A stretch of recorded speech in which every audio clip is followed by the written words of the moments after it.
This is a wondrous world. Boys awaken as Beastmasters. Girls awaken as formidable Beastmaidens. Su Cheng awakens with an SS level talent. Infinite beast control, evolutionary opportunity.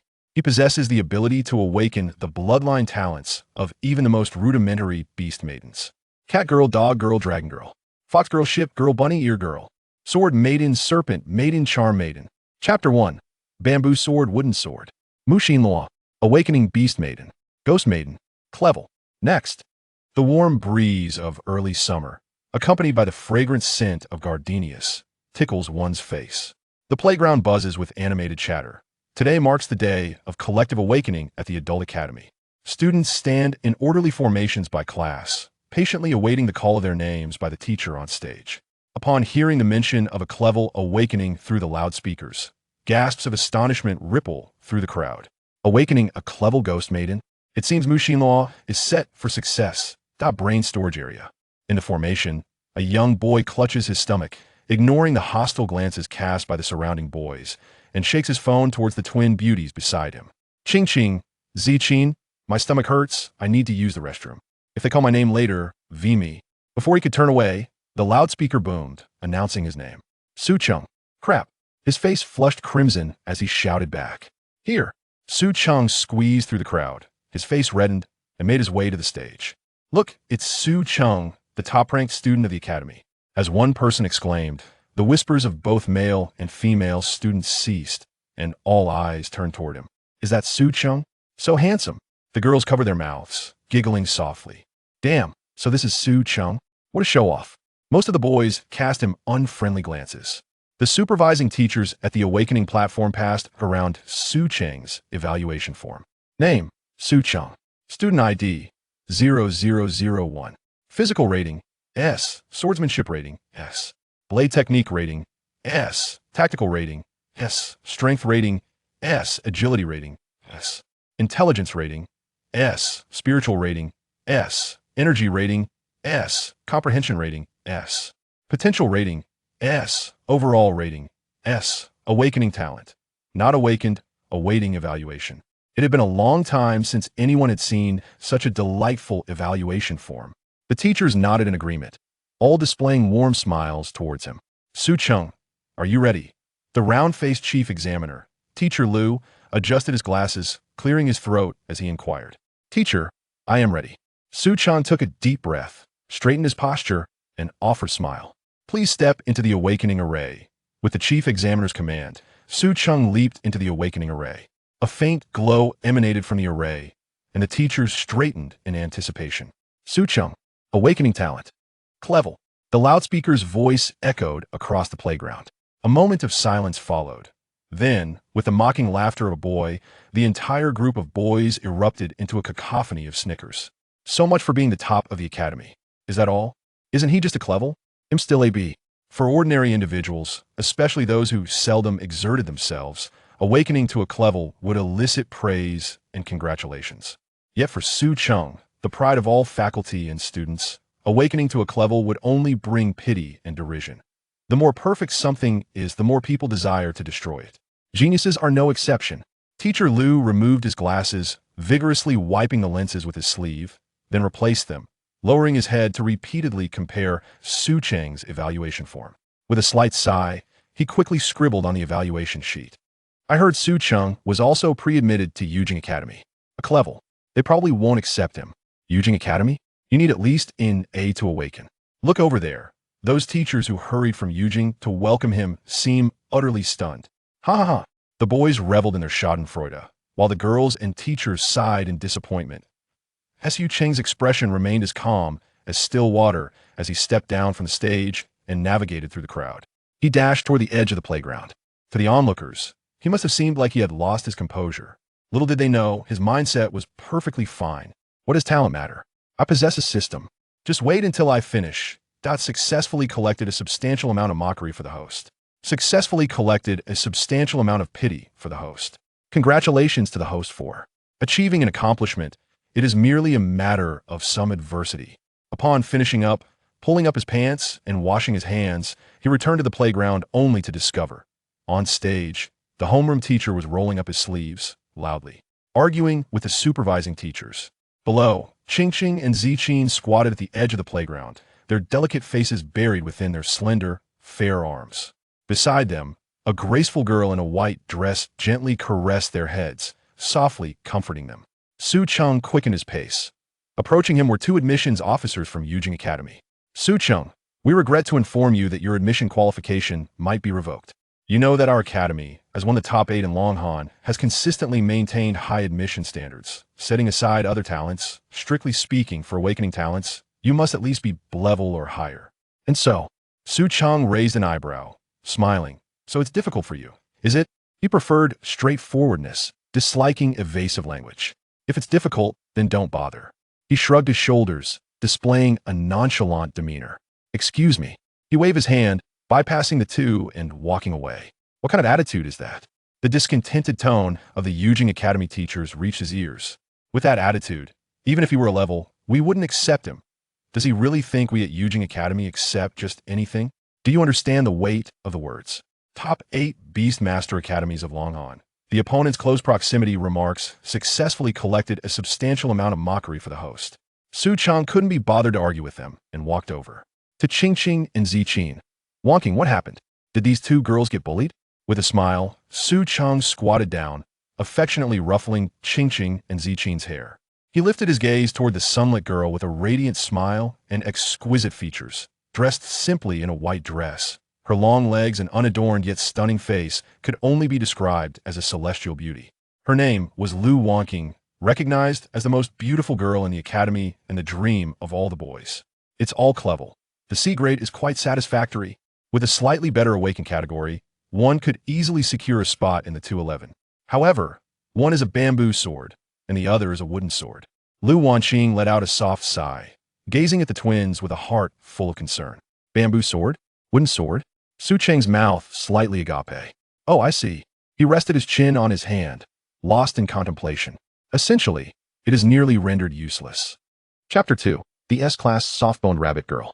Upon hearing the words, the two young girls wept even more heartily. A substantial amount of despair has been collected. A minor amount of dissatisfaction has been collected. Lu Yong cast a glare at Su Cheng. This world is rather peculiar. Men awaken as Beastmasters, while women awaken as powerful beast girls. According to the classification, there are 7 ranks from A to G, with A being the highest and G the lowest.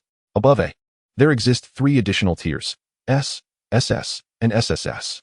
A C rank is not bad, but lacking in bamboo swords and wooden swords. When it comes to the battlefield, which of those can inflict fatal wounds? Naturally, the exception is the spear without a blade. Seeing Su Cheng sigh with a hint of pity, Lu Yong brandished her delicate fist and playfully struck his chest. You little rascal, how can you still have the leisure to worry about others? She pointed with her soft fingers towards 2 teachers not far away, her worried gaze fixed on Su Cheng. The teachers from Yujing Academy are about to leave. Aren't you going to try and keep them? What is the point of keeping them?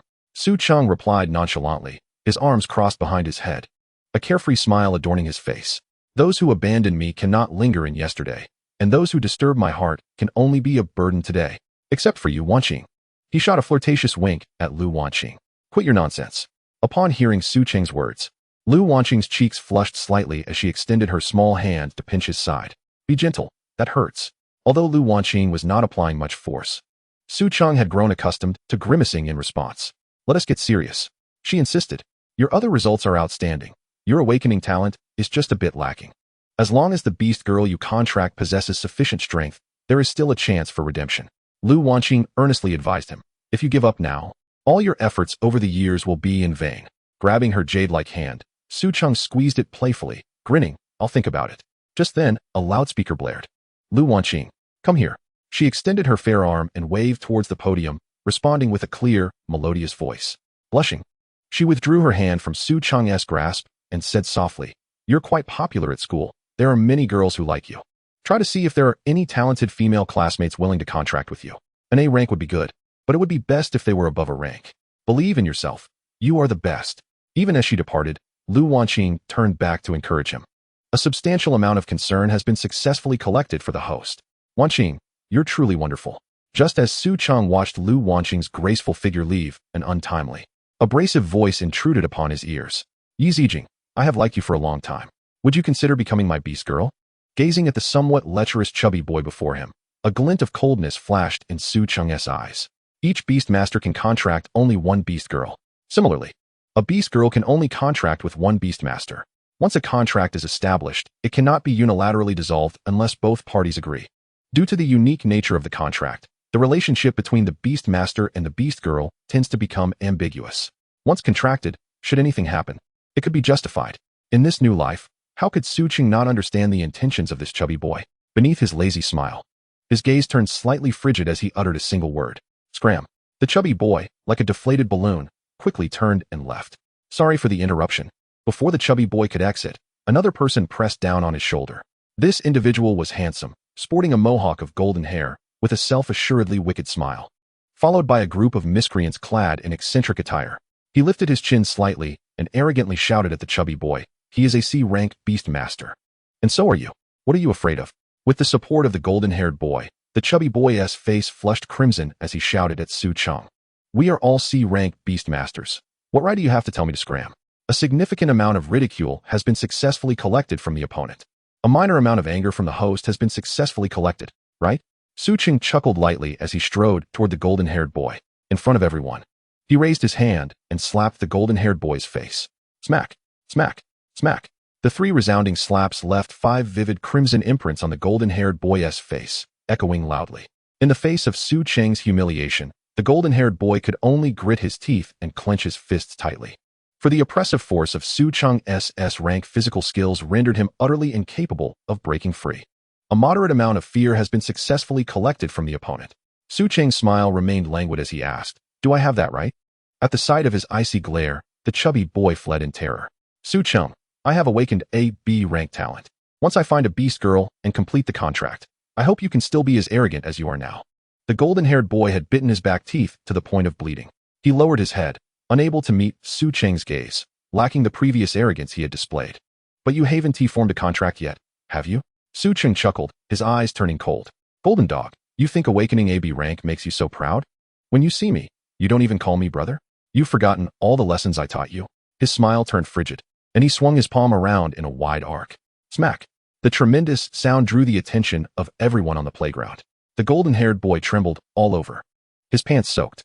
A considerable amount of fear has been successfully collected from the opponent.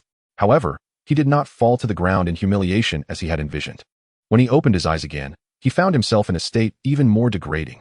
The sound just now had attracted the gaze of nearly everyone present. Surrounding students, both male and female, covered their mouths and noses, looking at him with disdain. "Golden dog, let me teach you one last lesson. Those who insult others will be insulted in return." Su Cheng took the hands of Ching and Zijing, bypassing the golden-haired boy, and shook his head with a chuckle as he looked at the wet patch on the boy's pants. "That slap? Right hand slapped left hand. How could you possibly hit someone in front of so many school leaders? Truly thoughtless." The golden-haired boy's voice of humiliation echoed across the entire playground. A significant amount of humiliation and anger has been successfully collected from the opponent. After this brief interlude, those boys who had previously relied on their awakened talents began to disperse. No one dared to covet Yi Ching and Yi Zijing any longer. For these two were indeed Su Cheng's reverse scale. At that moment, the loudspeaker on the playground blared once more. "Lu Yong, soft-boned rabbit girl, S-class," accompanied by the principal's exceedingly excited shout. Everyone looked up, their gazes filled with envy as they turned towards the podium. After a moment of silence, cheers erupted. "Oh my goodness, an S-class. Our Jiangzhou Academy has awakened an S-class Beast Girl." Chapter 3, Unfamiliar. Before them stood a rabbit ear girl. Her pink rabbit ears flopping on either side of her bangs, a spirited single ponytail swaying gently with the rapid rise and fall of her chest. Lu Yong stood atop the high platform, her initial look of bewilderment swiftly replaced by overwhelming excitement. So amazing. At that moment, the female homeroom teacher rushed towards the high platform with immense enthusiasm, embracing Lu Yong. She cast her gaze across the crowd, seemingly searching for something amidst the throng. Upon spotting Su Cheng, a radiant smile blossomed on her rosy lips. "Has Sister Wanqing awakened as an S-class Beastmaster?" exclaimed her companions, Ching and Zijing, their faces alight with excitement. Su Cheng shook his head, bemused by the naivety of the two girls, whose eyes were swollen yet still brimming with joy for others. He led the two sisters directly toward the contract platform. "Brother Su Cheng," a timid voice emerged from beside him. Su Cheng glanced at Ching, then at Zijing, momentarily unable to discern which of the two had spoken. "Brother Su Cheng, we cannot be a burden to you. The sisters exchanged knowing glances before affirming their mutual understanding. What do you mean by being a burden? You both awakened as C-class, and I too have awakened as C-class. It's a perfect match, isn't it? He reassured, gently ruffling their hair. We heard what Sister Wanqing said earlier. You are a Beastmaster. Even with a C-class awakening, your other talents can certainly attract a more formidable beast girl. Qingqing remarked, her eyes glistening. Zijing added, moreover, although we are C-class, we are among the weakest of them. I was merely jesting when I said there were no sharp weapons that could not cause harm. Before he could finish his sentence, both girls' eyes brimmed with tears, their voices quivering. Do you not wish to attend Yujing Academy? It is the most prestigious of the 8 great academies in Long'an. I have no desire to go. Su Cheng replied with a smile. Brother Su Cheng, you are deceiving us. You once said that no matter the difficulties faced, one must never readily surrender. If you cannot even adhere to your own words, then that is a deception. Su Cheng found himself momentarily at a loss for words, caught off guard by Qingqing's assertion. Did I say that? You certainly did, she insisted, her conviction unwavering. It seemed to echo a promise made by Uncle Yi on his deathbed to comfort the 2 girls. They had been so young then. Girls do mature quickly, and their memory was remarkably sharp. We both know that throughout our lives. You have been the one caring for us. If we were to hinder your future, it would weigh on our conscience for a lifetime. Tears streamed down Qingqing and Zijing's cheeks, causing Su Cheng to feel a pang of panic. Maintaining a relaxed smile, he addressed the 2 girls gently. Qingqing, Zijing, do you trust me? Yes. They replied in unison, without a hint of hesitation. Then wait for me here. Yujing Academy is of little consequence. We shall aim for the best, Lu Yong Academy. I will take you both there shortly. With those words, Su Cheng turned away, his expression grave, leaving Qingqing and Zijing in a state of bewilderment. Zijing, did you catch what Brother Su Cheng just said? The elder sister, Qingqing, asked after a moment of silence. He said he would take us to Lu Yong Academy, right? The younger sibling replied uncertainly, success in collecting a small amount of doubt. At that moment, the playground was alive with the awakening ceremony, as the majority of students had completed their awakenings. On the fringes of the playground stood various beast girls, Catgirls, Doggirls, Mare Girls, Spider Girls, Snake Girls, and Eagle Girls, all alluringly displaying themselves, stirring the hormones of the surrounding boys. Boys who had awakened their Beastmaster talents began to step forward. But the joy of some was met with the sorrow of others. Those who had awakened lesser talents remained largely unnoticed, their achievements too difficult to voice. Meanwhile, those with superior talents enjoyed the privilege of selection, surrounded by throngs of beast girls. A burst of radiant light pierced the heavens as yet another individual awakened as an S-class. Wow, it's Brother Peng Lei. I heard you just awakened as S-class. How impressive. A tentacled girl leaned toward him. Of course, Brother Peng Lei has always been the most handsome in my eyes. A mare girl similarly latched onto his arm, adjusting her neckline to brush against him. He is 100 times more charming than that Su Cheng. Her words evidently pleased Peng Lei. However, not far away, Su Cheng furrowed his brow. How could that even happen? Shouldn't we consider the fact that she awakened as a mare girl, potentially serving as a mount for Brother Peng Lei? Watching the once unattainable school beauty now fawning over him, Peng Lei swallowed hard. After a moment's contemplation, he broke free from the throngs of beast girls and approached Lu Wanqing, who was scanning the crowd for something. Wanqing, I heard you awakened as an S-class softbone rabbit girl. I too have awakened as S-class. It seems we are the only 2 in Jiangzhou. Shall we give it a try? Peng Lei said, his cheeks flushed and his heart racing. Yet Lu Wanqing barely acknowledged him, her gaze still searching the crowd. There. Following her excited gaze, Peng Lei's expression shifted to one of shock. Su Cheng. Upon recognizing the figure, his fists clenched tightly. Her next words darkened his countenance further. I have already chosen my contract partner. And please, call me by my full name. Lu Wanqing. Aside from being classmates, we are not acquainted. With that, Lu Wanqing flicked her ponytail and strode away. Success in collecting a significant amount of envy. Su Cheng halted, surveying his surroundings. The school ranks first in all categories. All ratings are S-class. How could my awakening be C-class? Could there have been a mistake? He turned his gaze toward the familiar voice on the platform. His homeroom teacher, Mr. Lu, was still fervently defending him. This stirred a sense of gratitude within Su Cheng. Mr. Lu, I understand your feelings, but the awakening array cannot be erroneous. Otherwise, so many students would not have successfully awakened. Look, that little girl, what was her name? Lu Wanqing, yes. She just awakened as S-class. The supervising teacher explained earnestly, but his words struck a nerve with Mr. Lu, causing him to roll up his sleeves and step forward. Observing Mr. Lu's muscular arms, the supervising teacher instinctively took a step back, swallowing hard. Li Jiangua. A voice rang out from the platform, compelling Mr. Lu to retreat. The awakening of a Beastmaster's talent is not directly correlated with his physical abilities or other talents. As a homeroom teacher, do you not understand this basic principle? The elderly principal, with his hunched back and graying hair, took a single step forward, instilling fear in Mr. Lu, who found it difficult to articulate a coherent response. Principal, Mr. Lu stammered, momentarily at a loss. The principal advanced step by step, gradually raising his voice. I know you are unwilling to accept this, but the way of the heavens is flawed. The great path is unpredictable. Gold cannot be entirely pure. And no one is perfect. Do you think you are the only one who experiences heartache? He seemed to be addressing Teacher Lu, yet it also felt as though he was speaking to all the disheartened students in the audience. Look at the students below. For every few who rejoice, there are just as many who lament. This encapsulates the essence of selection. There exists no path devoid of obstacles. The unpredictability of life is the norm of existence. Only by confronting uncertainty and rising to challenges can one be truly deemed a hero. If such a trivial difficulty were to bring you down, then you would be unworthy of being a teacher at Jiangzhou No. 1 High School, and equally unworthy of being a student there. It was only at the end that the principal pointed towards Teacher Lu on the stage, as well as to the other students in the audience. Many students who had yet to awaken within the formation nodded in unison upon hearing his words.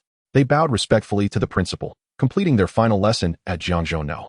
1 High School, which also marked their inaugural lesson as they stepped into society. Su Cheng, do you have any words to share? Naturally, Su Cheng was among those students. Having just exchanged a heartfelt glance with the principal, hearing the principal's words filled him with a sense of familiarity and sentimentality. However, as he met the principal's gaze once more, he recalled the purpose of his presence here. Principal, may I awaken once again?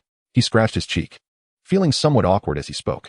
Upon hearing this, Teacher Lu and the principal nearly fainted. What are you thinking? Do you consider awakening a mere game? The invigilating teacher roared in indignation. With the end of the day approaching, must they extend their hours? Impossible. It would never happen in this lifetime. What did you say? Teacher Lu rolled up his sleeves, shaking his fist at the group of invigilating teachers, declaring, I've already stated that my students clearly did not perform to their potential. Just as the two were about to descend into another argument, the principal interjected with authority. A nation has its laws, and a school has its regulations. If every student were to claim they hadn't performed well, this awakening ceremony could go on indefinitely. Exactly. The principal is wise. The invigilating teacher rubbed his hands together, wearing a sycophantic smile. Ahem. However, if it's Su Cheng's request, we could establish a precedent. The principal suddenly shifted his tone, smiling warmly at Su Cheng. His words left the invigilating teacher dumbfounded and rekindled hope in Teacher Lu's heart. By what right? A voice of dissent emerged from the student crowd, belonging to a sycophant trailing behind the boy with yellow hair. When he felt the piercing gaze directed at him, he quickly shrank back into the crowd. By what right? The gentle breeze tousled the principal's white hair as he stroked his gleaming bald head, the wrinkles on his face blooming like flowers. Because Su Cheng is a descendant of the loyal and valiant. Upon hearing the principal's declaration, everyone obediently fell silent. Even the invigilating teacher retrieved the evaluation form, revealing a stamped line of red characters in the corner. The 4 words boldly inscribed read, Descendant of the loyal and valiant. The invigilating teacher held up the evaluation form, squinting at the radiant red seal under the sun, issued by the Beast Management Bureau. Ahem, Teacher Lu. The principal cleared his throat, signaling to the bespectacled invigilating teacher. Teacher Lu spoke into the microphone. According to the enrollment regulations of Longhan University, he should be given priority for admission, and any reasonable requests during the examination process will be generously accommodated. His subsequent words made all the candidates widen their eyes in disbelief, whispering among themselves in astonishment. In light of Su Cheng's status, our school will honor his reasonable request for a reawakening. The invigilating teacher adjusted his glasses, quietly observing the principal's subtly smirking lips, feeling an uneasy thud in his throat. What constitutes a reasonable request? The principal's suggestions are all reasonable. Did everyone hear that? Teacher Lu said so. It's not my statement. The principal grinned mischievously, stroking his balding head, which shone brilliantly under the midday sun. Behind him, the invigilating teacher awkwardly wiped the sweat from his forehead. Su Cheng, regardless of the outcome, you only have this one opportunity. Do you understand? The principal said with a beaming smile, at which point Su Cheng felt a sudden jolt in his heart. System, are you truly okay with this? Hearing Su Cheng's inquiry, the previously silent system finally responded, this time with the melodious voice of a young girl. Only a small amount of jealousy is needed to exchange for an SSS level talent. Su Cheng rubbed his forehead, pondering, System, are you certain it's merely a small amount of jealousy and nothing else? It won't be like before, where after collecting anger, I still had to gather fear, and after that, regret? He expressed strong condemnation towards the system's relentless demands. Yes, only a small amount of jealousy. With the system's confirmation, Su Cheng solemnly nodded at the principal. Principal, I understand. Just then, Lu Yong approached. Xiao Cheng, I just spoke with 2 teachers from Yujing Academy. If I were to form a contract with you, they would consider making an exception for your admission. So don't feel too pressured, alright? Su Cheng nodded. With the prospect of awakening an SSS level talent, why would he consider Yujing Academy? Yet time was of the essence, and he had no opportunity to explain to Yong, fearing she might worry, so he simply acquiesced. However, her voice was neither too loud nor too soft, and in the now silent playground, it naturally reached the ears of others. Is it true? The S-level goddess Yong is actually considering forming a contract with the C-level Su Cheng? What on earth has Su Cheng fed Yong to charm her so? What for? What for? Upon hearing this, Lu Yong coldly laughed and turned, fixing her icy gaze upon the boy who had spoken. For his looks, for his 8-pack abs, for his prowess. Is that sufficient? The boy's face flushed as he found himself at a loss for words, thoroughly rebuffed by Lu Yong. Isn't it just spreading baseless rumors? Are you satisfied with that answer? She scanned the crowd with a piercing gaze, her ponytail swaying as she left a striking figure behind. Spreading rumors is truly despicable. Other girls expressed their disdain towards the boy with scornful looks. Su Cheng shook his head from the stage. Sister Yong, you should reconsider the words you've spoken. Our pure revolutionary friendship is being painted in a darker light. A substantial amount of jealousy, a significant amount of envy, and a considerable amount of hatred have been collected. Rest assured, this Lu Yong may not necessarily contract with Su Cheng. Even if she is willing, her parents and teachers may not agree. In the crowd, a young teacher from Yujing Academy pointed at Lu Yong's homeroom teacher, laughingly saying to another teacher, "See? I told you after all. A waste is still a waste. No matter how many awakenings, they remain a waste." Light laughter echoed from afar, unrestrained and mocking. In the hushed corridors of Yujing Academy, 2 admissions office teachers exchanged glances, their expressions filled with surprise. Was my voice truly that loud just now? Oh, how it startled me. I thought I had inadvertently revealed a significant truth. The crowd, ever eager for spectacle, turned their heads towards a group approaching from the contract platform. As they caught sight of the newcomers, the throng began to part. Lu Yong furrowed her delicate brows, fixated on the figure enveloped by the crowd. The tall man at the forefront, with his androgynous features, was none other than Peng Lei. With a fiery gaze, he redirected his attention to the stage. Su Cheng, you have just bullied my younger brother. Coupled with the grievances from our 3 years in high school, once you awaken, we shall settle both new and old scores. I will await you at the dueling platform. Having declared this, Peng Lei strode directly towards the dueling platform. Hatred has been accumulated in large quantities. Wow. Brother Lei is rising. He dares to challenge Brother Cheng. This is going to be quite the show. Start the live stream, hurry. Some among the crowd, relishing the drama, eagerly followed in Peng Lei's wake towards the dueling platform. Meanwhile, a boy with yellow hair, now clad in shorts, held his head high and looked down imperiously at Su Cheng on the stage. As he caught sight of the yellow-haired boy's pretentious grin, Su Cheng narrowed his eyes, a sardonic smile playing on his lips. Just watch. I'll knock you off your pedestal. Sensing the chilling intent hidden within Su Cheng's gaze, the yellow-haired boy felt a pang of anxiety. Instinctively, he averted his eyes, trailing nervously behind the imposing Peng Lei. Regarding Peng Lei's earlier words, Su Cheng scratched his head, clearly perplexed. The host's accumulated resentment is substantial. Enough, he thought, recognizing that Peng Lei's animosity stemmed from envy, jealous of his good looks, excellent grades, and the spotlight he had stolen. Now that Peng Lei had finally awakened some S-level talent, he had yet to flaunt it when Lu Yong had turned him down, likely leaving him in despair. All this animosity originated from his own remarkable qualities, standing out like a pine tree in a forest, a crane among chickens, pure as a lotus emerging from mud, and as striking as a firefly in the night. The host's arrogance has been recorded in significant amounts. Can we commence? Prompted Teacher Lu, her tone tinged with impatience. I want to clock out. I want to go home and savor the heartfelt lunch prepared by my beloved wife. A surge of anger has been collected. Very well. Feeling the overwhelming murderous intent behind Teacher Lu's black-framed glasses, Su Cheng stepped forward. The host's request has been acknowledged. The accumulated emotional value is sufficient to exchange for an SSS-level talent. Would you like to proceed with the exchange? Yes. In the next moment, a thunderous clap resonated across the space. Everyone present instinctively looked up. Is it about to rain? More and more people raised their eyes towards the sky, where an extraordinary phenomenon unfolded. What on earth is that? A student exclaimed, and soon all eyes followed his gaze. The previously clear sky had become adorned with a magnificent rainbow cloud. Following this, a majestic cry echoed, and numerous ethereal beasts manifested at the edges of the auspicious clouds. A colossal five-clawed golden dragon and a phoenix with a vibrant tail soared amidst the clouds. The auspicious clouds heralding good fortune, with the dragon and phoenix resonating in harmony. The well-versed admissions office of Yujing Academy, alongside the elderly principal, looked up with wide eyes, exclaiming in unison, "Which academy in Jiangzhou has a student awakened?" Outside the academy, the people of Jiangzhou collectively lifted their gazes towards the celestial spectacle. They soon saw the dragon and phoenix transform into a rainbow cloak, descending towards Jiangzhou High School. The rainbow cloak floated down at an unhurried pace, landing perfectly upon the shoulders of the boy standing in the awakening array. Witnessing this scene, Teacher Lu fell back in her seat, the chair shattering as she collapsed to the ground. Yes, Teacher Lu, overflowing with excitement, leapt up, elbowing his thigh in disbelief. Impossible. Absolutely impossible.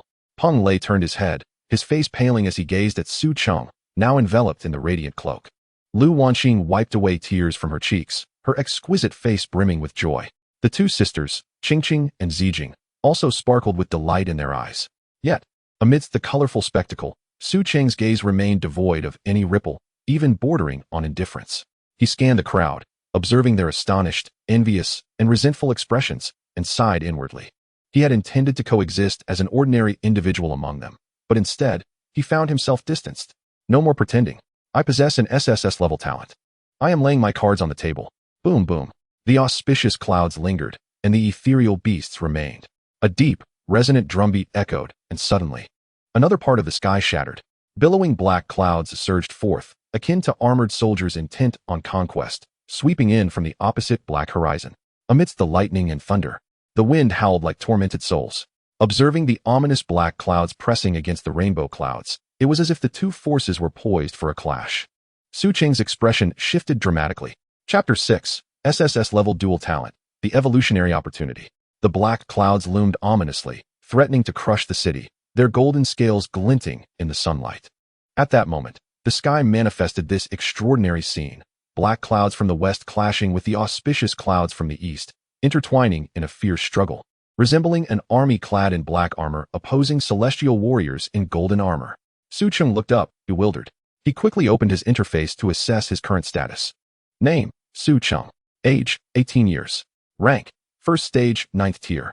Personality, kind-hearted, cunning, gentle. Talent, insight, sea level can observe the names of Beastmasters and their beasts within a rank 10 tier below his own. Talent, infinite Beastmaster. SSS level breaks the limit of having only one beast girl as a Beastmaster. The more, the merrier. Characteristic, Beastmaster's power. Each bonded beast girl grants a corresponding ability. Characteristic, heartfelt connection. You share a deep bond with your beasts.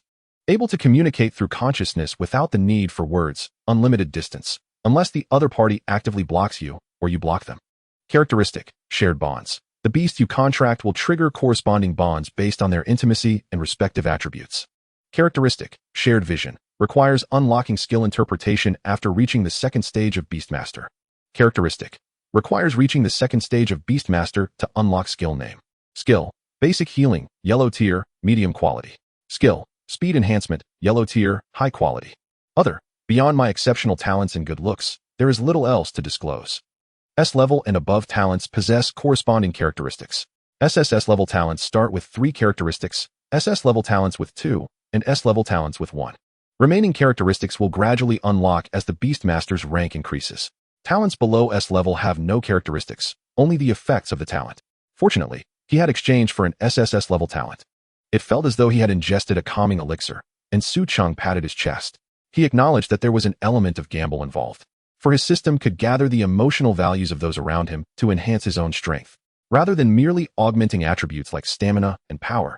It would be far more advantageous to pull off a grand feat during the awakening ceremony.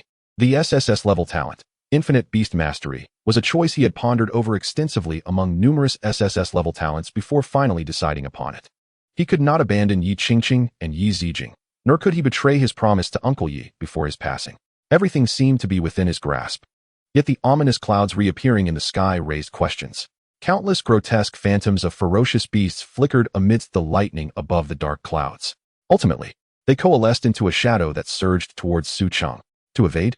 At that moment, Su Cheng found himself completely ensnared by the eerie shadows extending from the awakening array. In the next instant, the tangible black shadow in the sky wholly engulfed him. This scene transpired so swiftly that even the principal and the surrounding teachers were caught off guard. Su Cheng, are you all right? At a critical moment, the principal's bellow resonated through his mind like a clarion call, jolting him awake. I am well, though entirely enveloped by an unknown black gelatinous substance, obscuring all light. It did not hinder his ability to breathe. Congratulations, host, on awakening the SSS level hidden talent, evolutionary opportunity. Evolutionary opportunity. You can facilitate the evolution of your beast girls. Characteristic, hidden talent. You can conceal all values and talents, rendering them impervious to any skill detection. Do you wish to hide? Hide. I choose to refuse. Characteristic, evolutionary opportunity. You can perceive the evolutionary possibilities for your beast girls and enable those that meet the criteria to evolve. Gasping, Su Cheng inhaled sharply. This talent was exceedingly formidable. His bamboo sword and wooden blade had been salvaged. Characteristic, self-evolution. The experience you acquire is doubled, and there exists the potential for self-evolution. Characteristic, dark deprivation. Unlocks characteristic interpretation upon reaching the second tier. Characteristic, unlocks characteristic name upon reaching the second tier. As the system's notification rang out in his mind, Su Cheng erupted into wild laughter amidst the darkness. This time, he had struck it rich. It was evident that this SSS-level talent was not merely a result of the system's exchange, but was inherently concealed within him, a unique gift that rightfully belonged to him. The first awakening ceremony had been too hasty, preventing its emergence. During the second awakening, the auspicious introduction animation in the sky had taken too long, allowing it to be awakened. He cast a hurried glance at the talent hidden within him, and in the next moment, his surroundings suddenly brightened. Before the terrified gazes of the onlookers, the black unknown substance that had clung to Su Cheng transformed into armor that adhered to him. This time, even the teachers from Lu Yong Academy were at a loss to comprehend. Only the principal, stroking his balding head, wore a face full of astonishment. Auspicious clouds heralding fortune, the harmonious call of dragons and phoenixes, a resplendent display of colors. The oppressive dark clouds loomed, foreboding danger, and the mysterious armor formed. He advanced step by step, whispering in a tone only Su Cheng could hear. Classmate, you must keep this hidden. Feeling the principal's significant gaze, Su Cheng nodded. Quickly tell me what talent you have acquired. Is it SSS level? The old principal suddenly raised his voice, a mischievous glint in his eyes. Just moments ago, he had instructed Su Cheng to keep it hidden. Why the sudden change? Su Cheng paused for a moment, quickly grasping the underlying implication. What the principal wanted him to conceal was likely not his SSS level talent of infinite beast mastery, but rather the other SSS level talent, evolutionary opportunity. The characteristic of infinite beast mastery could not be hidden. Yet the characteristic of evolutionary opportunity could easily lead to him being exploited as a pawn if he boasted carelessly without sufficient strength. Although there was official protection, it was akin to playing cards. Unless one possessed overwhelming strength, one could not reveal all their cards to others. With this thought, he confidently declared to the crowd, indeed, I have awakened an SSS level talent, named Infinite Beast Mastery. As for the characteristics before he could finish, the class teacher, Mr. Lu, rushed over and snatched the microphone from him. This is too confidential. It is not convenient to disclose. Chapter 7. Brother Cheng, I request a vehicle position.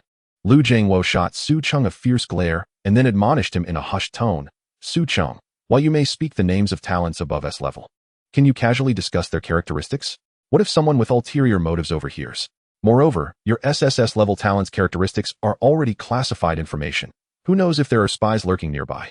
Only the aged principal murmured the name, Infinite Beast Mastery, then cast an odd look at Su Cheng. This lad was quite fortunate indeed. Su Cheng sheepishly scratched his head, then grimaced as he explained to Mr. Lu. Teacher Lu, I assure you, I would never divulge the other two initial characteristics. But I feel compelled to share the first one. Otherwise, my conscience would be troubled, and I do not wish to deceive anyone. No, it's not up to what you feel. You cannot just say whatever you think. Mr. Lu shot him a warning glance. Little Lu, let him speak, the principal interjected. He smiled amiably, just as his phone rang abruptly. All right, I understand. His expression remained unperturbed as he leaned closer to whisper something into the ears of the proctoring teachers. Upon hearing, their expressions shifted dramatically. Teacher Lu produced an envelope and carefully placed Su Cheng's evaluation form inside, treating it as a treasure, holding it close to his chest. The other teachers proceeded towards the audience. The few who had been live streaming were ordered to surrender their phones, collected a significant amount of resentment. At this juncture, the middle-aged teacher from Lu Yong Academy stood tall. Yes, Dean, I assure you I will fulfill the task. I will spare no effort to secure Su Cheng before the leaders from other academies arrive. Beside him, the young teacher was now drenched in sweat on his forehead and palms. Just moments ago, the student he had gently turned down had now awakened dual talents, one of which was the SSS level Beast Mastery talent. Who could have anticipated this? Yet considering that the dean had personally called, he had no choice but to press on with the task. With that thought, he stepped onto the stage. Su Cheng, our dean just called personally. Please be sure to choose Yu Jing Academy. There are no fees for tuition and superior benefits, along with ample scholarships and training resources. No need. Without waiting for the young teacher to finish his sentence, Su Cheng bluntly interrupted him, observing the delightful expression on his face, and continued, Your academy's threshold is too high. I cannot aspire to it. With that, he walked towards the audience, causing the crowd to part. Amidst the envious gazes of the crowd, Su Cheng took the hand of the astonished Lu Yong and proceeded towards the contract platform. Sister Yong, let us go and sign the contract. Brother Cheng, I request a vehicle slot. Following Su Cheng's awakening of his SSS level talent, the entire playground erupted in excitement. As they navigated through the throng, a few self-proclaimed beauties boldly approached him. Brother Cheng, may I be your little mare? You have activated Insight, C level. Name, by Lulu. Personality, open-minded. Talent, White Horse, D level. Rank, level 0, tier 3. Skill, Gallop. Other, multiple transfers, not recommended for acquisition. Upon seeing the school beauty by Lulu, clad in a white camisole and feigning innocence, Su Cheng felt a chill run down his spine. Sensing his gaze linger on her prominent features, Bai Lulu leaned forward, deliberately accentuating her assets. Su Cheng scratched his head. While he possessed the infinite mastery of beast taming, he certainly wasn't so desperate as to consider such options. Just as he contemplated how to decline her advances, a voice suddenly pierced the air. Bai Lulu, if you don't get away from Brother Cheng, I will post that video of you in multiple battles on the school forum. Descending like a tempest was the school beauty Xiao Yuhan. Dressed in a black gown with a touch of makeup enhancing her cool demeanor, she retracted her wings and boldly approached Su Cheng, linking her arm with his. It must be said, this insight, though only C-level, proved quite effective. Name, Xiao Yuhan. Personality, seasoned flirt, delicate. Talent, Sky Eagle, A level. Rank, level 0, tier 7. Skill, Soar. Skill, Wing Strike. Other, second-hand transfer. Other, once entangled, a cleaver awaits. Please choose wisely. Achievement, Terminator of Brother Cheng. Upon reading the 5 words Terminator of Brother Cheng, Su Cheng involuntarily shuddered and shook off Xiao Yuhan's overly affectionate grip. Do we know each other? Hearing his words, Xiao Yuhan's gaze flickered with a hint of ferocity. Yet she maintained a sweet tone, saying, Brother Cheng, I'm not asking for your contract slot, just a vehicle position. Su Cheng discreetly shook his head. Although a flying mount was undeniably impressive and her delicate demeanor was alluring, the fact remained that she was second-hand. Previously, Xiao Yuhan often flaunted her romance with her ex-boyfriend around the academy, but recently, her former beau seemed to have vanished. Suddenly, a shiver coursed through Su Cheng. Having a certain someone in the background would surely disrupt any tranquility he might hope for. A sister who could sow discord was not a desirable companion. Move aside, you little minx. Before Su Cheng could formulate a polite refusal to Xiao Yuhan, the sky erupted with a thunderous sound, heralding the arrival of another girl. A Doggirl. Piloting a flying contraption, a pesticide bottle, descended from above. Su Cheng had never encountered anyone quite like her. Noting her uniform, was she from the Royal Academy? Xiao Yuhan remarked sarcastically, Does your academy lack beast tamers? Coming to ours to steal men? This watch is worth 8 million. Whoever finds it, it's theirs. The Doggirl loosened the strap of the watch in her hand, flaunting it before Xiao Yuhan, then tossed it on the ground nearby. Mine, mine, mine. Xiao Yuhan exclaimed with delight, quickly bending down to shield the watch with her body. TSK, TSK, TSK, the Doggirl shook her head, mocking Xiao Yuhan, just a gold digger. How can you compete with me? Classmate, my name is Li Zhao. I was previously an E-level Doggirl, but I have now ascended to A-level Howling Sky. A flat price of 10 billion for your contract slot. Name, Li Zhao. Personality, fickle, straightforward. Talent, Howling Sky, A-level. Rank, level 1, tier 7. Skill, Roar. Skill, Keen Scent. Other. If you call me a playgirl, know that I play harder than you. Please choose wisely. Achievement, the finest talents of Jiangzhou fall under her hand. As for the contract's post-establishment, our family from Jiangzhou will fully support you. Whatever you desire, you may acquire. There are no emotional ties. We can each pursue our own paths. Li Zhao was refreshingly direct and candid. Chapter 8, The Night Catgirl. Until her phone suddenly rang. After answering the call, Li Zhao's expression darkened, and she promptly hung up, turning to Su Cheng with a smile. I apologize, Mr. Su. I was unaware that you were the one favored by the Miss Mu. I beg your pardon. The Mu family? Su Cheng rummaged through his memory for any associations with this family. Could it be her?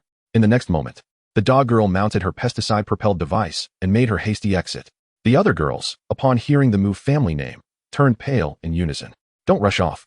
We can each have our own arrangements. 10 billion is negotiable. Su Cheng felt somewhat bewildered. Is it attractive? As the crowd dispersed, Lu Wanqing's voice emerged beside him. Standing there, she resembled a celestial couple admired by onlookers. No one is as lovely as Sister Wanqing, Su Cheng remarked playfully. You little rascal, you even deceived me? Lu Wanqing's brows furrowed, her small hand breaking free from Su Cheng's grasp as she pinched his waist.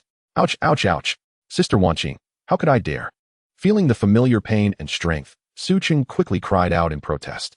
Little Cheng, in the future, if there is something you wish to keep secret, you need not speak of it, but the truths you share must not deceive me, understood?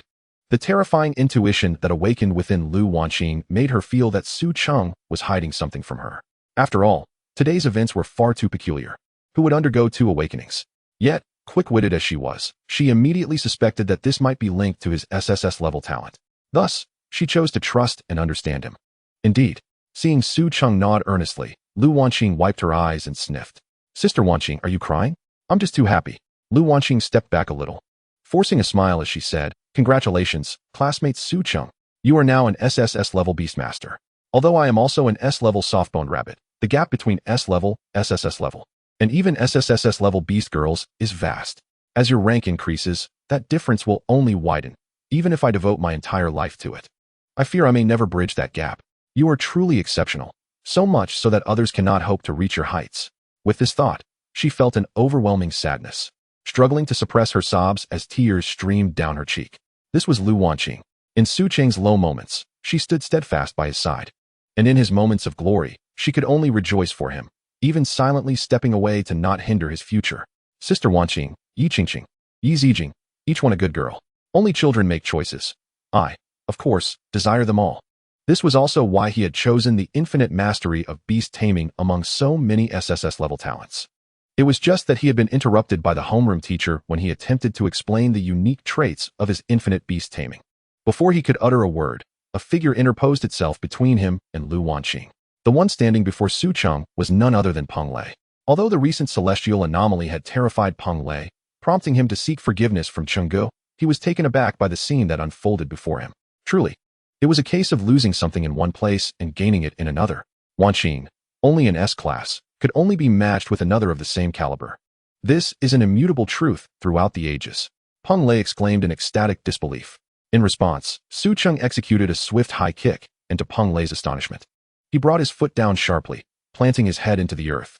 Sister Wanqing, my talent is the infinite beast mastery, which means, as long as I have sufficient energy, I can forge contracts with countless beast daughters. Regardless of others' opinions of us, just as you once chose me, a C-class, I too will not abandon you or Qingqing. His heartfelt declaration resonated with Lu Wanqing, who blushed as she absorbed his words. Oh, is that how it is? She murmured. However, after a moment's contemplation, as if a light bulb had flickered to life in her mind, her cheeks flushed anew as she inquired, Xiao Cheng, do you want a cat girl? Huh. Su Cheng was taken aback. Please wait. Before he could process her words, Lu Wanqing had already made her way towards the awakened beast daughter. Moments later, she returned, dragging a stunning beauty with her. The girl, who was firmly pulled along by Lu Wanqing, possessed an enchanting visage and a slender figure, her long, jade-like legs instantly captivating the attention of nearby boys. Name, Zhang Qian. Talent, Night Cat Girl, A-Class, Evolution Opportunity, Revenge. Rank, 0 Stage, 9th Tier. Personality, outspoken, submissive. Attributes, Dark Element, Ground Element. Skill, Frenzied Clawing. Skill, Unlocked. Evolution Opportunity, Revenge. Others, those legs, a perfect weapon of allure. Others, the impoverished campus beauty, unopened, worth pursuing. Achievement, none. Vocal, Sister Wanqing, please do not test me with such trials. I truly cannot withstand them. Su Cheng internally shouted. Although Zhang Qian's legs were undeniably alluring, his sole desire was to clarify matters with Lu Wanqing. However, before he could speak, he witnessed Lu Wanqing grasping Zhang Qian's hand and gently asking, Zhang Qian, would you like to join us in forging a contract? Huh. This single question left both Zhang Qian and Su Cheng in a state of bewilderment. Together? Zhang Qian exclaimed. her eyes wide with confusion. Indeed, Lu Wanqing affirmed with a smile, her face tinged with shyness as she turned to Su Cheng. Isn't it true that a Beastmaster can only have one contract slot? Zhang Qian inquired, perplexed. That's for others. Lu Wanqing clarified with a smile. Su Cheng's SSS class talent is called Infinite Beast Mastery, which, as the name implies, allows him to contract multiple beast daughters without limits. Right, Su Cheng? Hearing Lu Wanqing's words, Zhang Qian turned to Su Cheng, a mix of exasperation and amusement in her expression. I apologize, Chenggu. But is this the sort of thing I should be hearing about the characteristics of an SSS class talent? Fear not. The trait of infinite beast mastery cannot be concealed. You should not feel undue pressure, Su Cheng reassured, his gaze keenly observing Lu Wanqing's expression. Yet, she, with grace, took Zhang Qian's hand and smiled gently at him, saying, since you possess the SSS class talent of infinite beast mastery, it is prudent to forge contracts with numerous powerful beast daughters. With Zhang Qian being an A-class and myself an S-class, let us protect you until you can contract stronger SSS class beast daughters. Upon hearing Lu Wanqing's words, Su Cheng's heart swelled with gratitude. Thank you, Sister Wanqing. Lu Wanqing playfully pinched the flesh at his waist, her cheeks aflame as she whispered. You were secretly admiring her legs, weren't you? Don't think I'm oblivious to your little thoughts. With a huff, she added, since we've contracted with Zhang Qian, fairness must prevail. You must treat her well, understood? In solemn agreement, Su Cheng nodded and replied, of course. To their conversation, Zhang Qian blushed, her voice soft and earnest. Chenggu, please don't tease me. I might take it seriously. Now that we're here, it's settled, Su Cheng chuckled. After all, he had perceived an evolution opportunity through Zhang Qian. As he walked, he beckoned to the distant sisters Yi Qingqing and Yi Zijing. Qingqing, Zijing, come. Let us forge a contract together. Lu Wanqing, her cheeks still flushed, reminisced about Su Cheng's earlier words whispered in her ear. Sister Wanqing, you may lower your guard to forge a contract with me. I am not one to betray my commitments. I will not abandon you, nor Qingqing or Zijing. If growing stronger is not for the sake of protecting those we cherish, what meaning does it hold? Tears welled in her eyes, her heart profoundly touched. Meanwhile, at the contract platform, the teacher overseeing the contract formation stood in utter disbelief. Had it not been for the principal's presence, he might have thought this exemplary student was jesting with him. With a slight twitch at the corner of his mouth, he asked, Su Cheng, are you certain you wish to forge contracts with Yi Qingqing, Yi Zijing, Lu Wanqing, and Zhang Qian? Su Cheng held Yi Zijing's hand with his left and Yi Qingqing's with his right, while Lu Wanqing and Zhang Qian stood between them. Their hands joined in a circle upon the contract array. Teacher, we are ready. This scene left even the students below the contract platform in a state of shock. Wow. While others choose beast daughters based on their levels and abilities, Chenggu is conducting a beauty pageant, not envious of the couple or the immortals, but envious of Chenggu every day. Chenggu, take it slow, my heart aches. As a soft glow emanated from the contract array, a contract mark appeared upon the foreheads of the four maidens. Simultaneously, images of a bamboo sword, a wooden sword, a rabbit-eared girl, and a cat girl materialized within Su Cheng's mind. Name, Yi Qingqing. Age, 18 years. Talent, bamboo sword girl, C-class. Personality, cheerful. Attributes, wood. Rank, 0 stage, 9th tier. Skill, my strikes can be quite painful. Others, when flowers bloom, they must be picked. Achievement, none. Evolution opportunity, trust, already met. Congratulations, host, on forming a contract with the bamboo sword girl. The trait of infinite beast mastery, SSS class talent, has been activated. Trait, beast mastery power. After contracting with a beast daughter, unlock corresponding abilities based on relationship intimacy. You have acquired S-class sword techniques. Given your current sword skill level, it has automatically upgraded to SS class. Su Cheng stifled a laugh, continuing to read. Name, Yi Zijing. Personality, introverted. Talent, wooden sword girl, C-class. Attributes, wood. Rank, 0 th level, 9th tier. Skill, my strikes are exceedingly painful. Miscellaneous, when flowers bloom, they should be plucked. Achievements, none. Evolution trigger, trust, met. Congratulations to the host for forming a contract with the wooden sword maiden. Infinite beast mastery, SSS level talent, trait, beast mastery power, has been activated. You have acquired S-level mastery in swordsmanship. Given that your swordsmanship level is now S, it automatically upgrades to SS swordsmanship. With a chuckle, Su Cheng couldn't help but laugh upon seeing this. One named painful strikes, and another exceedingly painful hits, yet neither could be slain. Name, Lu Wanqing. Talent, soft-boned rabbit, S-level. Personality, tolerant, benevolent. Attributes, wood martial arts. Rank, 1st level, 9th tier. Skill 1, mastery of jujitsu. Skill 2, Flash of Lightning. Skill 3. 8-section throw, currently locked at this rank. Skill 4. Skill Explanation unlocks at 3rd level. Miscellaneous. Heavenly Fragrance Body. Supreme Alchemical Cauldron. Achievements, none. Evolution Trigger, none. Congratulations to the host for forming a contract with the soft-boned rabbit maiden. Infinite Beast Mastery, SSS level talent. Trait. Beast Mastery Power has been activated. You have acquired Advanced Evasion, increasing your evasion rate by 30. Upon reading this, Su Cheng was struck with astonishment. He thought the soft-boned rabbit seemed familiar. Yet he had not anticipated that Wan Xing had a path to mortality. Congratulations to the host for forming a contract with the Night Maiden. Infinite Beast Mastery, SSS level talent. Trait. Beast Mastery Power has been activated. You have acquired Intermediate Agility, increasing your agility by 20. Do you have any feelings about this? Su Cheng inquired of the 4 individuals. I feel warm all over, as if a continuous stream of power is surging forth. Upon hearing Su Cheng's words, Yi Qingqing suddenly blushed, seemingly feeling a stronger dependence on her elder brother Su Cheng. Her inner thoughts reached Su Cheng's mind. Yes, I feel the same. Not only Yi Qingqing, even the usually shy Lu Wanqing turned crimson, while Zhang Qian couldn't even muster the courage to look him in the eye. It was as if an endless charm radiated from Su Cheng, captivating them.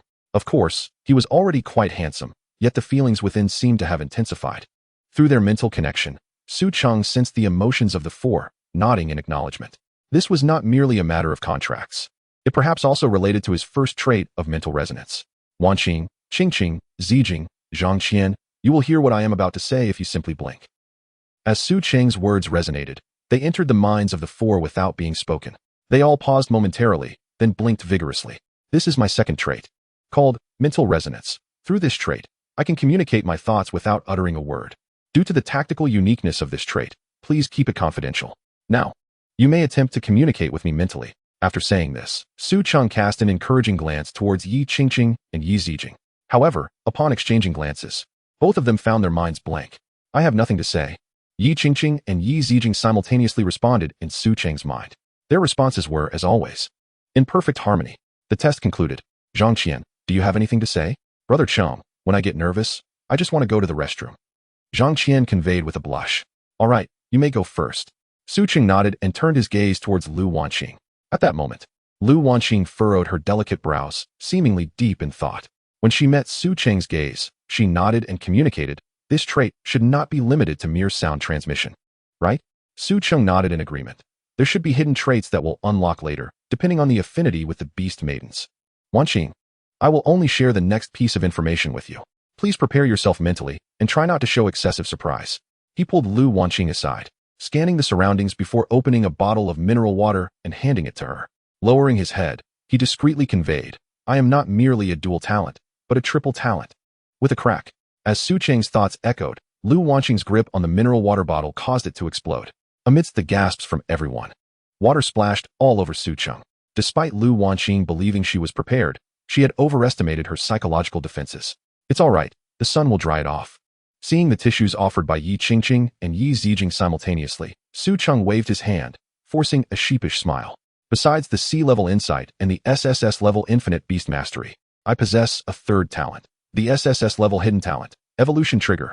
Upon hearing this, Lu Wanqing's pupils constricted sharply. She struggled to suppress the tumult within. Calming her emotions, this talent is formidable. It allows the contracted beast maidens to transcend the confines of their innate talent levels and evolve, to grow stronger. The lower the talent level, the easier the triggering requirements. For instance, the sea-level bamboo sword maiden Qingqing and the wooden sword maiden Zijing. I have already formed contracts with them. Their evolution trigger is trust. Qingqing and Zijing trust me completely, fulfilling the evolution trigger, if possible. They could evolve right now. Upon hearing this, Lu Wanqing cast a glance at Su Cheng, reminding him through thought, don't rush. There is no need to expose this trait in front of so many people. Su Cheng nodded, mentally acknowledging, yes, I certainly understand that. However, the higher the level, the more stringent the triggering requirements. For instance, Wanqing, at this moment, I have yet to identify an evolution trigger within you. Lu Wanqing nodded in agreement, conveying, I'm not in a hurry. However, Qingqing and Zijing must elevate their levels soon, or else with the characteristics of bamboo swords and wooden swords, they will be prone to breakage and unable to inflict damage, let alone venture into the maze domain. Chapter 11 is incredibly thrilling. Su Cheng nodded, winking at Lu Wanqing with a smile. Yes, that is certain. After unlocking Evolution Trigger, I observed many individuals. Those with E, F, and G level talents have the highest proportion of visible evolution triggers, whereas there are few among those at C level and above. The number diminishes further at B level. Validating my earlier thoughts. However, Zhang Qian has one. You mean you've seen an evolution trigger in Zhang Qian? She is A level. Upon hearing this, Lu Wanqing's eyes widened in astonishment. If Zhang Qian meets the requirements for evolution triggers, then with her current A-level Beastmaiden strength, she could at least evolve to S level. One must understand how many individuals are bound by their innate talents throughout their lives, myself included. Lu Wanqing's fervent thoughts surged into Su Cheng's mind. The latter nodded, affirming with an undeniably confident gaze, and winked at Lu Wanqing. Her evolution trigger is revenge. Lu Wanqing comprehended the gravity of the situation. If Su Cheng's test were to materialize, it could potentially cultivate numerous S-class, SS class, and even SSS class beast girls for long on. Suddenly, she noticed Zhang Qian's return. Her appearance marred by disarray and bloodstains adorning her face. What happened? Who attacked you? Lu Wanqing approached Zhang Qian directly, seizing her wrist, her expression swiftly turning icy. Peng Lei. Zhang Qian's face was awash with sorrow, tears welling in her eyes, evoking deep sympathy. Peng Lei, how dare he? We must confront him. Lu Wanqing pivoted with indignation, striding into the crowd. Wait, don't move. Su Cheng pulled Zhang Qian back, her tears cascading like pearls. He gently placed his hand on her injury. Hiss, bear with it. Su Cheng furrowed his brows as a soft glow emanated from his palm. Beginner's healing technique? Chenggu, have you reached the first tier as a Beastmaster? Zhang Qian gazed at him in astonishment. Su Cheng offered a non-committal smile. Meanwhile, Yi Qingqing and Yi Zijin chimed in. When Su Cheng entered Jiangzhou No. 1 High School, he was already a first-tier Beastmaster, and now he has attained the rank of first-tier, 9th stage. First-tier, 9th stage. Zhang Qian's mouth formed a na shape in disbelief, as she felt the warm sensation enveloping her. A soft gasp escaped her lips. Does it hurt? Su Cheng inquired with genuine concern. Zhang Qian's cheeks flushed as she bit her lip and shook her head. Unable to meet his gaze, her heart racing. It's not painful. It feels tingly all over, so embarrassing. Zhang Qian's thoughts reached Su Cheng, revealing the effects of their bond. Realizing this, he stood up and strode purposefully away. Let's go, Qianjia.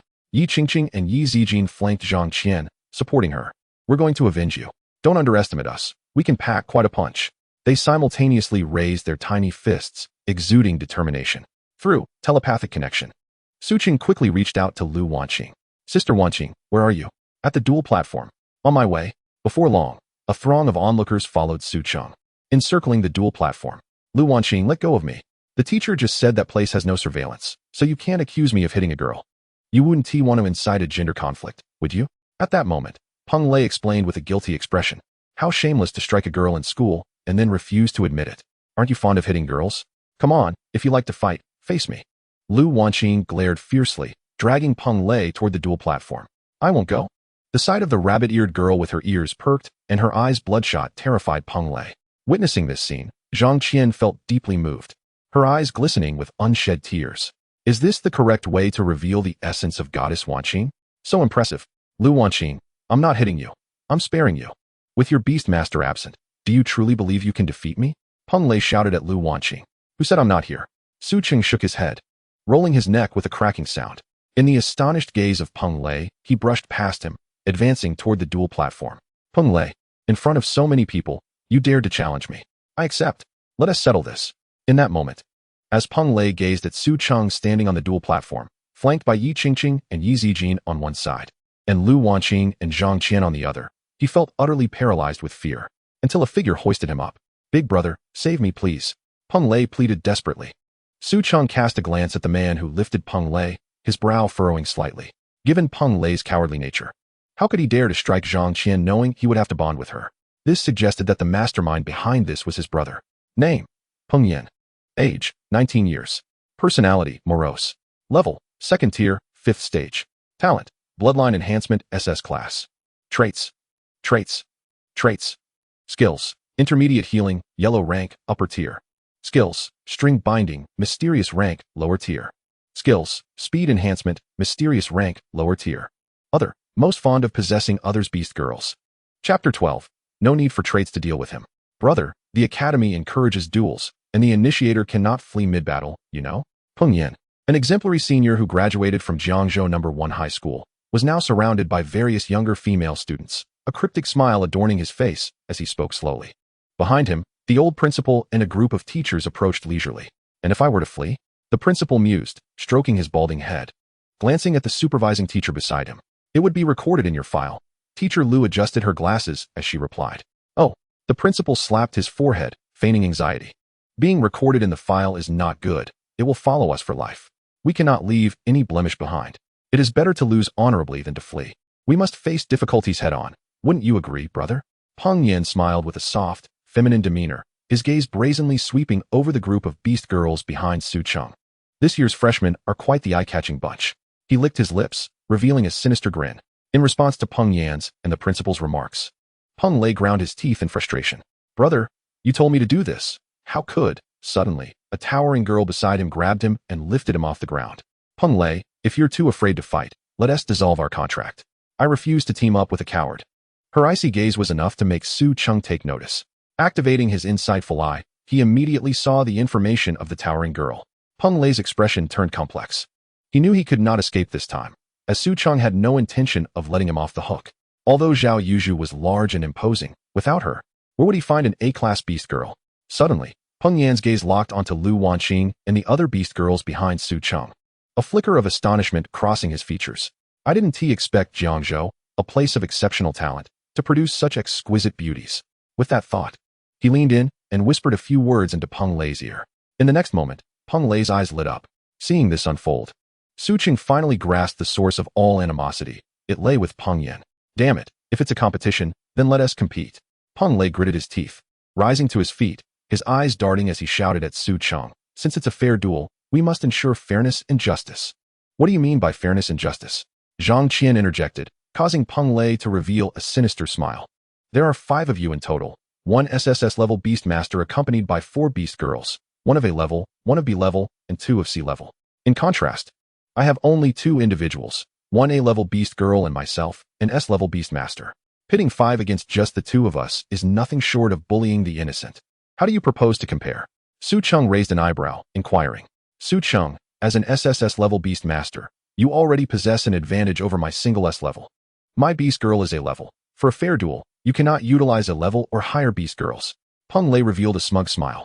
This idea, of course, was imparted to him by Peng Yan. He mused to himself. Indeed, the older ginger is spicier, and my brother still loves me. Considering you possess only 2 C-level beast girls besides your A-level one, I'll reluctantly allow both of them to join the fray. He pointed triumphantly at the sisters Yi Qingqing and Yi Zijing, thinking to himself, I am indeed a genius. It seems we've fallen for his provocation. Lu Wanqing cracked her knuckles, creating a series of popping sounds. This brat is deliberately trying to provoke us. Once we engage, we will play right into his hands. Despite Su Cheng's SSS-level talent, his primary characteristic lies in his ability to summon beasts, hence our greatest advantage is our numbers. Lu Wanqing rested her chin in her hand. Analyzing seriously, an SSS-level beast master possesses merely 3 initial characteristics. If one characteristic isn't used, compared to the single initial characteristic of an S-level beast master, the advantage dissipates. Lu Wanqing felt a twinge of concern, for Su Cheng's second characteristic is telepathic connection, and currently, Yi has no combat capability. The essence of battles between beast masters relies on their summoned beasts. 2 C levels against his A level cannot be deemed an advantage. This fellow truly knows how to calculate his odds. Did I say something wrong? Zhang Qian, belatedly realizing, quickly covered her mouth. Noticing Su Cheng's silence, Peng Lei continued to taunt. So, what's it going to be? SSS level Beastmaster? Are you frightened? A voice from the crowd shouted, unmistakably Huang Mao. If you're scared, bow to my brother Lei 3 times. Su Cheng, do not acquiesce to him. Lu Wanqing's thoughts echoed in his mind. All right. However, to his surprise, Su Cheng had already spoken. Though I am unaware of your third characteristic, even if it enhances combat prowess, revealing it merely to counter a Peng Lei is hardly worth it. Lu Wanqing frowned, relaying her thoughts to Su Cheng. Rest assured, there is no need for characteristics to deal with him. Sister Wanqing, Zhang Qian, step to the back, Su Cheng said, suppressing a smile. Do not worry, Sister Qian. Zijing and I will surely avenge you. Yes, let us smash his head. Yi Qingqing and Yi Zijing flashed their little fangs, making adorable yet fierce expressions, raising their tiny fists. Observing Su Cheng's composed demeanor, Lu Wanqing nodded, flipping her ponytail as she turned to lead Zhang Qian to the edge of the duel platform. A flicker of panic crossed Peng Lei's eyes. Below, Peng Yan wore a knowing smirk. Su Cheng, Let me see what your remaining 2 characteristics entail. Sister Wanqing, I apologize. Zhang Qian expressed with a face full of guilt. It's all right. As long as you have become someone's beast girl, your first lesson is to trust him. Lu Wanqing gently stroked Zhang Qian's head, offering soothing words while casting a radiant gaze towards the Beastmaster in the distance. The duel was about to commence. Both Beastmasters should prepare for the confrontation. Countdown, 10 seconds. 10, 9. As the electronic voice resonated from the duel platform, the audience's excitement surged. It has begun. The ultimate showdown between Jiang Zhouhai's first and second brothers. Let the flames ignite. 5, 4. The principal's face remained as creased as ever, while the students erupted into cheers as the countdown advanced. 3, 2, 1. Roar. With the countdown's conclusion, Zhao Yuzhu instantly transformed into a wild boar girl, unleashing an earth-shattering roar.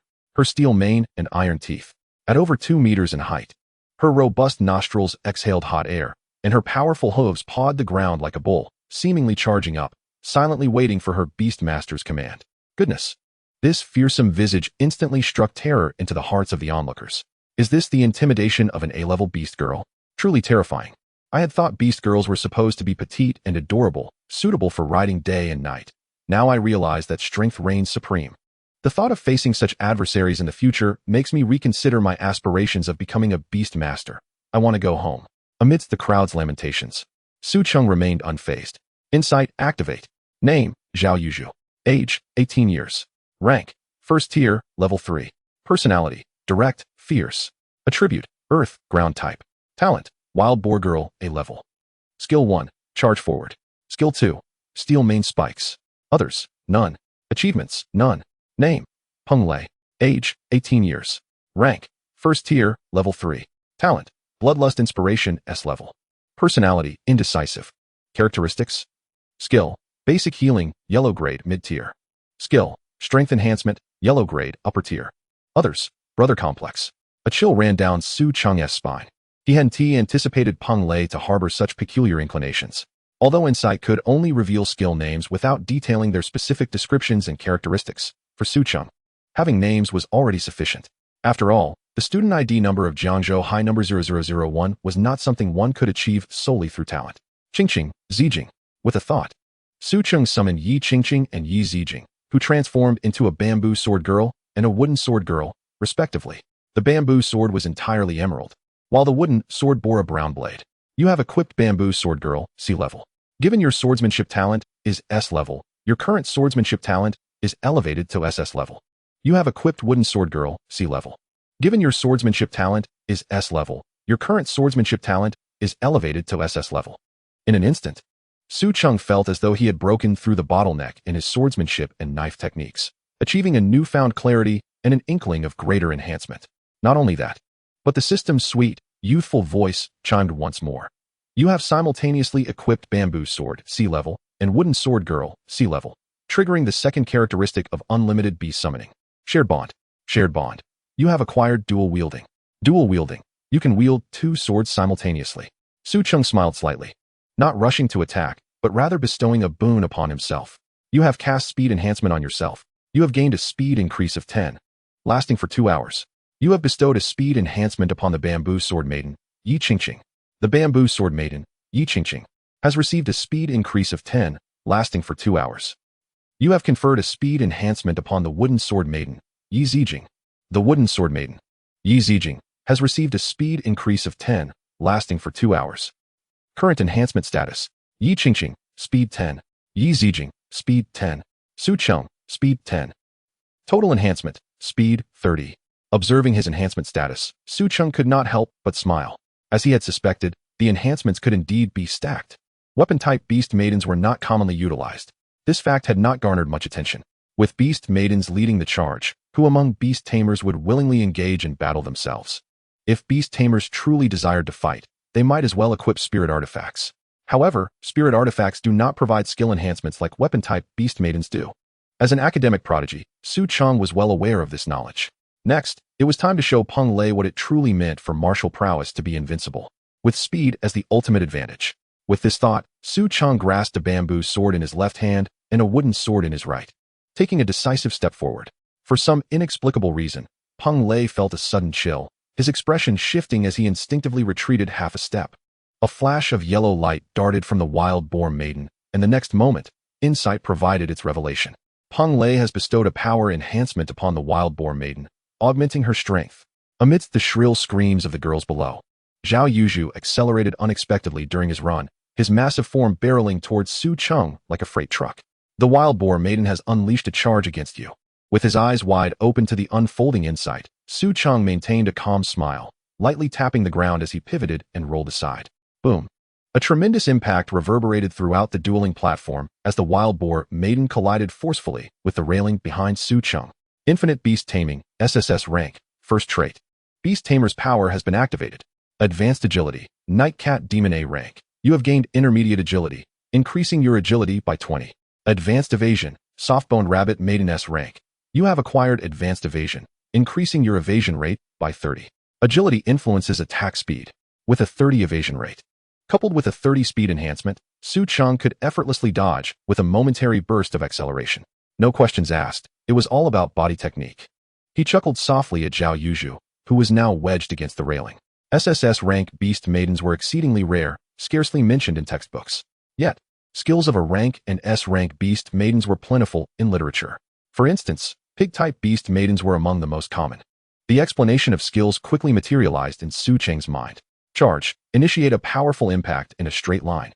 By merely knowing the skill name, one could discern the intricacies of the opponent's abilities. Zhao Yuzhu's initial sprint was a feint, followed by a sudden acceleration to execute the charge. Clever, but ultimately limited.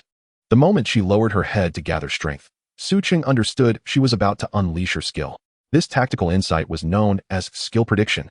Subsequently, as she charged forth, all he needed to do was shift to the side, evading his original position with ease.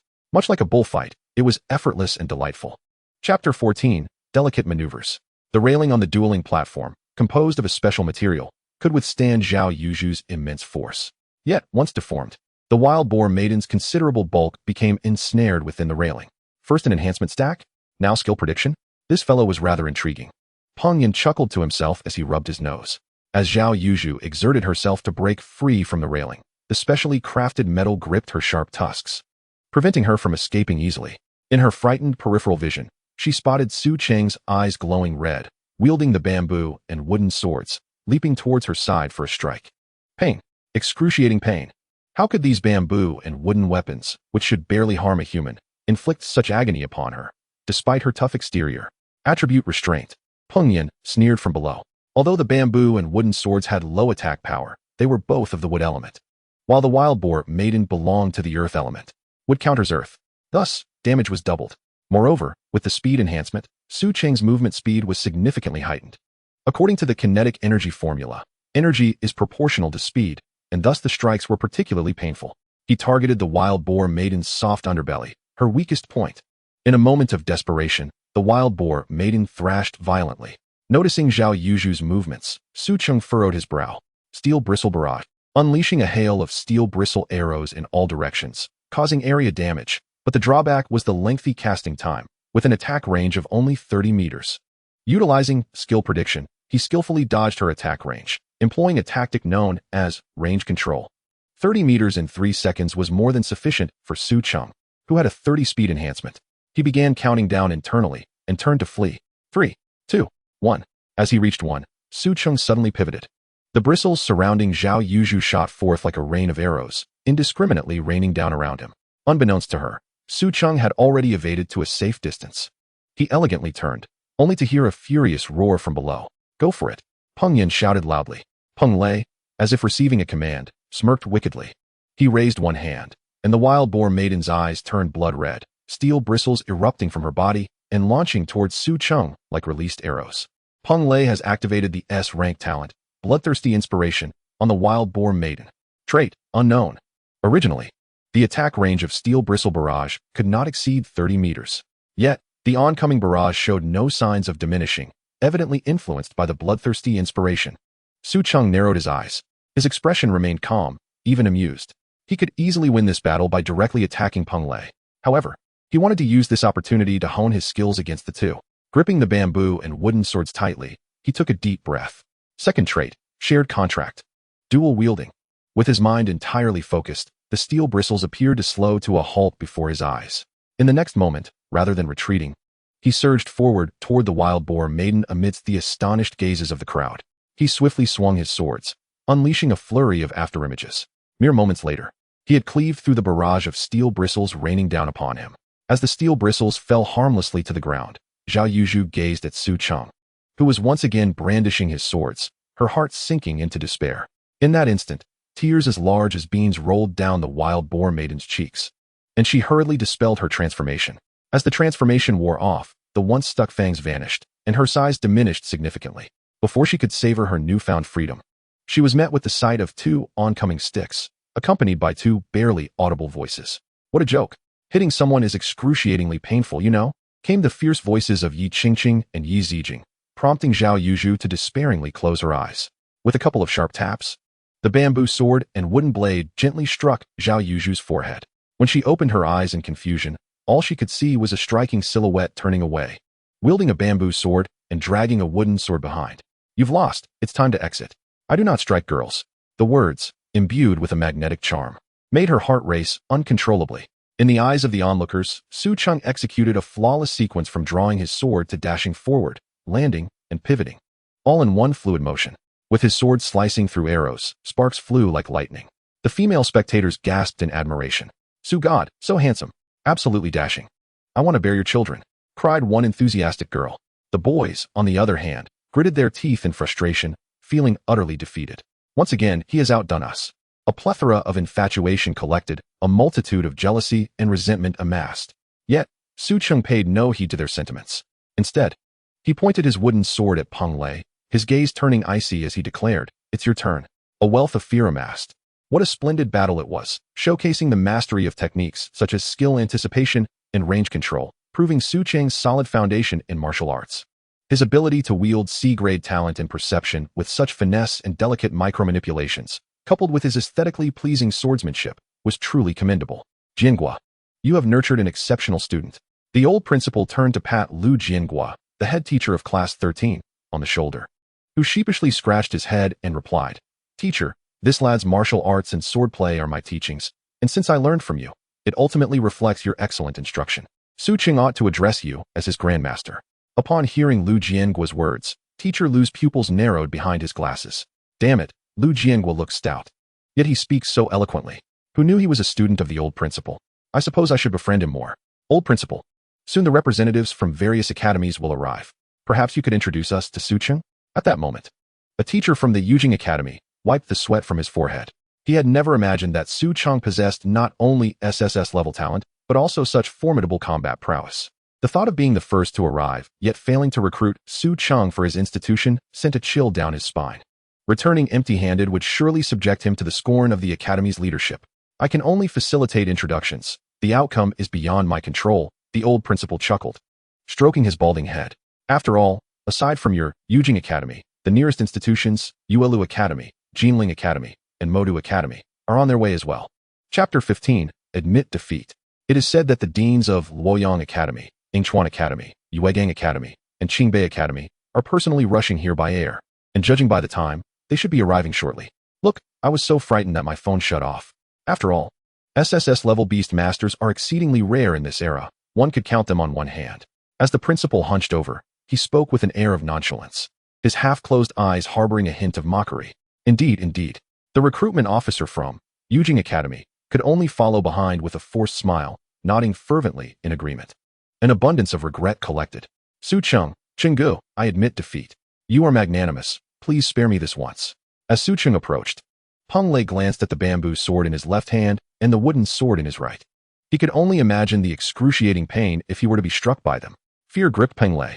Ah, little Peng, of course. I am magnanimous and will choose to forgive you as before. But before joy could spread across Peng Lei's face, Su Cheng's tone shifted. But I am different now. I am a Beastmaster. For the sake of team harmony, it is not solely my decision anymore. We shall vote. Who agrees to punish Peng Lei? Raise your hands. As soon as he finished speaking, the bamboo sword and wooden sword stood upright, with Zhang Qian and Lu Wanqing also raising their hands, rushing forward. You see, that has 4 votes in favor. My dissent alone does not outweigh the majority. Su Cheng feigned difficulty, sighing deeply as he looked at Peng Lei. Whether they choose to forgive you or not, perhaps you should try apologizing. With that, he cradled his head and descended from the dueling platform. while Lu Yong and Zhang Qian, each wielding a wooden sword and bamboo sword respectively, charged at Peng Lei in a fit of fury.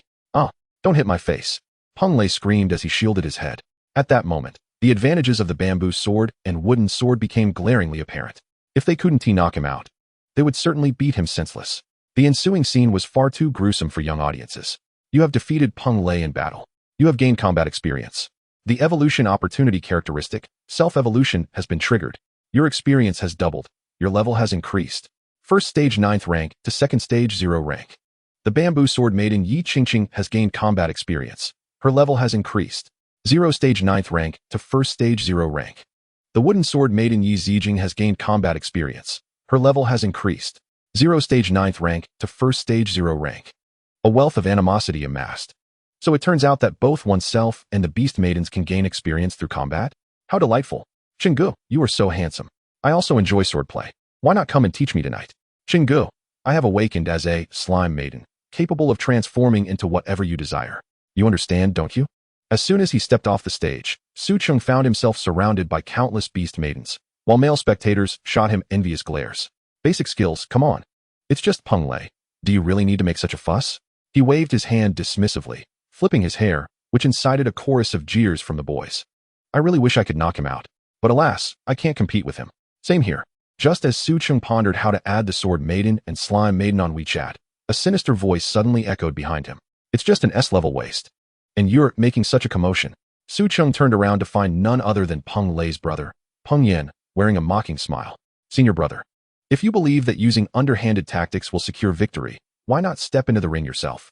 With Peng Lei's intellect, he could hardly devise a provocation, nor would he dare to strike Zhang Qian, knowing she was Su Cheng's contracted beast maiden. Furthermore, Peng Yan's cheer from the audience served as a signal for Peng Lei to unleash his innate abilities. The answer was clear. Peng Yan was the mastermind behind it all. As for the purpose, is it to probe one's own characteristics in such a manner? Oh, is that so? Then, do you dare to accept my challenge? Peng Yan's gaze brimmed with provocation as he raised his chin. Standing behind him was none other than Xiao Yuhan. Su Cheng, do you truly believe that having awakened an SSS-level talent grants you the audacity to disregard others and act as you please? Xiao Yuhan, seemingly having latched onto a strong ally, spoke with unwavering confidence. I apologize, but awakening an SSS-level talent indeed allows one to act as one desires. If you disagree, let your senior awaken one as well, Su Cheng replied with a smile. Su Cheng, do you comprehend the phrase there are always greater beings beyond the heavens? Senior Peng Yan has been the most outstanding graduate of Jiangzhou No. 1 High School in recent years, Xiao Yuhan retorted, exasperated. Exactly. Su Cheng's tone shifted as he grinned mischievously. At least in the realm of collecting broken shoes, I cannot compare. Who are you calling a broken shoe? Xiao Yuhan's voice nearly cracked. Enough. Peng Yan interjected sharply, turning to Su Cheng with a chilling demeanor. If you lose, you will leave your beast girl behind. If you win, you may choose any beast girl here at your leisure. I apologize, senior. I have no interest in your beast girls. How about this? We determine the victor and settle our fates as well. Upon hearing Su Cheng's words, Xiao Yuhan's pupils constricted, and she instinctively took a step back. Peng Yan's expression shifted dramatically. This Su Cheng is utterly unyielding. Moreover, the wager now proposed by Su Cheng weighs far heavier than my initial suggestion. If I refuse, I would find myself in a precarious position. To determine the victor and settle our fates, you say? Peng Yan silently shook his head. It was unnecessary to risk his life for a woman. Considering that I was the one who proposed this duel, if I do not acquiesce to Su Cheng, I would lose face. As he grappled with his dilemma, Su Cheng chuckled lightly, stoking the flames once more. Senior, I had thought you were formidable. Yet it appears you are merely average. In the future, do refrain from coming to Jiangzhou No. 1 High School. We do not require a disgraceful senior like you. It would be embarrassing. From this day forth, Jiangzhou No. 1 High School shall have but one brother, and that is me, Chenggu. As Su Cheng's words echoed, the broken shoes behind Peng Yan wore expressions of disappointment. They had thought they had found a strong ally, only to discover he was but a hollow shell. I will compete with you. If I lose, I shall kneel and call you daddy. Peng Yan spat those words with venom, his eyes ablaze with fury. Chapter 16, SSS-level talent, bloodline enhancement. Very well. Su Cheng's eyes sparkled with amusement. Come, my dear son, I have been waiting for you. He chuckled, leaping onto the duel platform. I hope your bravado remains as steadfast as it is now. Peng Yan's gaze darkened as he slowly approached the dueling stage. Xiao Yuhan, too, had not anticipated that she stood at the epicenter of the fiercest battle at Jiangzhou No. 1 High School. Supporters had already begun to cheer from below the stage. The rivalry for the title of the best at Jiangzhou No. 1 High School, a peak duel, promises to be thrilling. Senior Peng Yan, do make sure to smash Su Cheng's head. In an instant, the atmosphere beneath the duel stage became raucous. The overwhelming majority stood in support of Peng Yan. After all, from their perspective, Su Cheng had charmed so many school beauties, which was simply unacceptable. Teacher Lu adjusted his glasses, sighing. Although Su Cheng possesses extraordinary talent, his demeanor is excessively ostentatious. The heads of various academies are soon to arrive. It will be a spectacle to behold. Indeed, a young person who does not shine brightly cannot truly be called young. The old principal, however, remained unfazed, appearing quite spirited. As he spoke, Teacher Lu quickly changed his tune. You are right. After all, the academy encourages dueling. And this battle between the two of them will undoubtedly serve as an exemplary model for the first and second-year students. Chenggo, I'm sorry. Zhang Qian stepped onto the stage, looking somewhat embarrassed as she addressed Su Cheng. If it weren't for me, this wouldn't have happened. Her heart was engulfed in profound guilt. Su Cheng offered her a resolute glance. Zhang Qian, there is no need to apologize. Since our pact, we have become a shared fate. Whoever is bullied, I shall not let that stand. Hearing his words, Zhang Qian felt her cheeks flush and warmth spread within her. Moreover, I suspect that it was Peng Lei who instigated the conflict by having Peng Yan target you. His aim was likely to probe my talent characteristics. Thus, Peng Yan is the one we should seek revenge upon. Do you understand? Zhang Qian nodded, somewhat confused, and then transmitted to Su Cheng. Chenggu, though my mind may not be the sharpest, I trust you completely. I will follow your lead. Su Cheng's gaze inadvertently fell upon her chest, barely concealed by her school uniform, and a smirk tugged at his lips. No worries, a dull mind is inconsequential as long as your body is capable. He accidentally conveyed his unguarded thoughts to Zhang Qian's mind. Noticing the flush creeping up to Zhang Qian's ears, Lu Wanqing smiled and took her hand, offering comfort. Rather than dwelling on apologies, focus on how to perform well. You can do it. Yes. Thankfully, Lu Wanqing intervened, allowing Zhang Qian to take a deep breath. The duel countdown began. 10. At the referee's command, Peng Yan instantly issued his order. Xiao Yuhan, transform. Xiao Yuhan hesitated for a moment before leaping into the air, transforming into a celestial eagle. 9. A golden celestial eagle with a wingspan of 3 meters appeared in the sky. Peng Yan let out a cold chuckle, patiently whispering tactics into the eagle's ear, knowing that during the countdown, Su Cheng was unable to attack. The celestial eagle nodded and soared into the air. 5. Su Cheng stepped forward, his thoughts coalescing as he gripped the bamboo sword, transformed from Qingqing Zijing. Transform. Behind him, Zhang Qian and Lu Wanqing also morphed. One became a massive dark night cat demon, while the other transformed into a beast girl in a delicate bunny form. For beast girls, there are 2 forms, a beast form and a beast girl form, depending on each beast girl's combat style, with no hierarchy between them. For instance, the wild boar girl and the dark night cat demon can better harness their strength and agility in beast form, while the delicate bunny girl, being combat-oriented, excels in beast girl form. 1. As the countdown reached its conclusion, the celestial eagle dove down, launching a direct attack at Su Cheng. Su Cheng swung his sword, parrying the eagle's talon strike, and in one fluid motion, thrust the blade toward the eagle's abdomen, his movements as graceful as flowing water, yet to his surprise, the celestial eagle was merely feigning an attack.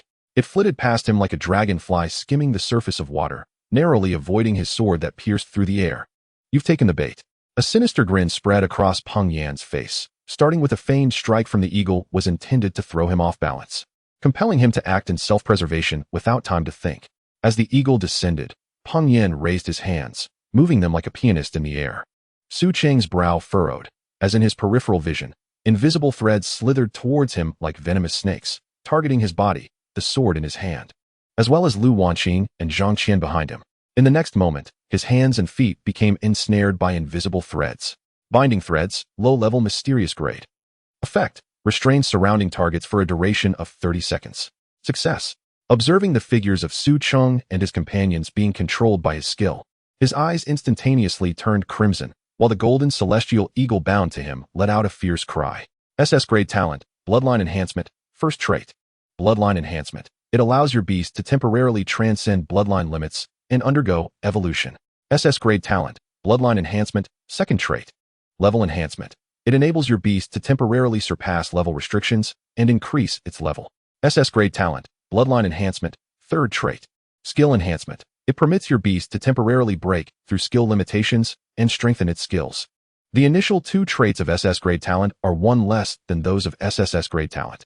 Upon reaching the 2nd tier, Peng Yin unlocked the 3rd trait. This was the very reason he dared to be so audacious, confronting Su Cheng, who possessed an SSS grade talent. For in his view, the data on Su Cheng indicated that he was at the 1st level, 9th stage, having not unlocked the 4th trait, thus possessing only 3 traits, just like him. With the advantage of levels, he could fully maximize the combat power of the Celestial Eagle. In the next moment, the golden Celestial Eagle was enveloped in flowing light, revealing a majestic 2-winged angel in the sky. Su Cheng gazed at the golden angel transformed from Xiao Yuhan, narrowing his eyes. Name: Xiao Yuhan. Attribute: Flight, Light. Talent: Celestial Eagle Maiden, A grade. Angel Maiden, S grade. Bloodline Enhancement Effect. Rank: 0th Tier 7th Stage. 1st Tier 7th Stage Level Enhancement Effect. Skill: Soar. Skill: Wing Strike. Skill: Holy Sword, Exclusive Skill, Fiery Holy Sword, Exclusive Skill. You have received skill enhancement. Upon realizing that the Angel Maiden's 3rd skill was an exclusive skill, the Holy Sword, he began to understand why Peng Yin had chosen the Celestial Eagle Maiden Xiao Yuhan to battle against him. The Fiery Holy Sword was a skill that could only be wielded by an SS grade 4-winged angel. Chapter 17, Revenge. The Angel Maiden's Holy Sword not only possessed extraordinary holy damage, but also released healing effects for herself and her allies. Thus, this fellow immediately utilized 3 traits, intending to eliminate him in one swift strike. Is this the SS grade talent, Bloodline Enhancement? The Angel Maiden Xiao Yuhan appeared divine, materializing a radiant holy sword in her hand. Peng Yin enhanced the speed of the Angel Maiden, significantly boosting her velocity. Grasping the fiery holy sword, she flapped her wings and immediately dove towards the dark attribute Night Cat Demon. The Night Cat Demon bore attributes of darkness and ground. Among them, darkness was countered by light, while ground was countered by the Angel Maiden's flight. A double attribute counter. The damage escalated from a mere doubling to quadrupling. Furthermore, with Xiao Yuhan's bloodline enhancement, her level surged from 0th Tier 7th Stage to 1st Tier 7th Stage, giving her a whole tier advantage over the Night Cat Demon. Moreover, the skill she employed, the Fiery Holy Sword, was one that could only be unleashed by an SS grade 4-winged celestial angel. With this strike, Zhang Qian would either be dead or gravely wounded. Zhang Qian, transform into human form. At a critical moment, Su Cheng urgently transmitted his thoughts to Zhang Qian's mind. Although she was bewildered by the sudden voice in her head, Zhang Qian obediently complied. Swoosh! The sharp light sword pierced through the human form of Zhang Qian. And at that same instant, a faint glow emanated from her body. Oh, healing through transformation to counter the attribute counter? This little cat possesses quite the quick reflexes. Peng Yin tilted his head, observing Su Cheng with a bemused expression. He was unaware that Zhang Qian and Su Cheng could communicate swiftly through their thoughts, mistakenly believing it was Zhang Qian's own quick thinking. Had it not been for Su Cheng employing a basic healing technique at the same time Zhang Qian was injured, she would have undoubtedly succumbed to the overpowering holy sword, instantly losing her combat capability. This technique of timing skills with healing is referred to as coordinate healing. Although the wound on Zhang Qian's chest gradually healed under the basic healing technique, the immense pain caused her vision to darken, and she promptly fainted. Peng Yin tilted his head, a sinister grin on his face. However, your healing technique must be on cooldown now. What will you do to defend against the next strike? Oh, I seem to have forgotten. Under level suppression, the duration of control skills can indeed be extended. If I am not mistaken, we are directly separated by 1 tier in strength, right? Unable to break free from my bindings? How will you mount a counterattack then? If you plead for mercy now, kneel and call me father, and perhaps I might spare your life. He yearned to witness the fear, panic, and unwillingness on Su Cheng's face. Yet, all that Su Cheng displayed was his usual calm demeanor. Zhang Qian, you must feel quite resentful, don't you? He turned to look back at the once unconscious Zhang Qian. Yes, I feel exceedingly resentful. Her inner voice resonated within Su Cheng's mind. Are you prepared? I am ready. Watching Zhang Qian struggle to rise from the ground, a smile crept upon Su Cheng's lips. I am waiting for the opportunity to evolve. What about you? Are you waiting for death? Night Cat Demon, evolution opportunity, revenge. Achieved. Shall you evolve? Yes. Your Night Cat Demon, A grade, has evolved into a Cursed Cat Demon, S grade. Your Cursed Cat Demon, S grade, has acquired the exclusive skill, Revenge. Revenge returns all damage you have received, tripled. Due to your Beast S evolution, the Infinite Beast, SSS grade, first trait is triggered. Your intermediate agility has been enhanced to advanced agility. Advanced agility. You have gained advanced agility, increasing agility by 30, cursed cat demon escalate. In the next moment, countless cursed shadows converged around Zhang Qian, who hunched over, her eyes fierce, teeth transformed into serrated edges, and her delicate hands and feet morphed into razor-sharp claws. She tilted her head back, gazing at the angel maiden in the sky, her eyes blood-red, brimming with hatred. A torrent of blood-red shadows surged forth, causing the angel maiden Xiao Yuhan's exquisite face to turn ashen. S-grade beast, cursed cat demon. Even Peng Yin, witnessing this scene, was on the brink of collapse. Impossible, absolutely impossible. How could you possess bloodline enhancement when SS grade talent is unique? Yet, Su Cheng did not reveal to him that his hidden talent was the SSS grade evolution opportunity, a true evolution, rather than a temporary one. Your so-called meager talent is beneath my notice. Revenge. In the next instant, enveloped by cursed shadows, Zhang Qian soared into the air. Her sharp claws aimed at the angel maiden's chest. The angel maiden Xiao Yuhan flapped her wings, evading the cursed attack. She swung the fiery holy sword in her hand, aiming to cleave through the shadows. However, she did not anticipate that the shadows would twist in midair, and a tail, like a steel whip, lashed out, striking against Xiao Yuhan's holy sword. As Xiao Yuhan focused her gaze, the shadow before her had already gracefully descended from the air. You have unleashed speed enhancement and power augmentation upon the vengeful feline spirit. Its form was ghostly, moving with a speed almost imperceptible to the naked eye as it swiftly darted across the dueling arena, ultimately climbing onto a specially crafted railing, gathering strength with its hands and feet. Bang! Even the reinforced railing, impervious to the might of the wild boar maiden, succumbed to the impact, toppling amidst the gasps of the crowd, and once more, a bolt of black lightning surged upward. Xiao Yuhan attempted to locate that figure on the ground, but in the next instant, her complexion drained of color as a chilling voice suddenly erupted behind her. Got you. She turned her head, her pupils constricting in horror. In her peripheral vision, a shadow loomed ominously behind her, its jagged maw wide open, poised to savage her wing with fierce intent. One of her angelic wings was thus brutally torn away. Like a kite severed from its string, Xiao Yuhan plummeted to the ground. Peng Yin cast a mid-level healing spell on the angel maiden, restoring her life. Yet, the shadow did not cease its brutal assault. It continued to tear away at Xiao Yuhan's remaining wing, devouring it before the astonished eyes of the onlookers. Bloodied white feathers fluttered chaotically across the dueling arena, while that shadow persisted in its gruesome dismemberment of Xiao Yuhan's frail form. Even with her health restored, the fallen angel maiden could only succumb to the ravaging fate. Simultaneously, Su Cheng tore through the transparent threads binding him, leaping swiftly towards the astonished Peng Yin. He smirked, his figure instantaneously appearing before Peng Yin. With a flourish of his bamboo sword and wooden blade, he unleashed a sweeping attack towards Peng Yin's shock-stricken profile. Dual-wielding. Bang. Chapter 18. Killing with intent. Relentlessly disposing of the corpse. How is this possible? Peng Yin lay sprawled on the ground, his face swollen like that of a pig. Yet his gaze remained fixed on Su Cheng. How could she evolve? I understand now, it's your trait. Damned SSS level talent trait. Observing Peng Yin's frenzied demeanor, Su Cheng felt no inclination to engage in further dialogue. The only response he offered was the relentless assault of his bamboo sword and wooden blade. You are not worthy of knowing. You have achieved victory in this duel. Due to the challenge being above your level, you have gained substantial experience from this duel. According to your self-evolution trait, you have received double experience from this duel. Your level has risen to second rank, stage 2. Due to being at a lower level, Bamboo Sword Maiden has gained substantial experience and leveled up to first rank, stage 5. Due to being at a lower level, Wooden Sword Maiden has gained substantial experience and leveled up to first rank, stage 5. Due to being at a lower level and performing exceptionally in battle, the Vengeful Cat Maiden has gained substantial experience and leveled up to 0 rank, stage 6. Due to idleness, the Soft-Boned Rabbit Maiden has gained no experience. Congratulations, host, on successfully evolving your first beast, receiving a Moonstone as a reward. Moonstone, a necessary material for special beast evolution. The referee rushed onto the stage to heal Xiao Yuhan, saving her avian life. Su Cheng placed the small stone resembling a moon into his spatial ring. Senior, it's time to fulfill your promise.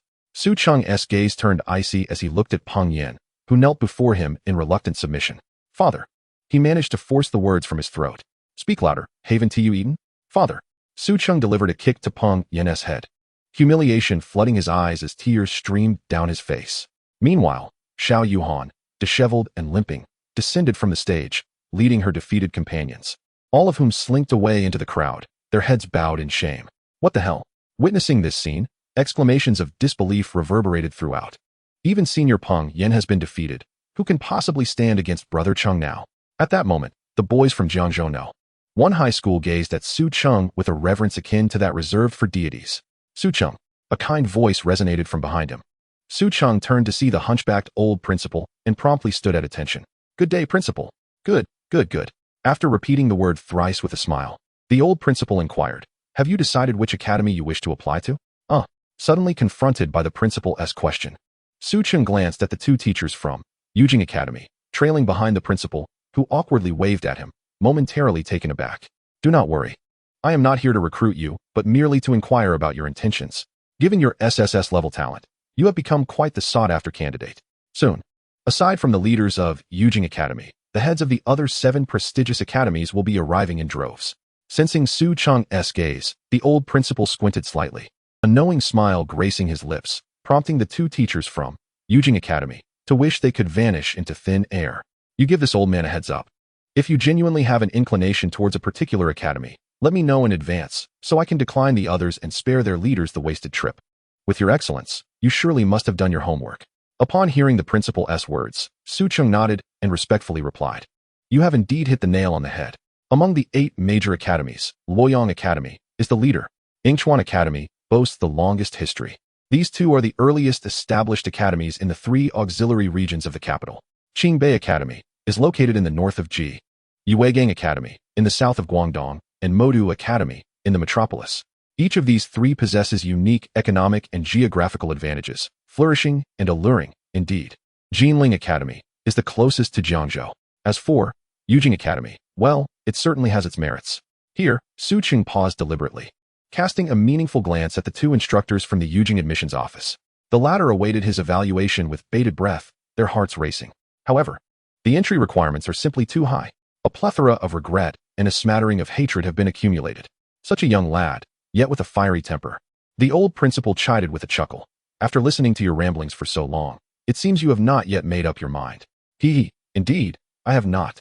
Originally, I was specially recruited by Yujing Academy, so I didn't think much about other academies. Who knew that Yujing Academy's entry requirements would be so stringent? They won't even accept a C-level talent. I do not wish to be an SSS level talent yet regarded as an F-level talent. I want to discard the C-level talent. But I cannot. Su Cheng scratched his head, pondering the dilemma. His words pierced the hearts of the 2 teachers from Yujing admissions like daggers, repeatedly stabbing and withdrawing. Then stabbing again, killing with intent, relentlessly disposing of the corpse. They could not fathom how, on this scorching summer day, this 18-year-old youth could utter such chilling words. Alas, alas. It seems I shall leave you to negotiate with the 8 major academies on your own. I shall not be your servant any longer. Those old codgers, truly relentless in their stubbornness, are not inclined to return at this juncture. The old principal chuckled and scolded lightly as he turned, gesturing with his hands toward the 2 teachers from Yujing Academy, as if to convey, you both have witnessed it. It is not that I am unwilling to assist you, but rather that the opportunity to even speak has eluded me. Until the old principal threw down his responsibilities and departed. He left the 2 teachers of Yujing Academy exchanging glances, their faces drawn, entangled in the gusts of wind. Competing against the deans of the remaining 7 academies? What folly! Just then, the sky above darkened ominously. Shadows sliced through the firmament. By the heavens, dragon knights. Goodness, fighter jets. For heaven's sake, sword-wielding cultivators. As they gazed up at the figures descending from the heavens, the 3 elderly gentlemen leaped down from the black dragon, the fighter jet, and the flying sword, leaving everyone utterly speechless. One lean old man glanced at his phone, muttering, the location is precise. This is indeed the spot. He then greeted the other 2 with a feigned smile. Old Lee, it has been years, and your belly has only grown larger. When are you expecting a child? The cuisine in Lu Yong must be splendid. And you, old son, how cunning you are. The distance from Guangdong, Hong Kong to Jiangzhou is considerable. Yet you flew in on a fighter jet. Are you trying to show off? Chapter 19. The 8 academies gather, fighting over Su Cheng. The portly old Lee grinned at the lean old man. Old Zhao, it has been 2 decades, and your tongue remains as sharp as ever. Old son, speaking in a Cantonese accented Mandarin, turned to the lean Zhao and said, what up? This is the latest battle maiden, Xian Niao, and she is fond of my granddaughter. Come, greet everyone. No sooner had he spoken than the fighter jet in the sky transformed like a transformer. In an instant, the 30-meter-long aircraft morphed into a young maiden adorned with mechanical wings. Greetings, Dean Zhao, Dean Li, I am Sun Yan. Gifted with the talent of Xian Yao Battle Maiden, SS Great. The melodious accent of Minan captivated the surrounding boys, their eyes wide in astonishment, erupting in excitement. By heavens! A genuine battle maiden. Upon witnessing Sun Yan's emergence, the old man Zhao from Qingbei Academy felt a wave of foreboding wash over him. And he could not help but exclaim, "What the devil, old Sun? What is the meaning of bringing your granddaughter here?" Little did he anticipate old Sun's brash retort. "I ask you, isn't this spectacular? You think riding a mere broken sword can compare to my Guangdong Hong Kong Academy?" Thankfully, I was prepared. Old Li from Lu Yong Academy, with his prominent belly, clapped his hands, "Come forth." The next moment, the black dragon in the sky swooped down, transforming into a voluptuous woman clad in black silk. "Greetings, Dean Zhao, Dean Sun. I am Luo Yuning, the newly appointed head of Lu Yong Academy, gifted with the SSS grade world-destroying black dragon. Who do you think you are?" "Old Li. Old Sun, you disregard the rules of combat. I shan't even mention the SS grade battle maiden. You even brought an SSS grade world-destroying dragon. And she is the newly appointed head. Who would believe this? Isn't she merely a doctoral student from your academy?" Upon hearing Zhao's insults, Old Li's face flushed crimson with embarrassment, and he averted his gaze, while Old Sun chuckled. "What can I say? If it were an SSS grade beast girl, I wouldn't compete with you.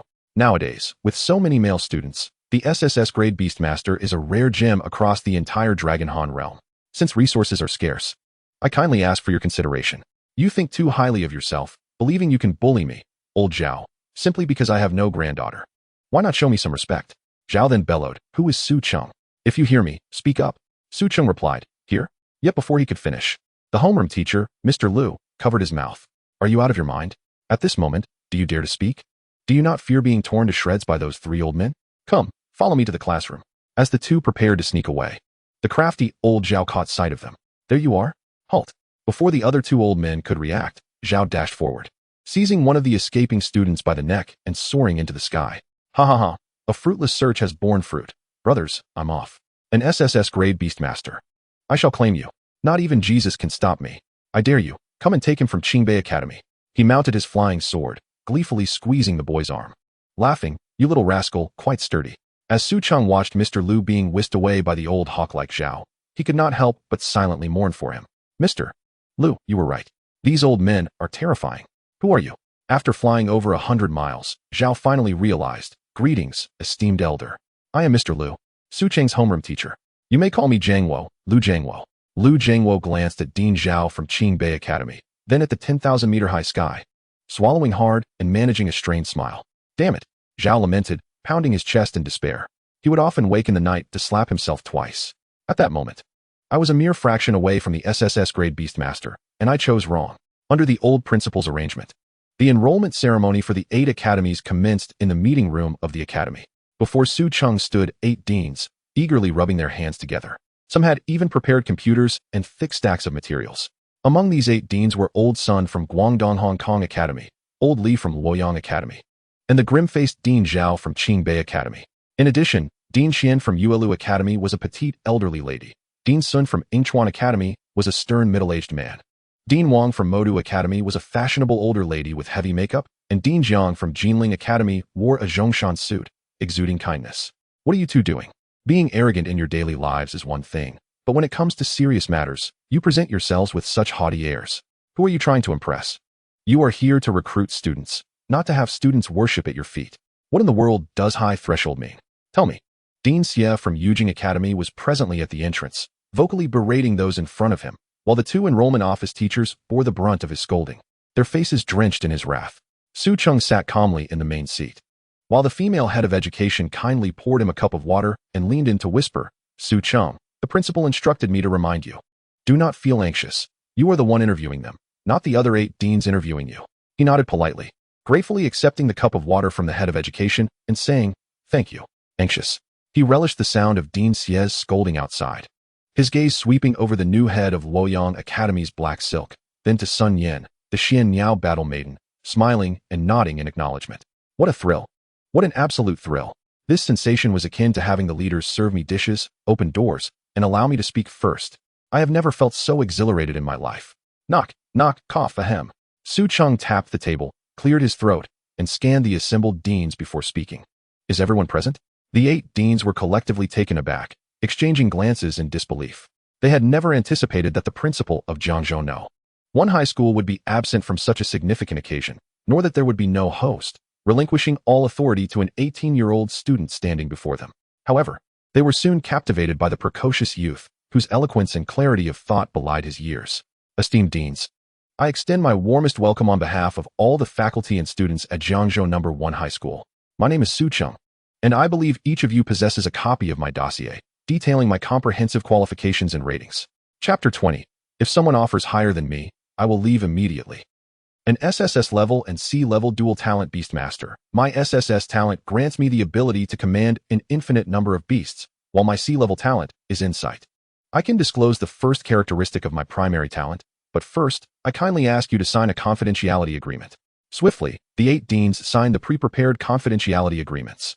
In truth, there was little to conceal, but their cooperation meant they could continue to listen to this audacious young man. This tactic is known as establishing dominance and is commonly employed in negotiations. The first characteristic of the infinite Beastmaster talent is the ability to transcend the limitation of binding only one beast. In other words, I can contract multiple beast companions. Fearing that the audience might not grasp the concept, Su Cheng clapped his hands. At that moment, the somewhat anxious Yi Qingqing and Yi Ziqing stealthily entered the room. Brother Su Cheng, I'm so nervous. I feel like I might wet my pants, Yi Qingqing whispered. Do not fret, just relax.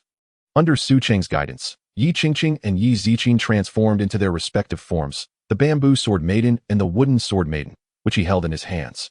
He twirled the two weapons gracefully before summoning the sisters back into their human forms and urging them to exit hastily. The 8 deans nodded in acknowledgement, particularly Dean Sun of Yingchuan Academy, who became engrossed in swiftly jotting notes on his paper. Dean Wong from Modu Academy glanced at Sun's writing and was visibly shaken by the revelation. Infinite Beastmaster. SSS level. How formidable, he scribbled. Seeing the 8 deans fixated on him, Su Cheng took a deep breath and continued. The infinite Beastmaster talent has one significant drawback. Once a contract is established with a beast companion, it cannot be dissolved unless I perish. Therefore, my first condition is that all beast companions contracted with me must enter the same academy as I do. If this condition cannot be met, you may all take your leave. Su Cheng lied. In reality, the contracts could be dissolved. But he believed this assertion was necessary to have C-level talents like Qingqing and Ziqing follow him. Otherwise, all his efforts would be in vain. His words resonated clearly in the adjacent room. Zhang Qian bit her lip in anticipation, nearly overwhelmed by a surge of happiness. According to Brother Cheng, am I to understand that I might receive an early special invitation from the Longhan 8 academies? She whispered to Lu Wanqing. Indeed, not just you, but also Qingqing and Ziqing, Lu Wanqing affirmed quietly. However, even without Su Cheng's influence, with your original A-level talent, as long as your other evaluations are not significantly lacking, you have a high chance of entering the 8 academies. Upon hearing Lu Wanqing's words, Zhang Qian shook her head. If it were a male, an A-level Beastmaster talent would surely secure a place, but the competition among females is fierce. Gaining admission to the Longhan 8 academies with only an A-level talent is quite challenging. Perhaps. Lu Wanqing sat upright, her own heart racing with uncertainty. Su Cheng's demands appeared simple but were, in fact, exceedingly stringent, as they challenged the established norms and lowered the standards of the 8 academies.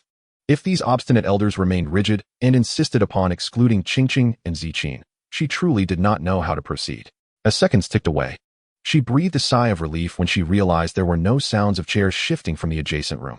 She stood up and smiled at Yi Qingqing and Yi Ziqing. Su Cheng's conditions have been agreed upon. In the conference room of Jiangzhou No. 1 High School, a massive long table carved from Burmese rosewood dominated the space. At one end sat the 8 deans, while Su Cheng sat at the other, appearing composed. Though internally, he felt a twinge of nervousness. In response to their silence, Su Cheng discreetly raised 2 fingers beneath the table and signaled a victory sign to himself. Since everyone had consented, the subsequent process would proceed in the form of an auction. An auction? The 8 deans raised their eyebrows. How had the admissions process morphed into an auction? What was this young man scheming? Indeed, cultivation requires abundant resources, not just for me. As I have many beasts to nurture, I am a straightforward individual, never one to consider myself above others or to engage in protracted negotiations. Your time, esteemed deans, is far more precious than mine. Therefore, present the resources you can offer. The highest bidder shall prevail, and let us expedite this process. Su Cheng smiled, and to the eyes of the 8 deans, he resembled more of a merchant than a student. The more he appeared this way, the more intrigued the deans became. In the surveillance room, the old principal could not help but chuckle, patting Lu Yong on the shoulder. This boy's cunning is beyond what you could teach. Huh. Lu Yong was momentarily at a loss, unsure whether the principal was praising or reproaching him. This lad knows how to deflect animosity. If he had approached this in the usual manner, choosing any one academy would have offended the other 7. Do you think this old body wishes to hide here? It's merely to avoid making enemies.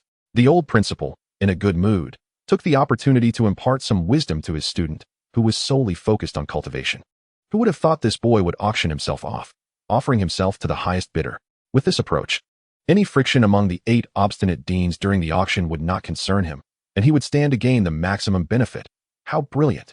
As expected, upon Su Cheng's declaration, Dean Zhao leaped to his feet. You rascal, you've piqued my interest. I'll place a base bid.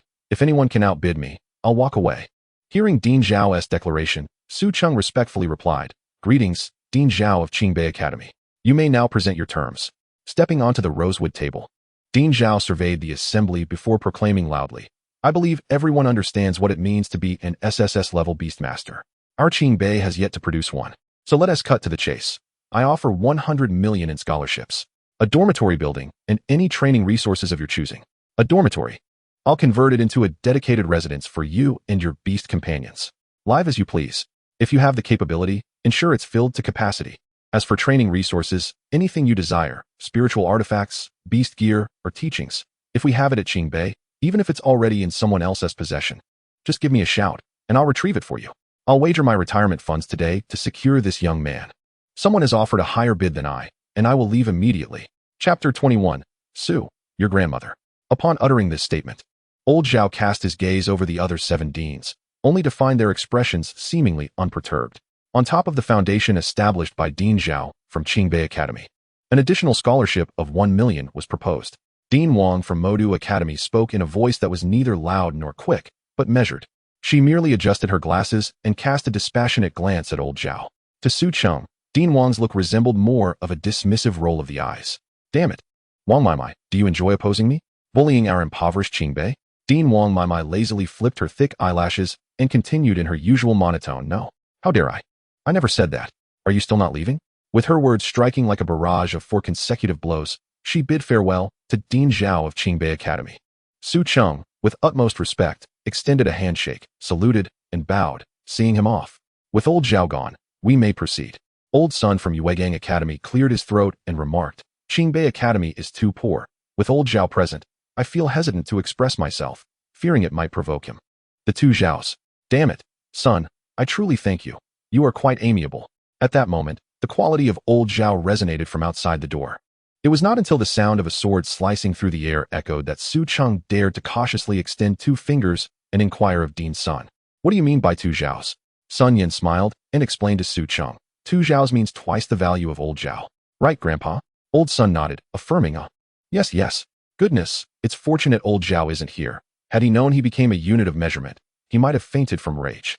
Dean Wong Mai from Modu Academy chimed in, 3 Zhaos. Old Li from Lu Yong Academy added, 4 Zhaos. Dean Xie from Yujing Academy abruptly rose from his seat. He had not spoken a word since entering the meeting room, but upon exiting, he exclaimed, Damn it, the threshold is high. You too, get the hell out. His volume surpassed the ongoing auction within.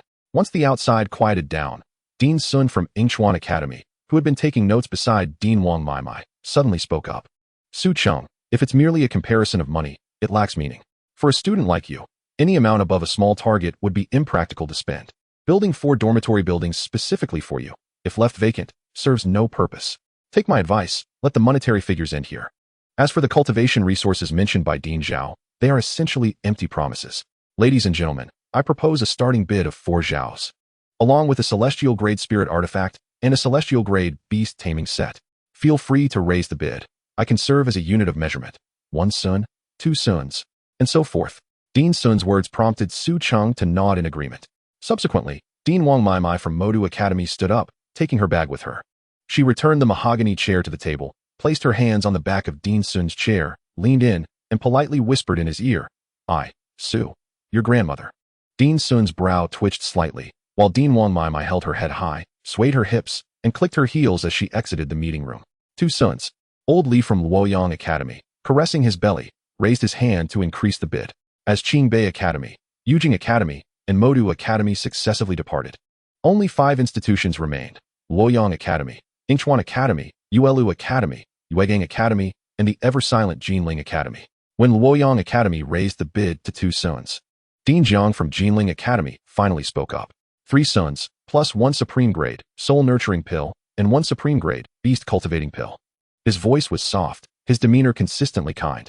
Yet as these words left his lips, the expressions of the other 4 deans shifted dramatically. 4 Zhaos, 3 Suns, 2 Jiangs.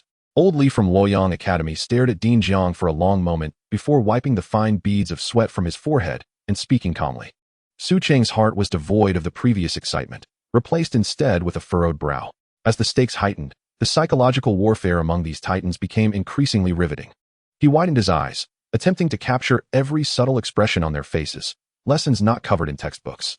Just a student, there's no need to deplete family resources, right? Enjoy yourselves. After a profound silence, Dean Sun from Inchuan Academy stood. He exhaled a sigh of relief and extended his hand to Su Cheng. Su Cheng, this is my business card. My surname is Sun. Although today's outcome is regrettable, I did my utmost. He winked at Su Cheng, who instantly understood the true meaning behind his words of effort. Thank you, Dean Sun. Su Cheng expressed his gratitude. His effort to assist in raising the bid was invaluable. I believe we will have opportunities to meet again. As he spoke, he feigned a hug with Su Cheng while whispering in his ear, we have many excellent girls at Inchuan Academy. If you lack a certain attribute in your beast, let me know, and I will help you connect. Upon hearing Dean Sun's words, Su Cheng solemnly placed his business card in his chest pocket. Dean Sun, your vision is truly grand. Should the opportunity arise, please visit us at Inchuan Academy. He bid farewell to Inchuan Academy. At that moment, as Su Cheng gazed at Dean Sun's retreating figure, his eyes welled with tears. Ahem. With Dean Sun leaving the table, Old Sun cleared his throat and continued, my ordinary Mandarin isn't standard, so let me speak on behalf of my grandfather. He pointed at Sun Yin beside him. Classmate Su, and all the deans present, my grandfather says his Mandarin isn't very standard, so I will translate. The Phoenix Battle Maiden turned her attention to Su Cheng and solemnly stated, Classmate Su, I have an unusual request. Please, go ahead. As the stakes will escalate, we wish to confirm. Are you truly worth this price? What do you wish to confirm? Su Cheng appeared calm, yet a flicker of displeasure crossed his mind. Why are you so troublesome? Does your strength match this SSS grade talent? I'm not merely speaking of the data on the rating chart, but rather your mindset during combat and your instinct in battle. As Sun Yin finished her statement, the remaining deans of the other academies nodded in agreement. Talent is indeed crucial, but what Sun Yin articulated held substantial weight. Although Su Cheng felt discontent, he recognized that her words had planted a seed in the hearts of the assembly. Chapter 22. Let's keep in touch. Everyone wishes to examine the goods. No one desires to unbox the mystery box. In that instant, Su Cheng found himself in a predicament. How do you wish to test me? Engage me in battle. Looking at the slightly older young lady before him, a smirk crept across Su Cheng's lips, accompanied by a glimmer of intrigue in his eyes. Miss Sun Yan, your suggestion is excellent, yet it harbors evident flaws. What flaws? Sun Yan's heart raced furiously, yet she endeavored to maintain an air of tranquility. However, the subtle expression of panic that flitted across her features was utterly perceptible to Su Cheng's keen insight. The ultimate beneficiary of the auction was solely the highest bidder among the existing 4 parties. Should I compete with you now to validate my worth? I would undoubtedly exert myself to the fullest in the contest, even if I were to emerge victorious, proving my value. The traits I exhibit during this battle would be indelibly noted by the other 3 parties. In such a scenario, the losses would fall upon the ultimate beneficiary of the auction and myself, while the other 3 would bear no repercussions. A trap for self-validation? Would I leap into it? Su Cheng chuckled inwardly. Sun Yin attempted to wrest the conversational advantage back to herself. How then shall you demonstrate your prowess? Or rather, how will you prove yourself? What do I need to prove? I owe no one any justification. Su Cheng replied with an air of arrogance. I only need to prove myself to my sole buyer. Naturally, since this buyer exists among your 4 parties, I can indeed make a promise to all 4 of you. If I am not worth the price you propose, then in the future, you may reclaim everything you have granted me. Su Cheng locked eyes with Sun Yin, speaking with unwavering conviction. Moreover, the most crucial point is that your Yuegang Academy can no longer afford to bid higher. The increasing evasion in her gaze only served to underscore her growing unease. The more anxious she became, the more it substantiated the veracity of Su Cheng's assertions. Yet, Sun Yin remained unaware that it was Su Cheng's final remarks that truly shattered her inner defenses. So, you intend to use this method to extract my traits. Of course, among the 4 present, there must be others like Yuegang Academy who also cannot afford to bid higher and merely wished to observe the spectacle. If they could seize the opportunity to uncover the characteristics of an SSS grade talent and gain first-hand information, that would be ideal, wouldn't it? Respectable Dean Qian. Su Cheng addressed the elderly lady from the Yuelu Academy with impeccable politeness. Could you enlighten me as to how you discern this? After being called out, Dean Qian had no choice but to rise. While you were observing me, I was also observing you. Perhaps my preparations were rather thorough. I may not know the exact assets of each academy, but I possess a clear understanding of the number of celestial artifacts each possesses and which ones would be beneficial to me. This was all fabricated by Su Cheng. Yet Dean Qian's acknowledgement confirmed it. Upon hearing this, Sun Yan's expression shifted dramatically. Su Cheng stifled a laugh within. The young lady was still too naive, unable to withstand a bluff. Young man, you are indeed remarkable. Dean Qian left her seat and approached him with a smile. Su Cheng politely shook her hand, then bowed as she departed. Just as the elder son and Sun Yan were about to leave, feeling somewhat disgruntled, Su Cheng suddenly grasped Sun Yan's arm. What? Can't bear to part with me? Sun Yan stared intently at Su Cheng, her eyes gleaming with interest. Of course, I cannot bear to part. Su Cheng leaned closer to her ear and whispered, a battle maiden. I have never encountered one before.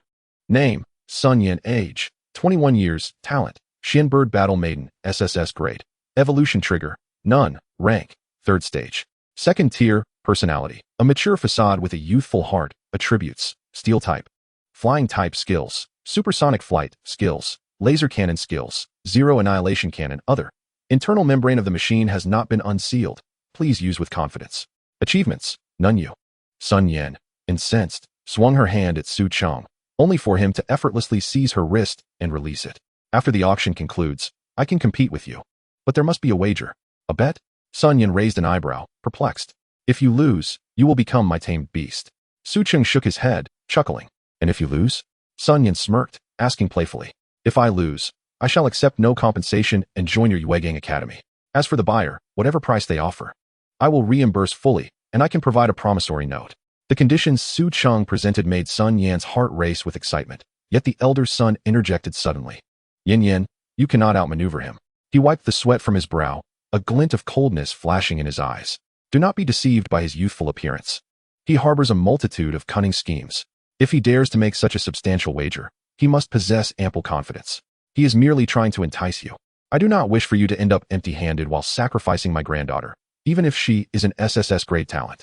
You are destined for a splendid marriage. And I cannot bear the thought of you becoming a concubine for anyone, even for an SSS grade. The elder's straightforward words caused Sun Yan's cheeks to flush. Grandfather, she pouted, feigning displeasure. Why must you speak such blunt truths, old man? This is the Xianbird Battle Maiden. Having witnessed it, how could you let her slip away? Just as Su Cheng was about to speak, the elder shot him a glare. Do not attempt to provoke me, young man. I am not a naive girl who can be easily manipulated. Observing Sun Yan's guarded demeanor, Su Cheng could only scratch his head, feigning innocence. In truth, I merely spoke without conviction. I have no absolute certainty. Dear Dean, you are overly cautious. Let us shake hands and wish you safe travels. This impudent young man, even in departure, sought to play a game of seduction and retreat. Hearing Su Cheng's words, Sun Yan slightly parted her lips, then cast a mournful glance toward the elder. In her heart, she believed that her grandfather's hesitation had cost her the opportunity to legitimately defeat Su Cheng and bring him into the Awaken Academy. The elder, however, could only shake his head with a wry smile, inwardly sighing. It seemed the next 4 years at the 8 great academies would be anything but tranquil. One must admit, Sun Yan's delicate hand was both fragrant and smooth. After their handshake, Su Cheng was left wanting more. Wishing to apply oil to this enchanting Xianbird Battle Maiden before him. Let us exchange WeChat. We should stay in touch. Stay in touch. Sun Yan withdrew her hand, disdainfully wiping it on herself, turning haughtily away, offering Su Cheng no opportunity to connect. Chapter 23. The SSS Grade Annihilation Black Dragon. Until the roar of the fighter jet engines abruptly erupted, gradually vanishing above the Jiangzhong. Only Lu Yong Academy, S. Dean Li, and Jinling Academy, S. Dean Jiang remained on the scene. The stakes remained unchanged. 1 volume of a Celestial Beastmaster skill book, plus 1 volume of a Celestial Beast skill book. Dean Jiang maintained his trademark calm demeanor. 4 Zhao, 3 Sun, 2 Jiang. On top of that, add 3 volumes of Celestial Beastmaster skill books and 3 volumes of Celestial Beast skill books. Mr. Jiang, if you possess any trump cards, feel free to present them. It appeared that Dean Li was determined to secure victory. His sudden increase in bidding clearly indicated his intentions, causing Dean Jiang to frown as he looked at him. That is natural. Dean Li, with a hand resting upon his rotund belly, squinted his eyes, exuding an air of confidence as if he possessed all the answers. Mr. Jiang rubbed his neck and, glancing at the enchanting black-clad beauty beside Dean Li, remarked with a hint of perplexity, since its establishment in the first year of Longhin's initial peace, the Lu Yong Academy has amassed nearly 2 millennia of heritage. In comparison, our Jinling Academy cannot compete with Lu Yong Academy in terms of assets, spiritual artifacts, elixirs, or the resources of our masters. He was well aware that Dean Li held a trump card, the SSS class Black Dragon Master, who patiently awaited nearby. Your understanding is sufficient. There is no need for us to become agitated over this matter. Who knows? Even if I were to claim the first prize today, I might regret it later. Wouldn't I? Dean Li replied with a benevolent smile. However, Mr. Jiang continued, loosening the collar of his Zhongshan suit. I am obliged by an old acquaintance to give it another try. With that, he produced 2 long-sealed file folders from his pocket and placed them before Su Cheng. Upon seeing the names inscribed on the folders, Su Cheng's eyes suddenly glistened with moisture. Su Cheng, would you like to know about your parents? Mr. Jiang raised his head, pushing the file folders towards Su Cheng while regarding him with an exceptionally kind gaze. Bathed in Mr. Jiang's warm attention, Su Cheng felt no resistance. Instead, he experienced an unprecedented sense of warmth. This folder contains all the information you desire about your parents. Choose Jinling Academy, and you may take this folder with you. At that moment, Dean Li's eyes finally opened wide in response to Mr. Jiang's words. Is this doggone thing trying to play tricks? Yet Mr. Jiang disregarded Dean Li's incredulous stare, reclining comfortably in his mahogany chair, his gaze fixed intently on Su Cheng. As Su Cheng's trembling hand was about to make contact with the 2 folders, Dean Li abruptly stood up and seized Su Cheng's wrist. Su Cheng, I shall only say this once. An SSS class Beastmaster can only obtain the finest resources at the best academy. I shall reveal my limit to you, 1 billion. A luxury dormitory exclusively for you. 10 pieces of heavenly artifacts, 10 pieces of legendary beast equipment, 10 supreme, spirit-enhancing pills, 10 supreme, beast-cultivating pills, 10 volumes of celestial Beastmaster skill books, and, in addition, the SSS class Black Dragon Master will personally guide and protect you until your strength surpasses hers. This encapsulates all the sincerity of our Lu Yong Academy. If you agree, splendid. If not, so be it. The moment Dean Li's words echoed through the monitoring room, the teachers present were left in a state of bewilderment. Lu Yong Academy has gone all in. Sweat beaded on Dean Li's forehead as he clearly observed Su Cheng's hesitation. Even Mr. Jiang lowered his head, revealing a contemplative smile. I'm sorry. Su Cheng finally spoke. In the astonished gaze of Dean Li, he bowed 90 degrees toward Mr. Jiang. Thank you, Dean Jiang, for your kindness. Although I yearn to learn about my parents, what Lu Yong Academy offers is simply too generous. Upon hearing Su Cheng's words, Dean Li finally let out a long sigh of relief, reclining in his mahogany chair, looking utterly spent. Everything is fine, Su Cheng. Dean Jiang of Jinling Academy slowly rose and, amidst Dean Li's astonishment, placed the 2 sealed file folders into Su Cheng's hands. Congratulations on your selection for Lu Yong Academy, the finest academy in all of Longhan, without exception. With a smile, Dean Jiang extended his hand, firmly shaking Su Cheng's hand before enveloping him in his broad, warm embrace. Experiencing an unprecedented sense of security, Su Cheng was momentarily taken aback. The words that followed, meant solely for him, caused his eyes to glisten with emotion. Xiao Cheng, I have done my utmost to secure opportunities for you. As for the path ahead, it is up to you. Dean Jiang sighed toward Dean Li of Lu Yong Academy. Old Li, you truly struck gold this time. Playing the role to perfection, Dean Li remarked, his expression one of immense satisfaction. Naturally, I would not invest such a large sum if he were not worth it. Anyone I, Old Li, deem worthy cannot be lacking. With a smirk, he took pride, oblivious to the trap set by Dean Jiang. Young man, these 2 files are your gift. In the next 4 years, should you encounter our Jinling Academy, do be lenient. Dean Jiang patted Su Cheng's shoulder, offering a kind smile. Understood.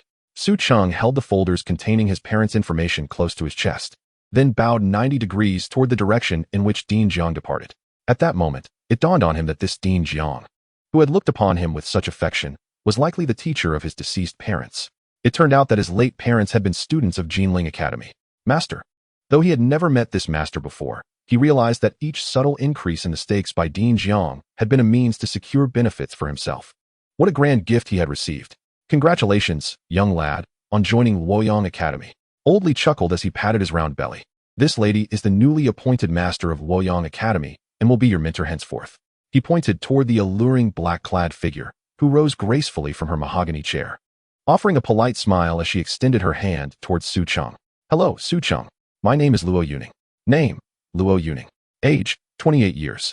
Personality, soft exterior. Strong interior. Talent, world-destroying Black Dragon SSS class. Rank. Skills, world-destroying Dragon Flame. Skills, skills, skills, skills. Others, others, others, not yet bound to anyone. First Blood yields hidden rewards. Chapter 24, Let's Dine Out. Evolution Opportunity. Achievements. Upon first meeting Lu Yong, she emanated an aura of aloofness, reminiscent of an icy beauty. However, upon closer inspection, her features were strikingly beautiful, her figure voluptuous, and her skin as translucent as porcelain.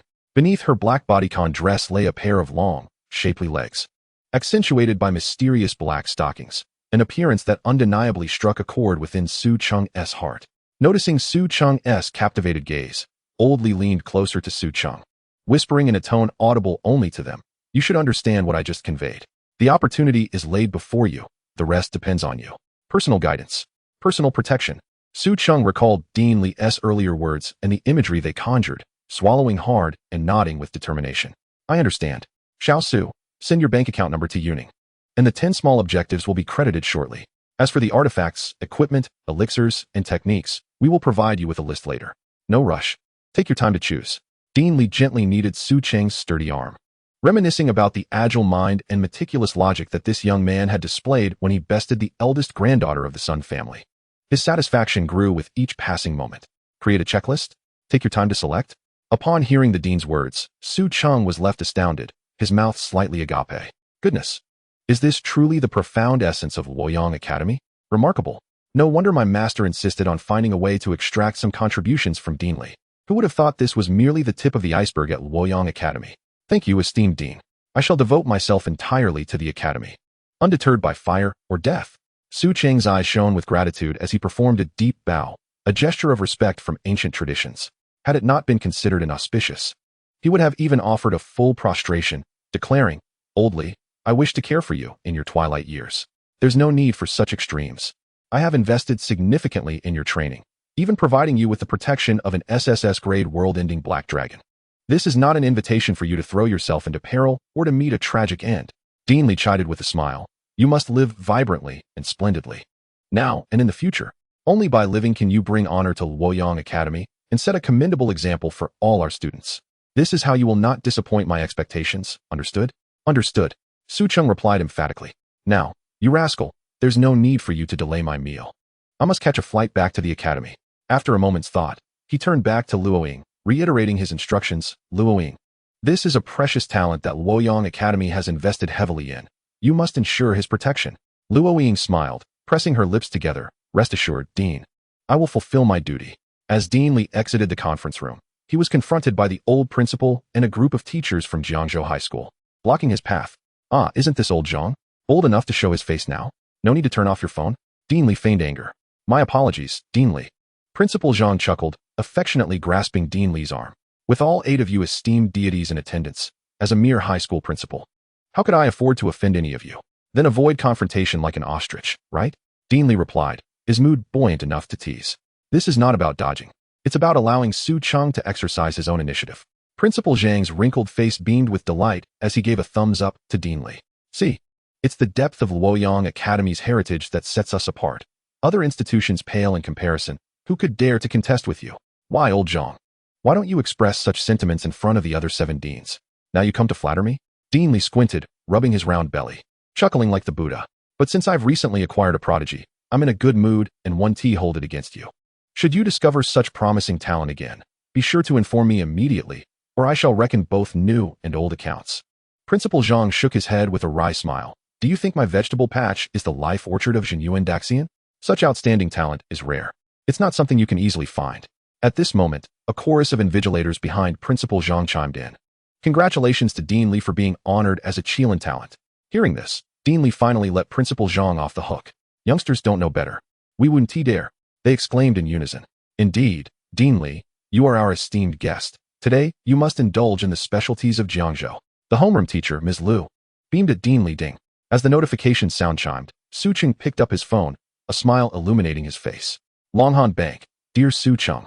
You have received a substantial transfer of 1,000,000,000 yuan from Lu Yong Academy. Your current balance is 1,000,000,000 yuan. As your balance exceeds that of 99 of our users, we have automatically upgraded you to a lifetime Black Gold membership. Wishing you a pleasant life. In a room adjacent to the conference hall, Lu Wanqing and her companions, upon learning of their successful acceptance into Lu Yong Academy, experienced a brief surge of excitement. Wanqing, I'm so hungry, Yi Qingqing exclaimed, pointing at her growling stomach. So am I, Yi Zijing timidly added.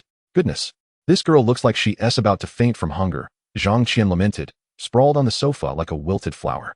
Wanqing, I think I just saw my great-grandmother. Seeing this, Lu Wanqing rubbed her forehead, her lips twitching slightly. Did none of you eat breakfast? What conditions are there for breakfast? Zhang Qian replied with a bitter smile. I couldn't eat because I was too nervous, Yi Zijing sighed. Thank goodness I didn't eat. Su Cheng's breakfast was toxic. Just look at what he produced. As this thought crossed her mind, Yi Qingqing couldn't help but giggle. Skipping breakfast is not a good habit. From now on, I'll supervise everyone to ensure you all eat breakfast, Lu Wanqing declared with hands on her hips, adopting a maternal tone. Got it, Wanqing. At that moment, the door finally swung open, and Su Cheng burst in, exuberantly announcing, Let us go. It's time to eat out. In a modest diner near the academy. The four of them, Su Cheng, Yi Qingqing, Yi Zijing, and Zhang Qian, raised their drinks high, cheering joyously. Seated in a corner, Lu Ying observed the youthful exuberance of the group, her lips curving into a smile, her eyes gleaming like crescent moons. As Lu Wanqing surveyed the table laden with dishes, her lips twitched in disbelief.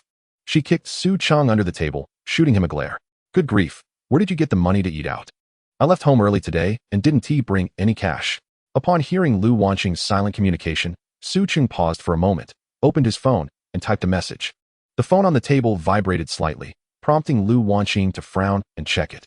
It was a message from Su Cheng. If you can transmit thoughts, why type? She inwardly grumbled, but upon seeing the screen, her mouth fell open in shock. Su Cheng has transferred you 1,000,000 yuan. Note, this month's living expenses. 39. Wait, what? 1 million. Lu Wanqing silently counted in her mind, her eyes widening in disbelief. Is this a student loan from Lu Yong Academy? Have you lost your mind? Borrowing this much? Su Cheng rolled his eyes, slightly exasperated, and communicated back, Sister, is it not possible that this is not a student loan, but rather a scholarship? Lu Wanqing looked incredulous. What kind of scholarship gives away 100,000? Do you think I'm foolish? Su Cheng chuckled softly, shaking his head. Do you have any idea of the value of the term SSS grade Beastmaster? The amount transferred is merely a part of our living expenses for this month, part of my scholarship, so please understand, all right? He then briefly explained the circumstances surrounding the auction of his talents to Lu Wanqing. It seems that I have exerted considerable effort in the adjacent conference room, engaging in a battle of wits and showcasing my abilities for quite some time, yet you all remain utterly indifferent. Upon hearing Su Cheng's telepathic message, Lu Wanqing's cheeks flushed with embarrassment. How fortuitous that the deans arrived precisely at mealtime, just as it approached 2 o'clock. We were nearly starved into oblivion. Who has the strength to eavesdrop? Moreover, what did you mean by mentioning 1 trillion or 2 trillion? I did not comprehend it at all. Su Cheng flicked his elegantly flowing hair and then opened his mobile banking app to show Lu Wanqing the balance. 1, 10, 100, 1,000, 10,000, 100,000, million, 10 million, billion, 999 million. With a thud, Lu Wanqing abruptly straightened up in her chair, her lips quivering, her face suffused with a deep crimson. Feeling the fervent exclamations reverberating in her mind, Su Cheng nearly fainted. Sister Wanqing, what is the matter? Yi Qingqing, startled by her sudden movement, exclaimed. I bit into a spicy pepper. Oh, how fiery. Lu Wanqing replied, blushing, and offered an awkward smile to Yi Qingqing beside her. Meanwhile, Zhang Qian, who had been silently devouring her meal, cast a glance beneath the table at Lu Wanqing's perfectly straight legs, which trembled slightly, causing her lips to curl into a wickedly mischievous smile. Hee, Sister Wanqing, you two are quite audacious. Su Cheng, oblivious to Zhang Qian's thoughts, wore a perplexed expression. Taking a deep breath, Lu Wanqing finally calmed her racing heart. She twirled a lock of hair around her finger, propped her chin on her hand, and sat quietly, contemplating Su Cheng, who was engrossed in his meal. So, you received a scholarship of 10 billion and treated us to this? Upon hearing Lu Wanqing's words, Su Cheng was momentarily taken aback. I was merely jesting. Did you take it seriously? Lu Wanqing's enchanting eyes blinked, and she promptly began to calculate. You are correct. One must not squander wealth. Despite the 10 billion, expenses for beastly attire, elixirs, and martial arts techniques would deplete it swiftly. We must not abandon our frugal habits. Su Cheng gazed at Lu Yong, increasingly pleased with her demeanor. No, Sister Yong. I have merely harbored grievances with this mediocre eatery alongside Qingqing and Zijing for quite some time. Today, we must compel the owner to serve us all the signature dishes. With that, he crushed a piece of crispy bone in his mouth, followed by a half cup of soda, letting out a burp. Then, he bellowed with exuberance towards the entrance. Owner, bring me another serving of sweet and sour ribs. Observing the two sisters beaming with joy, Lu Yong could not help but display a tender smile. Owner, let us settle the bill. The total is 398. The owner, lifting his head and recognizing Su Cheng, could not suppress a sycophantic grin. Scholar, today's meal is on me. Have you heard my story? Su Cheng, having just burped, looked puzzled. Isn't it that the short videos have gone viral? The owner chuckled, presenting his phone screen to Su Cheng. Nodding, Su Cheng noted that the screen indeed displayed a handsome photo of himself, taken from an excellent angle, accompanied by the caption, "A strong youth leads to a strong nation." Congratulations to the student from Jiangzhou No. 1 High School for being admitted to Lu Yong Academy ahead of time. The mention of his SSS level talent was conspicuously absent.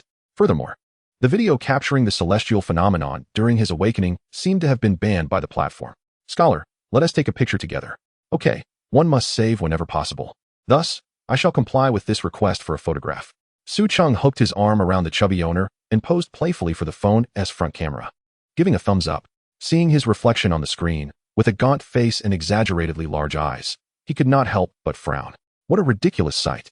After the meal, Su Cheng regained his composure. This is the newly appointed headmaster of Lu Yong Academy, who will guide us over the next 4 years. Please welcome her. He solemnly introduced Lu Yong to the girls. Such a young lady, and yet she is the headmaster of Lu Yong Academy. How impressive. For a moment, Yi Qingqing and Yi Zijing were starry-eyed, circling around Lu Yong in admiration.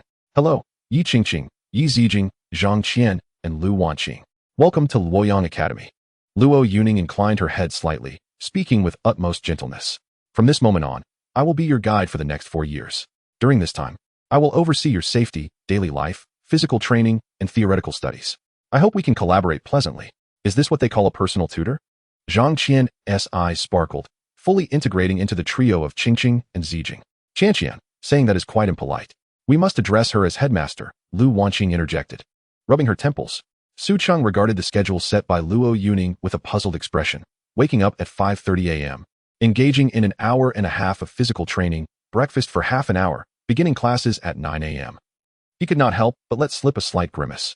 Headmaster Luo, is this schedule not excessively stringent? What's the matter, Su Cheng? Do you have any questions regarding the schedule I devised? Lu Yong inquired with a smile. I can certainly manage it, but what about the others?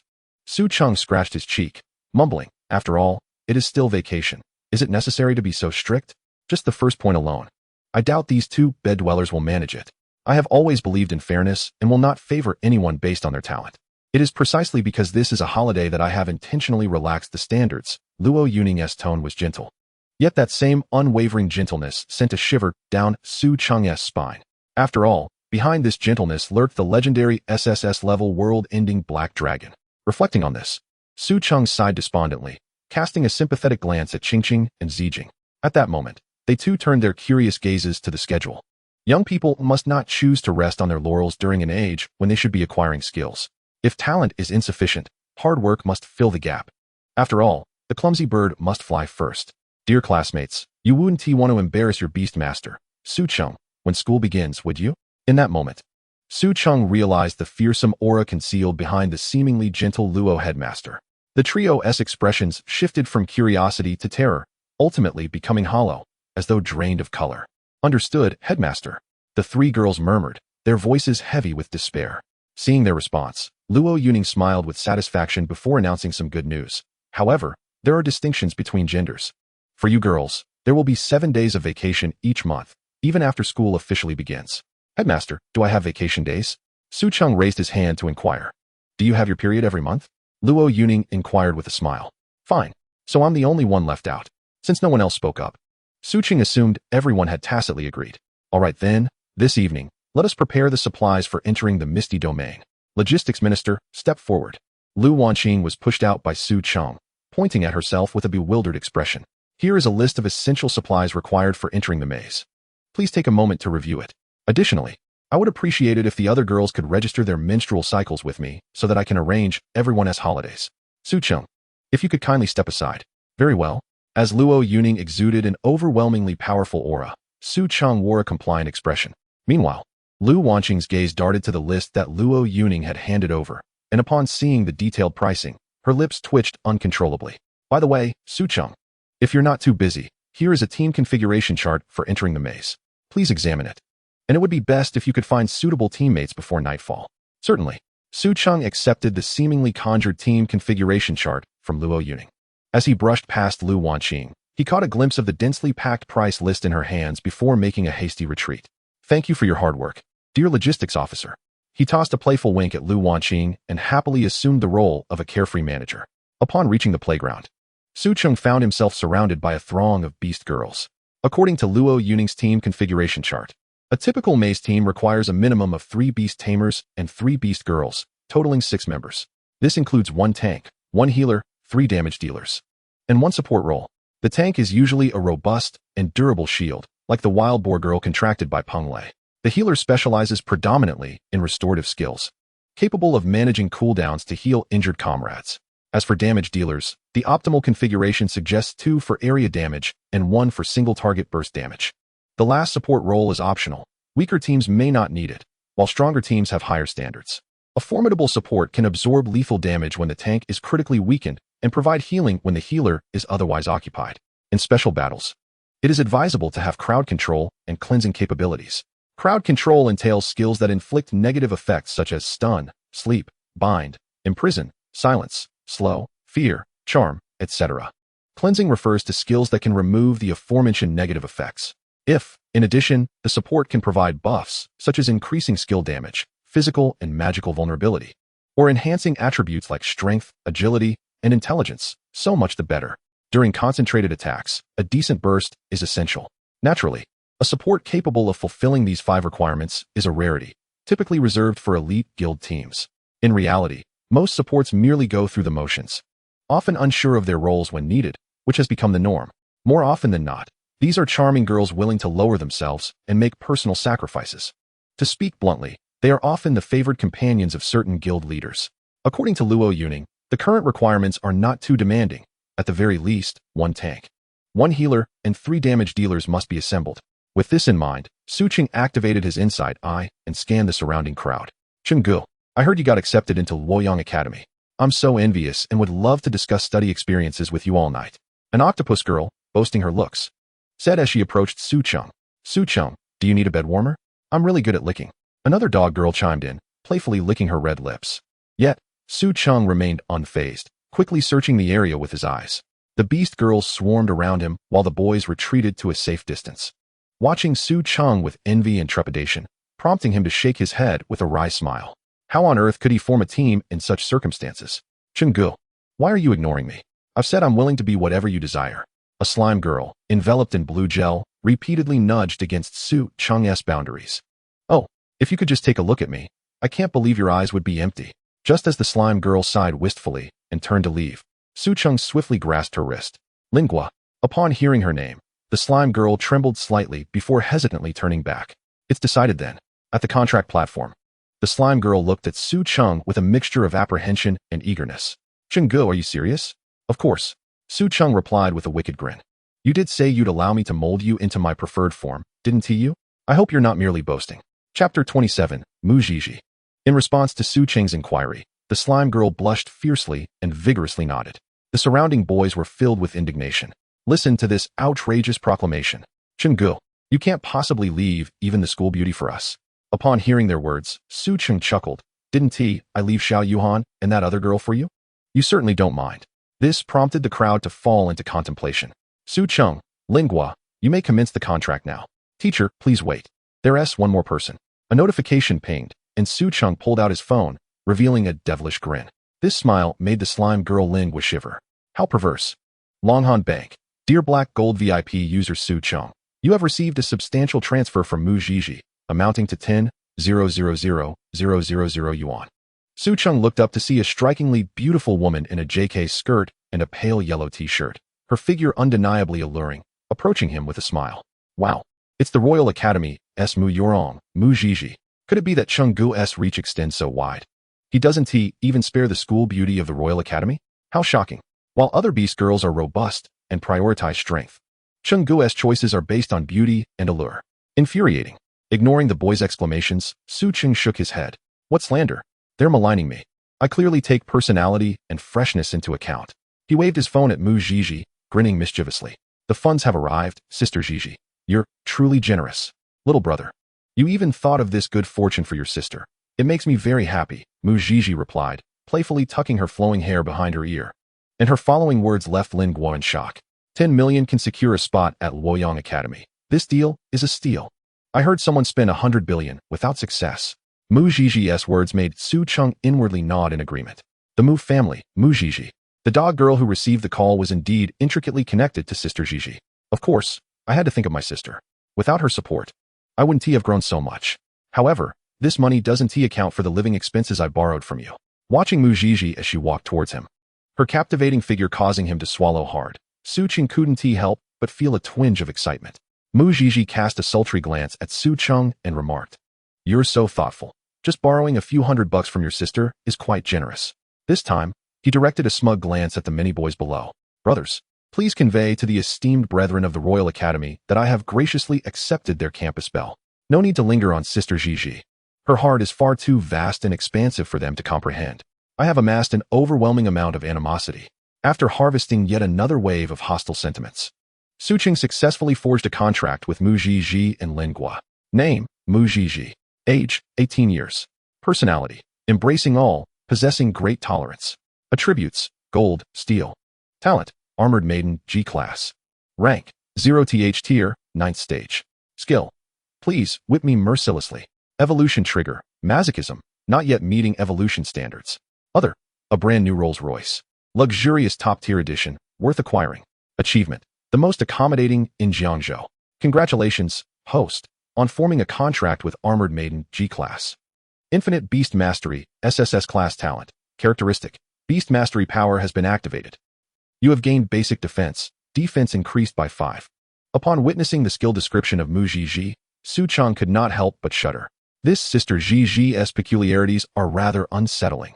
Name, Lin Guo. Age, 18 years. Personality, mischievous, peculiar.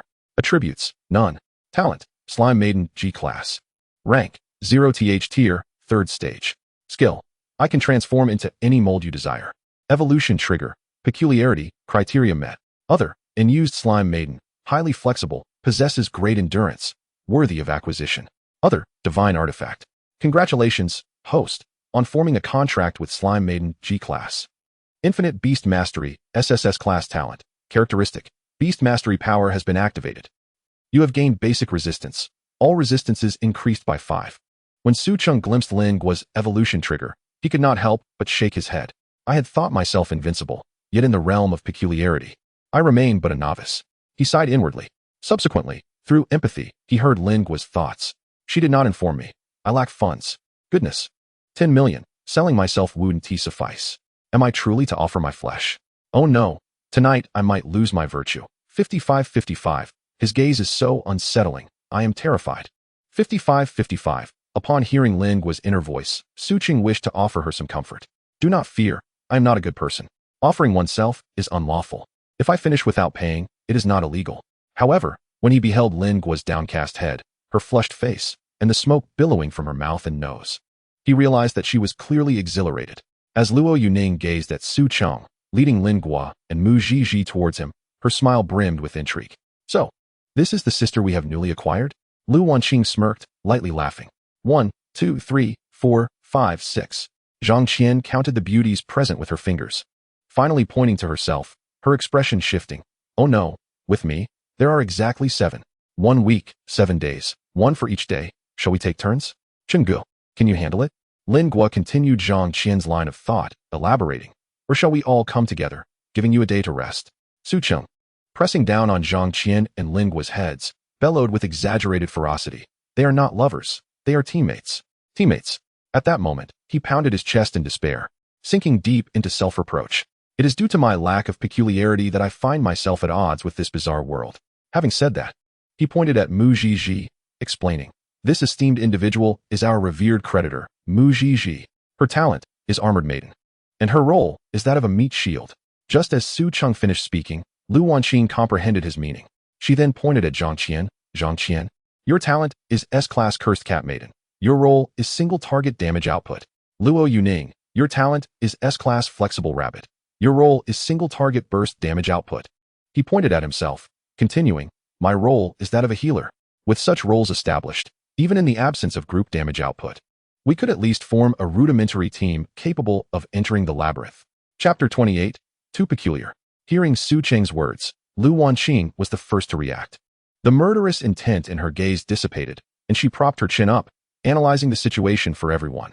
Little Cheng means that because his talent is infinite beast mastery, he can utilize multiple beast maidens to fulfill various roles within the labyrinth team. Thus, there is no need to group with other beastmasters, alleviating any concerns regarding trust issues. As Lu Wanqing spoke, the others listened with a mix of confusion, only Luo Yuning nodding in deep understanding. "Allow me to interject." Just as Su Cheng secretly breathed a sigh of relief, Mu Zhizhi raised her hand. Covering her mouth, she playfully exclaimed to Su Cheng, "Brother, I forgot to mention, although I am an armored maiden, I am hollow inside, you see? If I were to act as a meat shield, I fear it would not be feasible unless..." "Unless what?" Su Cheng felt a twitch in his right eyelid. "Unless entering from behind the armor might work." Once her words were uttered, Lin Guo and Zhang Qian exchanged knowing glances. What on earth is this suggestive language? What expressions are you two wearing? Such statements could lead to misunderstandings. Let me demonstrate. As Mu Zhizhi beheld the astonished looks from the ladies, she giggled, transforming into a version of the gleaming armor. The armor automatically opened its rear hatch, and they could hear Mu Zhizhi's eager voice, "Hurry, get in." From behind. Upon witnessing this scene, Lu Wanqing blushed deeply, turning away to cover Yi Qingqing and Yi Zijin's ears. Meanwhile, Lin Guo and Zhang Qian were crimson-faced, shielding their eyes with their hands. Peering through their fingers, they were entranced, smoke billowing from their mouths and noses. Lin Guo, "This is too peculiar." Zhang Qian, "Is this how scholars play nowadays?" Su Cheng turned his face away, rubbing his forehead, then gazed tearfully at the sky at a 45-degree angle, saying, "That's enough, Sister Zhizhi, no need for further demonstration. Brother, aren't you coming?" Upon being gently declined by Su Cheng, Mu Zhizhi's tone turned disheartened. "It's very warm inside, you know." She then transformed back into the enchanting visage of the girl next door. Ahem. Su Cheng cleared his throat, then pointed solemnly at Lin Guo, introducing her to the crowd. "Lastly, this is Slime Maiden Lin Guo. Her role is a secret. You will find out tomorrow. Lin Guo, come to my room tonight. Oh, and Qingqing and Zijin too." At his words, Lin Guo's eyes widened in panic, her cheeks flushing. "It's happening. It's happening." Yi Qingqing comforted Lin Guo, gently patting her shoulder. "Don't be anxious, Guo Guo. Su Chenggu is merely peculiar. He is not a good person." Yi Zijin nodded in agreement, adding, "It's natural to be a bit nervous the first time. You'll get used to it." However, just as the two sisters finished speaking, Lu Wanqing seized each by an ear. "No copying them." "Woo-woo, understood, Sister Wanqing." Mu Zhizhi smiled charmingly at Su Cheng. "Brother, with so many people today, are you planning to go to your home, my home, or somewhere else?" Su Cheng, fidgeting like a fly, grinned obsequiously, "Sister Zhizhi, with this many people, of course, it's your home." "Indeed." Mu Zhizhi rested her finger against her chin, pondering for a moment, before suddenly snapping her fingers, her lips curling into a smile. "We have a 2-story villa in the suburbs with exactly 8 rooms. It's quite close to the entrance of the maze. How about we stay there tonight?" "Sounds great. Although we don't need such a large place or that many rooms." Haha. Su Cheng's grin widened at the thought of staying in a grand villa. Are you planning to share a room with your sister?" Mu Zhizhi inquired, a hint of confusion in her voice.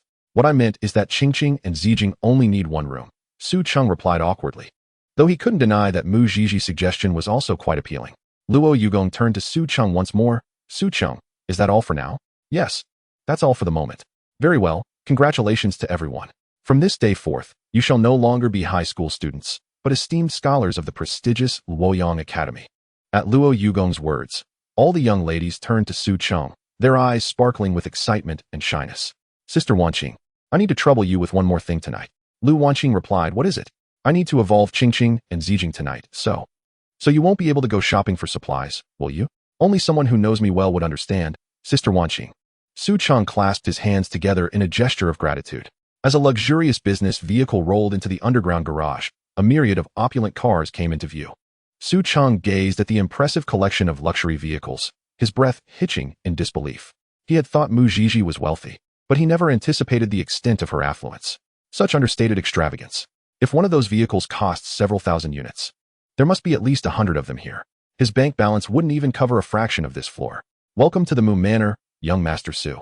Greeted a line of butlers clad in black tailcoats, their smiles welcoming yet concealing a hint of disbelief after glancing at Su Cheng, who was dressed in a faded t-shirt. However, Mu Zhizhi had her arm linked with his, rendering their looks irrelevant. The group of girls, apart from Lu Yong, fell silent as they entered the underground garage. Sister Zhizhi, are you certain this is a small villa? Su Cheng followed the butler's lead, glancing down at the shoe prints he left on the mirror-like marble floor. His lips twitching slightly. He recalled Mu Zhizhi mentioning earlier that it was a 2-story villa with 8 rooms. How grand could each room possibly be? Brother, I'm feeling a bit tired, so I'm going to take a nap. Mu Zhizhi yawned, stretching her body lazily. Would you like to join me for a nap? Just as she stepped into a suite, she poked her head out, beckoning Su Cheng with a playful finger, her words dripping with allure. Su Cheng's throat tightened. Had it not been for the piercing gaze of Lu Wanqing behind him, he might have been tempted to rush in. Sister Zhizhi, you rest first. I have other matters to attend to. All right, then I'll be off to sleep, she replied, entering the suite. Only then did Su Cheng grasp the true scale of the suite. The modern, luxurious villa boasted ceilings soaring 4 meters high.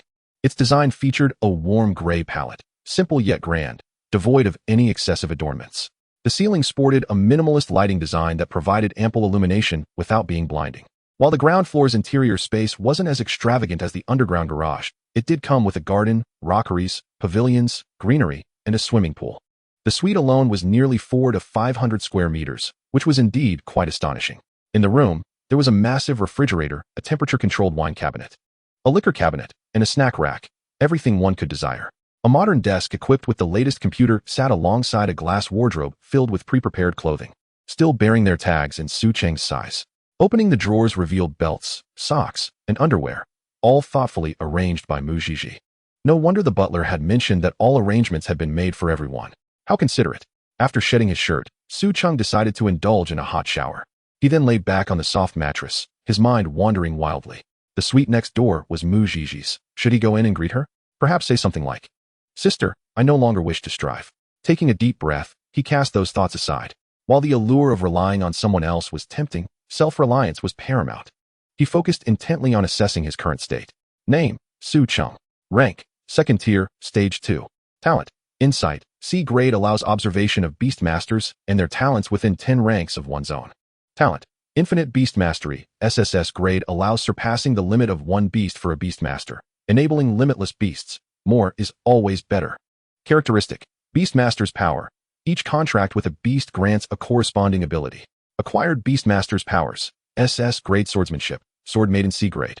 SS grade Blade Technique, Blade Maiden C grade.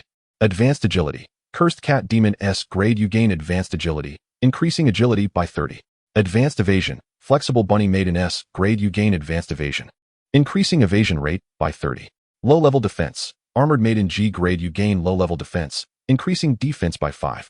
Low-level Resistance, Slime Maiden G grade you gain low-level resistance, increasing resistance by 5. Characteristic, Heartfelt Connection. You share a mental connection with your beasts, allowing for communication without words, unlimited distance, unless either party chooses to sever the bond. Characteristic, Shared Bond. The beasts you contract will trigger corresponding bonds based on their relationship closeness and attributes.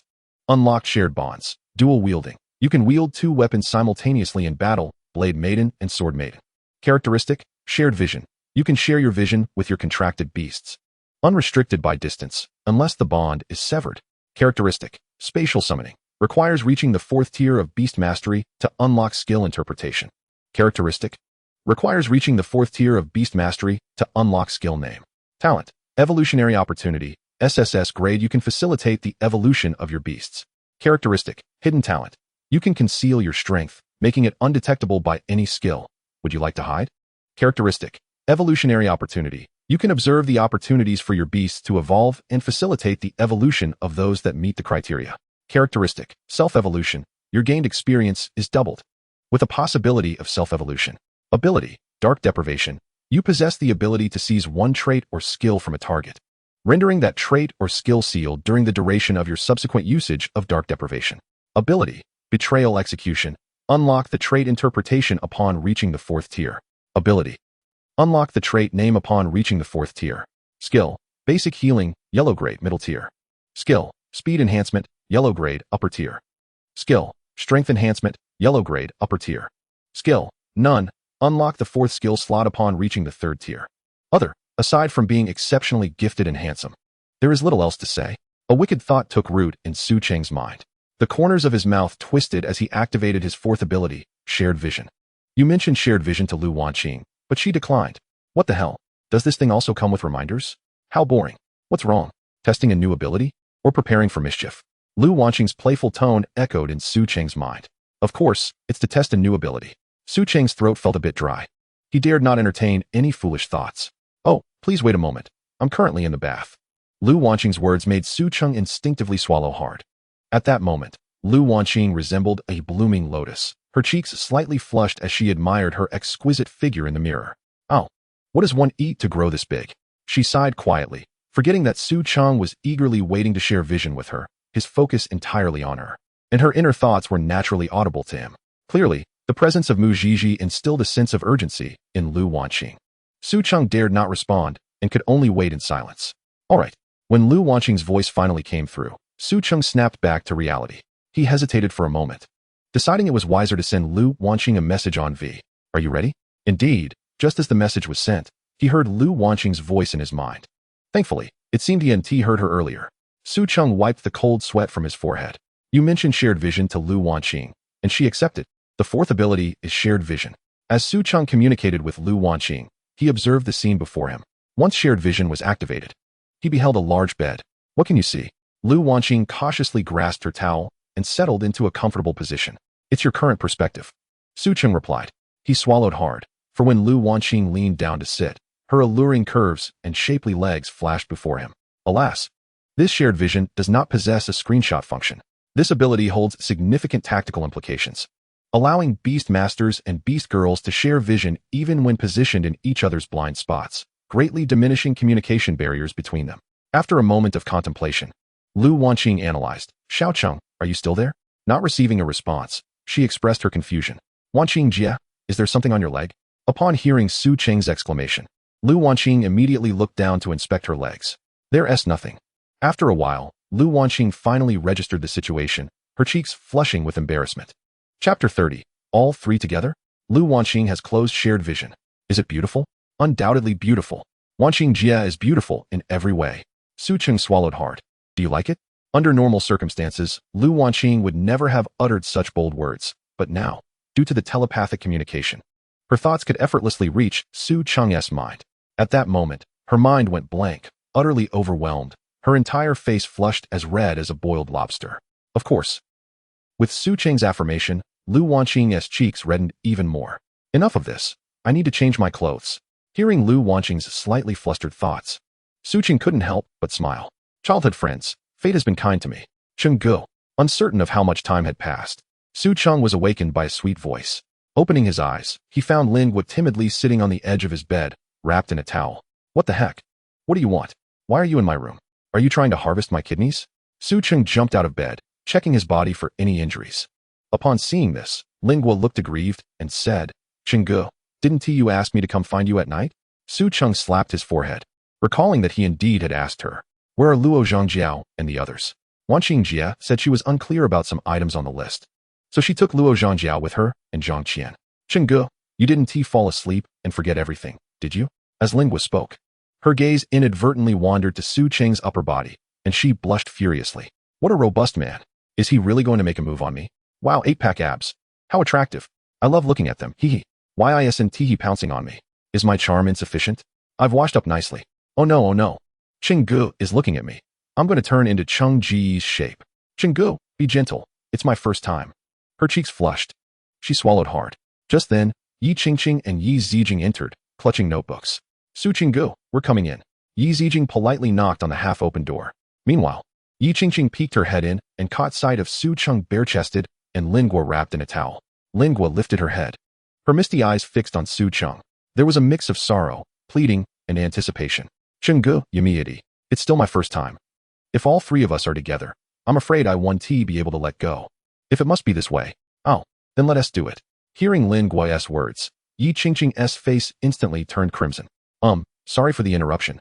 She quickly covered Yi Zijing's eyes, dragging her back out. Yi Qingqing, no way, is Su Chenggu really going to do it this time? 3. Together? Could this be the terrifying aspect of S-grade endurance aptitude? Yi Zijing, Qingqing, what did you see? I want to see. I love looking. I'm going to faint. Stop right there. It's not what you think. Su Cheng rushed out to block the two of them. His mouth twitched as he pressed his hand to his forehead, feeling utterly nauseated. Lingua, hurry and change your clothes. Chapter 31. It must be an illusion. Soon. Lingua returned to the room, now dressed. Yi Qingqing and Yi Zijing also looked obediently presentable. At that moment, Lingua donned a white floral dress. Yet, the dress could not conceal her exquisite figure, slightly curvaceous and alluring. The floral dress was of a perfect length. Too much would be overly concealed, while too little would be too revealing. It can only be said that Lingua knew how to dress elegantly. Beneath the hem of her skirt, those fair and voluptuous legs stirred a primal desire within. With a delicate touch of makeup enhancing her natural beauty, her long hair cascaded over her shoulders, and a pair of oversized black-framed glasses perched upon her petite nose. Behind those glasses lay a pair of glistening eyes that flickered with curiosity, gazing at him like a chaste schoolgirl reprimanded, exuding an air of innocent vulnerability that was utterly endearing. Yet, this very demeanor ignited the most primitive of desires within Su Cheng. Were it not for Qingqing and Zijing's presence, he would have undoubtedly succumbed to the urge to assert his dominance over her. Bathed in the soft glow of the lights, her cherry-red lips appeared irresistibly luscious. In that fleeting moment, the juxtaposition of purity and desire captivated Su Cheng's thoughts, as if these two words had insidiously embedded themselves in his mind. Who could gaze upon such a sight and not be entranced? Was this truly a test for a cadre? What cadre could withstand such a trial? This contemplation made him turn away, rubbing his temples in frustration. It was a peculiar, ineffable sensation. Indeed, it must be an illusion. Surely, Su Cheng had never regarded her as a mere frivolous girl. How commendable of him. However, might her current actions lead him to perceive her as a light-hearted and capricious individual? What a predicament that would be. Yet, as he once again sensed Lin Guo's inner turmoil, her mixture of joy and disappointment, Su Cheng finally exhaled in relief. Lingua, you may proceed. He feared she might be excessively peculiar, or perhaps not peculiar enough. Su Cheng placed his hand gently upon Lin Guo's forehead. Name, Lingua. Age, 18 years. Personality, quirky. Eccentric. Attributes, none. Talent, slime girl G rank. Rank, level 0, stage 3. Skill, I can transform into any shape you desire. Evolution trigger, eccentric, condition met. Other, an unused slime girl, possessing excellent flexibility and strong endurance, a worthy acquisition. Achievement, divine artifact. Evolution trigger conditions met. Do you wish to evolve? Yes. 3 evolution paths have been revealed. Please choose one from the 3 options. Su Cheng was slightly taken aback when Zhang Qian evolved. There had only been a single evolution branch, yet now 3 paths had emerged. He steadied himself and continued to read. Evolution path, Steel Bomb Slime, B rank. Attributes, Metal, Steel. Explosive. Rare skill, Self-destruct. At the cost of losing all combat ability, perform a self-destruction that causes area damage. You will lose combat ability post-explosion. Learnable skill, Lightning Dash. Push your speed to its limit, making it difficult for enemies to catch your form while inflicting considerable damage. Learnable skill, Iron Headbutt. Inflict damage to enemies with your iron head. A spherical steel bomb, 1 meter in diameter, materialized in Su Cheng's mind. This was the Steel Bomb Slime. He patiently continued to read on. Chapter 32. Evolution. Transforming Monster. Evolution Path. Transforming Monster, B rank. Attributes, none. Exclusive skill, Transformation. You can assume the appearance of your target and gain all skills they have previously unleashed. Learnable skill, none. Evolution Path. Gu Ran Wong, B rank. Attributes, none. Rare skill, Endurance. Allows you to return double the damage received within a certain time frame back to your enemies. Learnable skill, Low Roar. Emit a furious roar to attract enemy attacks. The entirely blue Gu Ran Wong bore a striking resemblance to Lin Guo's original slime girl form. The only difference being its appearance was more beast-like than human. After pondering over these 3 evolution paths, Su Cheng ultimately chose the Transforming Monster. Confirm selection of Transforming Monster as the evolution path. Before confirming, Su Cheng's thoughts became muddled, causing him to momentarily lose focus. Yes, in the next moment, Lin Guo felt enveloped by a peculiar radiance, and in her transformed state, the blue gel that belonged to the slime dissipated, swiftly replaced by a surge of pink slime enveloping her entire being. Your slime girl, G rank, has evolved into a transforming monster, B rank. Your transforming monster, B rank, has gained the exclusive skill, Transformation. Transformation. You can assume the appearance of your target and acquire all skills they have previously unleashed. Due to your Beastmaster evolution, the first characteristic of Infinite Beastmaster, SSS rank, has been triggered. Your basic resistance has advanced to Intermediate Resistance. Intermediate Resistance. All resistances increased by 10. Name, Lingua. Age, 18 years. Talent, Transforming Monster Girl, B rank. Attributes, none. Rank, Level 0, Stage 3. Evolution trigger, Super Eccentric, not met. Exclusive skill, Transformation. I can transform into any shape you desire. This time it's for real. Yi Qingqing, Sister Gua Gua has actually evolved. Yi Zijing, and into a transforming monster. The twin sisters exchanged astonished glances. Brother Su Cheng, you are so powerful. Upon witnessing this scene, the twin sisters were left utterly speechless. Lingua, transform into my likeness. Before Lingua could revel in her transformation, Su Cheng's thought penetrated her mind. She nodded eagerly, closed her eyes, and envisioned Su Cheng's likeness. In the next instant, before the astonished eyes of Yi Qingqing and Yi Zijing, a second Su Cheng materialized. Remarkable, simply remarkable. As they stood side by side, the distinction between the two became nearly indistinguishable. Transform back. Su Cheng nodded in satisfaction. Under his command, Lingua reverted to her original form. Thank you, Brother Cheng. No, Master. With her evolution into a transforming monster, Lingua's previously unfulfilled spirit was entirely rejuvenated. After expressing her gratitude, she joyfully wrapped her arms around Su Cheng's neck and pressed her rosy lips against his. Witnessing this moment, Qingqing and Zijing were left utterly dumbfounded. Is Lingua this wild? Is this suitable for someone my age? Cough, cough. Lingua, do you remember our agreement? Su Cheng inquired with a playful smile. Of course I remember. Given the unique nature of the transforming monster, I cannot transform without your command, nor can I use this skill for frivolous purposes, understood? Of course, Master. Lingua tilted her head, her expression radiating innocence and obedience. Chapter 33, Correct Password. I am the most obedient to my master. Lingua nuzzled against Su Cheng's form, her soft fullness rendering him momentarily parched. Once Sister Wanqing returns, we must acquire a cleansing pill and a beginner, beast cultivation pill. Do not forget. Su Cheng fought to restrain his inner turmoil, while Lingua seemed to sense something, her cheeks flushing instantly. Yet, in the next moment, she gleefully mused. The password is correct. Master actually enjoys this. Hee. All right, you may return and take your time to explore. As Su Cheng finished speaking, Lingua joyfully departed. Once the door was closed, he eagerly transmitted a message to Lu Wanqing. Sister Wanqing, fortune smiles upon us, just as I had imagined. Lingua has evolved into a ditto. Ditto. Lu Wanqing, who was procuring supplies, happened to be holding a packet of instant noodles at that moment. With a crunch, the noodles were crushed in her grasp, prompting the nearby supermarket attendant to glance up at her. Young lady, if you're feeling pressured from studies, it's best to seek a psychologist, but please refrain from crushing instant noodles in the supermarket. I'm sorry, Auntie. I'll take this packet of noodles. And I'd like these other flavors as well. Lu Wanqing blushed, hastily apologizing to the attendant. Seeing Lu Wanqing pushing a shopping cart filled with supplies, the attendant refrained from further comments. You have mentioned shared vision to Lu Wanqing. Lu Wanqing has accepted shared vision. What is the matter? Lu Wanqing picked up a mirror, smiling to herself. She was aware that Su Cheng could see her. Look at your legs. Su Cheng swallowed hard. In the mirror, Wanqing's cheeks flushed with a rosy hue, her eyes sparkling as they slowly drifted downward. Satisfied with the feedback, Su Cheng nodded approvingly before terminating the shared vision. Qingqing, Zijing. Who will come first? As Su Cheng's thought resonated, the twin sisters exchanged glances and simultaneously pointed their fingers at each other. Although they had awakened a C-grade talent, their theoretical knowledge far surpassed that of Zhang Qian and Lingua. At the moment Lingua underwent his evolution, they immediately recognized it as ditto. Thus, they both wished to grant the opportunity for evolution to one another. Let us do it together then. Brother Su Cheng, will eating this really make us stronger? Just eat it. Do you think I would harm you? As Qingqing and Zijing nervously opened their cherry-red mouths, extending their delicate tongues, Su Cheng placed the prepared beast cultivation pills into their mouths. Sour and sweet. Yi Qingqing exclaimed in surprise. Yes, not bitter at all. Yi Zijing sighed in relief. Really? Su Cheng couldn't help but smile. Throughout their childhood, these two sisters had dreaded injections and taking medicine.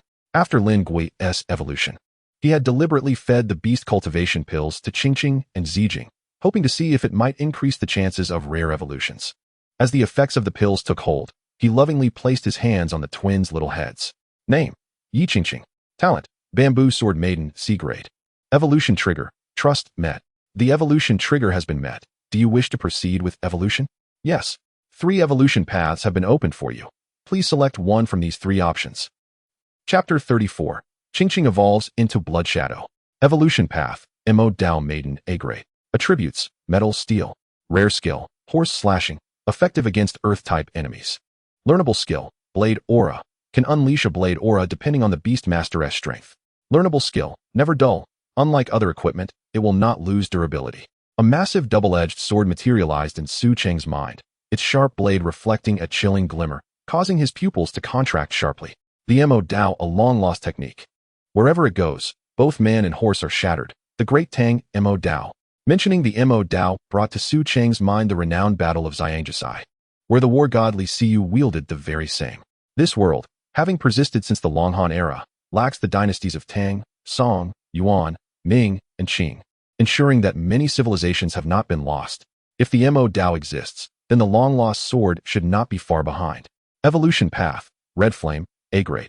Attributes, fire, steel. Unique skill, Red Flame. Your attacks inflict additional fire damage. Learnable skill, Fiery Slash. You can unleash a flame strike. Learnable skill, never dull. Unlike other equipment, it will not lose durability. A crimson Guandao enveloped in flames appeared in Su Cheng's mind, approximately a foot long, causing his expression to appear somewhat peculiar. He wondered if choosing this talent might lead to evolving into the Qinglong Yinwei Dao in the future. Evolution path, Blood Shadow, A grade. Attributes, metal, evil spirit. Exclusive skill, blood sucking. Your attacks will devour the opponent's flesh and transform it into the Beastmaster's health. Learnable skill, indestructible. Your sharpness is unparalleled. Against mystical grade equipment and beasts of the same level, you are invincible. Highest priority. Learnable skill, never dull. Unlike other equipment, it will not lose durability. A sinister long knife manifested in Su Cheng's mind. Its blade, dark crimson, faintly entwined with a sense of bloodthirst, while the handle, pitch black, seemed as though it had long been soaked in blood. Unlike the seductive curvature of a Japanese samurai sword, this blade was straight and resolute, resembling a sword more than a knife. Only the blade's tip showcased a slight curve, proclaiming its identity as a knife. At last, the Tang Dao. The term flashed in Su Cheng's mind. With the Mo Dao present, how far could the Tang Dao be? The Tang Dao, also known as the Tang horizontal knife, is characterized by its straight and just blade, embodying the majesty of a sword and the might of a knife. It is hailed as the pinnacle of huaxiao knives and is the progenitor of the Japanese samurai sword. Ching. Su Cheng forcibly suppressed his inner excitement and called out to her. What's wrong, brother Su Cheng? Is the Tang Dao an option? Whatever brother likes. Ching will evolve into that. Alright. Confirm selection of Blood Shadow as the evolution path. Yes. After receiving Yi Ching's affirmation, Su Cheng made up his mind. Any hesitation, even for half a second, would be a disrespect to the Tang Dao. Your Bamboo Sword Maiden, C grade, has evolved into Blood Shadow Sword Maiden, A grade. Your Blood Shadow Sword Maiden, A grade, has gained the exclusive skill, Blood Sucking. Your Blood Shadow Sword Maiden, A grade, has acquired the rare skill, Armor Breaking. Blood Sucking. Your attacks will devour the opponent's flesh and convert it into the Beastmaster's life recovery. Armor Breaking. Your attacks will enhance the armor breaking effect. You'll feel the pain when I strike. Chapter 35. Zijing evolves into Broken Rainbow. Due to your beast undergoing evolution, the first characteristic of Infinite Beasts, SSS grade, is triggered. Your SS grade sword technique has become SSS grade. As the dark crimson blood shadow sword appeared in Su Cheng's hands, he couldn't help but hold it carefully, examining it with great interest. Name, Yi Ching. Age, 18 years. Talent, Blood Shadow Sword Maiden, A grade. Attributes, metal, evil spirit. Rank, first stage, 5th tier. Evolution trigger, none. Skills, blood sucking. Your attacks will devour the opponent's flesh and convert it into the Beastmaster's health. Skills, armor breaking. Your attacks will enhance the armor breaking effect. You'll feel the pain when I strike. Skill, Demon Slayer. Your attacks can inflict additional damage on malevolent entities. Reaching level 3 unlocks the skill. Observing the skill interpretation of Yi Ching, Su Cheng nodded in agreement. The initial skills of A-rank Beast Girls are one less than those of S-rank Beast Girls. Yi Ching had just reached the 1st tier, and upon attaining this level, she possessed 2 skills, much like the wild boar girl Zhao Yuzhu did back in the day. This ability to inflict pain is indeed formidable. Su Cheng, we are on our way back. We should arrive home in about 15 minutes, so make haste. Understood. As Lu Wanqing's voice echoed, Su Cheng promptly closed his eyes, focusing on aiding Yi Zijing's evolution. Name, Yi Zijing. Age, 18 years. Personality, introverted. Talent, Wood Sword Girl, C rank. Attribute, Wood. Rank, 1st tier, 5th segment. Skill, my strikes are exceedingly painful. Others, when flowers bloom, they should be plucked. Achievement, none. Evolution opportunity has been met. Would you like to proceed with the evolution? Yes. 3 evolutionary paths have been presented. Please select one from the following options. Evolution path, heavy sword without edge, A rank. Attribute, gold, earth, steel. Learnable skill, sword chi. A blade of sword energy can be unleashed based on the Beastmaster's power. Learnable skill, a heavy sword without an edge materializes in Su Cheng's mind, embodying the essence of heavy sword without edge, great skill without artifice. To save time, I shall not examine the learnable skills in detail, as they correlate with the attributes of the beast. For instance, the heavy sword without edge boasts the rare attributes of gold, earth, and steel, indicating it can master skills related to these 3 attributes. Evolution path, ice waterfall, A rank. Attribute, gold, ice, steel. Exclusive skill, ice waterfall. Your attacks inflict additional ice attribute damage. Learnable skill, ice waterfall slash. You can unleash a slash of ice waterfall. Learnable skill, a light sword enveloped in a ghostly blue chill appears in Su Cheng's mind. He sighed softly, reminiscing how it would have been splendid if the previous Qi Yan wasn't Ta Guandao. With this ice and fire, sword and blade, the effects would be maximized. No need to examine the exclusive and rare skills. I shall simply skim past. Evolution path, breaking the rainbow, A rank. Attribute, gold, celestial. Exclusive skill, breaking the rainbow. You can soar and break through the rainbow. Learnable skill, soaring, breaking the rainbow. Vocal, this is a flying sword. Zijing, what's wrong, brother? Upon hearing Su Cheng's voice, Zijing conveyed her confusion telepathically. You are about to become extraordinary. Su Cheng chuckled, scratching his nose. He gazed at the 3-foot azure blade entwined with ethereal celestial energy, resolutely deciding, it shall be you. Do you confirm the selection of breaking the rainbow as your evolution path? Yes. Chapter 36 is still in execution. With her head held down, Yi Zijing trembled slightly, instantly transforming into a wooden sword, its blade humming softly as wooden shavings flew around. Your Beastmaster Wood Sword Girl has evolved into the Breaking the Rainbow Sword Girl. A rank. Name, Yi Zijing. Talent, Breaking the Rainbow Sword Girl, A rank. Attribute, gold, celestial. Rank, 1st tier, 5th segment. Evolution opportunity, trust refinement stone. Exclusive skill, breaking the rainbow. You can soar and break through the rainbow. Skill, demonic break. Your attacks will enhance the demonic break effect. I inflict excruciating pain.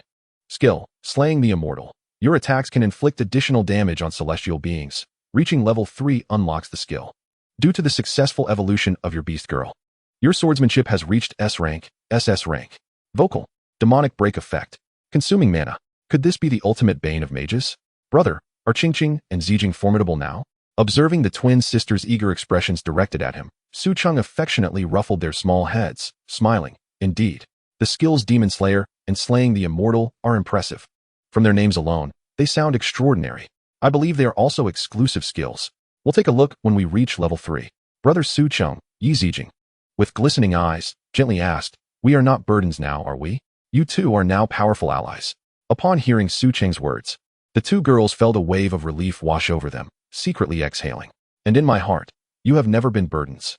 Su Cheng stated with utmost sincerity. The 2 exchanged glances, and the anxiety that had once been hidden within them flowed out with their tears. Why are we all crying? Su Cheng, feeling awkward, scratched the back of his head.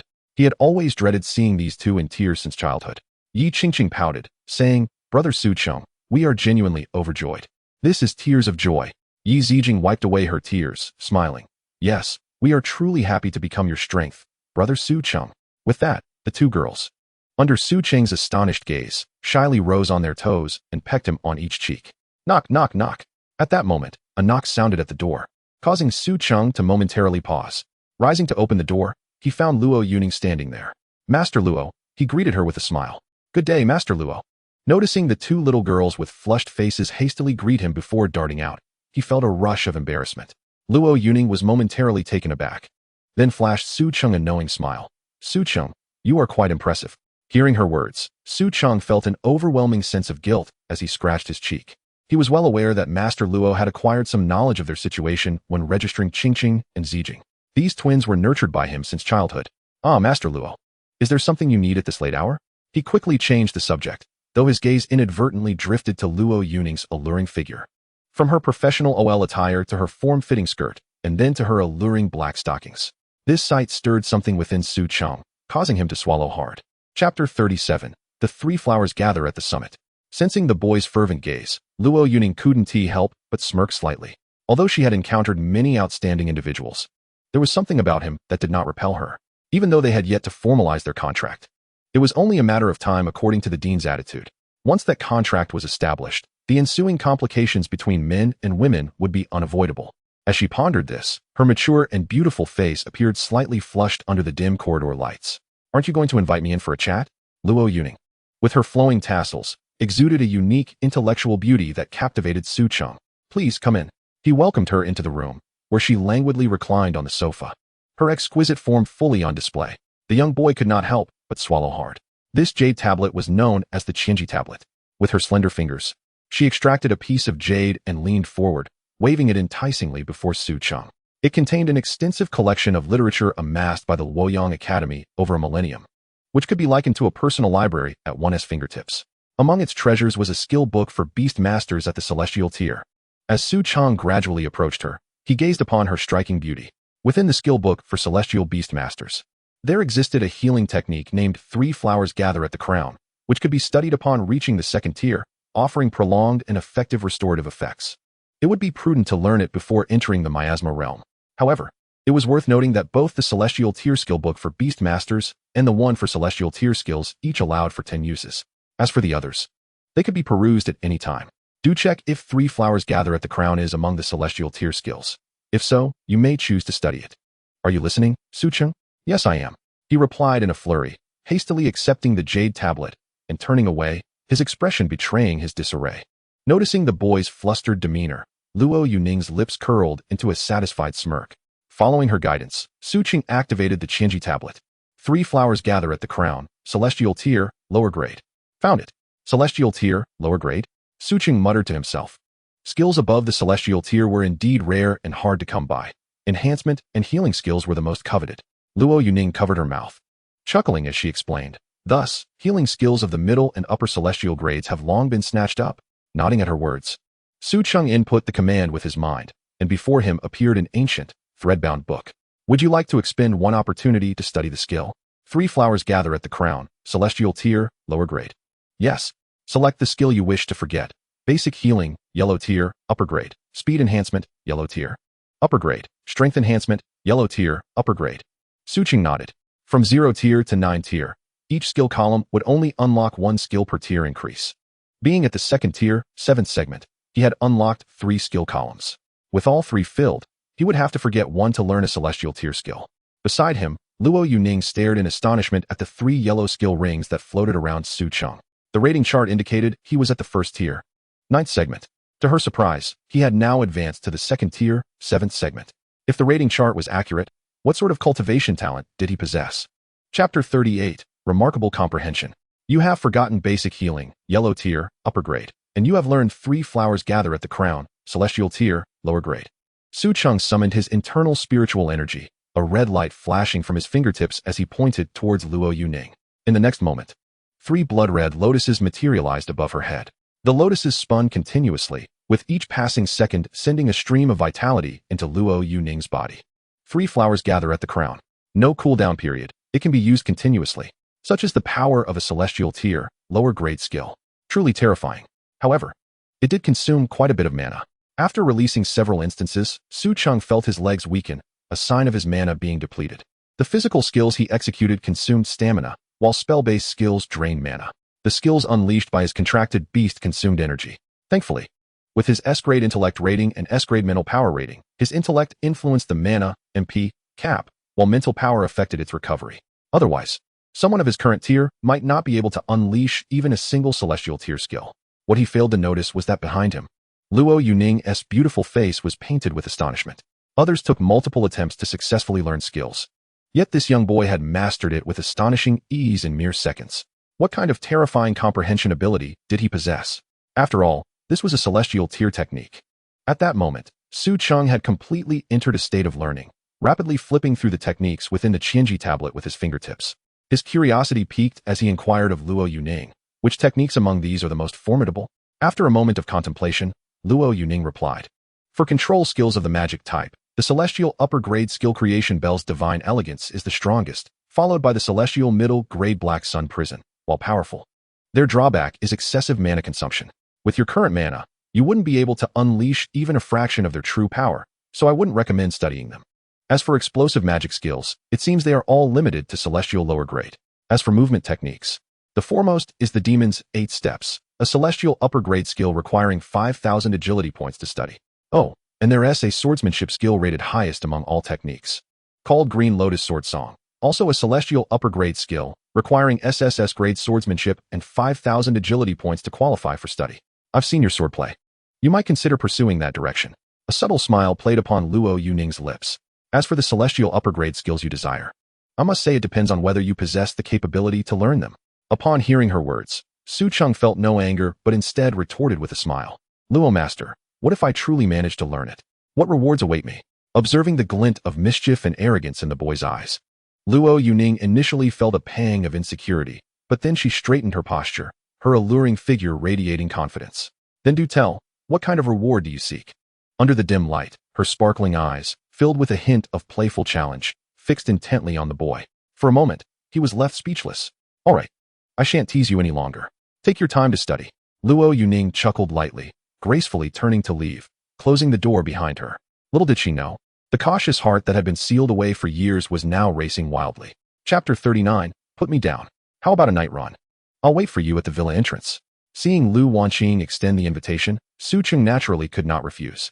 As he stepped out of the villa, he spotted Lu Yong clad in athletic wear, her youthful and vibrant silhouette illuminated by the moonlight. They ran for nearly 10 kilometers. Lu Yong perched upon Su Cheng's shoulders, retracing their path. She waved a small branch, her spirits high. Sister Wanqing, I received news about my parents today. As the night breeze wafted by, Su Cheng caught the refreshing fragrance emanating from Lu Yong, and he halted in his tracks. Is there something you wish to tell me? Lu Wanqing's cheeks flushed crimson as she leaped down from Su Cheng's shoulders, removing her hair tie and biting it between her teeth. Lowering her head, her face still bore a rosy hue as she retied her tousled hair. Under the moonlight, this scene was truly picturesque. The dean of Jinling Academy is likely my parents' teacher. He said he finally found me and handed me my parents' file. She paused, her expression hesitant.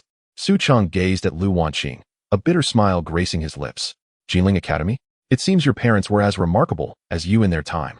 Lu Wanqing shook her head slightly, a smile gracing her lips as she remarked, yet you ultimately chose Lu Yong Academy.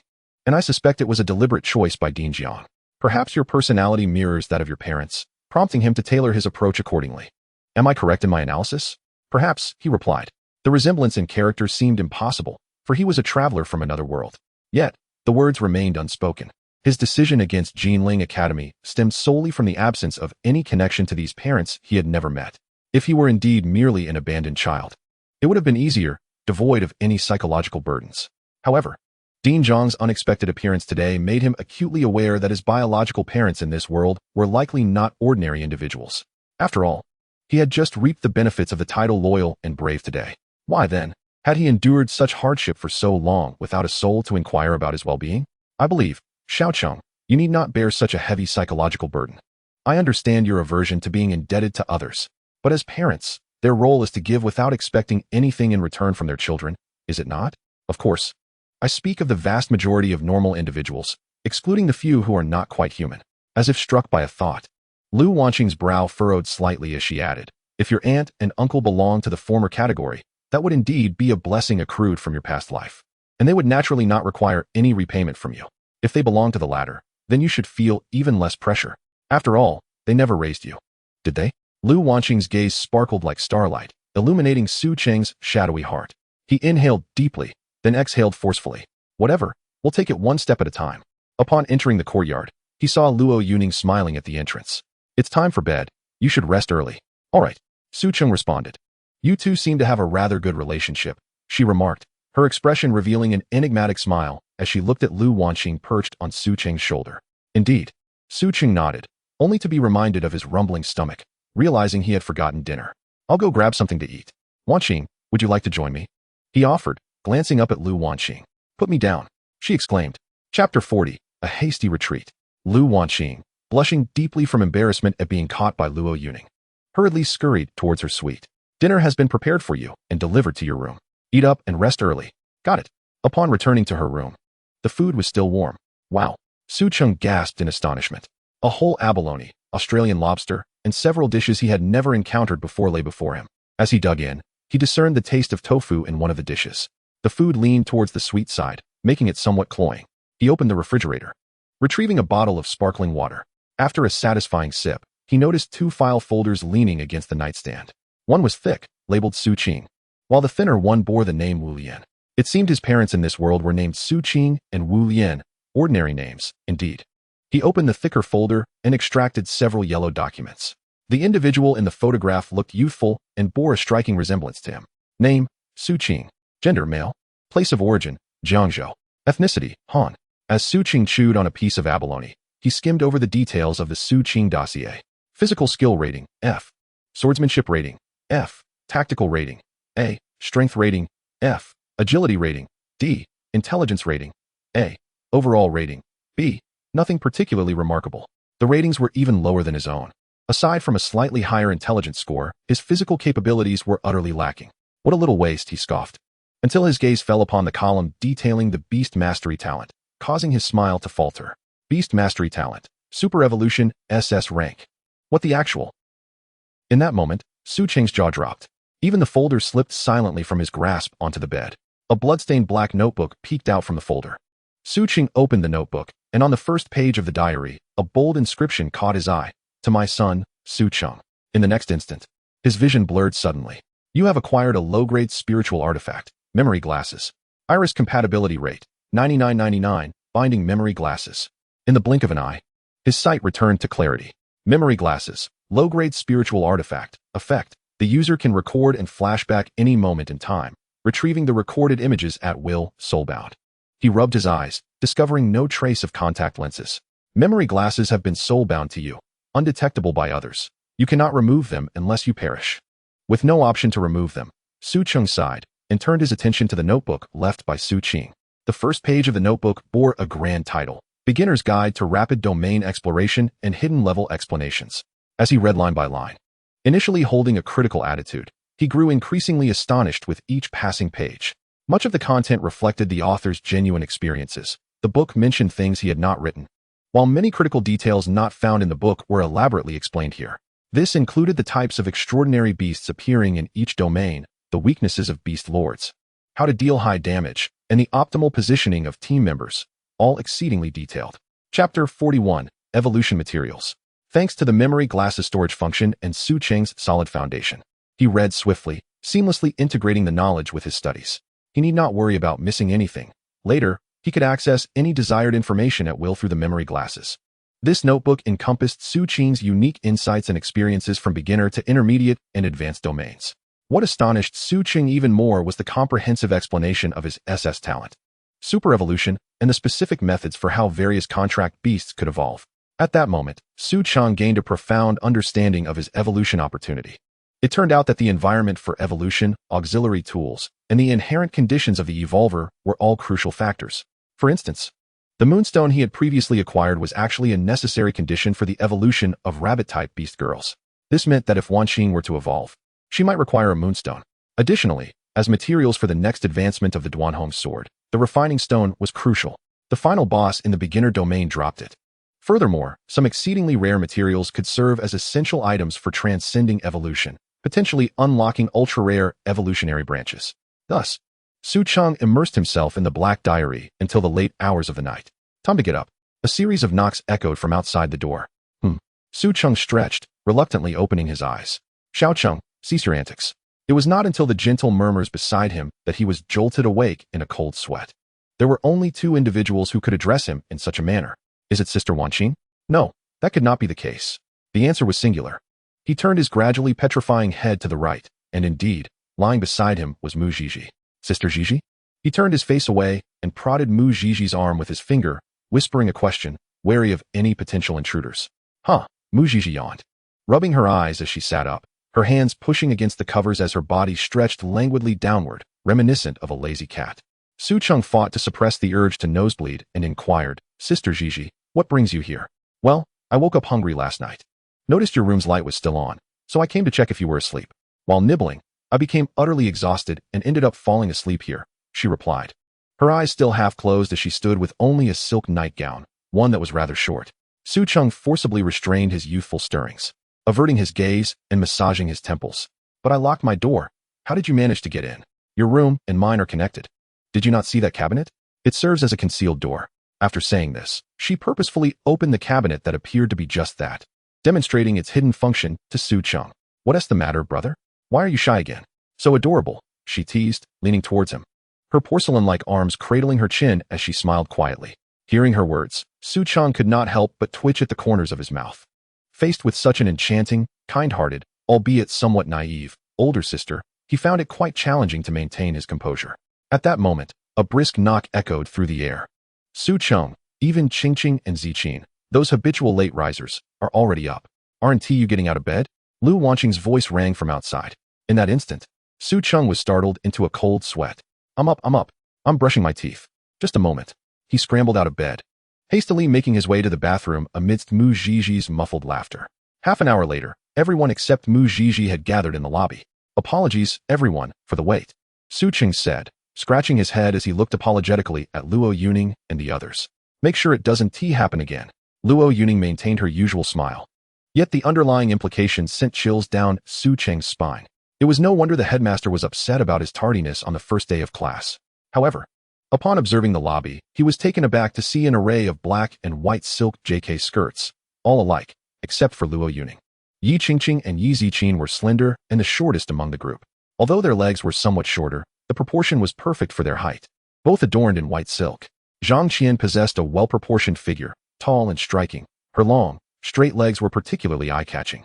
And she too could pull off the white silk ensemble. Lin Gua and Lu Wanqing, both exuding a regal aura, showcased their balanced legs in black silk, drawing attention effortlessly. Lastly, the latecomers Mu Ziji and Lu Yong, clad in figure-hugging skirts, boasted extraordinary figures. In an instant, the gathering presented a delightful array of lowless, elegant maidens, sweet girls, and mature ladies, an exquisite ensemble. Do you like it? Lu Wanqing asked, covering her mouth and tugging at the hem of her skirt, her face beaming with pride. Sister Wanqing, what on earth is going on? Su Cheng swallowed hard, confused by the underlying significance. Take a look at whether our collective bond has strengthened, Lu Wanqing murmured. Her head lowered, a bashful expression on her face. God knows what information she had researched the previous night that left her heart racing and her cheeks flushed.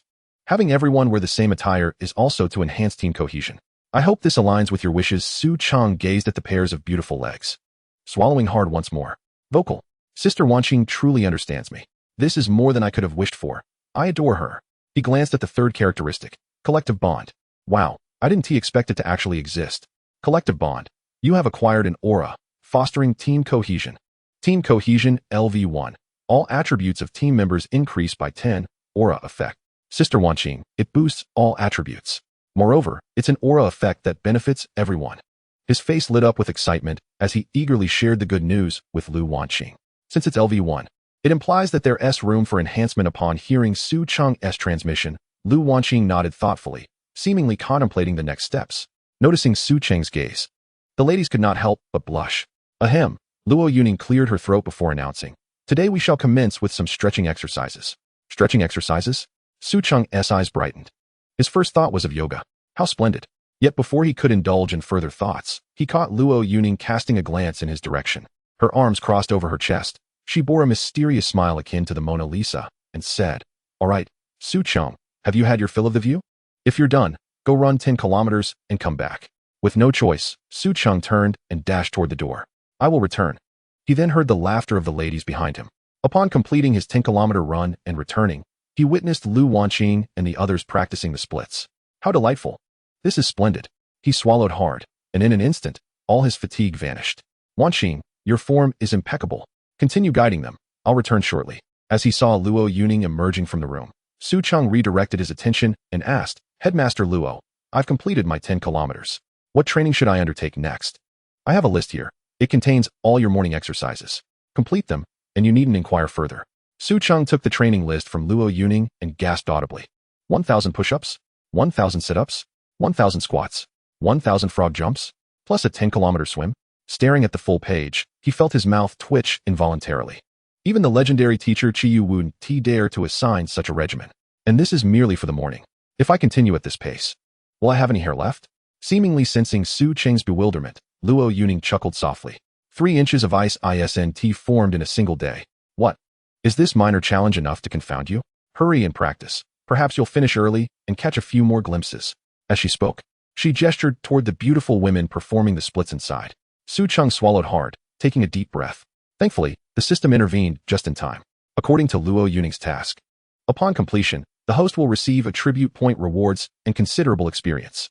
Such a delightful prospect. Let us train. 3 hours later, as Su Cheng finally completed the tasks assigned by Lu Yong, he found himself drooling while observing the captivating ladies practicing various physical movements within the room, all the while collecting the rewards bestowed by the system. Congratulations, host, for completing the task. Strength attribute 10, agility attribute 10, stamina attribute 10. Noticing the inadequacies in the host's attributes, this system will automatically convert the absorbed emotional values into attribute points for the host. Truly remarkable. Aside from a slight mishap at the beginning, having her around is genuinely beneficial. When noon arrived, Su Cheng first took a refreshing shower before joining the others at the dining table. There, Lu Yong daintily nibbled on her rice, her movements exceedingly graceful. Observing her elegance, the other beauties began to mimic her poise, with the exception of Su Cheng, who was genuinely famished.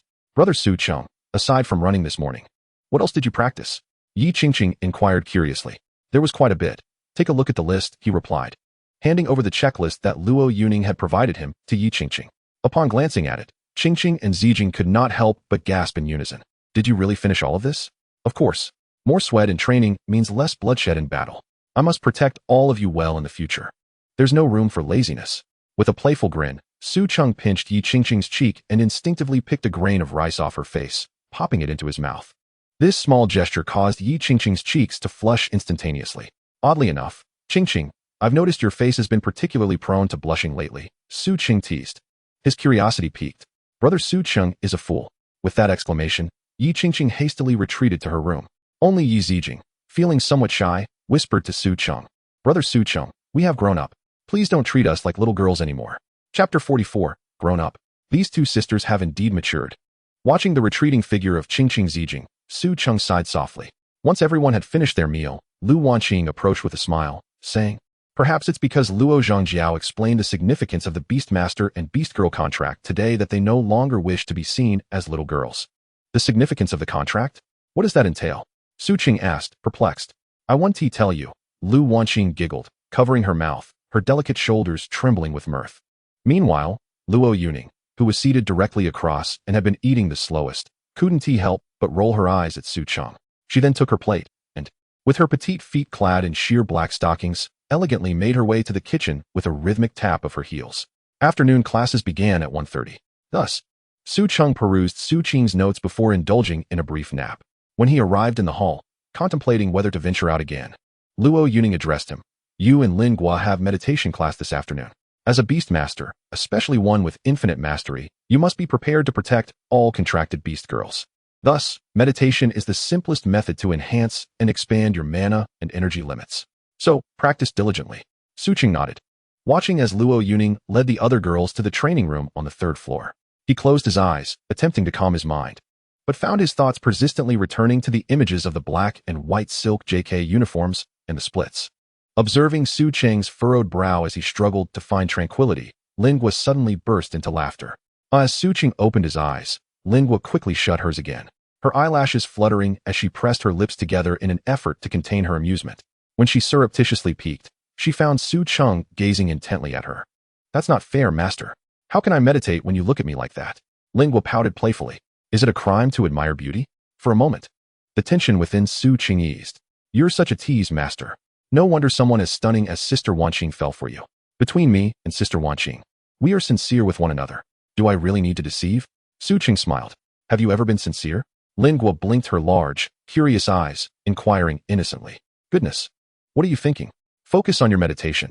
Otherwise, Luo Zhangjiao will scold us again. Indeed, Su Cheng found it increasingly difficult to maintain a serious conversation with Lingua, who seemed to steer the dialogue towards mischievous territory. As Su Cheng's mind drifted into a state of clarity, Lingua gradually entered a meditative state as well. Thus, under the rigorous training of Lu Yong, Su Cheng successfully persevered for an entire month. A month later, the homeroom teacher, Lu Yong, called him. Little Su.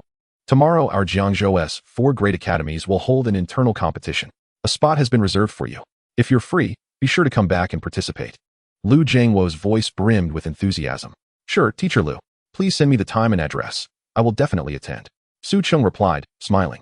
Before long, Lu Yong's WeChat message arrived. The location was Jiangzhou Royal Academy, and the event would run from 9 a.m. to 3 p.m. If he was busy, he could arrive in time for the afternoon finals, around 1:30. Chapter 45, Chong Sam. All right then. Su Cheng pondered for a moment before adding. I will arrive punctually in the afternoon. After all, having enjoyed a 4-year scholarship at Jiangzhou No. 1 High School, it was imperative to uphold the school's honor in this minor endeavor. Teacher Lu, the academy's training facility needs some renovations. We can't keep relying on the Royal Academy every year. I plan to donate 200 million, with 100 million specifically for a scholarship fund and the other 100 million to refurbish the training facility. Please inform the school leaders and provide me with an account number. I will handle the arrangements. On the other end, there was a silence that lingered for nearly 10 seconds. Teacher Lu, is the signal poor? Can you hear me? Su Cheng thought perhaps the connection was faulty. I can hear you. You rascal, the principal and I haven't wasted our efforts on you. Lu Yong's tone was filled with excitement. Su Cheng chuckled. He wasn't one for flowery expressions of gratitude, nor did he know what gifts to offer, so donating money felt the most practical. Upon returning to the villa, Su Cheng sought out Mu Zhizhi. At that moment, she appeared quite fatigued.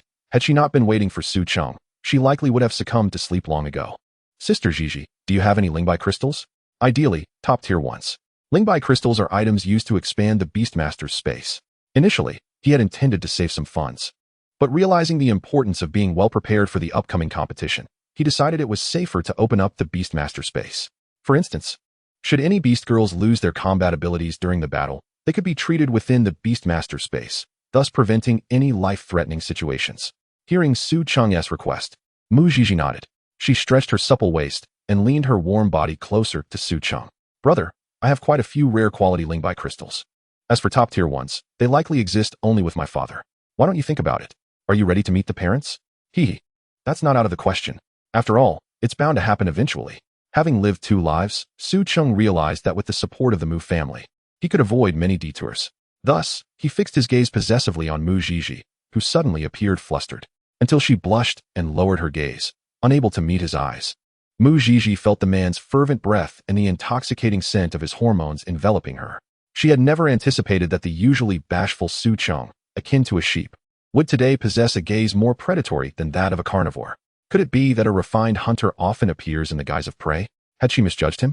Perhaps it would be prudent to first introduce him to her parents. Striving to maintain her composure, Mu Zhizhi took a half step back. On one hand, it was due to tradition.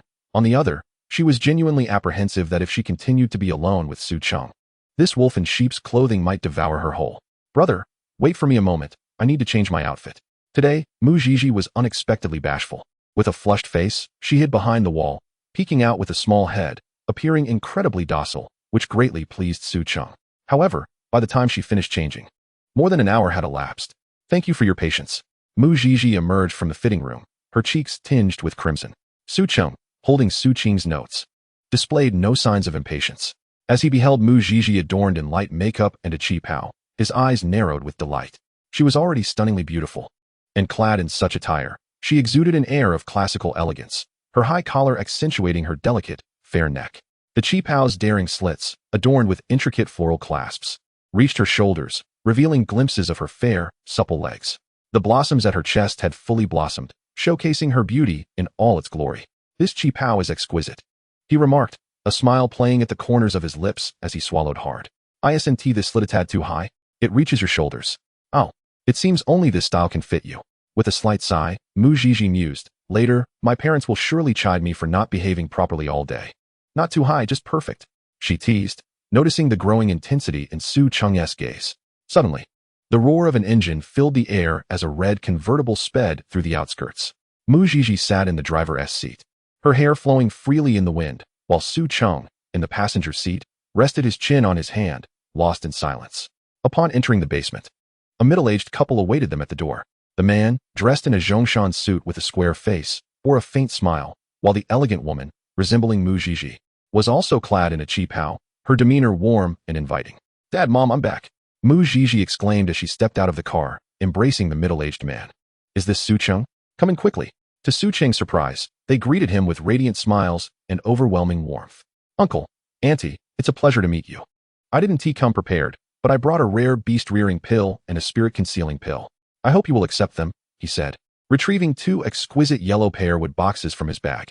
These elixirs, invaluable and beyond monetary measure, were gifts of respect, ensuring he did not arrive empty-handed. The rich fragrance of the potions wafted from the boxes, instantly brightening Mu Zhinan's expression. "Have you eaten yet? We've been waiting for you two to sit down. Come this way." The dining hall, though not extravagantly lavish, boasted rustic furnishings. As Mu Zhinan forcibly seated Su Cheng at the main table, he noticed Mu Zhizhi being pulled aside by the qipao-clad woman. "It's fine. Zhizhi often has a heavy academic load. Her mother just wants to have a heart-to-heart chat with her. Let us eat first," Mu Zhinan said, raising a bottle of liquor. "What about a drink, Xiao Cheng? Shall we pour a couple of glasses?" Feigning shyness, Su Cheng smiled. "It would be my honor, uncle. Allow me to fill your glass." "Mom, what's wrong?" Mu Zhizhi asked, bewildered, as the qipao-clad woman expressed her grievances. "I thought my daughter was not only lacking in talent, but also possessed beauty and figure, with an outstanding character in all aspects. Apparently, I was mistaken. Why have you not made any progress after all this time?" Realizing her implication, Mu Zhizhi's face flushed crimson. The woman continued, "In the game of love, one must exert pressure and employ tactics. You cannot drift through life in a dream. In a villa housing 7 young women," she asserted, "not one of them is inferior to you. Among them is even an SSS grade annihilating black dragon, and 2 others are S grade. What advantages do you possess besides your family's wealth? Do you truly believe you are the most beautiful and the best? Mom, you previously advocated for free love, assisting me in avoiding blind dates. But now that you are in a relationship, how can you let it slip away?" The middle-aged woman grasped Mu Zhizhi's wrist, pointing at the birthmark on her hand. "An SSS grade talent. Do you understand what that means? Historically, those with such talent have risen to form new families that dominate the landscape. You, with 10 generations of business, cannot compare to 1 generation of their rise. This is the terrifying aspect of SSS grade talent. Your fortune in encountering this is a stroke of luck. We must honor our ancestors. Though our Mu family is considered a local power in Jiangnan, we are but a trifle in the grand scheme of Longhan. If your mother had half your luck, she would be grinning in her sleep. You must learn from your father, who would stop at nothing to achieve his goals. Your father was once a formidable presence. I had to fight through countless trials to seize opportunities. You have such a strong foundation. Do not squander it. You must either take the initiative or gently coax him. Look at Lu Wanqing. What family background does she come from? Why is she so outstanding, so intelligent, so courageous? Do you have what it takes? If not, I'll ask Xian Luo to step in." The middle-aged woman, with a furrowed brow, expressed her disappointment and concern, imploring her daughter to take action. Beside her, Mu Zhizhi's face was flushed with embarrassment, her eyes misty, nodding repeatedly. "Do not underestimate the art of captivating men. It is a unique discipline. There are numerous resources at your disposal. When you have free time, observe and learn. The struggle for love is not merely about pride. Our family will do everything possible to support you. Do not let your father down." The woman, her face flushed with urgency, pressed a hard drive into Mu Zhizhi's hands and, after imparting her final words, turned away without a backward glance. After several rounds of drinks, Mu Zhinan led Su Cheng to the study. "Zhizhi mentioned you require some rare spirit Bishon crystals to expand your beast taming space. These have been my treasured collection for many years. Feel free to take what you fancy without reservation." With that, he opened a hidden chamber behind the cabinet. Before my eyes unfolded a lavish space, no smaller than the grand hall on the first floor. "Is this truly the study of the affluent?" Su Cheng swallowed hard. Observing his naive expression, Mu Zhinnan's smile grew ever more pronounced. Even if his daughter was somewhat lacking, as her future father-in-law, he must secure a top position in Su Cheng's esteem. After all, it was their first meeting, and Su Cheng felt somewhat hesitant to take too much. However, in light of Uncle Mu's graciousness, he accepted a mere 999 pieces of exquisite Lingbai crystal. Had it not been for the undercurrents he perceived in Mu Zhinnan's gaze, he might have taken the last piece as a keepsake. A staggering 999 billion, just like that. This prospective son-in-law certainly held no reservations. The corners of Mu Zhinnan's mouth twitched as he silently raged within. Nevertheless, Su Cheng retained 3 priceless heavenly artifacts and 3 heavenly-grade beast-taming gear to mend Mu Zhinnan's wounded spirit. Chapter 48. Interviewing the father-in-law. "Uncle Mu, is it safe to converse here?" Suddenly, Su Cheng inquired with utmost seriousness. "Little Cheng, do you have something to discuss with me?" Mu Zhen closed the door and posed the question. What I am about to reveal may sound rather extravagant, but I hope you can prepare yourself mentally. As Mu Zhen noticed the smirk forming on Su Cheng's lips, an inexplicable unease gripped his heart. Could it be that this lad intended to present another prized possession from the household? Yet, Su Cheng's subsequent words caused the smile on Mu Zhen's face to freeze entirely. If the person hiding there is trustworthy, perhaps they could join us for a consultation. With that, Su Cheng's gaze shifted toward a shadowy corner of the room. Only then did Mu Zhen regain his composure. Brother Dao? He called out to the figure lurking in the shadows. Suddenly, a silhouette emerged. This is Zi's boyfriend, Su Cheng. Little Cheng. This is my closest confidant and personal protector, Brother Dao. Mu Zhen introduced him proudly, more as a display than a mere introduction. Hello, I'm Su Cheng. He extended his hand to the square-jawed man. Su Cheng, nice to meet you. I'm Li Dao. Li Dao scratched his head, curiosity etched on his face. Could you enlighten me on how you discern my presence? I possess a gift for insight, Su Cheng replied candidly. Ah, I see. You have dual talents, then? Li Dao remarked, visibly relieved. No, that is also the reason I sought out Uncle Mu today. Su Cheng paused, inhaling deeply. In fact, I am endowed with triple talents, 2 of which are SSS grade. In that moment, Su Cheng noted the astonished expressions of both Mu Zhen and Li Dao, precisely the outcome he had desired. The path of cultivation requires a myriad of resources. He needed a formidable ally to support his endeavors. He must collaborate with Mu Zhen. At that moment, Mu Zhen's jaw dropped in disbelief. Could it be that the most extraordinary dual SSS grade talent had fallen into the lap of his previously unappreciated daughter? This was no mere stroke of luck. It was akin to an explosion at the ancestral grave. Uncle Mu, rest assured. My visit today was not solely for the Lingbai crystals. I genuinely wish to meet you and Auntie. Moreover, I find both of you to be quite agreeable, which is why I wish to discuss potential collaboration. Su Cheng smiled subtly, his words causing Mu Zhen to break into a cold sweat. Collaboration? Traditionally, it is the father-in-law who interviews the son-in-law. When did roles reverse? It seems this fellow is here to interview me. Fortunately, Mu Zhen reflected. He had always treated others with kindness and integrity. He had nothing to feel guilty about. He had been amicable in his dealings, and it appeared he had passed this unexpected interview. With this thought, he wiped the sweat from his brow. Seeing this unfold, Su Cheng suppressed a chuckle. I admit my foundation is yet unsteady, requiring substantial resources to fortify both my foundation and strength. I may need to rely on your family's support. Additionally, there are matters I cannot address directly, which I would need you to handle on my behalf. However, you can rest easy with Zi's connection. I will exhaust every effort to bolster the Mu family. Su Cheng spoke with a calm demeanor, immediately instilling confidence in Mu Zhen. Chapter 49, Energy Core. Yet, as Mu Zhen processed this, a sense of foreboding began to creep in. This fellow is not only powerful, but also possesses an unsettling air of negotiation akin to a seasoned merchant. Is he truly just an 18-year-old fresh out of high school? I will demonstrate my value to you.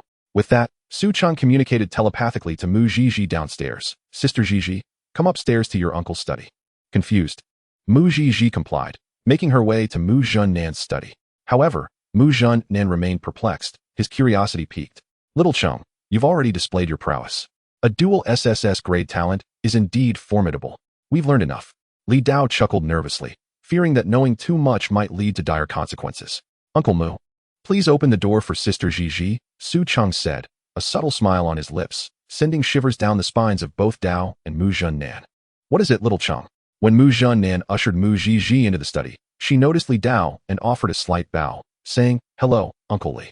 Yes, Dao replied, lowering his head, feeling parched. In front of Mu Zhen and Li Dao, Su Cheng unabashedly took hold of Mu Zhi's delicate hand. Noticing her cheeks flush yet not resisting, he nodded in satisfaction and gently said, Sister Zhi, today in your uncle's presence, I uncovered something remarkable. So what follows may be unexpected. Sensing her unease, Su Cheng smiled reassuringly. Whatever happens, do not be startled or frightened. Trust me, all right? Mu Zhi nodded solemnly. To exercise caution, Su Cheng first invoked a celestial grade skill. 3 flowers gather at the peak. He then observed Mu Zhi's condition. Name, Mu Zhi. Age, 18 years. Personality, open-minded and accommodating. Attributes, metal, steel. Talent, ironclad maiden, G grade. Rank, first stage, 4th tier. Skill, please whip me hard. Evolution trigger, masochism, condition met. Other, brand new Rolls-Royce, fully loaded, hybrid, high exhaust output, a worthy investment. Achievement, the most accommodating in Jiangzhou. upon realizing that the ironclad maiden met the conditions for evolution. The opportunity for growth had finally arrived for Mu Zhizhi after days of rigorous training. In preparation for this evolution, Su Cheng undertook thorough research into the theories of super evolution outlined in Su Cheng's notes. By incorporating suitable evolution materials, not only could the success rate of evolution be significantly enhanced, but it could also unlock the branches of rare evolution. Among the evolution branches of the Iron-Armored Maiden, one such branch is the Mecha Maiden. However, it requires the addition of a special material, the energy core. This explains why, despite Mu Zhizhi already possessing the potential for evolution, Su Cheng had yet to initiate the process. With this thought, Su Cheng cast his gaze toward a corner of the room, where an energy core lay quietly. It was truly a case of finding treasure without the need for labor. The value of this energy core was no less than that of 999 pieces of exquisite Lingbai crystals. A slender thread sprang from his fingertip, instantly ensnaring the energy core, which then soared into his hand. Mysterious grade, thread pulling lock. Chapter 50, Mu Zhizhi's evolution into alloy armor. Detected a super rare item, energy core. The energy core can be used as one of the materials for the Iron-Armored Maiden's evolution. Would you like to add the energy core as a material for the Iron-Armored Maiden's evolution? Yes, my energy core. Before Mu Zhinan could express his heartache, the energy core floated before Mu Zhizhi, who then transformed into her Iron-Armored Maiden form. In the next moment, under the nearly dazed gazes of Mu Zhinan and Li Dao, the energy core embedded itself into the chest of Mu Zhizhi's Iron-Armored Maiden form. Evolution branch unlocked for you. Due to the presence of the energy core, the rare evolution branch, alloy armor, grade A, has been activated. Su Cheng glanced at the other 3 evolution branches, which were all grade B. While this rare evolution branch stood at grade A, there was no reason for hesitation. You have chosen the rare evolution branch, alloy armor, grade A, as the evolution direction for the Iron-Armored Maiden. Mu Zhinan's mouth gradually fell open, as he witnessed Mu Zhizhi's formerly bulky and cumbersome tin form gradually shrink under a radiant glow, undergoing a tremendous transformation. What was once a cylindrical tin barrel was now reshaped into a form that conformed to the curves of the human body, outlining the armor's chest and waist. Even the previously rusted and mottled tin surface was entirely replaced by a silvery gray coating. Before long, a magnificent alloy armor, reminiscent of a towering mech, materialized before the trio. Your Iron-Armored Maiden, grade G, has successfully evolved into alloy armor, grade A. Your Beastmastery's basic defense has been upgraded to advanced defense, increasing your defense by 30. Name, Mu Zhizhi. Attributes, gold, steel, mecha. Talent, alloy armor maiden, grade A. Rank, first order, 4th segment. Skills, super alloy. Your armor is crafted from super alloy, possessing formidable defense and resilience, and has gained self-repair capabilities. Exclusive skill, please whip me mercilessly. Skill, hardening. You can harden your form, greatly enhancing your defense, but in this state, you cannot attack. Ordinary skill. Skill, transformation. You can transform into all mechanical forms and acquire specific skills. Exclusive skill. To possess 2 exclusive skills is quite extraordinary. Su Cheng's eyelids flickered at this sight. Sister Zhiji's fortune is truly remarkable. Transformation. Upon issuing the command, the original mech form of Mu Zhizhi morphed before the astonished eyes of Mu Zhinan and Li Dao. Akin to a transformer, at times becoming a sleek motorcycle, at times a silver Pagani Huayra, at times transforming into an armed helicopter, and even into a tank. Ultimately, under Su Cheng's intent, she even transformed into a fighter jet. Furthermore, with each transformation into the corresponding machinery, she acquired the respective abilities. For instance, the tank's armor-piercing shell, the armed helicopters, fire coverage, and the fighter jet's supersonic. Although she couldn't transform into the latest Suanio battle princess, it was still sufficiently impressive. This grade A designation seems rather modest. Given the exclusive skills of super alloy and transformation, she could easily outclass numerous S-grade beasts. It can be said that alloy armor firmly stands at the forefront of all grade A beasts. Chapter 51, Sequence Talent. Possessing the exceptional exclusive skills of super alloy and transformation, Mu Zhizhi is truly a paragon among paragons. With this in mind, Su Cheng contemplated the skill in the middle, hardening. What a triviality. It simply pales in comparison to the noble mecha attribute of the alloy armor. If it possesses the mecha attribute, could he not study that skill instead? The skills self-comprehended by Beastmasters are categorized into 5 levels: ordinary, rare, epic, legendary, and exclusive. Among these, legendary and exclusive are the rarest. To obtain 2 exclusives is as rare as winning the lottery multiple times. Naturally, when a lower-level talent evolves into a higher-level one, there exists an additional opportunity to comprehend new skills. This is the way of heaven, compensating for the excess while making up for the deficit. If one finds a skill too inadequate, it can also be replaced using a Universal Beast Skill Book.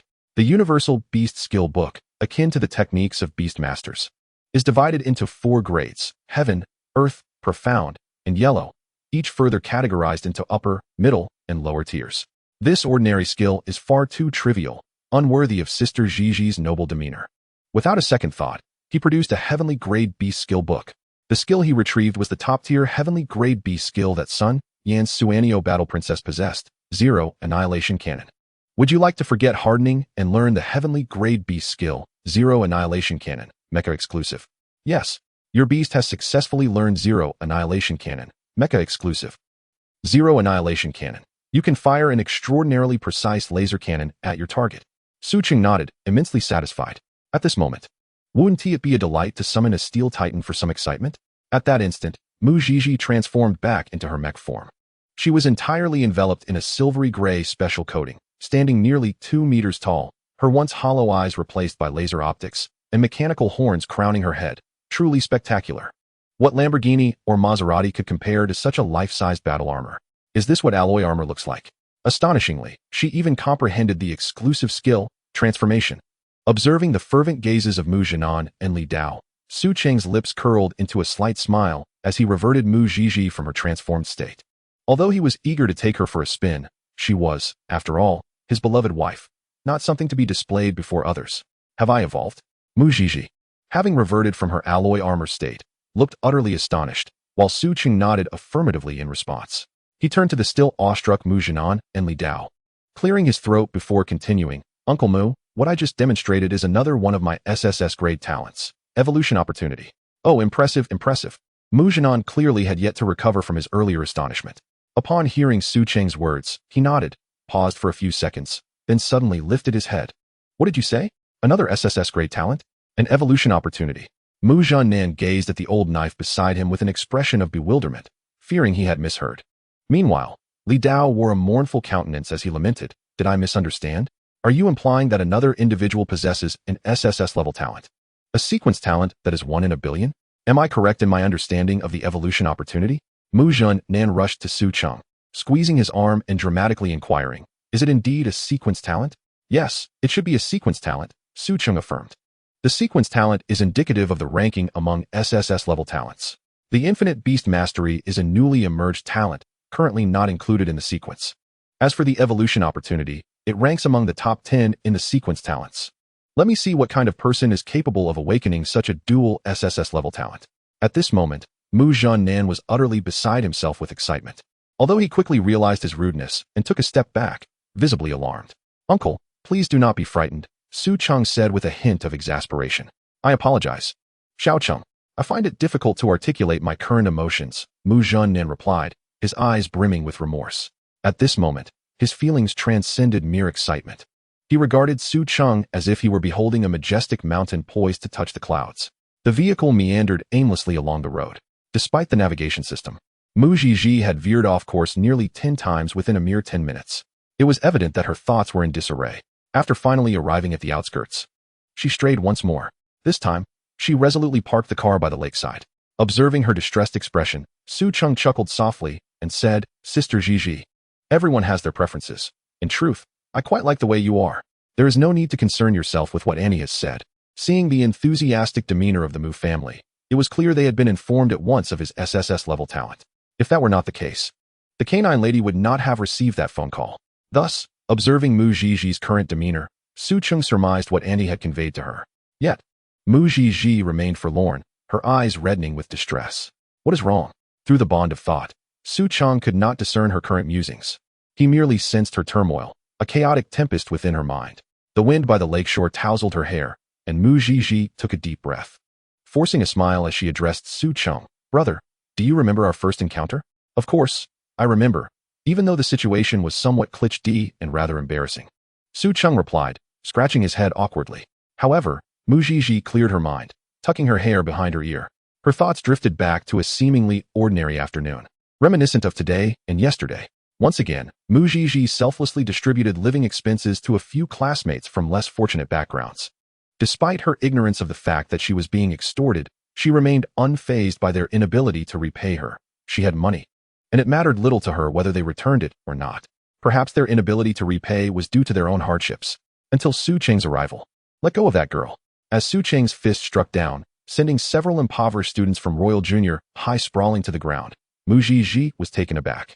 She had never encountered a boy so strikingly handsome, and for the first time, she found fighting to be quite appealing. In the academy, fighting was not condoned. One was expected to be friendly and supportive towards classmates, to refrain from such rudeness. Yet, why did her heart leap with joy? At that moment, Su Cheng could not have anticipated that the gratitude he expected to receive would be transformed into, "This girl has no means to repay you, except with 2,400 yuan.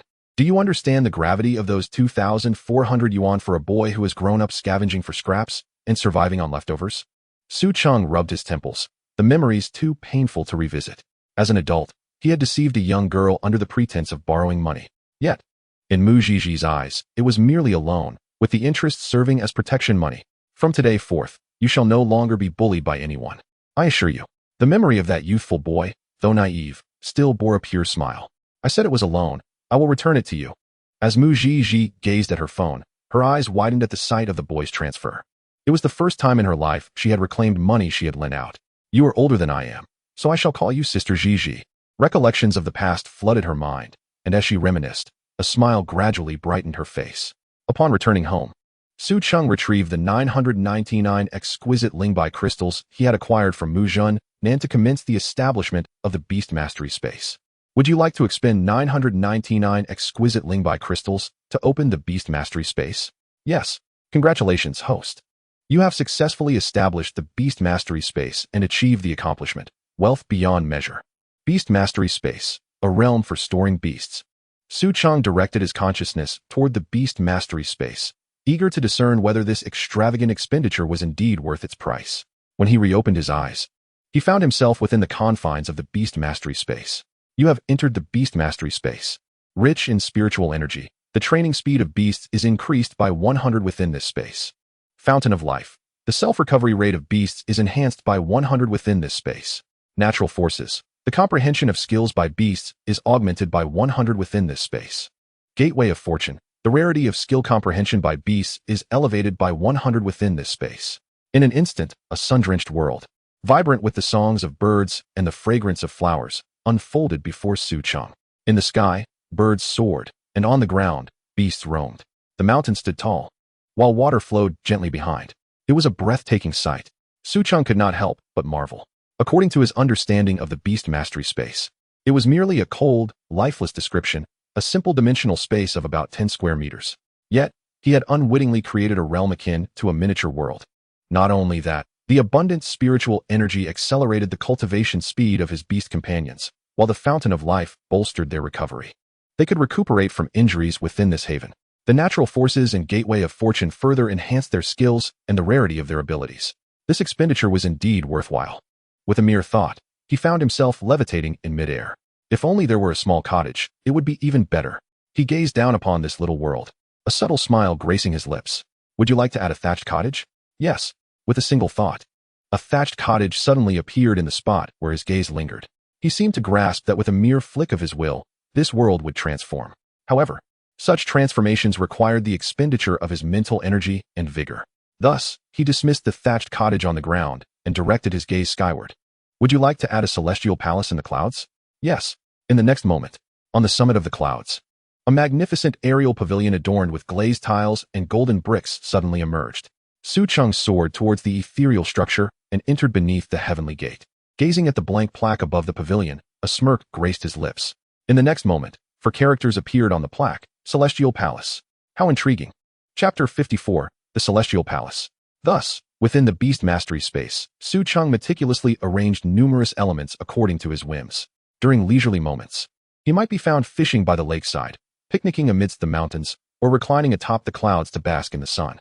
One thing was certain: this Beast Mastery space was a veritable realm, shaped solely by his consciousness. Here, he wielded absolute control, and to deem himself a deity would not be an exaggeration. Yet, the operation of this world seemed to draw upon his vitality. Fortunately, his energy was currently abundant.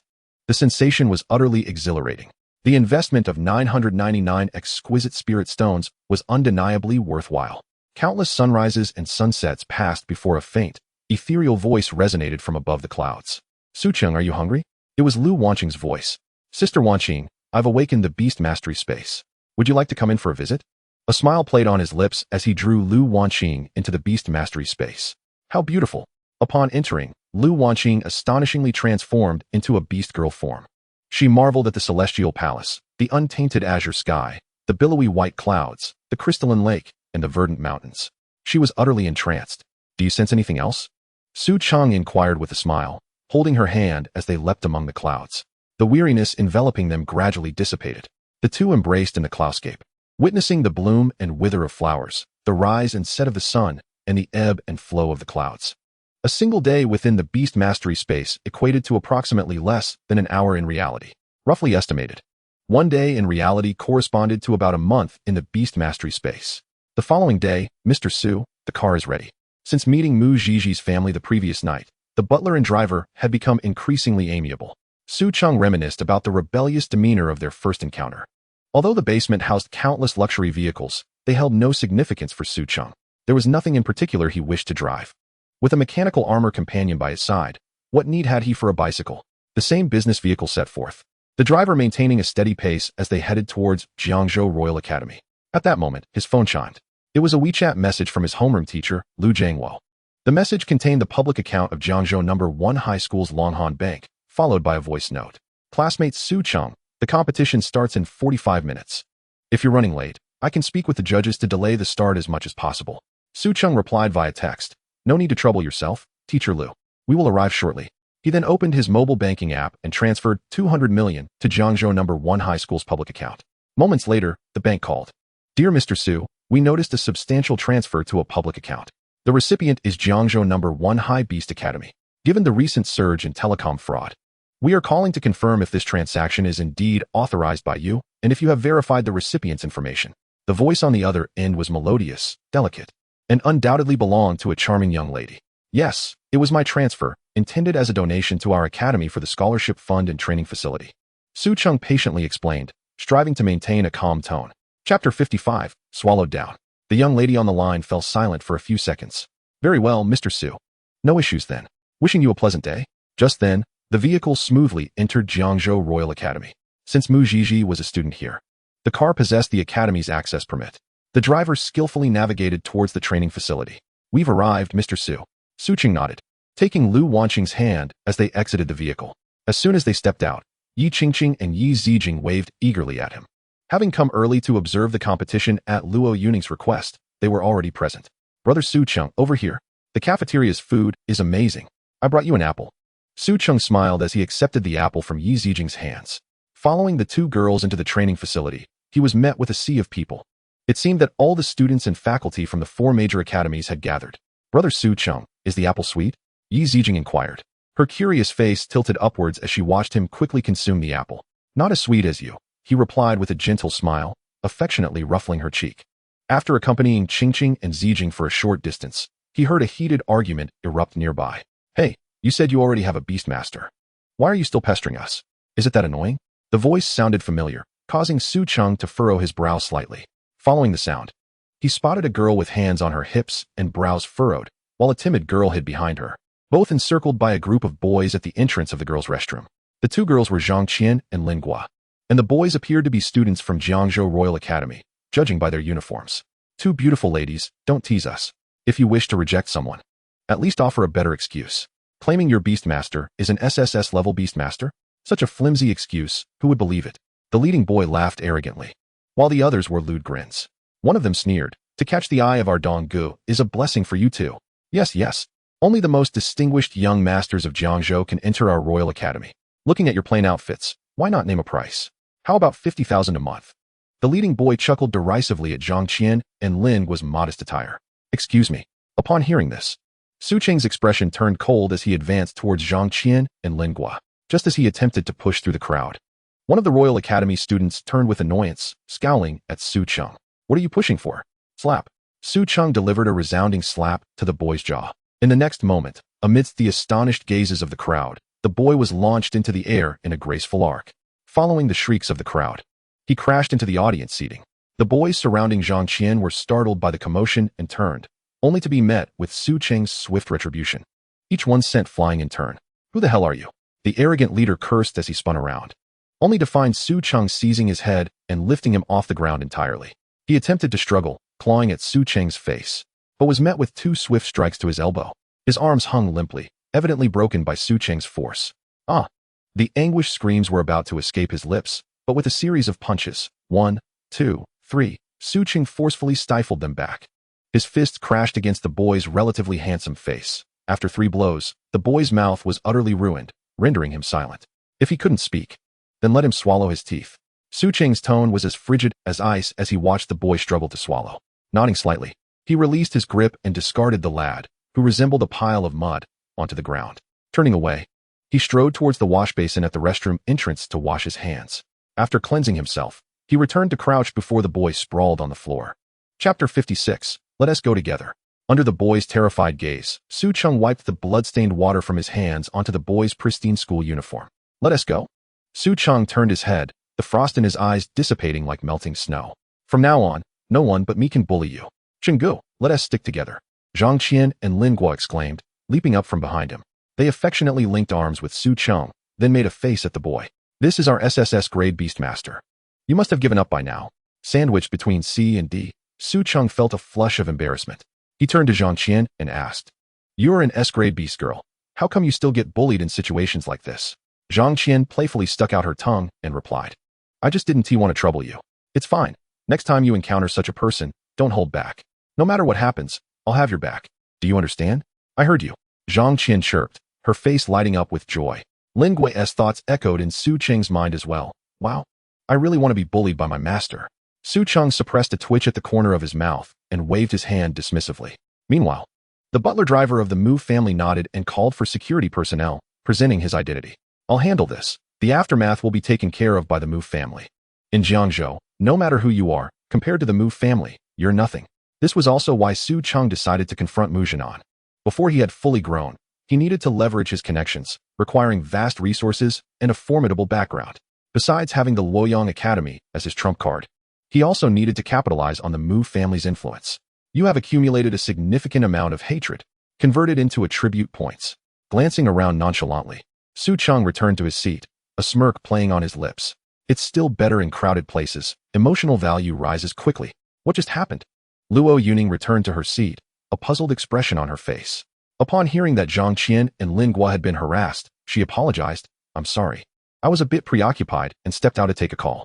Presumably, it was her distraction that led to Zhang Qian and Lin Guo being accosted. Su Cheng merely smiled and reassured her, "It's no problem." As he settled back down, he noticed a group of students marching towards him with a menacing air. Dressed in the Royal Academy uniforms, it was evident they were there to reclaim their honor. Adults only care about interests. The Mu family's butler driver went to deal with the families of those who had been beaten. Capitalism has its class weaknesses, with the Mu family stepping in. A bit of intimidation would likely compel them to comply. However, they were merely paper tigers. The students, being youthful and impassioned, were easily incited. "Is this how Jiangzhou No. 1 High operates? Graduated students picking on our second years? Are you implying that our Royal Academy has no one to defend it?" The leading boy spoke with righteous indignation, instantly stirring the response of all Royal Academy students present. The Jiangzhou No. 1 High students looked bewildered, seemingly unaware of what had transpired moments earlier. Before Su Cheng could rise, Lu Wanqing stood up. "This is how we handle things." In an instant, she transformed into an S-grade, gentle bunny beast girl, her crimson eyes striking fear into the hearts of the boys. "You Royal Academy students, regardless of your grade, dare to extend your hands into Jiangzhou No. 1 High? You will be met with force." Even Zhang Qian stood up, scolding, "You audacious lot. Is there no woman left at the Royal Academy? We've already stated we have Beastmasters, yet you still dare to flirt?" Lin Guo chimed in. "Right, those simps will meet their end." Once the three spoke, the Royal Academy students' faces changed drastically. They had initially held the moral high ground, but it now seemed to vanish. With the immense popularity of the trio within the academy, the students of Jiangzhou No. 1 High were equally incensed. Regardless, violence was never justified. The leading Royal Academy student's expression shifted quickly, but he resolutely declared, "We will not be cowed." Su Cheng, somewhat vexed, rose and made his way through the crowd, silently approaching the duel platform. Under the focused gazes of the crowd, He ascended the designated duel stage, drawing curious looks from students of the other two academies. "Isn't the competition supposed to start yet? The teachers aren't here. Why is a student on stage?" Word had spread that Jiangzhou No. 1 High and the Royal Academy were clashing, and excitement brewed. Wow, whose subordinate is this? So audacious. Is he planning to take on a group by himself? Su Cheng beckoned to the Royal Academy students with an expressionless face. "Hurry up, let us all come at me together. Don't say I didn't give you a chance." Rather than waste words with them, he intended to demonstrate the principle that strength speaks volumes. Chapter 57, Will Tactics. They didn't even have Beast Girls. It seemed this group was merely second-year students from the Royal Academy. The leading student, seeing this, was overjoyed. He had initially felt a trace of trepidation towards the S-grade Gentle Bunny, but now he realized this individual had come alone to the duel stage. "Brothers, this guy is too arrogant. He clearly looks down on us from the Royal Academy. Let us go, let us confront him." With that thought, they all leaped onto the duel stage. "Remember, we from the Royal Academy are not to be trifled with by you Jiangzhou No. 1 High." Before he could finish his sentence, Su Cheng had already appeared before him in an instant. The boy's eyes widened in terror as Su Cheng swung his enormous hand, a slap resounding through the air. With a single blow, the leader was sent flying off the duel stage. Below the audience stands, the Jiangzhou No. 1 High spectators, including the notorious Wang Cheng, exchanged glances as they recalled the familiar ferocity of Su Cheng's attacks, engulfed in a wave of fear. "We have numbers." A swarm of Royal Academy students rushed towards Su Cheng, who remained unfazed. He slightly sidestepped to evade the first attacker's punch, then delivered a kick to the assailant's ankle, causing him to kneel in pain, followed by a slap across his face. As the second assailant charged, Su Cheng transformed his palm into a blade, striking at the boy's wrist, then landed a punch straight into his abdomen, rendering him incapacitated. The third assailant launched a flying kick, but Su Cheng pivoted, executing a whip kick that sent him soaring through the air. Just then, another kick came aimed at Su Cheng's lower body. As the latter turned, he lifted his foot and executed a side kick, landing squarely on the opponent's chest. Not only that, but as Su Cheng settled into his stance, another group of 5 or 6 individuals exchanged glances and charged at him in unison. With a light push off the ground, he soared into the air, delivering a flurry of kicks. Bang, bang, bang, bang. Each strike found its mark on the chests of those attackers. These self-proclaimed elites from the Royal Academy collapsed to the ground, unable to rise, frothing at the mouth. This series of movements flowed seamlessly, like a river in spring, eliciting loud cheers from bewildered onlookers who clapped enthusiastically. Was this a martial arts demonstration? How impressive! In no time, out of the nearly 30 to 40 individuals who had taken the stage, only Su Cheng remained standing. They lay sprawled on the ground, hunched like shrimp, their gazes towards Su Cheng filled with trepidation. It was unfathomable that this Beastmaster could incapacitate so many, relying solely on his martial prowess without the aid of his beast companions. The applause thundered around him. Expressionless, Su Cheng returned to his seat, absorbing the influx of emotional energy and the steadily increasing attributes around him. A tall tree catches the wind, he mused, fully aware of this truth in his second life. Yet, it was precisely this conspicuous display that accelerated the enhancement of his attributes. Damn it! Do they even comprehend what I've endured this month? Do they know how much hair I've lost? Bastards! Just then, leaders and teachers from various academies entered one after another, signaling the imminent commencement of the annual Jiangzhou 4 Academy competition. The morning session was the preliminary rounds, where each academy would send forth 60 participants, ultimately selecting 6 for the afternoon finals. The competition adopted a round-robin format. Each academy recommended their finest talents, striving for a resounding victory while maintaining a modicum of sportsmanship. Friendship was paramount, with competition as a secondary concern. Lu Yong, seated beside the old principal, could not locate Su Cheng, so he sent a message via V. Su Cheng nodded and made his way directly to the center of the training ground, followed closely by Lu Wanqing, Zhang Qian, Lin Gua, Yi Qingqing, and Yi Zijing. Chapter 58. This guy, I'm set. The next moment, the 5 of them entered Su Cheng's Beastmaster space. In the semifinals, Jiangzhou No. 1 High School faced Jiangzhou No. 2 High School, while Jiangzhou No. 3 High School contended against the Royal Academy. The victors would advance to the finals. With Peng Lei's elimination, only Su Cheng remained from Jiangzhou No. 1 High School, while 3 opponents stood before him. If Su Cheng were to be eliminated, Jiangzhou No. 2 High School would advance to the finals. He had to triumph over all 3 adversaries to lead Jiangzhou No. 1 High School into the final showdown. It wasn't that Jiangzhou No. 1 High School was weak. After all, this year, an S-class Lu Wanqing and an A-class Zhang Qian were now Su Cheng's beast companions, naturally placing the others at a disadvantage. As Su Cheng ascended the stage, the opposing Beastmaster remained on the platform. Perhaps you should take a moment to rest. I dislike taking advantage of the weary, he remarked. And the opposing Beastmaster appeared visibly taken aback. He had intended to utilize this competition to hone his combat skills and synergy with Lin Gua, Zhang Qian, and Lu Yong. Thus, the three opponents were perfectly sufficient. Is this permissible, Judge?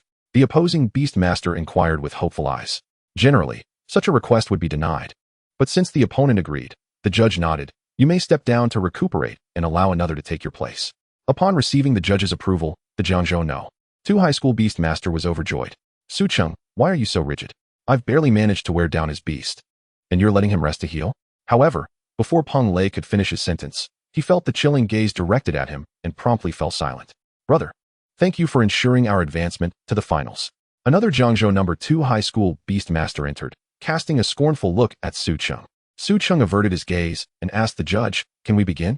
Regardless of the outcome, for the sake of emotional value, this fool, I'm all in. Begin. 3, 2. Before the opposing Beastmaster, the space shifted, and a petite lowly mouse beast appeared before everyone. That lowly mouse transformed into a dazzling gem-embedded rodent, measuring less than a meter in height. 1. Su Cheng watched the gem mouse with keen interest, recording its attributes and skills in his memory glasses. Wow, Jiangzhou No. 2 High School possesses an S-class gem mouse. This could be troublesome. It seems they truly aim to take down Jiangzhou No. 1 High School in one fell swoop. Students from other academies began to focus on this battle, having heard that if Jiangzhou No. 1 High School lost another round, they would be out. Yet, before anyone could finish their thoughts, a dark shadow appeared before Su Cheng. As the shadow dissipated, a languid and enchanting black cat emerged into view. Is that a night cat demon? No, the night cat demon is entirely black. This one has spotted patterns. This is an S-class, cursed cat demon. Before the students from other academies could gasp in astonishment, the students from Jiangzhou No. 1 High School erupted in cheers. Brother Cheng, take them down. S-class beast companions? Our brother Cheng has no shortage of S-class beasts. The opposing S-class gem mouse was a level 7, so Su Cheng relayed a message to Zhang Qian. The opponent is level 7. Meow understood. Zhang Qian, transformed into the cursed cat demon, affectionately rubbed against Su Cheng's pants leg. Chapter 59, Brother Cheng. Do you think I'm impressive? Whether it was a matter of bloodline restraint or not, the lowly mouse, upon seeing the over a meter-long cursed cat demon, trembled uncontrollably, curling into a ball, desperate to shrink away. Don't be afraid, Lily. She is merely larger in size. In terms of attributes, we aren't at a disadvantage. We're both grounded and physical types, so fear not. A boy from Jiangzhou No. 2 High School reassured while issuing commands. Lily, use Rolling Thunder. In the next moment, the gem mouse, embedded with jewels, curled into a ball and rolled toward the cursed cat demon. As the rolling gem mouse gained speed, the cursed cat demon regained its composure, bending low and twisting its rear and tail in rhythm. At Su Cheng's command, the cursed cat demon leaped gracefully, landing atop the duel arena's railing, effortlessly evading the gem mouse's rolling thunder. The boy, taken aback by the failed attack, was well aware of the cursed cat demon's speed, which was among the fastest of all S-class beasts, yet he had not anticipated that Zhang Qian would surpass his expectations. With just a jump, without even employing any skills, she had easily evaded the gem mouse's attack. What now? I must first restrict the opponent's movement. With that thought, the boy pointed, and a transparent thread shot from his fingertip, aiming to ensnare the cursed cat demon from its blind spot. Low-grade mystic tier, threadbind. The boy's subtle maneuver did not escape Su Cheng's keen observation. Calmly, he relayed a message to Zhang Qian, run. Upon hearing Su Cheng's command, Zhang Qian instinctively sprang onto the railing. Though she was not particularly clever and didn't know where to flee, she understood one principle. As long as Brother Cheng told her to run, that was all that mattered. Watching the vengeful cat demon darting back and forth across the arena, Su Cheng nodded in immense satisfaction. In terms of responsiveness and obedience, Zhang Qian proved to be quite competent. Just as Zhang Qian narrowly evaded his tethering lock, the boy from Jiangzhou No. 2 High School stomped his feet in frustration.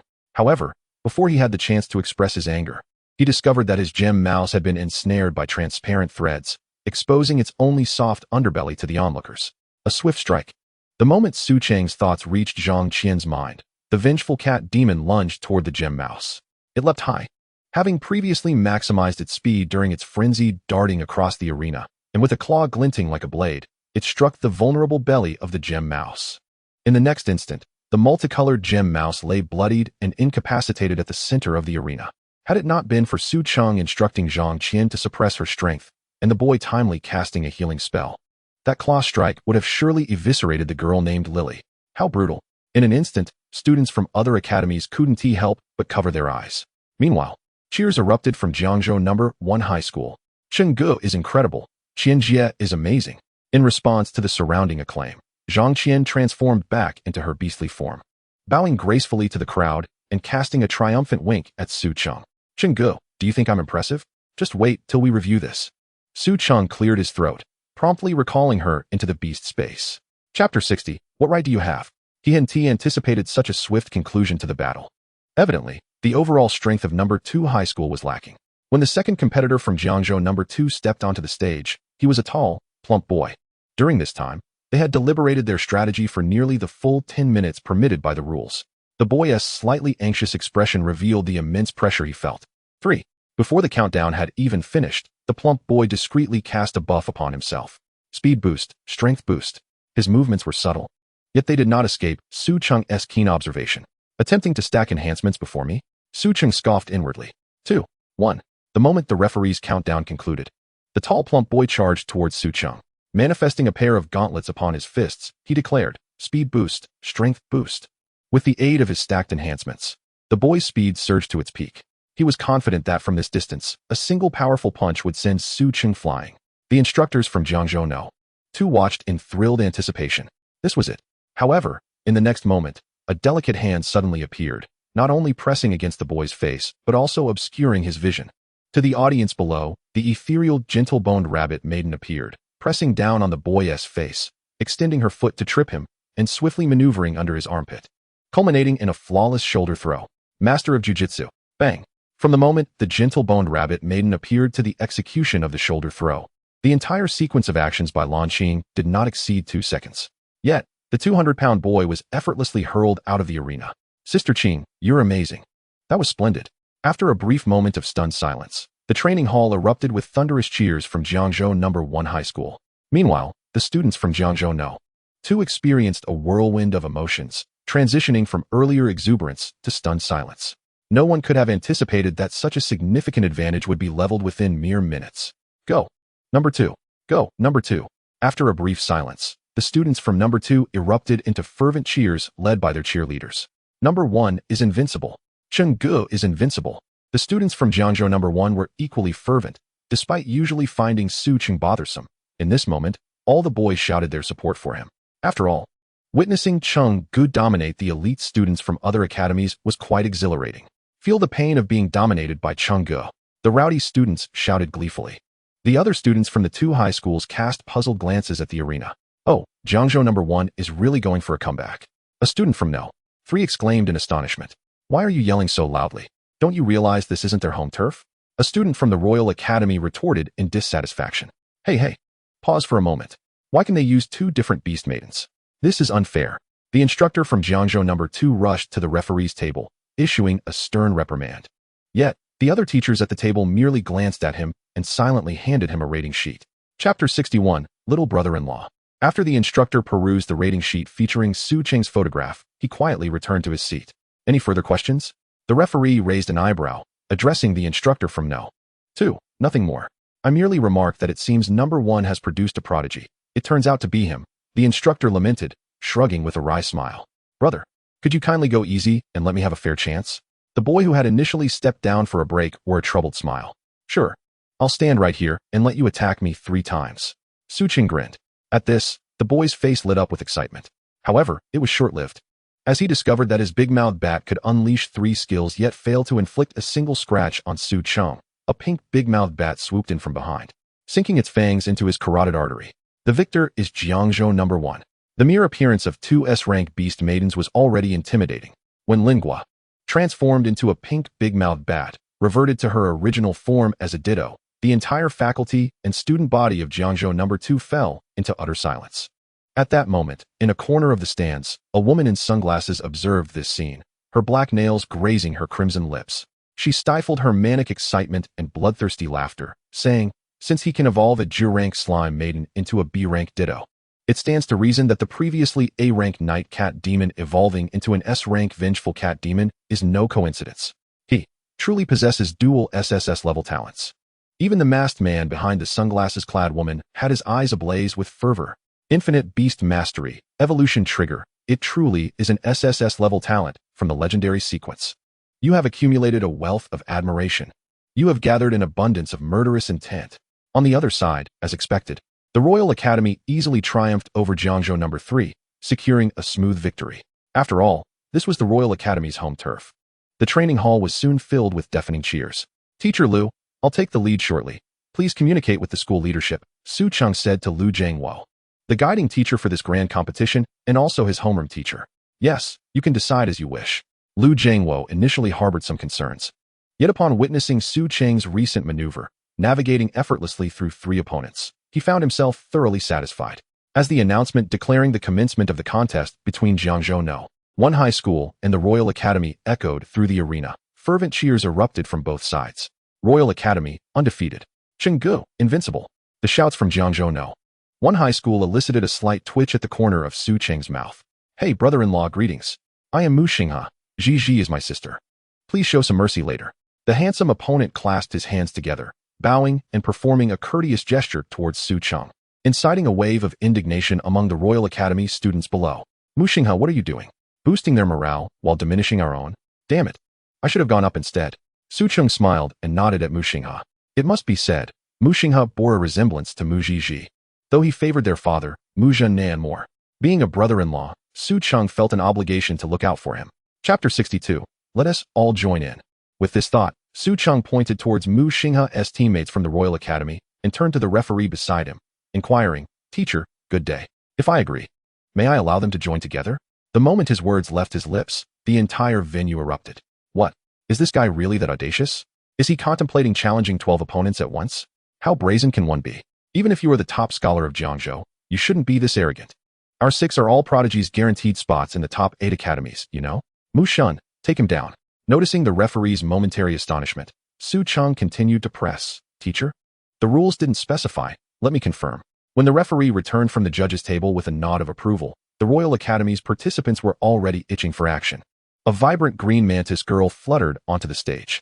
Among the 4 beast girls, 2 appeared relatively presentable, while the others were less than noteworthy. Su Cheng regarded the beast girls with keen interest.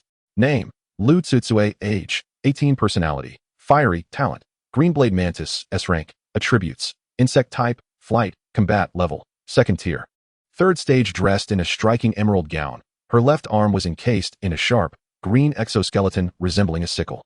Her delicate right hand, calloused from training, gripped a long blade, and beneath her mantis antennae, her long hair billowed, her half-squinted eyes reflecting a flicker of anger. An S rank, 3 attribute insect girl. Su Cheng nodded in approval. Following her was a dark-bodied, starry white ladybug girl. She flapped her transparent wings, her black exoskeleton adorned with white spots. As she leapt onto the stage, tall and robust, she towered over even the previously tall, chubby fellow. Of course, this height did not account for the antennae atop her head. Name: Jing Xian. Age: 18. Personality: cautious. Talent: White Star Ladybug. S rank. Level: 2nd tier. 4th stage. Attributes: Insect type, flight, combat. Su Cheng nodded again, noting yet another S rank, 3 attribute insect girl. Aside from these 2, a pillbug girl, burdened by a heavy silver shell, slowly made her way to the stage. Name: Li Zi. Age: 18. Personality: shy. Talent: Silver shell pillbug. S rank. Level: 2nd tier. 4th stage. Attributes: Insect type. Though not tall, her well-defined muscles paired with her doll-like face gave her a Barbie vibe. It was no wonder she could bear the weight of the shell behind her. This observation caused Su Cheng to frown.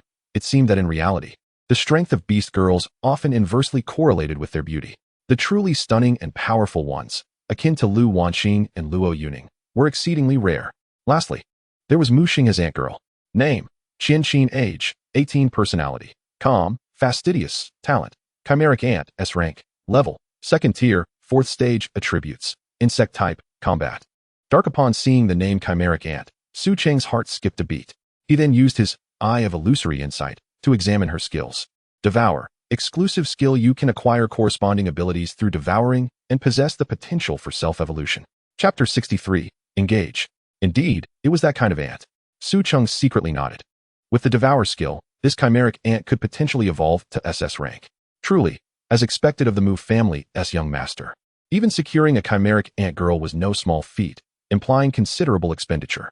However, upon observing the girl's gaunt and somewhat frail physique, he shook his head. Not worth it. The Royal Academy undeniably stood as Jiangzhou's most affluent institution. Not only were their beast girls formidable, but their martial arts, beast taming equipment, and spiritual artifacts were also top-notch. Each student possessed an average of 3 pieces of beast taming gear or spiritual artifacts, especially his brother-in-law, Mu Xinghe, whose prowess had evidently reached the 3rd tier. As for the few celestial artifacts and heavenly-grade beast taming gear adorning him and the chimeric ant, Su Cheng felt an unsettling familiarity. Goodness, weren't those the 3 celestial artifacts and 3 heavenly-grade beast-taming gear he had given to Mu Nan just the day prior? As Su Cheng scrutinized the chimeric ant girl Qianqin with his eye of illusory insight, a slight twitch at the corner of his mouth betrayed his amusement. Eternal Night Forest Insect Shell, lower heavenly grade increases defense by 100, insect type exclusive. Eternal Night Forest Insect Membrane, lower heavenly grade increases resistance by 100, insect type exclusive. Eternal Night Forest Insect Set. You have obtained 2 pieces of the Eternal Night Forest Insect Set, enhancing life-draining effects by 30. Life Drain. Insects can absorb the life force of their targets and convert it into their own health. Exotic Insect Hook Tooth. Lower heavenly grade increases damage by 100, insect type exclusive. These items were rewards from a random event in the Divine Realm.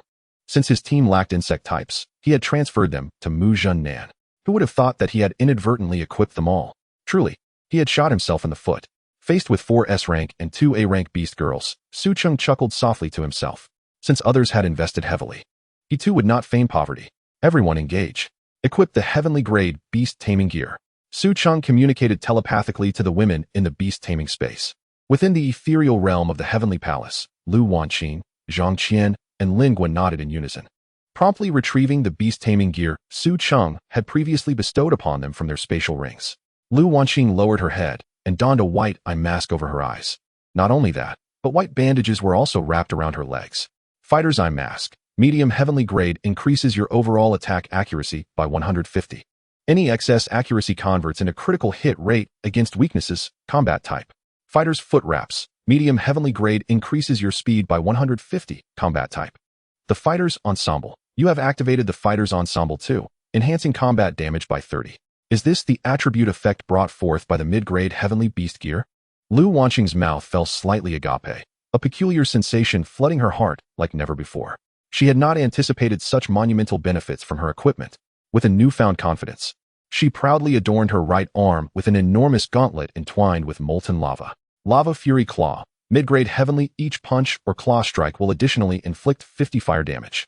Meanwhile, Zhang Qian's eyes instantaneously transformed into a mesmerizing crimson hue, and a red bow was affixed to her upright black tail. Enchanting Beautiful Eyes. Mid-grade heavenly, the target you gaze upon will have a 100 chance of succumbing to confusion or fear. Confusion. A target ensnared in confusion will indiscriminately attack both friend and foe. Fear. A target overtaken by fear will flee in all directions, unable to mount an attack. Enchanting Bow. Mid-grade heavenly, you will gain a 150 increase in evasion rate. The first strike against your target has a 100 chance of inducing confusion or fear, diminishing thereafter. Enchanting Ensemble. You have triggered the Enchanting Ensemble too, providing your attacks with a chance to instill confusion and fear in your targets. Observing the attire of the two, Lin Gua's mouth opened slightly, her heart filled with a sense of discontent. Clearly, the equipment of these two was relatively standard, yet her own gear was extraordinarily bizarre. Lin Gua, are you ready? It was only upon hearing Su Cheng's voice resonate within her mind that she silently retrieved a dog collar, discreetly fastening it around her neck, and then shackling herself with a pair of handcuffs. After completing this peculiar act, she mimicked a dog girl, sticking out her tongue, panting, and playfully inquiring, "Is this how it is, master?" Witnessing this scene, Su Cheng's lips twitched slightly. "My lady, please review the equipment description. This is meant for restraining others, not yourself. If you wish to play like this, shall we save it for home?" Oh, Lin Gua, upon examining the equipment description, blushed as realization dawned upon her. It was not the equipment that was strange, but rather her own thought process. "Wait, master, can we play like this at home?" Strange Dog Collar. Lower grade heavenly allows the bound target to become your pet for a limited time, controlling their mind. Strange Shackles. Lower grade heavenly upon casting on a target. They will be silenced for a specified duration. Silence. Unable to utilize any skills.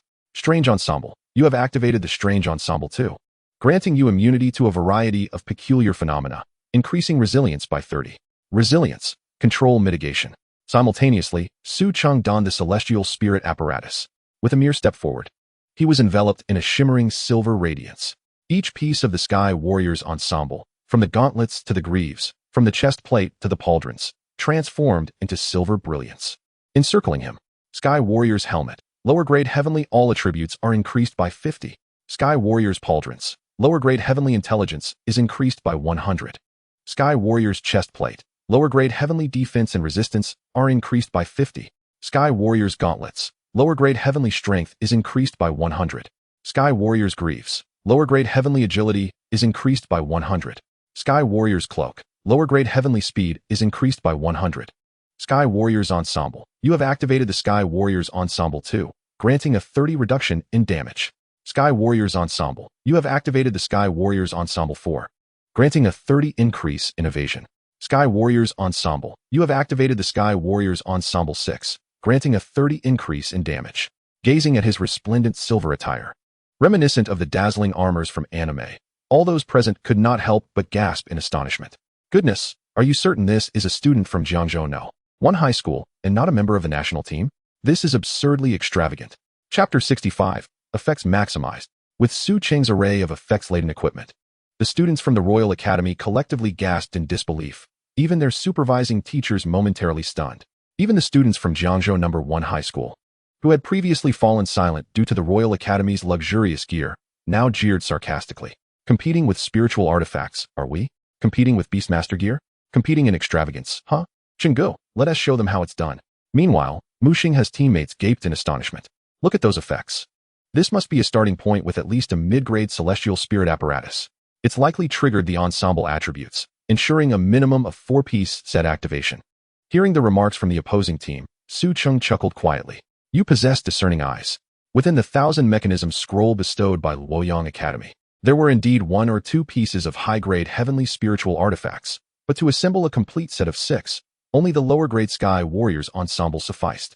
This was precisely why he had opted for the Sky Warriors ensemble. Isn't this a bit too extravagant? Muda Xiao, is your son even real? Such a stunning ensemble. And he gives it to his sister's husband? The words from his teammate caused Mu Xinghe to lower his head. He looked at the 3 pieces of mid-grade celestial spirit apparatus he wore, lost in contemplation.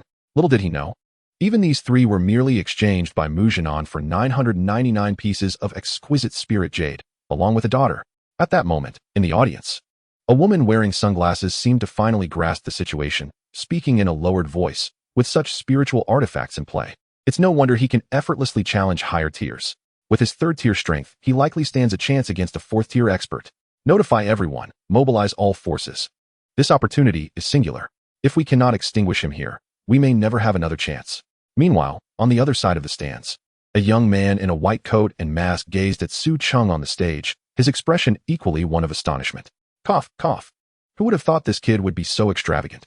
The young man appeared rather unwell. Cough. It seems the task assigned by the higher-ups is somewhat tricky. He clenched a gloved fist against his lips, coughing incessantly. Were it not for his white coat, one might mistake him for a patient rather than a doctor.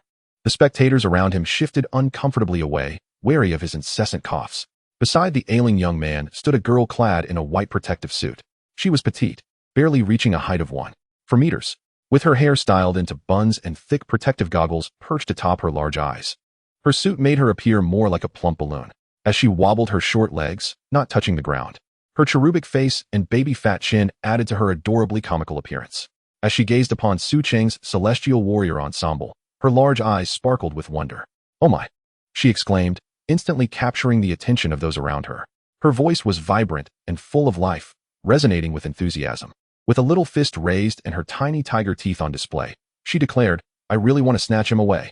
Before the corner of the white coat's mouth could twitch in response, a voice suddenly erupted from beside her. Ah, isn't that little Gua? And my dear sister Shu? A middle-aged man approached, carrying a lunchbox. He was of modest height, slightly plump yet robust, striding confidently, with a square face and glasses. His small eyes were transformed into crescent moons as he smiled. His coarse skin was adorned with a fine stubble, giving him a well-groomed appearance. Do we know each other? The ailing man inquired, his expression one of astonishment, yet he maintained his politeness. The middle-aged man paused for a moment, then slapped his forehead in realization, exclaiming, Look at my memory. I completely forgot. You don't know me yet. He adjusted his spectacles and retrieved a badge from his pocket, presenting it to the two with a grin.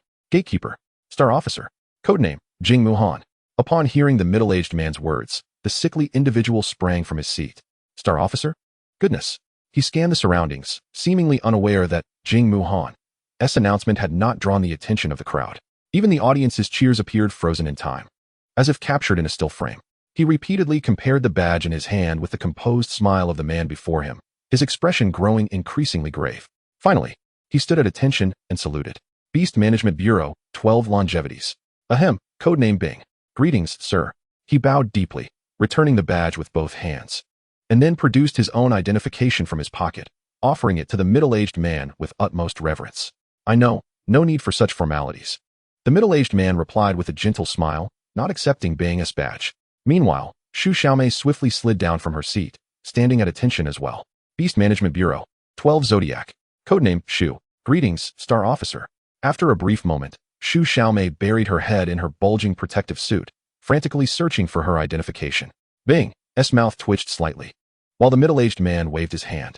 No need to look. As he gestured, the crowd erupted back into cheers.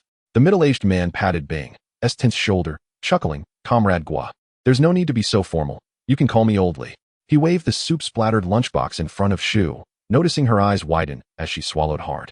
Sister Shu, you've been eyeing this all day, haven't you? Remember, a full belly is essential for hard work. Thank you, Li sir. Su Xiaomei beamed as she accepted the lunchbox, diving into her meal with glee. Wow, Li sir, this is takeout from Tai Bai Lu. Gazing at the small bowl of dishes within the box, her eyes sparkled with excitement. I've been craving the squirrel fish for ages. It's quite pricey. Li sir, you're actually quite nice. She then turned to complain about Bing. Hanging out with Brother Bing means 3 days of hunger for every 9 meals. Hearing her grievance, Bing's mouth twitched again. Confusion filled his mind as he hesitated to accept the lunch from Jing Muhan. Li sir, did we know each other before? Although the appearance of the Star Officer had taken him by surprise, it now seemed somewhat logical. After all, this individual before him was truly remarkable. A treasure in any context.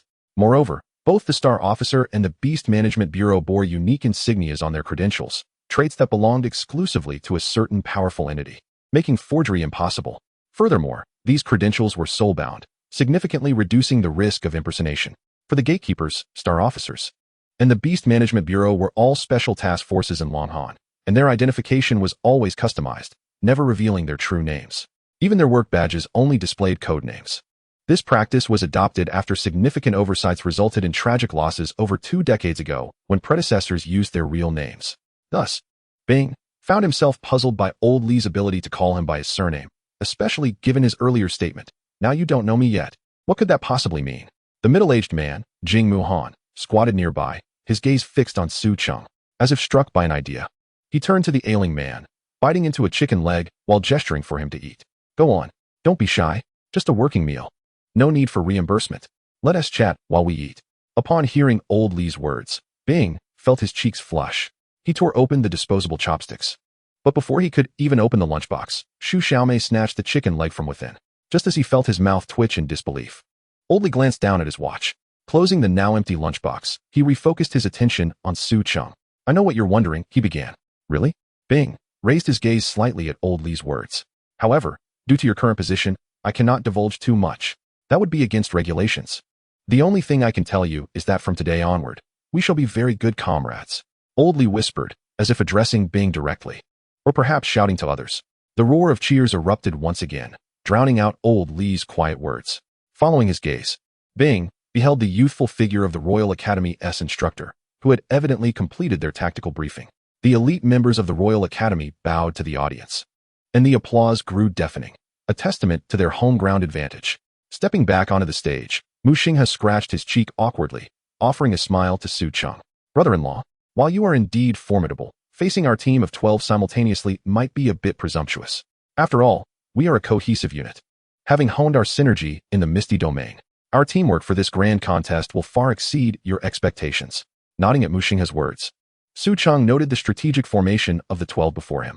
At the forefront stood 3 figures, one clad in silver armor, a mouse woman, accompanied by 2 towering young men.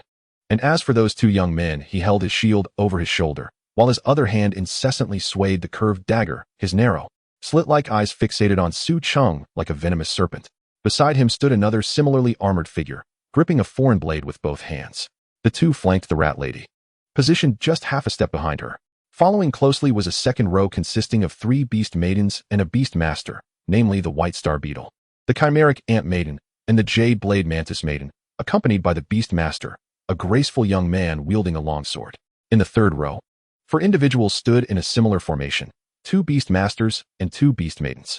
The Beastmasters donned loose robes, their waists adorned with an array of tools, gourds, talismans, jingling bells, willow branches, and bottles.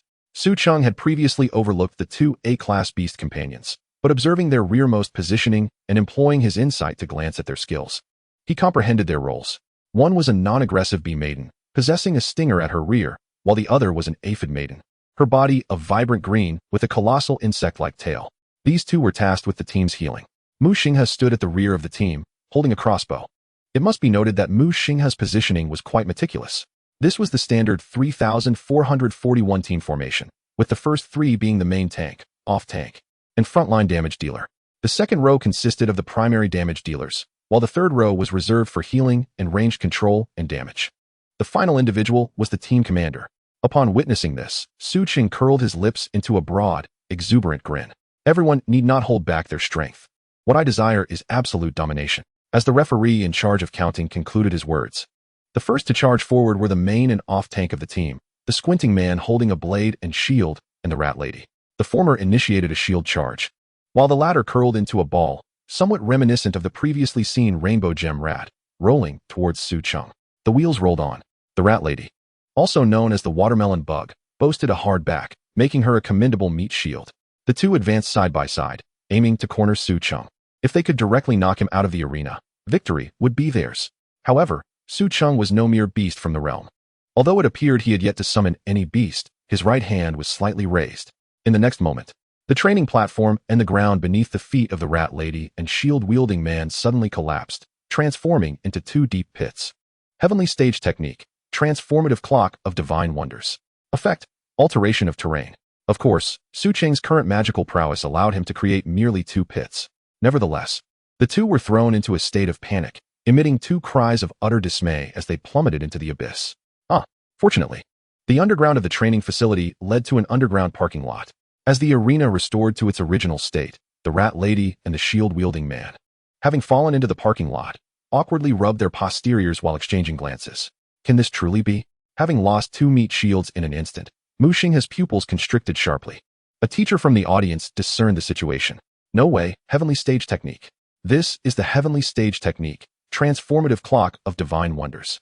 In an instant, the students of Jiangzhou High erupted in excitement. Xingge, you're amazing. Yet, Mu Xinghe remained composed, quietly issuing further commands to his team.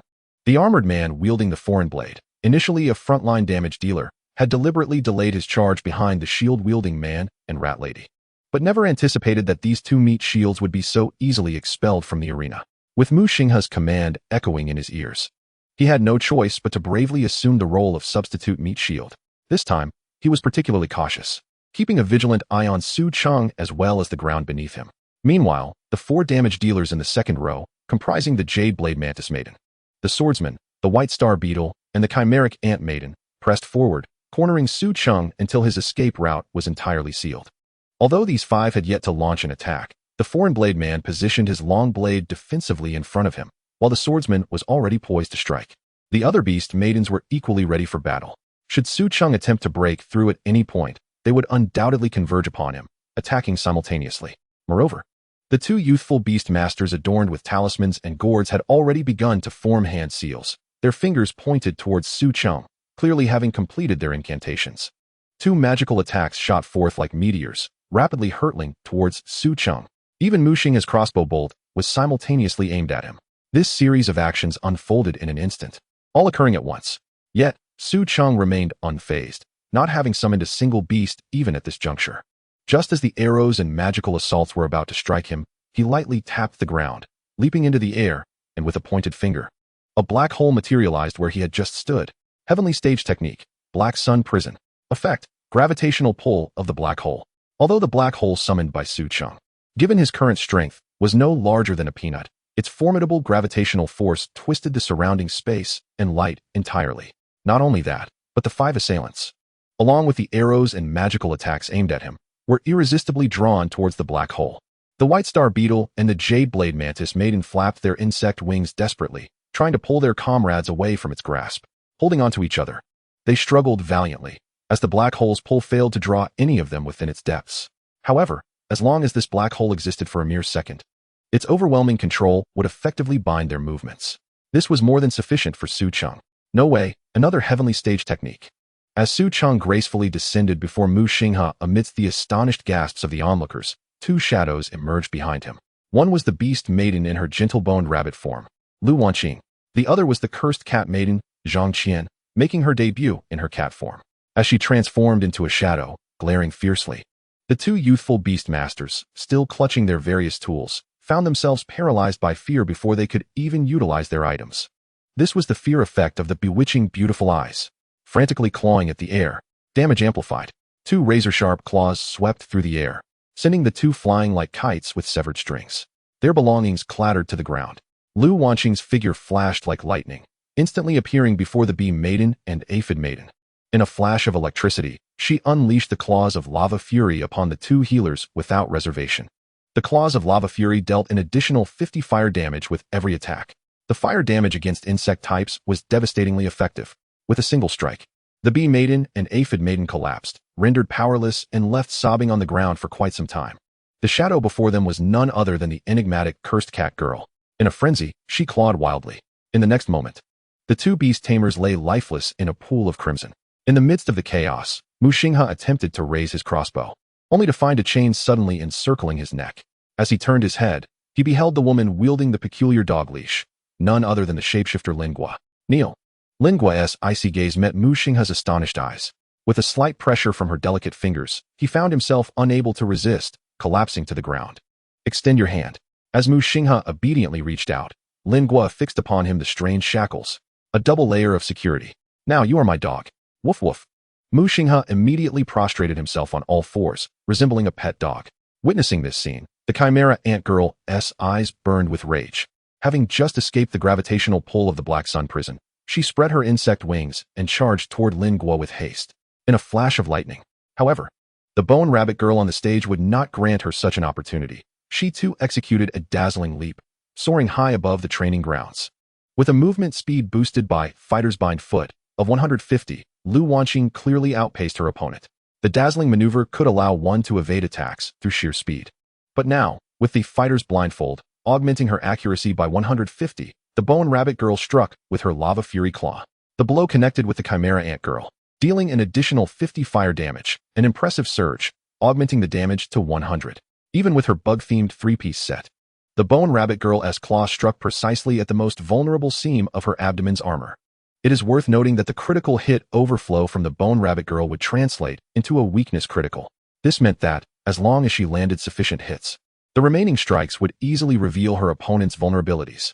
Hitting a target's weak point ensured a critical strike. Such was the nature of a weakness critical. In a mere instant, the chimera ant girl was engulfed in flames, her form reduced to char as she plummeted from the sky. Meanwhile, the 3 remaining under Mu Xinghe's command, the White Star Beetle girl, the Green Blade Mantis girl, and the sword-wielding man, simultaneously swung their sickles and swords toward the bone rabbit girl soaring above. From this angle, in midair, Lu Yong had nowhere to evade. Thus, regardless of the circumstances, their combined assault would surely bring her down. Yet, in an instant, their weapons met only empty air. A radiant flash had passed, and Lu Yong vanished in an instant. It was Su Cheng, who had summoned her back into the beast-taming space, a smirk gracing his lips. Clearly, these students from the Royal Academy were lacking, unable to even comprehend the usage of the beast-taming space. If only Mu Xinghe and the other beast tamers had been swift enough to recall their beasts to the safety of the beast-taming space, they would have deprived their adversary of a control skill, thereby increasing their own odds of victory. Alas, it seemed they were not up to the task. Chapter 71. No Shame. He waved his hand, and before the astonished gazes of the 3 remaining Royal Academy students, the bone rabbit girl reappeared before him. Meanwhile, Mu Xinghe, in a daze, slowly raised his heavenly artifact, the True Silver Sacred Crossbow, aimed at his teammates. True Silver Sacred Crossbow, low-grade heavenly artifact effect. Hitting a target 3 times will inflict additional true damage. True damage. This damage ignores defense and resistance. The strands that had long since been shot from Su Cheng enveloped the entire area like a web of fate. The remaining White Star Beetle, Green Blade Mantis Girl, and the sword-wielding man found themselves ensnared within the web, akin to prey awaiting their untimely demise. Mystical rank, thread-binding lock. We concede. The sword-wielding man uttered those 4 words with profound humiliation. Even the mouse woman and shield-wielding man, who had just returned from the basement, wore expressions of shock upon witnessing this scene. Silence. An absolute silence. The nearly 40,000 students and faculty within the training hall fell into a profound hush.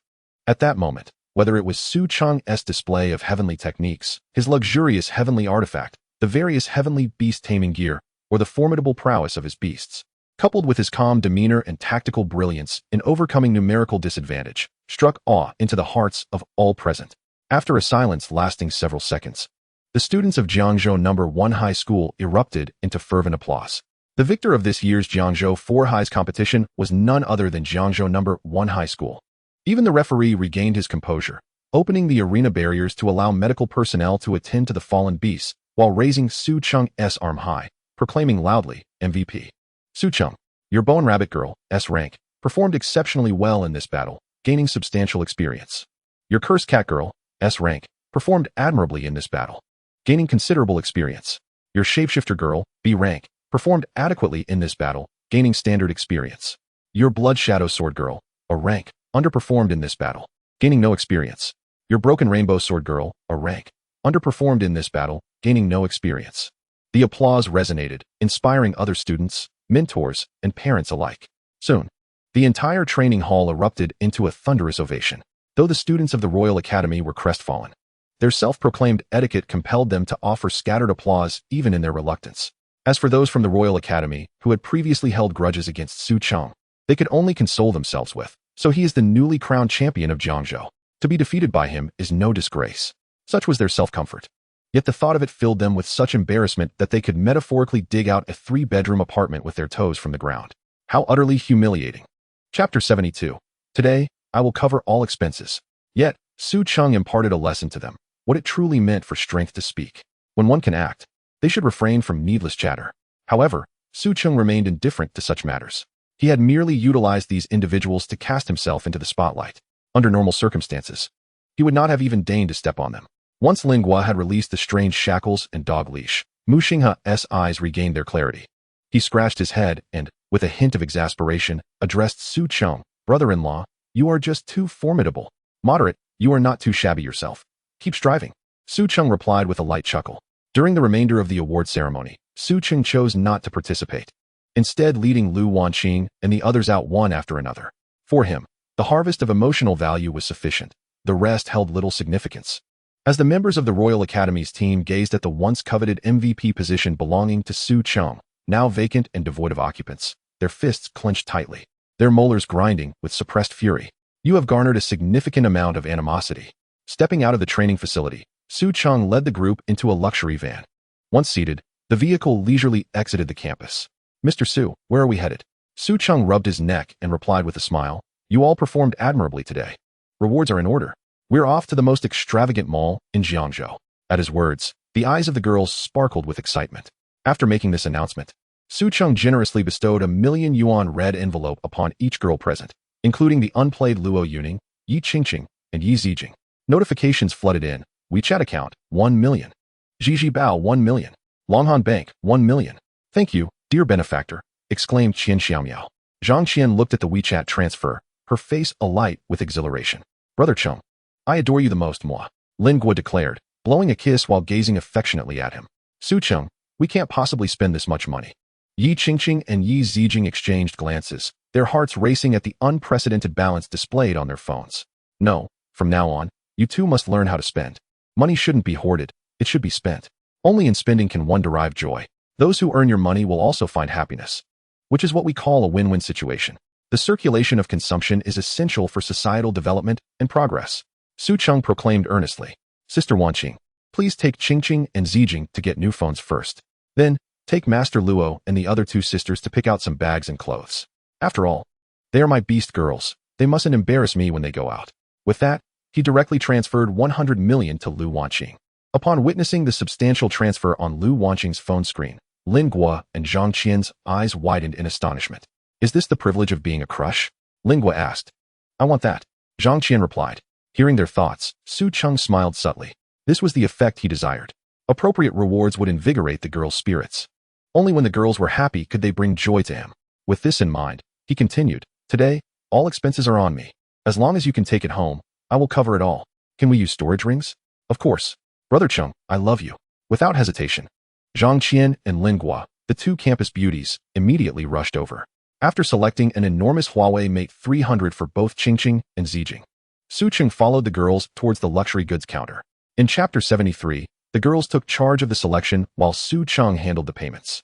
Indeed, a man paying the bill is the most attractive. While Lu Wanqing was momentarily distracted, Lin Guo shyly planted a kiss on Su Cheng's cheek. This unexpected gesture left the counter staff momentarily flustered. The beautiful sales associate's lips twitched slightly, yet she dared not voice her discomfort. For the man standing before her was the very embodiment of fortune today. Meanwhile, a self-assured manager approached, smiling as she addressed Su Cheng. Sir, your expenditure today has exceeded 1 million, granting you the status of a platinum VIP customer at our store. If convenient, may I have your WeChat or phone number for registration? You will receive discounts and gifts during holidays. Let us keep her, Su Cheng said, pointing to Zhang Qian. That won't do, sir. We have card records, and without your personal phone number, it's invalid. Would you kindly cooperate? Su Cheng glanced at her, his brow furrowing as he sensed her intentions. No need, he replied coolly. He had been undecided until now, but her motives had become glaringly clear. Zhang Qian, holding a bag, felt relieved upon hearing Su Cheng's words. Is it really acceptable for girls to be so bold these days, with such heavy-handed tactics? Not just any fish can swim into my brother's pond, you know. With this thought, she approached Su Cheng, linking her arm with his, and playfully saying, Brother Cheng, my stockings are torn. Could you help me pick out a few pairs? Do you prefer black, white, sheer, or open crotch?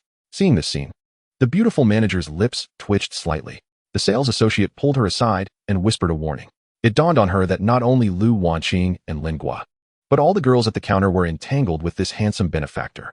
Earlier, Lu Wanqing had been ethereal, resembling a celestial being untouched by the mundane world.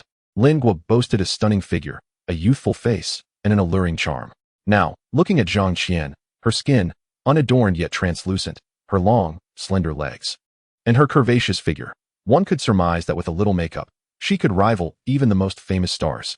The manager finally understood why none of the girls had bothered to glance her way. Upon hearing Zhang Qian's words, Su Cheng recognized her intention to defuse the tension. Let us go, Brother Cheng. We won't make our purchases here, out of sight, out of mind. Disinterested in further engagement with the superficialities of the world, Zhang Qian pulled him away from the counter. All right, Brother Cheng, don't be angry. She shook his arm playfully, her voice laced with charm. Faced with Zhang Qian's tender gaze and her alluring figure pressed against him, all remnants of Su Cheng's annoyance evaporated. Honestly, which girl wouldn't feel a flutter in her heart when encountering such a dashing and affluent gentleman? Are you feeling it? Su Cheng teased. What do you think? She replied, her eyes sparkling mischievously as she gazed at him. If I don't say it, I want to hear you say it first. Let us go? Help me pick out some nice clothes, and I'll tell you. In Chapter 74, Jiangzhou's Wu Yinzu, Zhang Qian blushed as she led Su Cheng into a women's clothing store. Initially, Su Cheng picked out several outfits for her to try on. Unexpectedly, from the fitting room, Zhang Qian poked her head out and beckoned him with a finger, inviting him in. Oh no, Brother Cheng, my zipper is stuck. Could you help me? Was this excuse truly so clumsy? Zhang Qian's heart raced, her cheeks flushed. She was clearly startled by her own audacity. Yet, she wore an expectant expression, gazing at the young man with a look of innocence. As he glanced around, his heart raced, and he stepped inside. Brother Cheng, do you think there are any cameras in here? Zhang Qian grinned mischievously, a glint of excitement in her eyes. Probably not, Su Cheng replied, scratching his cheek. His face slightly flushed. But didn't you say your zipper was broken? Why ask? Before he could finish, Zhang Qian's delicate arm pulled him into the fitting room, where her exquisitely crafted visage was now within arm's reach. Nestled against Su Cheng's chest, Zhang Qian's delicate visage flushed slightly, seemingly attuned to the rhythm of the youth's breath. Chenggu, your heart races so swiftly, she remarked, her voice a soft murmur akin to a gentle breeze. Su Cheng swallowed hard, for it was she whose heart fluttered more fervently. Before he could fully process the moment, the girl rose onto her toes, brushing her luscious red lips lightly against his cheek. Did you hear that, Chenggu? It's the sound of my heart stirring, she whispered, her playful gaze sparkling like the stars. In that fleeting instant, the gloom within Su Cheng dissipated entirely. The 2-month summer vacation had passed swiftly, and after rigorous training, everyone's capabilities had significantly improved. Now, they had officially stepped into the Lu Yong Academy. However, while others engaged in military training, Lu Yong had been assigned a new task, the mysterious domain. One by one, they boarded the business vehicle, Su Cheng with a bun held between his lips. As Ling was settled into her seat last, Su Cheng's gaze inadvertently drifted downward. Women are acutely aware of men's attention, and she followed his line of sight, landing upon a pair of exquisitely fair legs elegantly propped beside her. The owner of those legs, Zhang Qian, wore a subtle smile that hinted at mischief. "Oh, so Cheng Gu enjoys this sight," Lin Guo remarked knowingly, a playful smirk gracing her lips as she adjusted her JK skirt, subtly drawing her black-stockinged legs together to showcase their flawless curvature, while proudly elevating her ample bosom. Meanwhile, Zhang Qian, noticing Lin Guo's small antics, quietly retrieved a pair of stockings from her bag and, before Lin Guo, gracefully adorned her own long, slender legs with them. Observing the two compete for attention, Su Cheng, sandwiched between Yi Qingqing and Yi Zijing, swallowed hard. On either side of him were the two girls, their long legs clad in white stockings and petite shoes, while directly opposite sat Lin Guo, Zhang Qian, and Lu Wanqing, all in black stockings. Initially, Zhang Qian's bare legs seemed out of place. Yet now it appeared as if the legendary clam and snipe were contending for advantage, with the fisherman poised to reap the rewards. How splendid it would be to have these lovely legs lined up before him. Yet, he dared not linger on such thoughts, lest his body betray him. As the vehicle gradually accelerated, one could not help but commend the steady driving of the butler from the Mu family villa. A series of WeChat notifications chimed, and Zhang Qian opened one to find. Jiangzhou's Wu Yinzu has transferred you 5,000,000 yuan. Chapter 75, What salary? An advance of 5 million? Counting the zeros that followed, Zhang Qian's smile froze, her delicate frame trembling slightly, even her fingertips quivering. The note read, "There are always winds in the world that fulfill your dreams." Upon seeing the message from Su Cheng, Zhang Qian's enchanting eyes fixated on him. A playful yet alluring gaze. Su Cheng, captivated by her enticing look and the sight of her long, graceful legs, felt a lump in his throat. Throughout the holiday, he had learned about everyone's family circumstances, and it appeared that Zhang Qian's background was not particularly affluent. Her father had health issues, and the money he had given her previously was spent on medical expenses, which remained unresolved after the summer. Now that they had arrived at Lu Yong for school, he wished to alleviate her burdens. "Qian Xiaomiao. Chenggu, are you trying to keep me as your kept woman with such a generous gift? I cannot repay such an immense favor, and all I can offer in return is myself. Jiangzhou's Wu Yinzu. No, it's merely an advance on your salary." Upon reading this, Zhang Qian was momentarily taken aback. "What salary? An advance of 5 million? Su Cheng rubbed his forehead and then addressed everyone. "Next, I would like to discuss the allocation of resources in the mysterious domain. All materials and equipment acquired will be distributed according to labor after deducting costs. Though you are all my beast girls, I assure you, I will not let you work for free." A subtle smile graced Su Cheng's lips as he cast a lingering gaze at Zhang Qian. His intention was clear, to ensure that everyone followed him without concerns. After speaking, he turned to Yi Zijing, his voice gentle. "Zijing, please handle the statistics. Here's a form for you to review. If you have any questions, feel free to ask me." At Su Cheng's words, Zhang Qian's lips parted slightly. She nodded, her eyes glimmering with unshed tears. His actions were intended to provide her and everyone else with peace of mind, allowing them to fully immerse themselves in the battles ahead. It was evident that he could have been more direct, and she would have accepted it, yet he chose to be indirect, considerate of her pride and feelings. "This Chenggu is truly gentle," she mused, gazing at him with her captivating eyes, shimmering like rippling water. "Qian Xiaomiao has accepted your transfer. Qian Xiaomiao. Chenggu, from now on, you shall be my benefactor." Upon reading this term of endearment, Su Cheng swallowed hard. Soon, the vehicle arrived at the entrance of the mysterious domain. Observing the soldiers clad in various armors, armed with an array of weapons, stationed at numerous checkpoints, the group lined up, producing various identification documents for inspection. Behind the high protective netting, a white vortex beckoned. "Wanqingjia. That vortex must be the entrance to the mysterious domain," Yi Qingqing exclaimed, excitement lighting her face. Lin Wanqing, startled by the long queue, queried, "Do we really need to wait in line?" Every year, a multitude of students graduate, and awakeners are as numerous as fish crossing the river. "It's peak season for our trials," Master Luo chuckled. Just then, the vehicle surged forward. To the astonishment of those in line, the business car headed straight for a nearby rest station. "Brother, over here." Chapter 76, The Eye of Truth.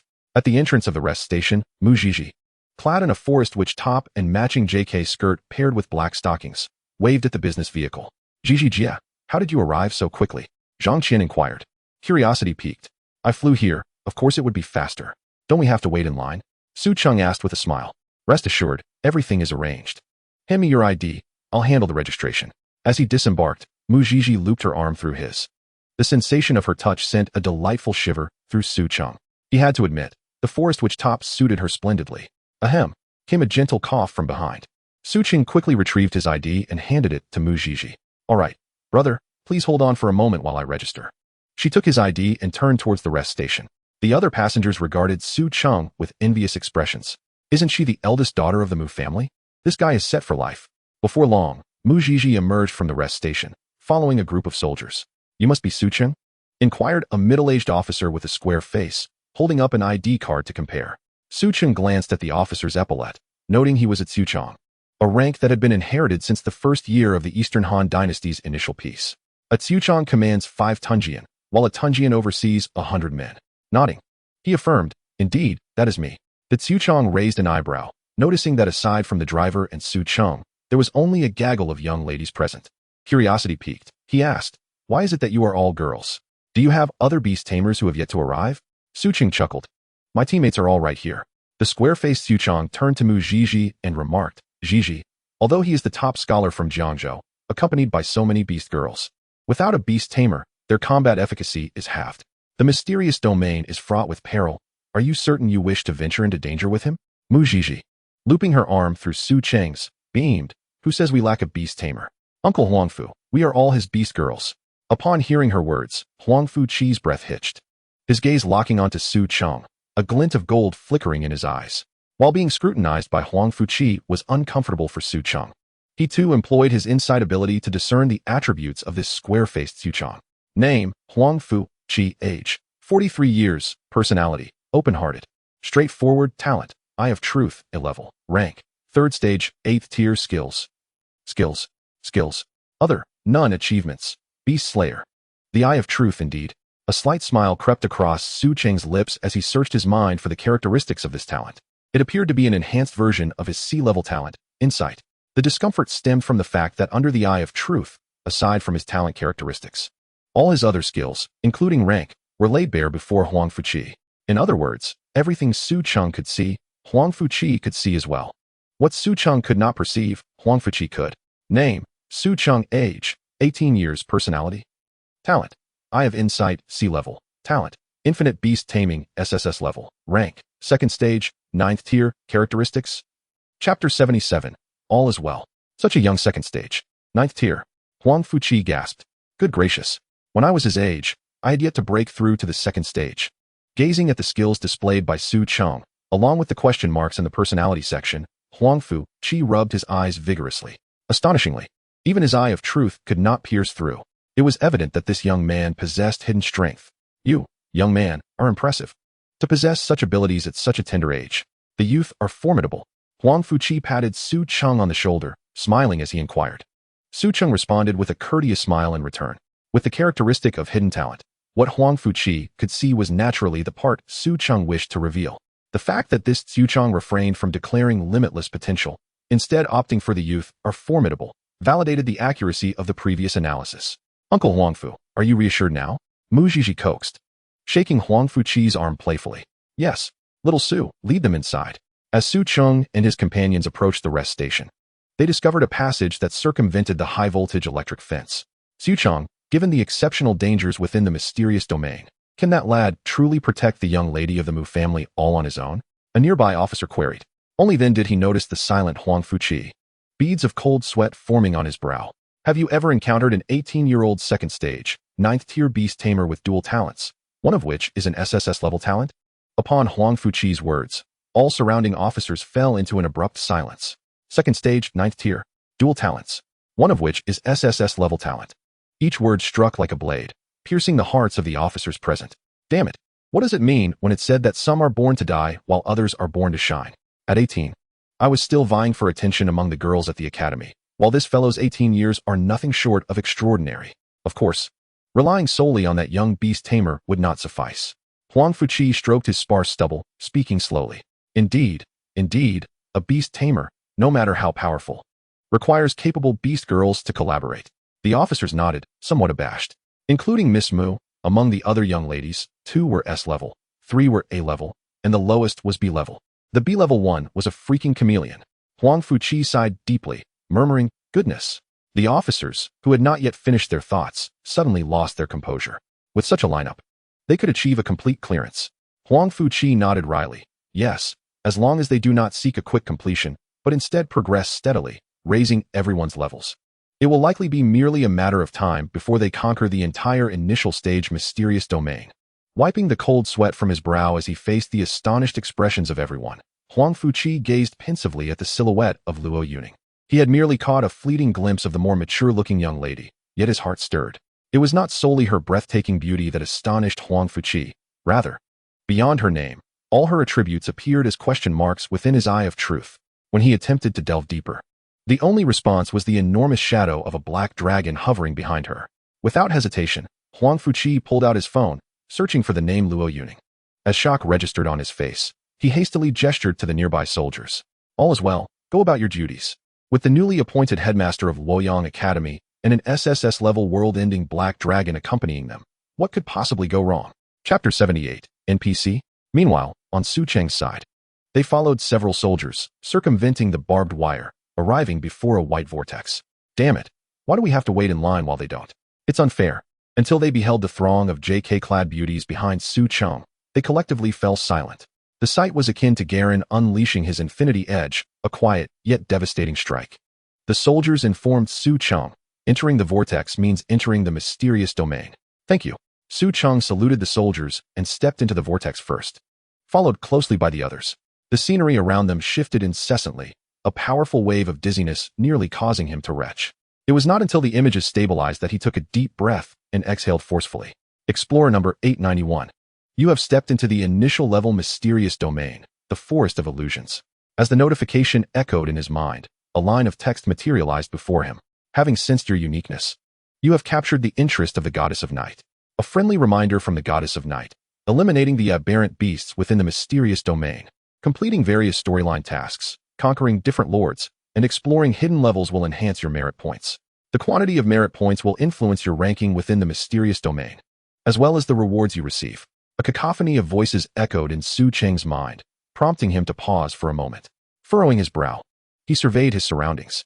The eerie mist, the gnarled branches, the full moon hanging high in the sky, and the sounds of unknown avian creatures flapping their wings and uttering strange cries from the depths of the jungle filled the air. The awakened individuals around him gradually produced torches or powerful flashlights capable of piercing the dense fog. Some erected tents, while others ignited bonfires. These scattered realms, known as the mysterious domains, remain shrouded in mystery, with their origins still unknown to this day. Entering these domains to harvest resources has become a common endeavor among awakened individuals across the world. Solo wanderers hunt the edge-dwelling beasts, while guild members band together to hunt the formidable bosses lurking in the depths of the mysterious domains. Strangely, these domains do not vanish, but rather expand like a swelling microcosm. Only Su Cheng comprehended, from Su Cheng's notes, that the mysterious domains serve as a playground for deities. These nameless gods revel in orchestrating conflict between the humans who enter the domains and the strange beasts within, indulging their peculiar whims. Little did he expect that upon entering the mysterious domain, he would capture the attention of the deities. Was it due to his level? Su Cheng fell into contemplation. Not far behind him, a white vortex awaited. Stepping through it would lead him out of the mysterious domain. Hey, kid, don't just stand there like a fool. More people will be arriving soon. Don't block the way, called a small old man, holding a teacup and seated at a worn table near the white vortex. Understood. Once Lan Wanqing and the others had all entered, Su Cheng approached the old man. Thank you for your hard work. He produced a cigarette and placed it on the table before the old man. Kid, I'm not a beggar. Just because you give me a cigarette doesn't mean I have a quest for you, the old man remarked, his face lighting up at the sight of the cigarette as he glanced up at Su Cheng. An NPC? Su Cheng paused, then understood the old man's meaning. With a grin, he replied, Sir, this is just a token of respect for you. Don't NPCs smoke too? Interesting. The old man slightly lifted his eyelids, took a sip from his teacup, then tapped his fingers on the table while smiling. Young man, let us register your name. If you happen to perish, I can inform your family. Chapter 79. Whose young master is this?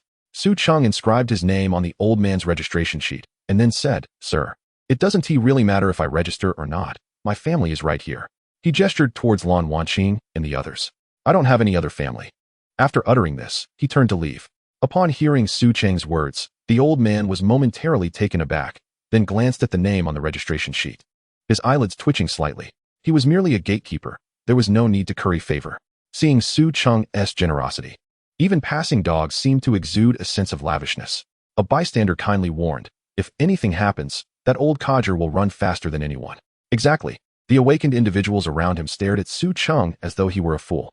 They whispered among themselves, pointing and mocking him for his act of bribing the old gatekeeper. This kid is clearly a novice. Definitely a college student. Large amounts of ridicule collected. Unfazed, Su Cheng shrugged and walked towards the gathering crowd. According to Su Cheng's notes, the first entry read, You can always trust the gatekeeper. Wow. This kid actually brought in so many beauties. Wait, are those beast girls or just decoration? Due to his earlier foolish gesture of gifting the old man a cigarette, Su Cheng had attracted the attention of those lingering at the edge of the mysterious domain. Now, as everyone beheld him surrounded by a throng of girls in JK skirts, their jaws dropped in astonishment, their gazes converging. Whose young master is this? Here to experience life in the mysterious domain? As they admired the stunning sight of the many JK-skirted girls, every man present swallowed hard. What are you staring at? What is so interesting? A burly woman scolded her husband. Seriously, look at them. Can they even fight? Su Cheng frowned at their incessant chatter. Let us show them who's boss. With Su Cheng's command, the girls' eyes widened, and they transformed in an instant. The first to change was Zhang Qian, who executed a backflip, landing gracefully, her limbs poised on the ground. In the next moment, shadows enveloped her, and she morphed into a massive black cat adorned with intricate curse markings, appearing before the onlookers. The feline demon boasted sleek, glossy fur, with gray curse markings swirling like black mist. Its eyes were as dark as the abyss, and its razor-sharp claws gleamed like daggers. Its bared fangs resembled daggers, its forelimbs pressed against the ground, and its long, black tail stood tall. Fufufu. It fluffed up its fur, fully bristling, and emitted a menacing growl that resonated as a warning to the crowd. What the hell? It's an S-rank talent, the Curse Cat Demon. Among the crowd, a keen observer shouted out Zhang Qian's talent in shock. Witnessing her formidable presence, some were already paralyzed in fear. Su Cheng chuckled coldly, scanning the crowd before him. Most of these awakened individuals on the edge of the mysterious domain were of low level, below the first tier, with F and G rank talents being the norm, while C rank was a rarity. The sudden appearance of an S-rank Curse Cat Demon sent waves of terror through the onlookers. Not enough, still not enough. Next, Yi Qingqing transformed into a peculiar demon sword, floating before him. With a firm grip on the demon sword, he gave it a slight flick, and the life force around them was completely absorbed by the blade. Even the verdant grass beneath them withered instantly. Grass. It's an A-rank sword maiden, Blood Shadow Warblade. Someone in the crowd shouted excitedly, which caused Su Cheng to smirk slightly. It seemed there were indeed many discerning individuals present. Given this, he felt no need to elaborate further. The crowd's provocations ignited Lan Wanqing's fury. She had been on edge for some time, ready to unleash her wrath. Amidst the astonished gazes of the crowd, a voluptuous rabbit-eared girl suddenly emerged. Her eyes glowed crimson, her figure voluptuous, with elegantly arched eyebrows and long rabbit ears standing tall. Holy cow, another S-rank, the soft-bone rabbit girl? In an instant, all gazes shifted from mockery to sheer terror. Some astute individuals began to focus on Su Cheng. Who on earth is this guy? Why does he have 2 S-rank and 1 A-rank beast girl as bodyguards? I haven't seen an S-rank beast girl in years. And today 2 show up at once. Keep your distance. There are no cameras here, and if we get killed, who will we complain to? Large amounts of fear collected. Su Cheng intentionally had Zhang Qian transform into a beast form rather than a beast girl, aiming to exert pressure. Good work, as a reward. Zijin, take note. Each of you gets 10,000. Zhang Qian's round cat eyes gleamed brightly. There's money to be made.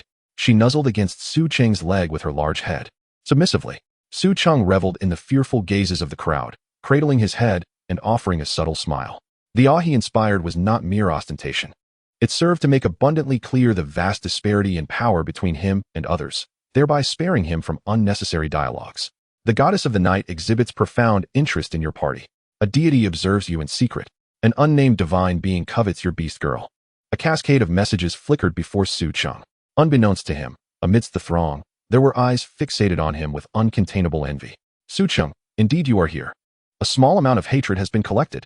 Su Cheng furrowed his brow, employing his insight to scan the crowd. A figure trembling gently turned away from him, elicited a smirk at the corner of his mouth.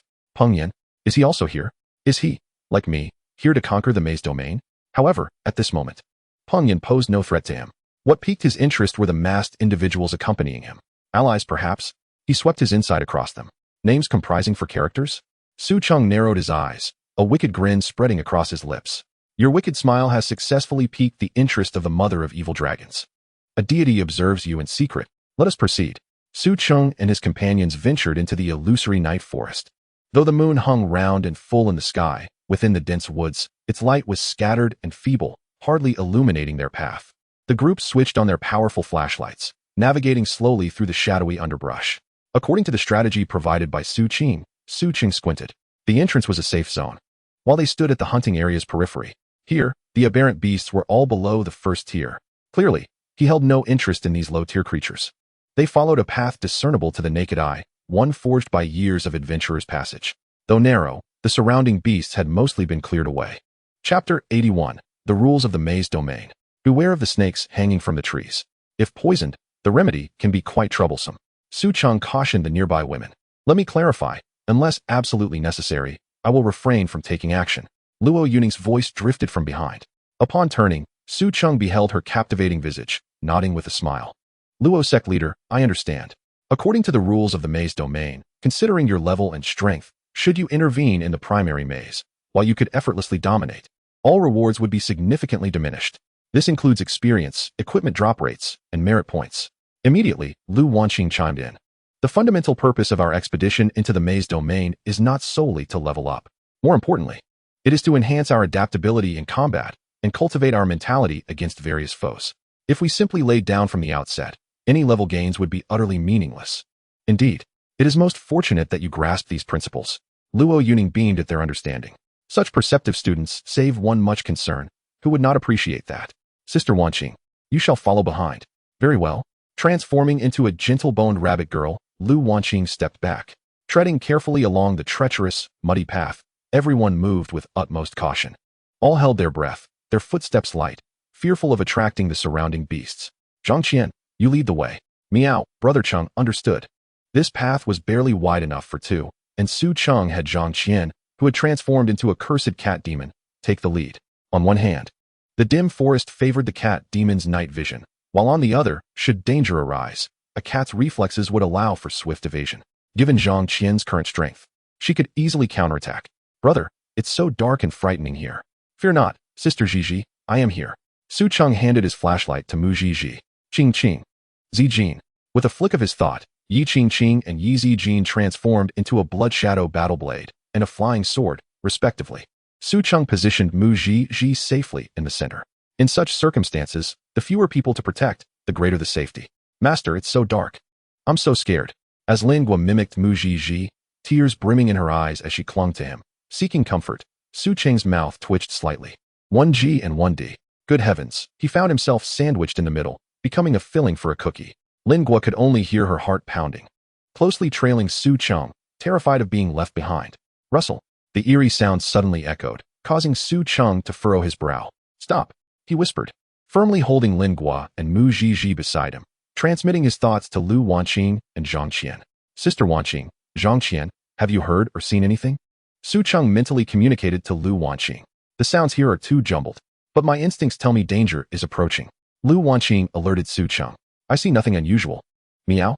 The black cat surveyed the surroundings, responding to Su Cheng. Although they had not perceived anything amiss, Su Cheng's brow remained slightly furrowed.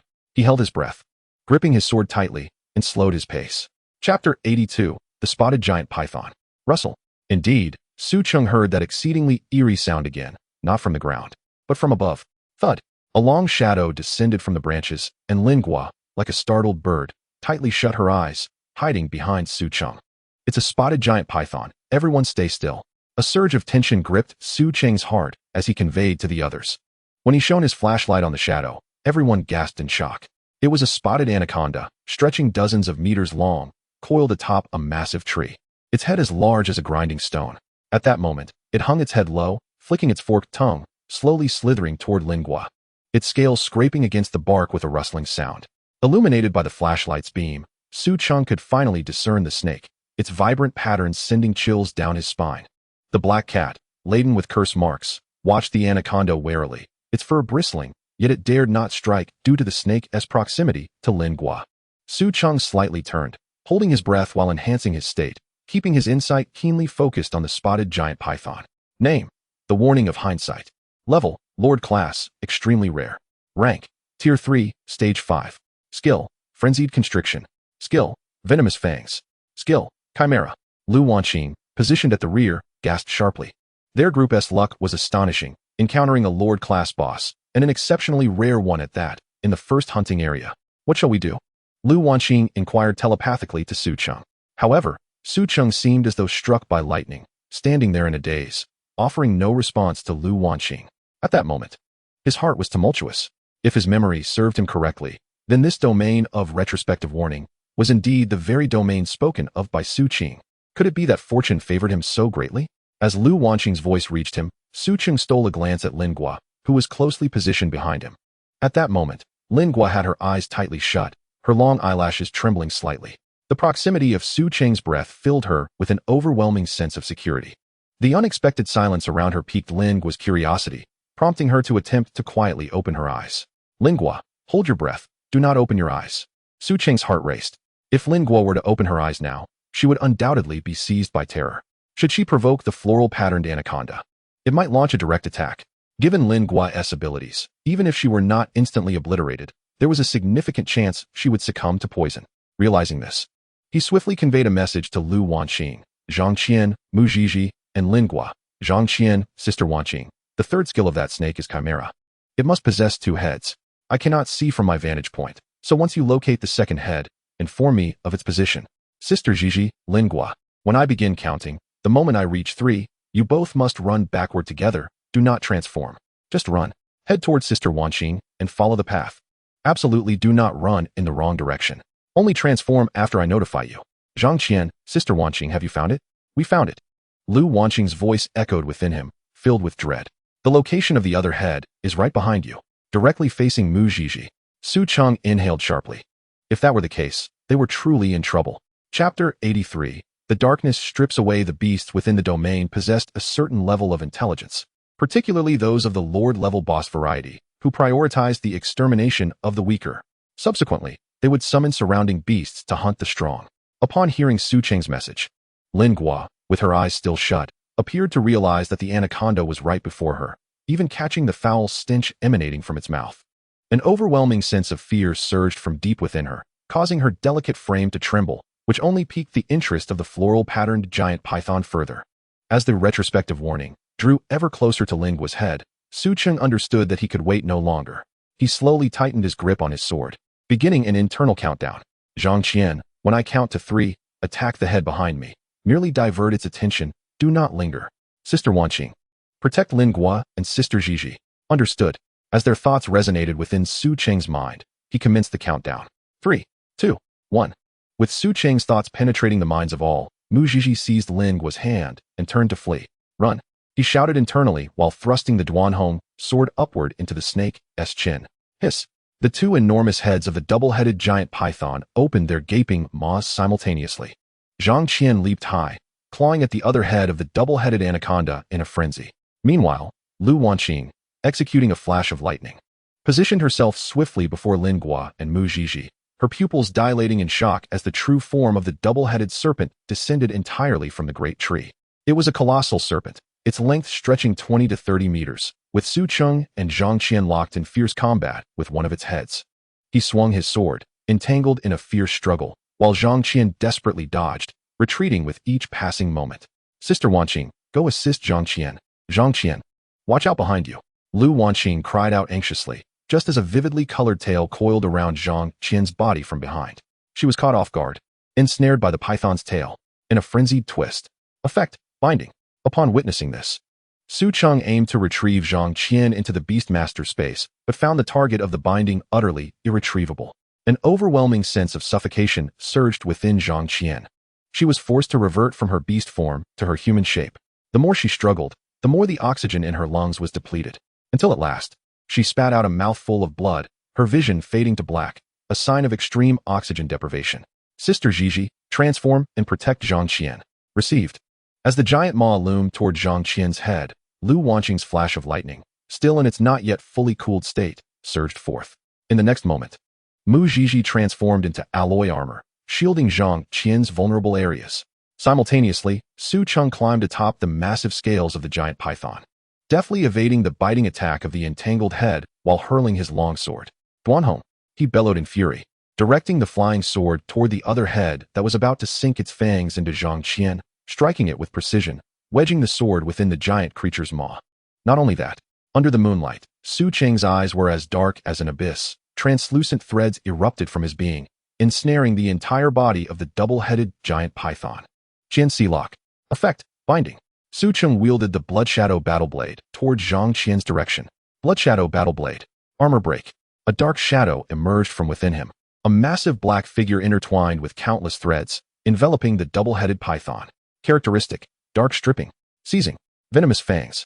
Chapter 84, Water skimming with that strike.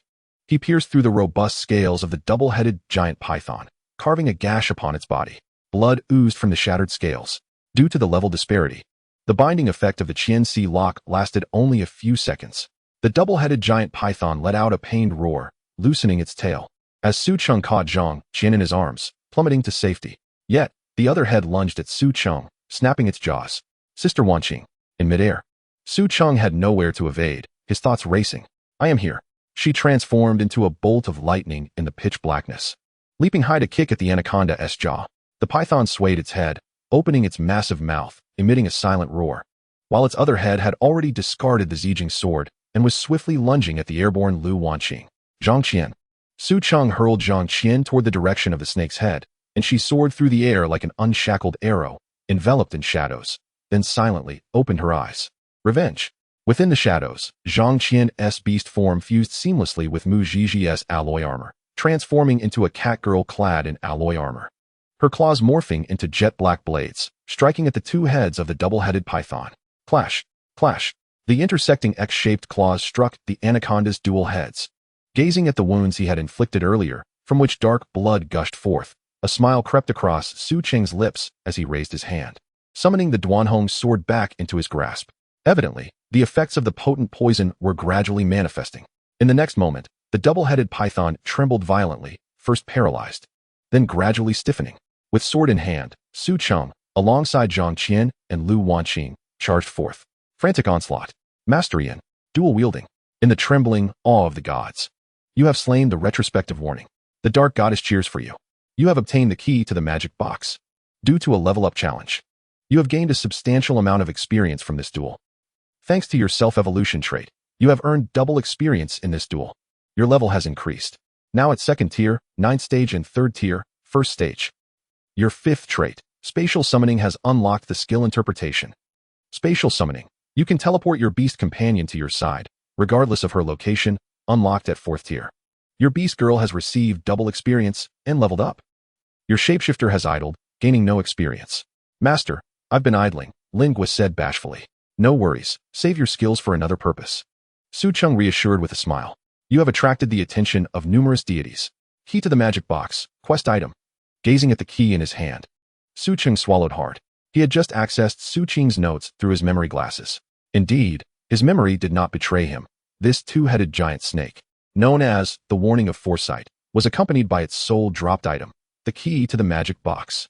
It matched exactly with what was recorded in Su Cheng's notes. Everything aligned perfectly.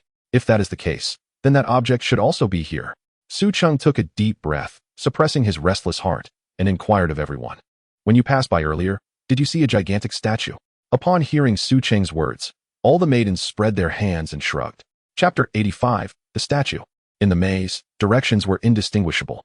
It seemed necessary to ask someone for guidance. Just then, a group of individuals approached, and Su Cheng smiled as he walked over. Brother, is there a statue nearby? He asked while retrieving a banknote from his spatial ring and offering it to the other man. Yes, the elder brother, after accepting the banknote, scrutinized Su Cheng's appearance and then glanced at the beast girl beside him, instinctively stepping back a pace. However, that place is a bit sinister. Not many dare to go there regularly, so you understand. You mean the beasts there are quite dense? Su Cheng mused, resting his chin on his hand. That's part of the reason, but there's also a legend. A legend? The elder brother swallowed hard, his voice slightly hoarse as he spoke. Actually, over 20 years ago, many people visited that statue, and a lot of them went there to pay their respects. Almost every awakened individual entering this maze would first go there to worship, as it was said they could receive the blessings of the dark goddess. However, afterward, every one of those worshippers inevitably got lost in this maze. They likely went mad. Some gouged out their own eyes, others tore out their own intestines, and some even stripped off all their clothes and dove into the beast horde, offering themselves to the beasts. These are things I saw with my own eyes. The elder brother's words sent a shiver down Zhang Qian's spine, and even Mu Zhizhi tightly clutched Su Cheng's arm, her eyes squeezed shut. Later, it was said that it was a false statue of the dark goddess, and all who went to worship were blasphemers cursed by her, which is why they went mad. Since then, no one has dared to approach that place. Hearing this, Su Cheng's eyes sparkled with intrigue as he chuckled softly, curiously asking, "The greed of humanity is eternally insatiable. Who possesses such persuasive power that others dare not approach the statue?" It seems to be someone from the authorities, naturally, an authoritative figure. By the way, the person in charge appears to be a local from Jiangzhou. This matter caused quite a stir. Many were too frightened to come to this maze, and we were closed for months. The elder brother lit a cigarette, his expression haunted by memories as if yesterday's events were vividly present. "Brother, can you lead us there?" Upon hearing Su Cheng's words, the elder brother's hand that held the cigarette trembled slightly. He gazed into Su Cheng's bright eyes in the dark night, and finally, with a bitter smile, he said, "Brother, I can guide you, but you must take care." "All right, brother, I have confidence," Su Cheng replied confidently, though he failed to notice the slight frown on Luo Yuning's brow, who said nothing. Since they were to visit the statue of the dark goddess, it was clear they could not follow the original small path. Following the direction indicated by the elder brother, Su Cheng and his companions ventured into the woods. Just as they left their original spot, a rustling sound of footsteps approached. "Found it, rare lord." An exceedingly joyful voice emerged from the forest. Several beams of light illuminated the corpse of the two-headed giant snake. As they beheld the two heads smashed and the body soaked in black toxic blood, the smiles on the faces of those peering from the trees gradually froze. The key has been taken. The group surrounded the massive corpse, searching thoroughly, their expressions growing cold. Chapter 86. Hatred. Baka. One masked man, seething with rage, slapped another among the group. "How much manpower and resources have we expended to find this, the warning of foresight? How many have died?" After finally pinpointing the location of this rare lord, why was no one assigned to keep watch? "Ishihara-kun, this two-headed snake is highly venomous. Touching it means death. No one dares approach. A bunch of useless fools." Ishihara delivered another round of slaps. Those who were struck stood there, heads hung low, not daring to speak. "Peng Yanjun, I apologize for the trouble this has caused you." The masked man addressed another individual beside him with a hint of regret. "I intended to invite you to tackle this rare lord together, but did not expect someone to get ahead of us. What a wasted trip." "Ishihara-kun, there's no need to be hasty." One among them removed his hood, revealing a delicate face. If Su Cheng were present, he would recognize him as his own son. Peng Yan. At that moment, Peng Yan wore an exceedingly cold smile. The one who could eliminate the rare lord in such a short time is certainly no ordinary person. If I am not mistaken, this individual must be Su Cheng, the newly recognized SSS level talent from Longhan, the very person we encountered upon entering the maze. "Su Cheng, are you certain it's him?" Ishihara questioned, puzzled. "Indeed, I can swear by my Susanu's divinity that it is definitely him." Peng Yan smirked. "That poses a bit of a problem." Ishihara furrowed his brow, falling into silence for a moment before continuing, with that black dragon accompanying him. "It may not be easy for us to take action. Not necessarily. If we were outside, we'd have no chance, but now we're in the maze. A beginner's maze. If the black dragon dares to act recklessly, it will certainly face consequences." Ishihara-kun, hesitation leads to defeat. Are you truly willing to relinquish the only truth so easily? Make a decision swiftly. Under Peng Yan's relentless persuasion, Ishihara nodded, saying, "If we can slay an SSS-level Beastmaster from Longhan who has yet to mature here, it would be no less than the merit of obtaining the only truth." "I will follow your lead, Peng Yan-kun. After all, you are a man recognized by Susanu." "You flatter me, Ishihara-kun. You too are a warrior acknowledged by Yamada no Orochi, are you not?" After receiving Ishihara's approval, Peng Yan licked the corner of his lips, a cold smirk forming in his heart. "Su Cheng, oh Su Cheng, as I anticipated, you truly ventured into the maze domain. I had been contemplating how to use another's weapon against you, yet here you are, unwittingly walking into the very trap. This truly exemplifies the saying, there is a path to heaven that you refuse to take, yet you insist on breaching the gates of hell." Peng Yan and Ishihara exchanged insincere flattery, each displaying a repugnant grin. At that moment, Su Cheng felt an inexplicable chill creeping up from behind, prompting him to glance over his shoulder. A significant amount of hatred has been collected. What is happening? Who have I offended? Su Cheng was momentarily perplexed, then narrowed his eyes as if coming to a realization. Soon, following his brother's indicated path, Su Cheng and his companions gradually approached the statue of the Dark Goddess. Along the way, they occasionally encountered scattered Awakened. Upon catching sight of the S-rank Cursed Cat Demon and the S-rank Soft-Boned Rabbit Maiden in the distance, they chose to withdraw. Chapter 87. The Statue of the Dark Goddess. Once they left the narrow path, Su Cheng discovered that the number of aberrant beasts in this first hunting zone was quite substantial. Within roughly 100 steps, one could easily encounter a beast. Leading the charge was Zhang Qian, the Cursed Cat Demon. Her courage had not been particularly formidable, but after slaying the two-headed giant python, she seemed to have unlocked a strange door. Bloodlust and a thirst for slaughter filled her mind, especially after Su Cheng remarked that she had performed exceptionally well and promised her a raise upon their return. She ferociously tore apart the patterned python that obstructed their path. Among all S-rank beast maidens, the agility and reflexes of the Cursed Cat Maiden ranked among the elite. Hence, they felt entirely at ease allowing her to forge ahead. In no time, the Cursed Cat Maiden's level rose to Tier 3. Name, Zhang Qian. Age, 18 years. Talent, Cursed Cat Maiden, S-rank. Attributes, evil, physical. Rank, Tier 2. 9th stage, Tier 3, 0 stage, level up. Evolution trigger, none. Skill, frenzied clawing. Unleashes chaotic claw strikes against enemies in front, randomly inflicting a lacerating, bleeding effect. Skill, vengeance. Returns triple the damage taken back to the enemy.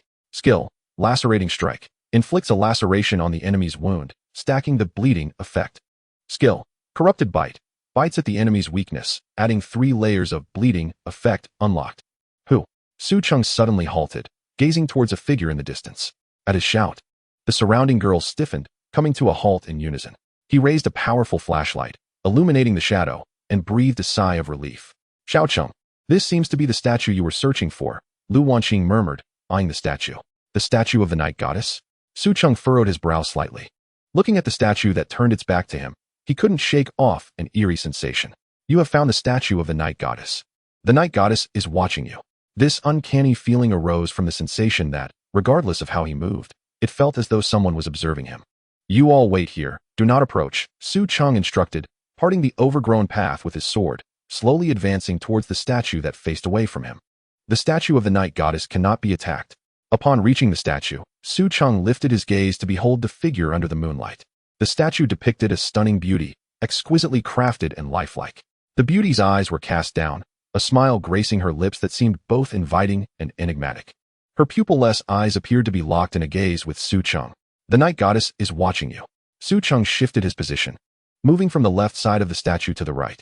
Yet, no matter how he adjusted his stance, forward, backward, left, or right, those eyes seemed to remain fixed upon him, following his every move. So, it was these shifting eyes that were observing him? Su Cheng inhaled sharply, and before him appeared an additional option. Would you like to offer a tribute to the Night Goddess? Yes, no? Su Cheng selected yes, his expression earnest as he bowed before the statue. Please place your offering in the tribute box to demonstrate your loyalty to the Night Goddess. With a click, a stone box in front of the statue slowly opened. Su Cheng understood immediately and placed 4 large orbs and a key inside the box. Chapter 88, Hidden Plot. The 4 orbs were the eyes he had extracted from the 2 heads of the giant python, and the key was none other than the key to the magic box. After completing this, he closed the stone box and turned to leave. You have received the blessing of the Night Goddess. The wind rustled through the forest, stirring the branches of the illusionary night forest, producing a haunting sound reminiscent of a woman's mournful cries. Upon returning to the crowd, Su Cheng suddenly turned to behold the once towering statue of the Dark Goddess, trembling slightly, a smirk playing on his lips. The next moment, to the astonishment of all, the statue of the Dark Goddess emitted a series of cracking sounds, followed by chunks of stone cascading down, causing the statue to topple halfway. As the dust settled, the statue had diminished significantly, casting a shadow that resembled a woman kneeling on one knee, embodying profound remorse. The name of the statue had changed. Lin Guo pointed at what was formerly known as the statue of the Dark Goddess, which had now transformed into Pandora's Repentance, her expression one of utter disbelief.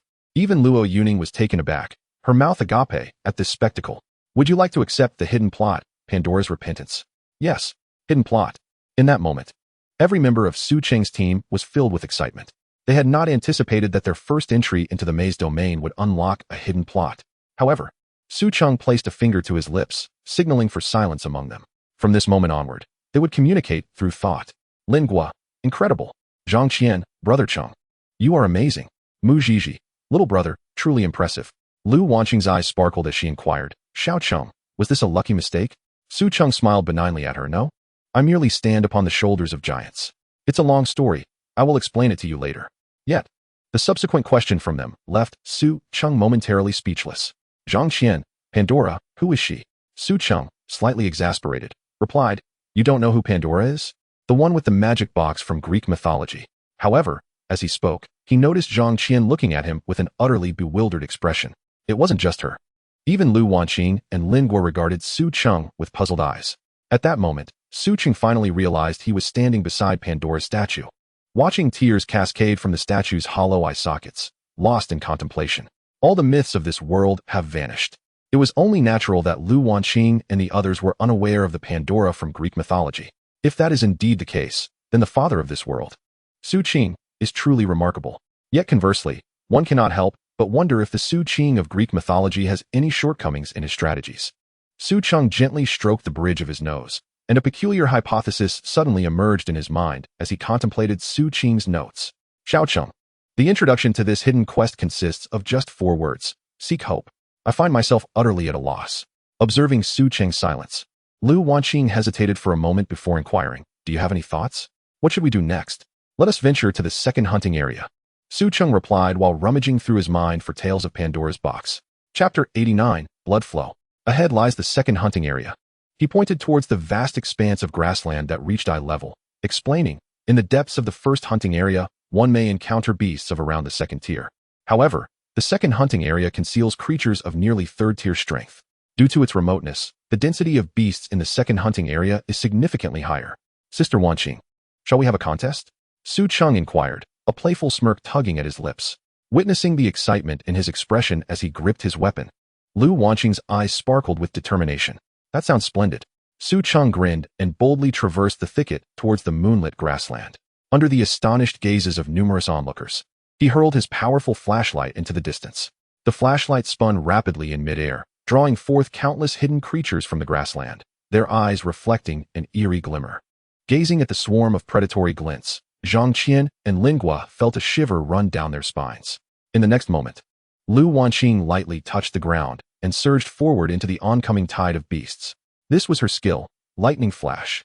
Harnessing the immense kinetic energy of her exceptional speed, she instantly sent a second-tier prairie wolf flying.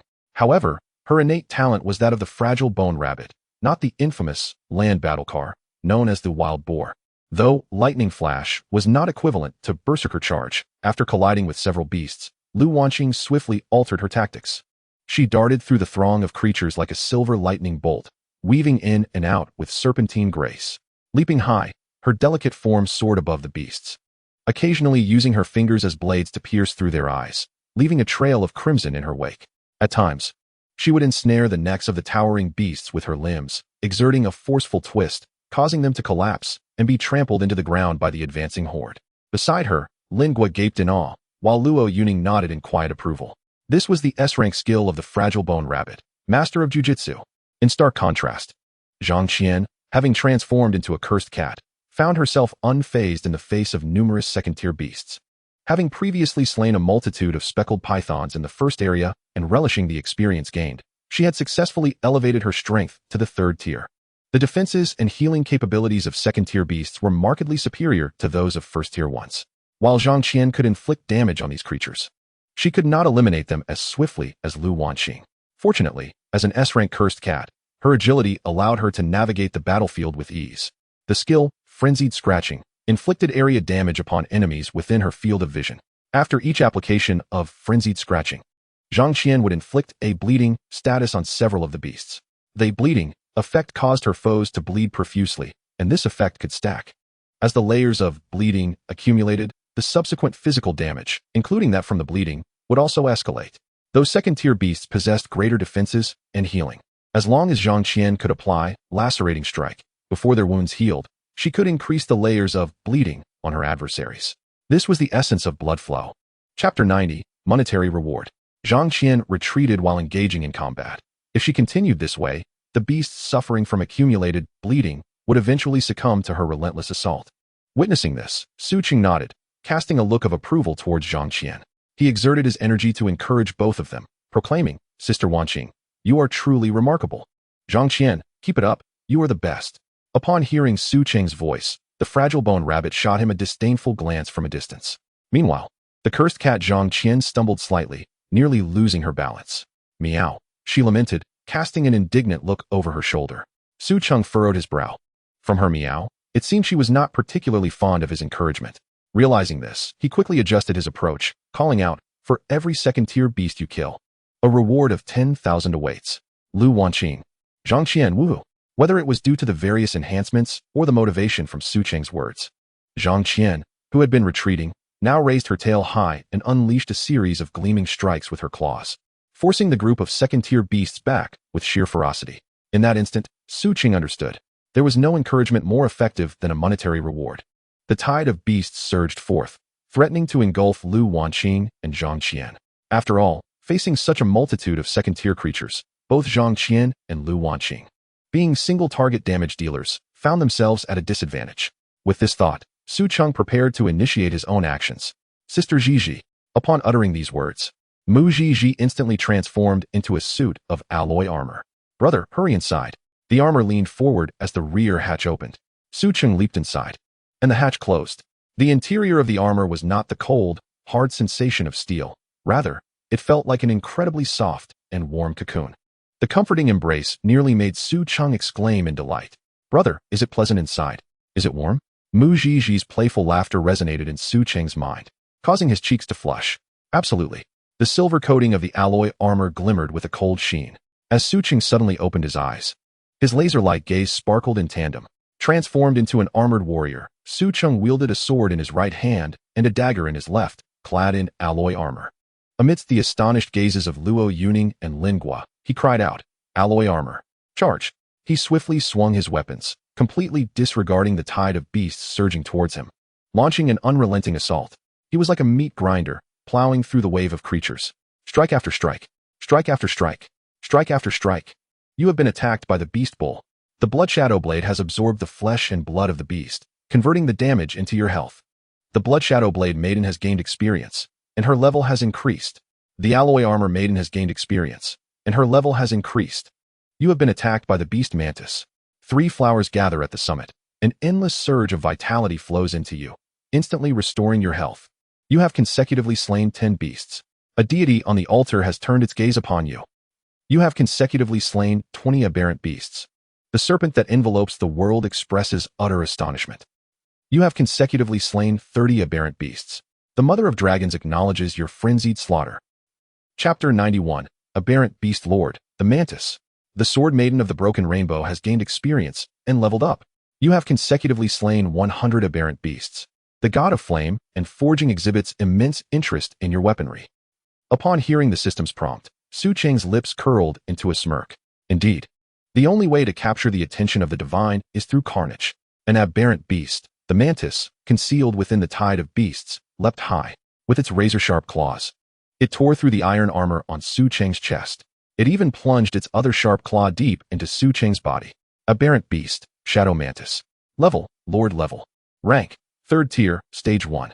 Skill, Veil of the Wind. Skill, Shattering Strike. Skill, Lethal Blow. With an icy gaze, Su Cheng inspected this claw-wielding Lord-level boss and pondered its skills based on their names. Ah, so this creature intends to utilize the invisibility effect of Veil of the Wind, combined with the explosive damage of Shattering Strike and the double damage of Lethal Blow, to eliminate him in a single blow. Such lofty ideals are often met with harsh reality. Thanks to the heavy armor provided by the Alloy Armor Maiden, his health remained just barely intact. In the next moment, amidst the astonished gaze of the Shadow Mantis, this human, concealed behind his armor, displayed not a trace of panic in his cold gaze, but rather a mocking scrutiny. The intensity of his gaze truly surpassed that of the aberrant beasts. What a pity. Su Cheng whispered to the Shadow Mantis, "You were so close." Ignoring the wound in his chest, he mercilessly swung the Blood Shadow Blade, severing the Shadow Mantis in half. Although it was a Lord-level boss, the weakness of assassin-type lords lies in their low armor and health, which stands in stark contrast to their high attack and explosive capabilities. Immediately, a surge of blood energy poured down from the 3 blood lotuses hovering above Su Cheng's head, instantaneously repairing the shattered armor. 3 flowers gathered at the apex, restoring 400 health per second, buff stack. The Demon Lord of Hell cast an excited glance your way, for streams of blood energy surged down, instantly healing the gaping wound in Su Cheng's chest. The Demon Lord of Hell turned away in disappointment. You have successfully slain the Lord of Aberrant Beasts in the second zone. You have earned 10,000 merit points. The deity who has been secretly observing you has developed a profound interest in your formidable physique. Su Cheng flicked the blood shadow and broken rainbow, his brow slightly furrowed. With the defense of alloy armor and the quadruple restoration effect of 3 flowers gathered at the apex, a single layer can repair Mu Jiji's armor every second. With 4 layers, he could fully replenish his health every 0.25 seconds. To even attempt to defend would be a disrespect to the heavenly techniques. However, the only shortcoming is that insight cannot observe high-level invisible entities, which is still inferior to true eye. He turned his head and cast a glance at Lu Yong behind him. When the Shadow Mantis ambushed him earlier, Master Lu did not intervene. It seemed she was already aware that the Shadow Mantis could not deliver a finishing blow to him. Su Cheng touched the side of his nose and smiled faintly. This could prove to be quite advantageous. Besides, there was also Sister Gigi. Initially, all was well, but as the number of encircling aberrant beasts grew, her voice began to falter. A peculiar and crimson-inducing sound pierced through the encirclement of beasts from the center. Chapter 92, Divine Punishment. This caused the expressions of Lu Yong and Lin Gua, who were observing from the rear, to become increasingly odd. Even Lu Wanqing, engaged in battle, couldn't help but frown. This sister is too bizarre. I adore her. Hearing Lin Gua's transmission, Su Cheng's brow gradually knitted together. Realizing this, he had no choice but to intensify his efforts.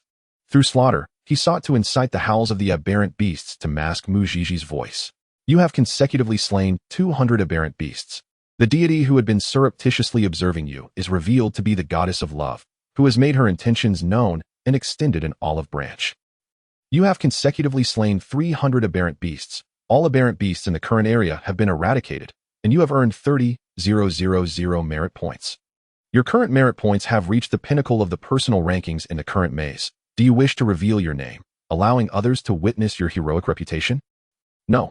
Due to your illustrious achievements, the goddess of love and the goddess of night have entered into a dispute.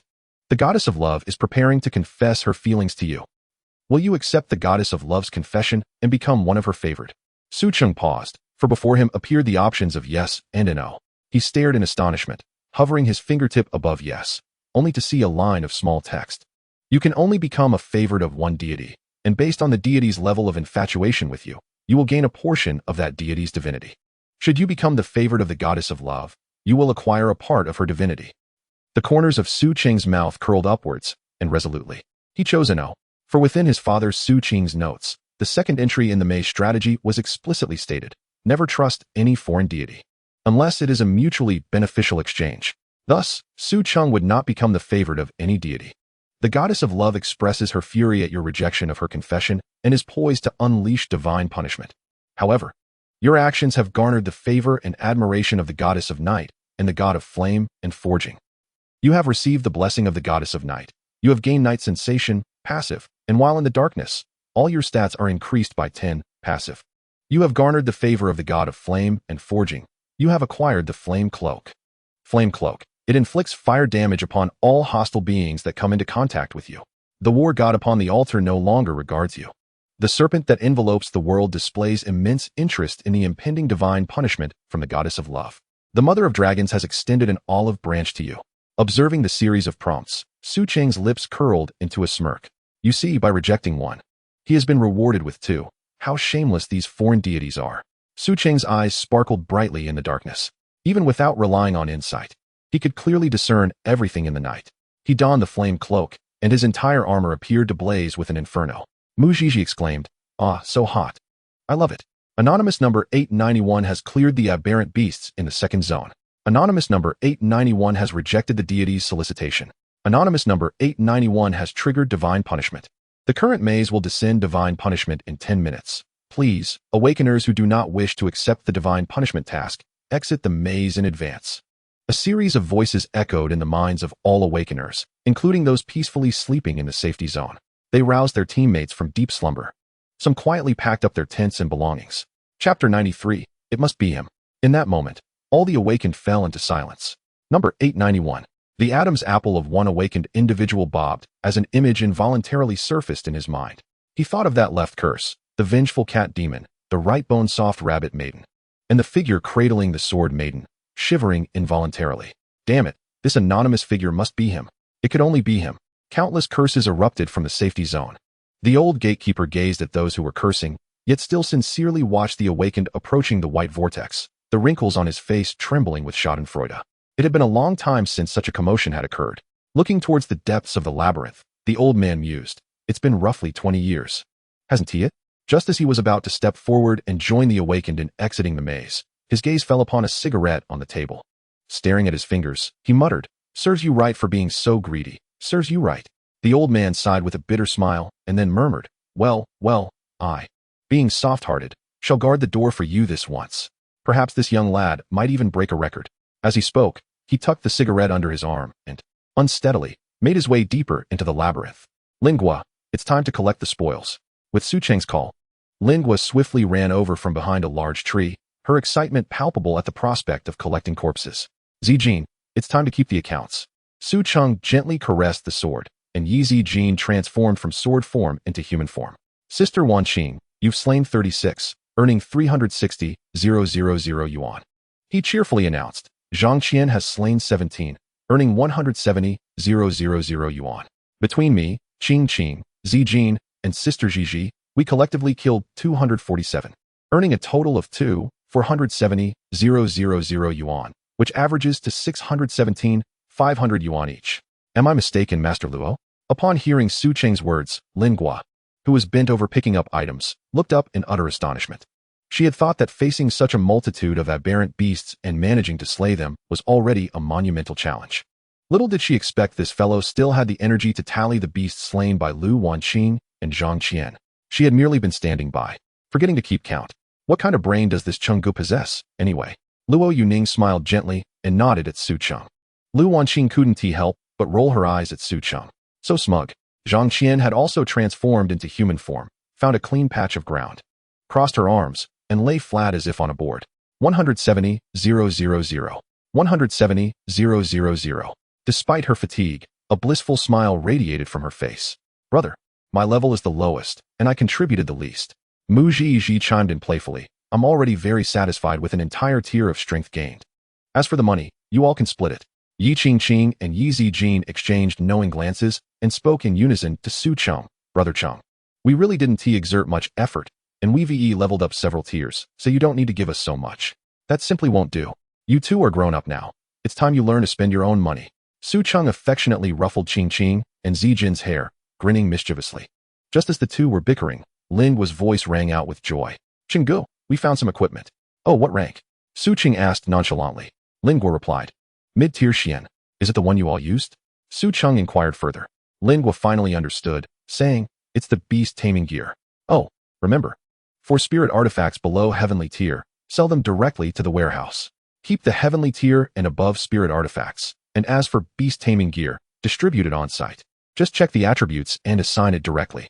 Lingua continued to ask, "Chenggu, what does it mean to check the attributes and assign directly?" "This isn't mentioned in the book, but I'll explain it once. Remember this. For instance, this mid-tier Xian peculiar bell increases the skill hit rate of evil attribute beasts by 30. We have 2 evil attribute beasts here. One is Zhang Qian, and the other is Qing. This is a bell which Qing cannot equip, so it belongs to Zhang Qian. With that, Su Cheng tossed the mid-tier Xian equipment towards the lying Zhang Qian. "Zhang Qian, catch!" Zhang Qian sprang up nimbly, grasping the bell, and then, with a complex expression, asked Su Cheng, "Chenggu, is this bell for me?" Su Cheng nodded. "My rules are my rules. You don't have the right to refuse." He smiled at Lingua. "See, this is what is called assignment." Upon hearing Su Cheng's words, Zhang Qian felt a mix of joy and worry. She was delighted that this mid-tier Xian equipment was priceless. Such damage-increasing gear would start at a minimum of 3 million. However, she was anxious about how to repay her benefactor's kindness. She shot a sultry glance at Su Cheng and thought, "Chenggu is so handsome. I adore him. Chenggu, my mission is complete." As time passed, Lingua, as the collector of spoils, had gathered most of the drops from the aberrant beasts. Lingua, for collecting the corpses. You earn 10,000. Hearing Su Cheng's words, Lingua beamed with delight. An anonymous deity has opened a wager, betting on whether you can survive divine punishment. You may also place a bet. Would you like to participate in the deity's wager? Yes, no? The options unfolded before him once more. This time, Su Cheng unhesitatingly chose yes. Please select your own wager. A panel appeared before Su Cheng, with his wager section devoid of money, skills, or equipment. All that remained were merit points, attributes, and soul. Without a moment's hesitation, he wagered everything. All in. The goddess of love is watching your wager. And in response to your arrogance, she has secretly intensified the divine punishment. More deities are paying attention to you, but most believe that mortals cannot triumph over divinity. Hence, more and more deities are betting on your loss. The goddess of the night has placed a substantial bet on you, believing you will succeed. Current odds have been locked in at 3-1. The so-called divine punishment also falls within the rules of the labyrinth. Recalling Su Cheng's notes, Su Cheng's smile broadened. He turned to Lu Yong behind him and asked, Master Luo, if you were to unleash a world-destroying dragon flame upon the empty space, it shouldn't count as a violation of the rules, right? Best not to do that. In such a situation, the deities would only perceive it as a show of force. Lu Yong replied, her gentle smile unwavering. Precisely, it's a demonstration. Su Cheng gazed at the sky and defiantly raised a middle finger. Moreover, it was a challenge directed at the deities. Chapter 95, Everyone step back. I'm about to show off. Seeing Su Cheng's composed demeanor, Lu Yong could only shake her head with a wry smile. However, if you insist on doing so, it wouldn't be considered a violation. Go ahead and showcase.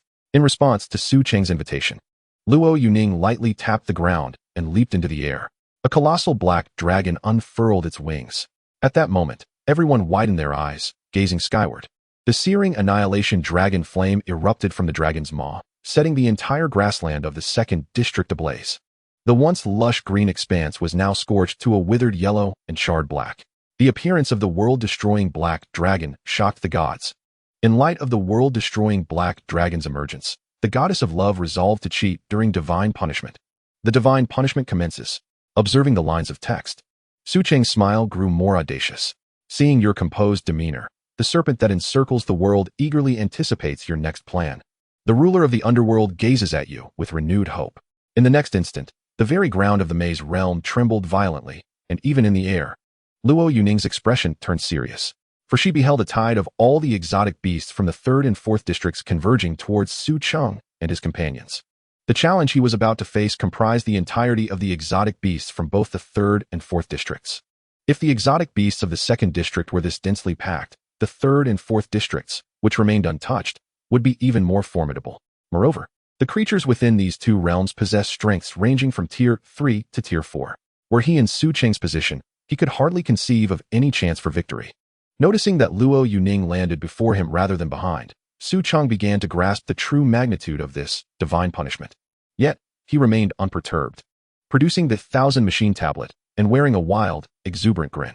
You have successfully mastered the Clear Heart technique, Heavenly Grade Superior. Clear Heart technique. Your spirit and will are unassailable, impervious to any external influences. Standing before Su Cheng, Lu Yong was momentarily taken aback. Although the Clear Heart technique was a superior technique of heavenly grade, did this fellow not realize that, in the early stages with limited skills, such a technique was rather redundant? Little Cheng, I sense an inexplicable dread. Should we retreat? At this moment, Lu Wanqing was engulfed by fear, her instincts warning her of an imminent, insurmountable danger. Stay calm, Su Cheng murmured silently. Moments later, he bellowed skyward. Since you have also wagered heavily, I assume you would not wish for me to falter here. With that, the youth cried out towards the dark, silent woods. Nix. I wish to make a trade with you. Lend me your divinity. I require boundless magical power. In the next breath, Lu Yong furrowed her brow, for she sensed an aura of malevolence and madness enveloping Su Cheng. The multitude of exotic beasts surged forth like a tidal wave, sending shivers down the spine of the cursed catgirl, Su Cheng. Initially, she had fancied herself capable of leaping forward for a scratch or two, hoping to assist.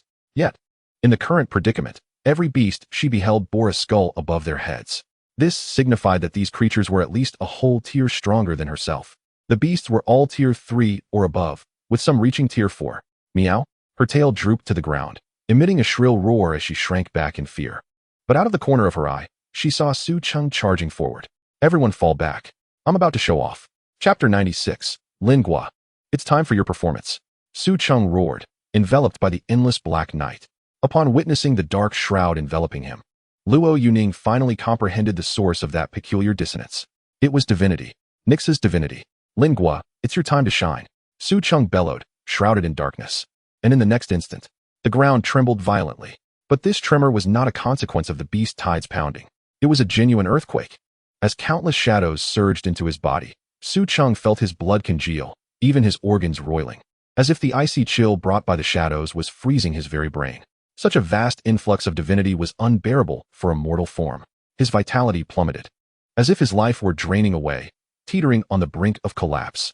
Yet in the next second, 3 blood-red lotuses bloomed above him, showering him with life-giving energy.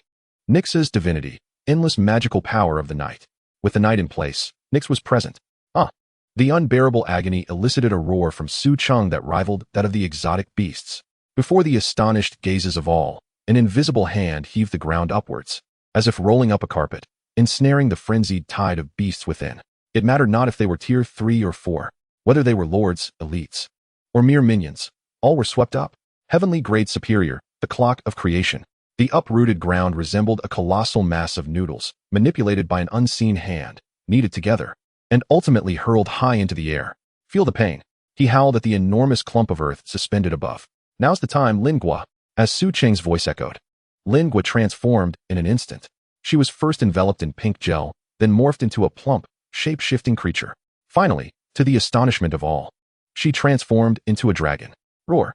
The pink world-destroying black dragon unleashed a tremendous roar, though this dragon could not soar. Lingua, it's your moment to shine. Su Cheng shouted at her. Quickly unleash. Annihilation. Dragon. Flame. The pink-skinned dragon, filled with urgency, growled. Puff puff. For the first time, without dragon flames, Lingua emitted a plume of thick smoke. Clearly, she had run out of steam. Believe in yourself. You can do it. Su Cheng encouraged her while expending all his magical energy to elevate the massive orb in the sky. He sought to buy Lingua as much time as possible. However, as his magical energy waned and time slipped away, the influx of night magic grew ever more substantial. Were it not for the clear heart technique circulating within him, maintaining his clarity of mind, he might have succumbed to the torment.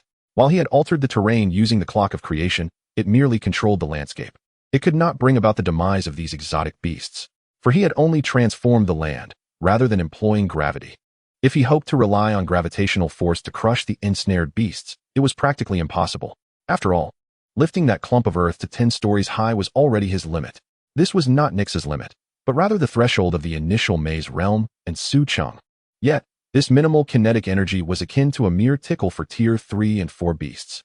At this moment, the earth ball was teeming with countless insect-like exotic beasts crawling out, resembling a hive. Su Cheng raised his right hand, and a black sun materialized in the sky. Chapter 97, Passage. The black sun loomed overhead. Those exotic beasts attempting to crawl out of the earth ball were irresistibly drawn back within by the sun's gravitational pull. Heavenly Grade Intermediate, the Black Sun Prison. Lingua, give it your all. Su Cheng said weakly, immediately dispelling the encompassing shroud of darkness. If he did not release it soon, the divinity would inevitably drive him mad. Roar. This time, the powdery dragon finally unleashed the apocalyptic dragon flame, igniting the earthbound sphere in an instant with its wrathful blaze. Well done, Lingua. So it was like this. Luo Yu let out a heavy sigh of relief, while Lu Wanqing beside her nodded in agreement, analyzing. In the Phantom Night Forest, a domain with such an enchanting name, the exotic beasts within are predominantly of the grass, wood, and insect types. Thus, the most effective skill against them would be fire-based. It appears this young man has included me in his plans. Luo Yu's gaze rippled with understanding. She seemed to grasp why Su Cheng had urged her to unleash the apocalyptic dragon flame. His aim was for Lingua, the chameleon, to learn her skill. Boom. A colossal fireball descended from the heavens like a meteor, crashing down and obliterating the last vestiges of life of those exotic beasts. You have instantly slain 1,200 exotic beasts, achieving the feat of godlike slaughter. Achievement reward, 100 to all attributes. Your clear thinking and miraculous maneuvers have astonished the deities. Your chameleon, B rank, has leveled up. You have earned double experience. Your level has risen from Stage 3, Segment 1 to Stage 3, Segment 3. Ching-ching, Zijing. A series of notifications flashed before Su Cheng, who quickly cast a glance, then, wielding Blood Shadow and Broken Rainbow, dashed towards the still-burning fireball. The gamble was not yet over, and neither was the divine retribution. Sister Wanqing, Zhangqian. This time, he did not allow Mu Zhizhi to follow. Instead, he directly retrieved a celestial artifact from the 1000 machine tablet. You have equipped the celestial artifact, Hermes Flying Boots. Hermes Flying Boots increases movement speed by 100, allows walking on air, with no level restrictions. Su Cheng traversed the air as if it were solid ground. He brandished his blades toward the trembling lord, who was attempting to rise from the ground beneath the dirt. Dual-wielding, Blood Shadow Battle Blade, armor-piercing. The sinister demon blade cleaved through the thick hide of the 4th-tier lord, the rampaging giant rhino. Viscous black venom oozed from the blade's edge, seeping into the flesh of the rampaging giant rhino. Venomous fangs. Concurrently, the claw strikes of the cursed cat demon exacerbated the wounds inflicted by Su Cheng. Thick blood gushing forth. Laceration. Effect, bleeding. The rampaging giant rhino emitted a pained roar, its body swelling rapidly. Blood rage. Yet, when Su Cheng's dark gaze met its own, the rampaging giant rhino's rapidly expanding form deflated like a punctured balloon. Dark devouring. As the effect of the venomous fangs activated, he successfully replaced it with blood rage. In the next moment, his blades plunged fully into the rampaging giant rhino's body. You have successfully slain the final lord of the 4th region, the rampaging giant rhino. Congratulations, you have cleared the Phantom Night Forest. You have received the Stone of Refinement. You have obtained the Crystal of Hope. Overall rating, S rank. You have earned 100,000 merit points. You have received a random advanced beast taming skill book. You have received a random advanced beast taming outfit. Chapter 98, Stone of Refinement. Before Su Cheng could grasp the golden crystal symbolizing hope, a sinister, cold laugh echoed from the distance. Su Cheng relinquished the Crystal of Hope. Dozens of hooded figures emerged from the shadows, taking Lin Gua, who was exhausted from unleashing the apocalyptic dragon flame, captive as they approached. The leader removed his hood and mask, revealing a grotesquely twisted smile directed at Su Cheng. Su Cheng squinted at the individual. Peng Yan, indeed it is I? The youth, having unmasked himself, displayed an exceedingly distorted grin. Su Cheng, you are indeed impressive. He tilted his head, applauding and laughing. To clear an entire domain in such a brief span. Truly beyond my expectations. Impressive, impressive. No wonder the young lady from the Mu family is enamored with you. He licked his lips with a crimson tongue. But what of it? You still fall into my grasp. Two choices. Either we hastily end this, or... He gestured to Ishihara, who was adept at inflicting torment. Do not attempt any tricks. Do not think of retrieving them back into your beast-taming space. Either comply and lay down your weapons, or I shall merely cripple your hands and feet. Ishihara grinned, his eyes filled with cruelty. Hearing their words, Su Cheng chuckled. He twirled his blades in a flourish, replying with a light laugh. You lot of rubbish think you can make me abandon the one true principle? Upon hearing Su Cheng's words, Ishihara appeared ecstatic. You truly know of the one true principle. Yet, he was oblivious to the implications of Su Cheng daring to utter such a thing. I am well aware of the one true principle, and I know even more. As Su Cheng spoke nonchalantly, he struck the Stone of Refinement against the broken rainbow sword. Stone of Refinement, an essential material for the evolution of the Sword Maiden. For instance, you lot hail from the east.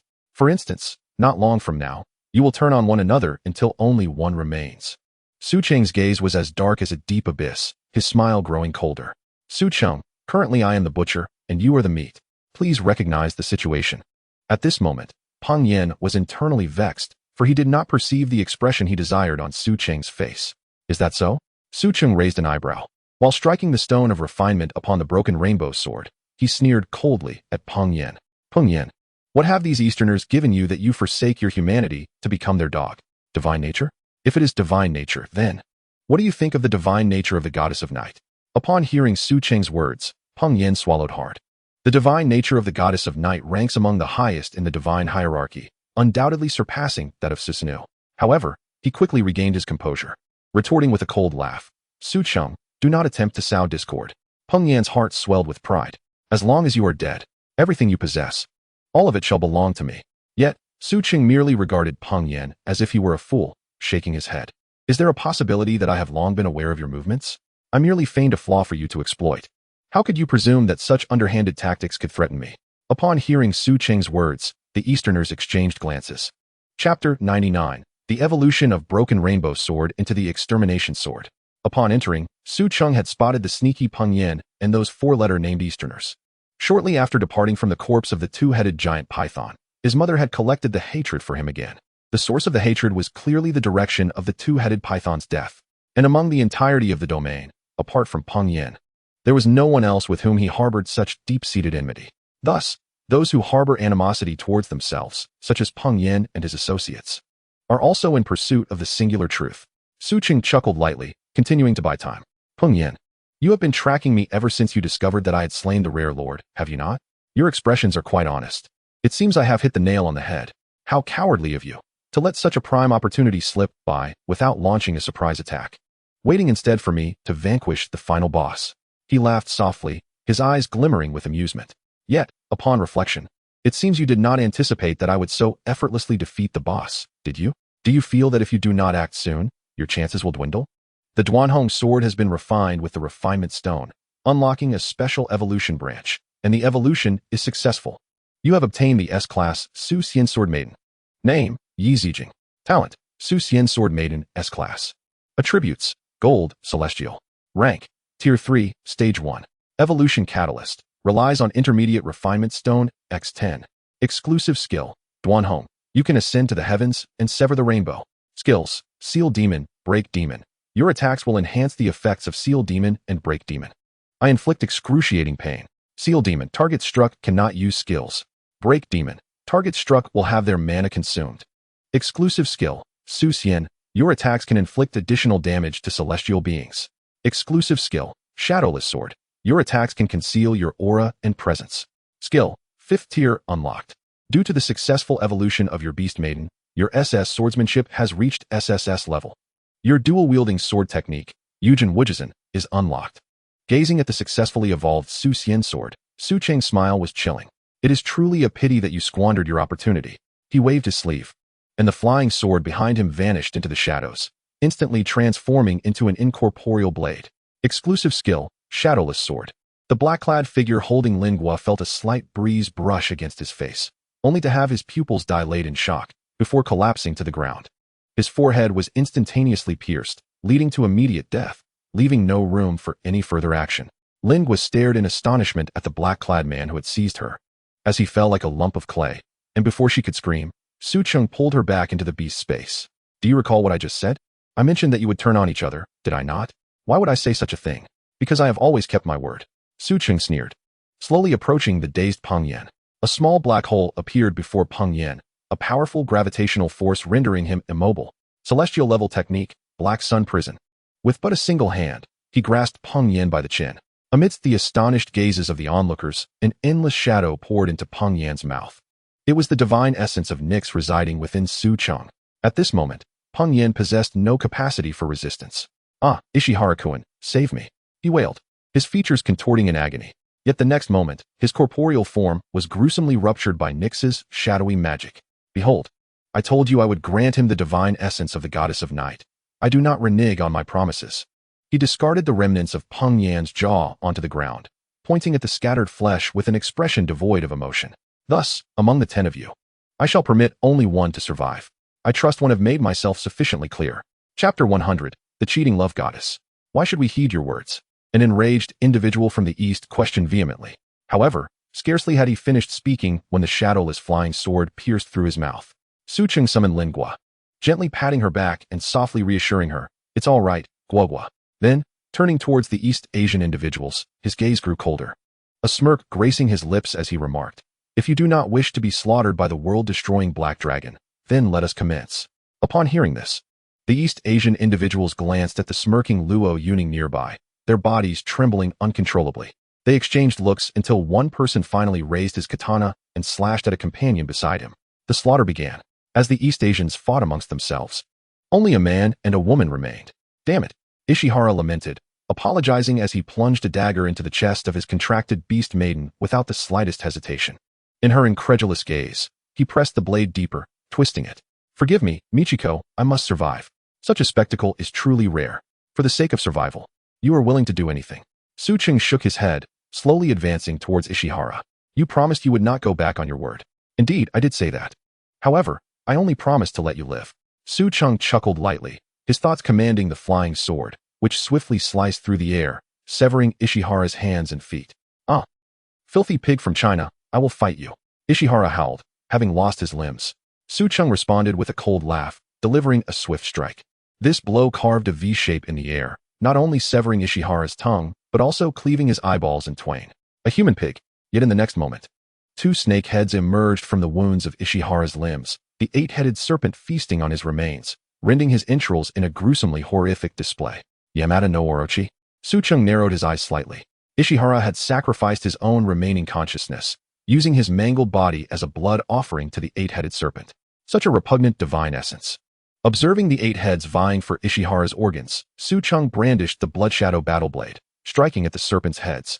Bloodshadow Battle Blade, third skill, Demon Slayer. Effect, deals double damage to evil spirit-type beings. Faced with the Demon Slayer, the eight heads of Yamada no Orochi were swiftly severed. After all, this diminutive version of the eight-headed serpent was not a true deity, merely a parasitic being imbued with divine essence. Su Cheng hovered his hand above Ishihara's skull, infusing the remaining divine essence of Nyx into his brain. Fear not, with divine essence, you shall endure. He displayed a fully sinister grin, declaring, I promise to let you live. In such a manner, Ishihara found himself unable to seek death, eternally trapped in the torment of Nyx's divine essence. Regarding such a life, Su Cheng felt no psychological burden. After all, in his eyes, these individuals were inferior to beasts. Having completed his task, he suddenly chuckled coldly. Slowly approaching Lu Yong, have you decided to forge a contract with me, or would you prefer to perish here? Upon hearing Su Cheng's words, Lu Yong appeared perplexed. Even the Beastmaidens were somewhat bewildered until Su Cheng respectfully bowed to Lu Yong and uttered his final words, the cheating love goddess, Miss Aphrodite. While speaking, Su Cheng did not forget to nod slightly at the small old man, the gatekeeper, in the distance. A clever mortal? Pray, could you enlighten me as to how you came upon my presence? Lu Yong, with her delicate lips pressed together, giggled in a manner that was anything but dignified. Her elegance reminiscent of the esteemed Master Luo, entirely absent. What remained was merely the fervent allure and captivating beauty that belonged solely to Aphrodite, the goddess of love. Ever since you opted for deceit, she continued, I have regarded you with the utmost respect, dear Miss Aphrodite. In the face of the divine being's candid acknowledgement, Su Cheng maintained a composed smile, replying, from that moment forth, I began to observe everyone around me. Chapter 101. The Divine Punishment concludes. First and foremost, all beasts from various realms, including our final adversaries, have just been eradicated. I trust that others, upon the arrival of divine retribution, prudently vacated the premises. So, why has the divine punishment and wager not yet reached a conclusion? It is because the enemy still lurks among us. As Su Cheng gestured reassuringly to the beast maidens surrounding him, who appeared on high alert, he lavished them with words of encouragement. Furthermore, as a mere mortal standing before you, I possess the ability to discern whether my companions, the beast maidens with whom I share a pact, are in good spirits. Clearly, they are performing exceptionally well, which fills me with pride. Lastly, if you had not allowed those earlier rascals to act as they did, how could they have so easily abducted individuals beneath the very nose of the world-destroying Black Dragon? Though your calculations are astute, if you could orchestrate the demise of others, you would not need to risk exposure through deceit. However, you have either overestimated your enemies or underestimated my prowess. Your detached observation will only serve to reveal your position prematurely. Su Cheng continued with unwavering calmness. Though deities cannot directly descend into the maze, they can possess vessels. If I were in your shoes, this world-destroying Black Dragon would serve as the perfect host, especially since I have allowed her to showcase her strength before the gods. Suddenly, he shifted his tone, adding with a smile, have you considered that perhaps I deliberately allowed her to entice you? Deliberate? Entice. Lu Yong's expression was one of exquisite astonishment. Su Cheng chuckled. In her current form as the world-destroying Black Dragon, you appear capable of effortlessly annihilating me. But do you truly believe you can triumph over the gatekeeper? Upon hearing Su Cheng's words, not only did Aphrodite wear an expression of vague understanding, she pondered for a while before slapping her forehead in realization. Even the elderly gatekeeper beside her shook his head, sighing inwardly. Who would have thought that I, too, would fall prey to someone's machinations? A layered scheme, how intriguing. Since you have cheated, you must be prepared for the consequences. Choose, shall you perish now, or enter into a pact with me? After all, the gatekeeper is present. What do you say? Faced with Su Cheng's threat, the goddess of love remained unfazed, a look of admiration and desire gracing her features. It was the first time she had encountered such a polite threat. She entwined her arm around Su Cheng's, pressing her voluptuous form against him, gazing at him with heartfelt intensity. Oh, young man from the East, you have utterly captivated me. Your immense potential, unrivaled strength, astute intellect, and handsome visage. Oh, the mysterious youth from the east, you are simply enchanting. Yet, she soon fell into a state of distress, a hint of reluctance etched upon her face. She could not fathom why her instantaneous infatuation with him was not reciprocated. Could it be that I, a goddess of love, an embodiment of desire and beauty? Do not stir your heart. Lu Yong displayed a pitiable demeanor, resembling a lovesick maiden filled with hope and longing. Had Su Cheng not known her true identity as Aphrodite, he might have been swayed. Dear Miss Aphrodite, I do not wish to reiterate my words. It is a matter of life or pact. Choose one. His tone grew increasingly frigid, a palpable threat gleaming in his eyes as he tightened his grip on his bloodshadow blade, the hidden Duanhong flying sword poised for action. Lu Yong pouted, playfully coaxing, all right, you little rascal, please do not be so fierce with me. I concede, is that not sufficient? Aphrodite concedes. The divine punishment has concluded. You have triumphed in the divine wager. You receive a threefold return on all attributes. An unprecedented wave of exhilaration coursed through Su Cheng's being. In that instant, he felt his body brimming with strength, his agility enhanced, his mind clearer, and the world around him transformed into a vibrant tapestry of colors. Your merit points and the wager of your soul have also received a threefold return, which can be converted into equipment or attributes. Without a moment's hesitation, Su Cheng chose to enhance his attributes. You have selected attributes, receiving a threefold return on all. Ecstasy. Fully aware that this was a trap of love, he nonetheless leapt into it like a moth drawn to a flame, unhesitatingly falling for it. Was this not enough to penetrate your heart, as unyielding as stone? The goddess of love cradled her fair face, lost in self-admiration. Love truly is a blind and foolish force. Surely, now you must believe me. There is no turning back. Having lost so much, I would be ridiculed by the other deities. Would you take me in? Perhaps we could form a pact. Chapter 102, The Love-Struck Goddess. Initially, Lu Yong appeared sorrowful, but then her excitement surged as she proposed. Shall we form a pact? In that moment, Su Cheng found himself at a loss for words.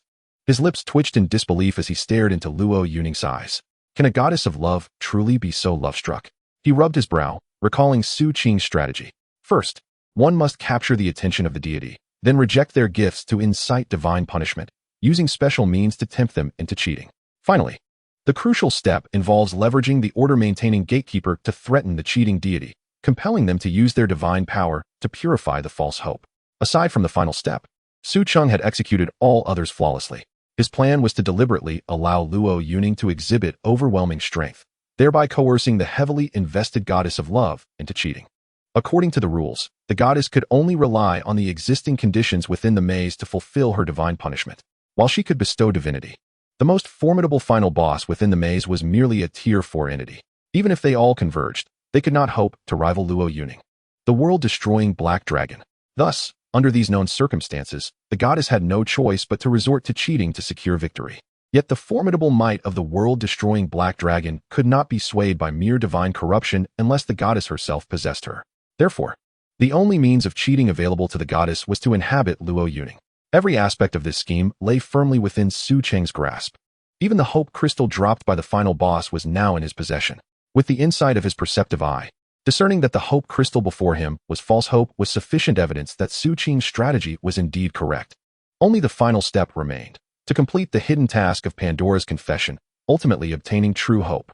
He had initially intended to threaten the goddess with the gatekeeper, persuading her to purify the hope crystal, for only a deity possessed such power. However, now, the plan has been completely disrupted. Su Cheng pondered for a moment and decided to deceive her into purifying the crystal of hope first. Beautiful Miss Aphrodite, I am willing to form a pact with you, but you must use your divine power to assist me in purifying this crystal of hope. Su Cheng held the crystal of hope out before Lu Yong. Initially intending to use the pact as a threat, he now presented it as a condition. After all, what one cannot obtain is often deemed the most precious. This sentiment is universally applicable, regardless of gender. Observing the dim crystal of hope, Lu Yong furrowed her exquisitely shaped brows, clearly caught in a dilemma. Oh, this is indeed a troublesome matter. However, for your sake, I shall make an effort. She grasped Su Cheng's fingertips tightly, gently caressing the pads of his fingers. In this exceedingly intimate moment, Lu Yong's complexion flushed, her lips curved into a smile, enveloped by a radiant pink glow that coalesced upon the crystal of hope held in Su Cheng's hands. After a brief pause, the crystalline shell of the crystal of hope suddenly shattered. The crystalline form that emerged from within radiated a brilliant light, soaring skyward like a shooting star. ultimately transforming into an intensely radiant miniature sun, illuminating all around. Under the sun's rays, the mist gradually dissipated, revealing the true visage of this world to all present. Lu Yong shielded her forehead with her hand, as the sudden brilliance caused her eyes to feel uncomfortable. Chapter 103, Pandora's Box. Gazing at the checkerboard dome above, everyone exhibited expressions of astonishment. What is this? Su Cheng squinted, lifting his gaze. As the mist clears, you have discovered Pandora's box. The women followed Lu Yong's gaze, collectively inhaling sharply. The expanse of sky was filled with alternating black and white squares. This indicated that they were indeed situated within a colossal box. And this immense box was none other than Pandora's box. As the mist evaporated, a stunning woman draped in black veils descended gracefully from the checkerboard dome, reminiscent of a goddess. Congratulations, valiant warriors endowed with both wisdom and courage. Entrust your hope to me, and you shall complete the hidden task. I will personally bestow upon you your rewards. Lu Yong and the others looked up, feeling as though they had seen this woman before. Although half of her face was shrouded in mist, revealing only her starry eyes, there was an uncanny familiarity to her presence. Are you Nyx? Su Cheng inquired, a faint smile gracing his lips as he raised an eyebrow at the beautiful woman. Dear child, I prefer you to call me the goddess of night. Nyx replied with a benevolent smile. The women realized, to their astonishment, that this woman bore a striking resemblance to the statue of the goddess of night in the first district. Upon observing the goddess of night Nyx in the eye of insight, a peculiar thought suddenly struck Su Cheng's mind. This was where Su Cheng's quest had come to an end. It was here that he had once entrusted hope to the goddess of night, receiving her divine essence in return. Yet, during Su Cheng's subsequent endeavors, he had advised against choosing the essence of the goddess of night. On one hand, based on his personal experience, the goddess of night was so powerful that only with an extraordinarily strong will could one harness her true divine power. As a newcomer, it was best to opt for a divine artifact. On the other hand, based on Su Cheng's later experiences, he no longer placed trust in any foreign gods. However, if he were to follow Su Cheng's strategy and relinquish hope here, Su Cheng felt an unsettling dissonance. Tilting his head, a flash of insight crossed his mind. And combining his past life's knowledge of Greek mythology with everything that had transpired upon entering the mist domain, he instantly comprehended the source of the incongruity. No, you are not Nyx. I cannot entrust hope to you. With a wave of his hand and a surge of intent, he summoned the hope floating in the sky down, grasping it tightly in his palm. With the disappearance of hope, the sky instantly darkened. Nyx's expression darkened as well. Child, what nonsensical words are you uttering? Su Cheng raised his head, locking eyes with her. I say you are not Nyx. The expression of Nyx in the night became ominous. Child, what has led you to this misunderstanding of me? She struggled to contain her emotional turmoil, but her voice began to tremble. Yet Su Cheng's tone remained calm. There is no misunderstanding. You are not the goddess of night. Nyx's voice grew sharp. It is I who bestowed upon you the blessings of the goddess of night. It is I who granted you the perception of the night. It is I who made a deal with you, bestowing upon you my divine essence, the endless power of the night. Yet now, you dare say I am not Nyx? Her eyes glimmered like cold stars, tinged with a hint of anger. Are humans truly this ungrateful? Su Cheng chuckled lightly, interrupting her. But that is a false divinity, is it not? What do you mean, human? Nyx's tone turned icy, her visage as frigid as the night itself. Facing Nyx's interrogation, Su Cheng held his head high, a disdainful snort escaping his lips, his gaze unwavering. Nyx was the goddess of the night, as well as the goddess of darkness. People reveled in the serenity of darkness and the tranquility of the night. Chapter 104. The Responsibilities of the Divine. People cherished the quietude of darkness and the peace of night. They found solace in sleep amidst the shadows, comforted by the starlight in their weariness. One must ask, for such a night, its divinity should embody gentleness and healing. How could it possibly drive one to madness? I fear that the reward you bestow upon us will also be this kind of false divinity that leads one to insanity. Upon hearing Su Cheng's words, Nyx's tone softened somewhat as she replied slowly. Over 20 years ago, a human posed to me a similar question. You resemble him, so I shall answer once more. Hearing Nyx's words, Su Cheng squinted. Was it Su Cheng from 20 years ago? That statue was the statue of Pandora, which people revered as well. Do you believe that I should not punish those humans who desecrate the divine? Nyx retorted with a smile, her eyes harboring deep cunning. Invisible to the naked eye, without the eye of insight. Is that so? Su Cheng scoffed, seemingly realizing where the true flaw lay in this goddess of night. One whom even the eye of insight could not penetrate. With an enigmatic smile, he remarked, I was uncertain at first. But you seem to have forgotten that to sustain a lie, one must weave 1,000 others. You claim they worship Pandora. Yet why does that statue bear an uncanny resemblance to you, Nyx, in your current form? Even the name is the same. If your divinity exists solely to punish the blasphemers, then why do I, who have made a pact with you, also succumb to madness? Nyx fell silent upon hearing Su Cheng's words. Even the moonlight seemed to dim. The statue of the goddess of night connected the narrative of the hidden task. A rule intrinsic to the mist domain, impervious to the interference of gods or mortals alike. As Su Cheng spoke, he reminisced about the peculiar details from earlier. Why had the statue of the goddess of night appeared so eerie? No matter how he moved, her gaze remained fixed upon him, unwavering. Moreover, she was in a state that rendered her incapable of attack. If she were merely an ordinary stone, there would be no indication of such properties, nor could she be rendered defenseless. Only if she were a quest item or a deity in her own right would she display such information and possess this inability to attack. He had initially presumed her to be a quest item, never suspecting that she was, in fact, a manifestation of divinity. Su Cheng continued to deduce. You have transformed into the statue of the goddess of night, embedding yourself within the stone, generously bestowing blessings upon all who worship you, while simultaneously granting them a deceptive semblance of divinity. Your divinity, distinct from that of other gods, has the power to drive mortals into utter madness. Watching them descend into insanity, self-harm, suicide, or even turn their blades upon their comrades, your twisted heart must derive great pleasure from their plight. Nyx regarded Su Cheng with a knowing glint in her eyes, betraying a hint of mockery and appreciation. Through his insight, Su Cheng discerned the morbid smile etched upon Nyx's countenance. He understood he had struck a nerve. If I am not mistaken, your duty, and that of all gods guarding the maze, is to annihilate those who dare to enter it. The answer to Chapter 105 was on the verge of revelation. While speaking, Su Cheng discreetly glanced at Aphrodite, who stood nearby, her mouth slightly agape. Though she uttered no words, her profoundly shocked expression betrayed her true feelings. That alone was sufficient. As his words took flight, Nyx's expression began to contort. A relentless darkness coalesced from around her, surging into her being. She looked down upon Su Cheng with cold disdain, akin to a deity observing mere insects. Her eyes radiated a reckless abandon, laced with a touch of derision. Human, while your reasoning is rather entertaining, your attitude is most displeasing. Since you assert that I am not Nyx, you must invoke what you believe to be my true name. Otherwise, I shall personally unleash divine retribution upon you, the blasphemer. Upon hearing Nyx's declaration, the elderly gatekeeper beside Su Cheng felt a chill run down his spine. Young man, it's best to retreat while you can. Should you truly provoke an enraged deity, even I would be powerless to assist. He clasped his hands behind his back, a look of resignation adorning his features, and offered a heartfelt warning to Su Cheng. In that moment, Su Cheng grasped the essence of Nyx's audacity and confidence. Only by uttering her true name could one genuinely unravel the enigma. Perhaps this was the true rule of the maze. Yet, such an utterly unjust rule. In a world stripped of myth, how could anyone possibly decipher the riddle? How could anyone articulate the unheard true name of a god? A sense of fatalism washed over him. The gods, bound by some order or rule, could not descend upon the maze. Su Cheng, with a triumphant smile, remarked, cheating is one approach. Yet, it is evident that you possess a far greater intellect than Aphrodite. You would not be so reckless, nor as foolish as she. How rude. Aphrodite pouted, her cheeks flushed. I merely became blind and foolish in the name of love. Ignoring the infatuated Aphrodite, Su Cheng continued, thus, this Pandora's box can only be your exclusive domain.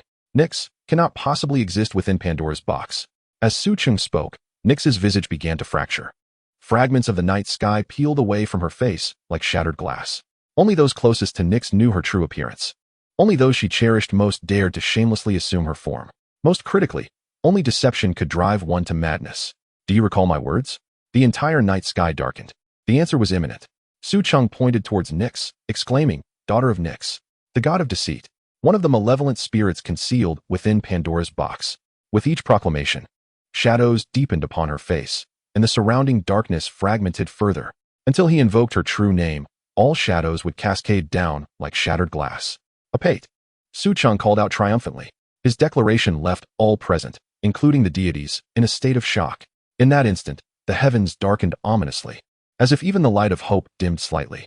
As the blood moon rose ominously, heralding self-evolution, the sea-grade insight pierced through the veil of deception. The round moon in the sky slowly descended, overlapping with Nyx's form, the moonlight and darkness cascading down like clumped paint on a canvas. The entire moon gradually faded until it vanished without a trace. In the next breath, A blood moon illuminated the entire maze. A blood moon? But what manner of blood moon is this? The moon appeared to be a grotesque mass of flesh and tendrils. At the very center of this grotesque orb was a face that appeared to smile mockingly. As onlookers beheld this visage, they collectively gasped in horror. Half of the face was strikingly beautiful, while the other half resembled the gnawed remains of a sheep's skull, swarming with maggots that poured forth from its eye sockets and the crevices of bone. Its form unfurled like the tentacles of an octopus, and its body was even more terrifying. A crimson disk made up of countless intertwining tentacles, resembling neither snake nor serpent, but rather the shape of entrails. Those tendrils entwined and occasionally unfurled like a flower, forming an irregular circle. At the very center of this grotesque blood moon, beneath the sheep's head and intestinal body, lay a bare heart, alternating between a deep crimson and an inky black, pulsing violently. This was the true visage of the god of deceit, Apate. Gazing upon such a vile and filthy form, Su Cheng felt no dread. Instead, he laughed. For above Apate's head, he beheld a series of long, crimson bars. You have unraveled Apate's true identity and invoked her true name. According to hidden rules, Apate's power has been significantly diminished. You have pierced through the divine illusion, earning the Stone of Disillusionment. Stone of Disillusionment, an evolution item, used for self-evolution. Do you wish to use the Stone of Disillusionment to elevate your C-grade insight to the disillusioning eye, S-grade? Seeing the system reward presented by the Overseer, Su Cheng was filled with elation, for this was his first opportunity for self-evolution. Indeed, your C-grade insight has successfully evolved into the S-grade Disillusioning Eye. Disillusioning Eye, the first trait, Disillusionment, has been activated. First trait, Disillusionment. You can perceive the truth of any object, disregarding barriers of terrain, mist, and spatial confines. Initial trait. Second trait, Eye of Perception. You possess the ability to discern the strength of all entities, disregarding their levels. Tier 2, unlocked. Third trait, Weakness Insight. You can perceive the vulnerabilities of all beings. Tier 4, unlocked. The gods fell into silence, intrigued by whether your prowess could indeed triumph over the divine. Su Cheng, employing the Eye of Perception, cast his gaze towards Apate, hovering in the heavens, and couldn't help but gasp in astonishment. Divine name, the deceptive god, Apate, Greek mythology. Level, Tier 7, Segment 3, Pseudo-Divine level. Originally Tier 8, Quasi-Divine. Strength, significantly diminished. Personality, deceptive, hypocritical, and cruel. Skill, Divine Physique. You are impervious to harm from mortals. Skill, Amp. The deceptive god has concealed all its information, rendering your insight ineffective. Before he could discern Apate's weaknesses and skills, she seemed to sense Su Cheng's Eye of Perception, and with a cold smirk, obscured all her details. Damn it. Weakened as I am, there's no way I can defeat her. At that moment, cold sweat pooled in Su Cheng's palms. In our Dragon Han, we have a strategy known as turning the tables. Have you not realized? I have been using you all along, Apate. Though he appeared calm as an ancient sage, internally he was a tempest of anxiety. Faced with such circumstances, he could only mock Apate while desperately seeking a chance for survival. Chapter 107, Slaying Gods. In truth, I had long perceived your false and frenzied divinity, which I employed against the aberrations within the illusory domain, as well as these wretches. He gestured towards the corpses of the Easterners strewn about, including the mangled remains of Peng Yen, sneering as he continued to provoke Apate's nerves. Moreover, I have deliberately studied the celestial level technique, the Tranquil Heart Sutra, to resist the mad encroachment of your counterfeit divinity. Aphrodite had not pierced the depths of Su Cheng's heart. She gazed adoringly at the enigmatic Eastern youth who seemed to hold all the cards. Her peach blossom eyes, from being dazed to utterly entranced. Su Cheng's words successfully instilled fear in Apate. She glared venomously at him, flanked by the mysterious guardian and Aphrodite, one of the 12 major deities. Though she could significantly amplify her power within her divine realm, the fact that this boy had seen through her identity and named her true name left her in an exceedingly vulnerable state, causing her to refrain from making any rash moves.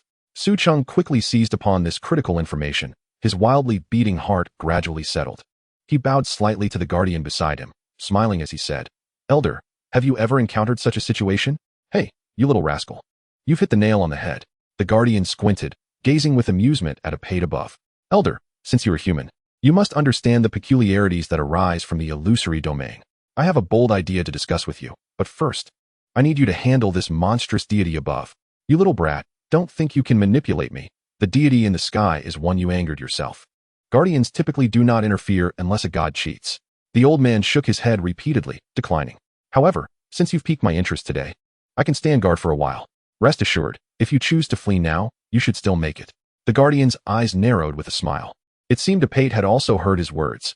As the old man slightly raised his gaze, Apate dared not make a move. Flee. Su Cheng chuckled softly, outright rejecting the notion. If I escape this illusory domain today, I fear I shall never encounter such an opportunity again. Slaying gods, oh slaying gods.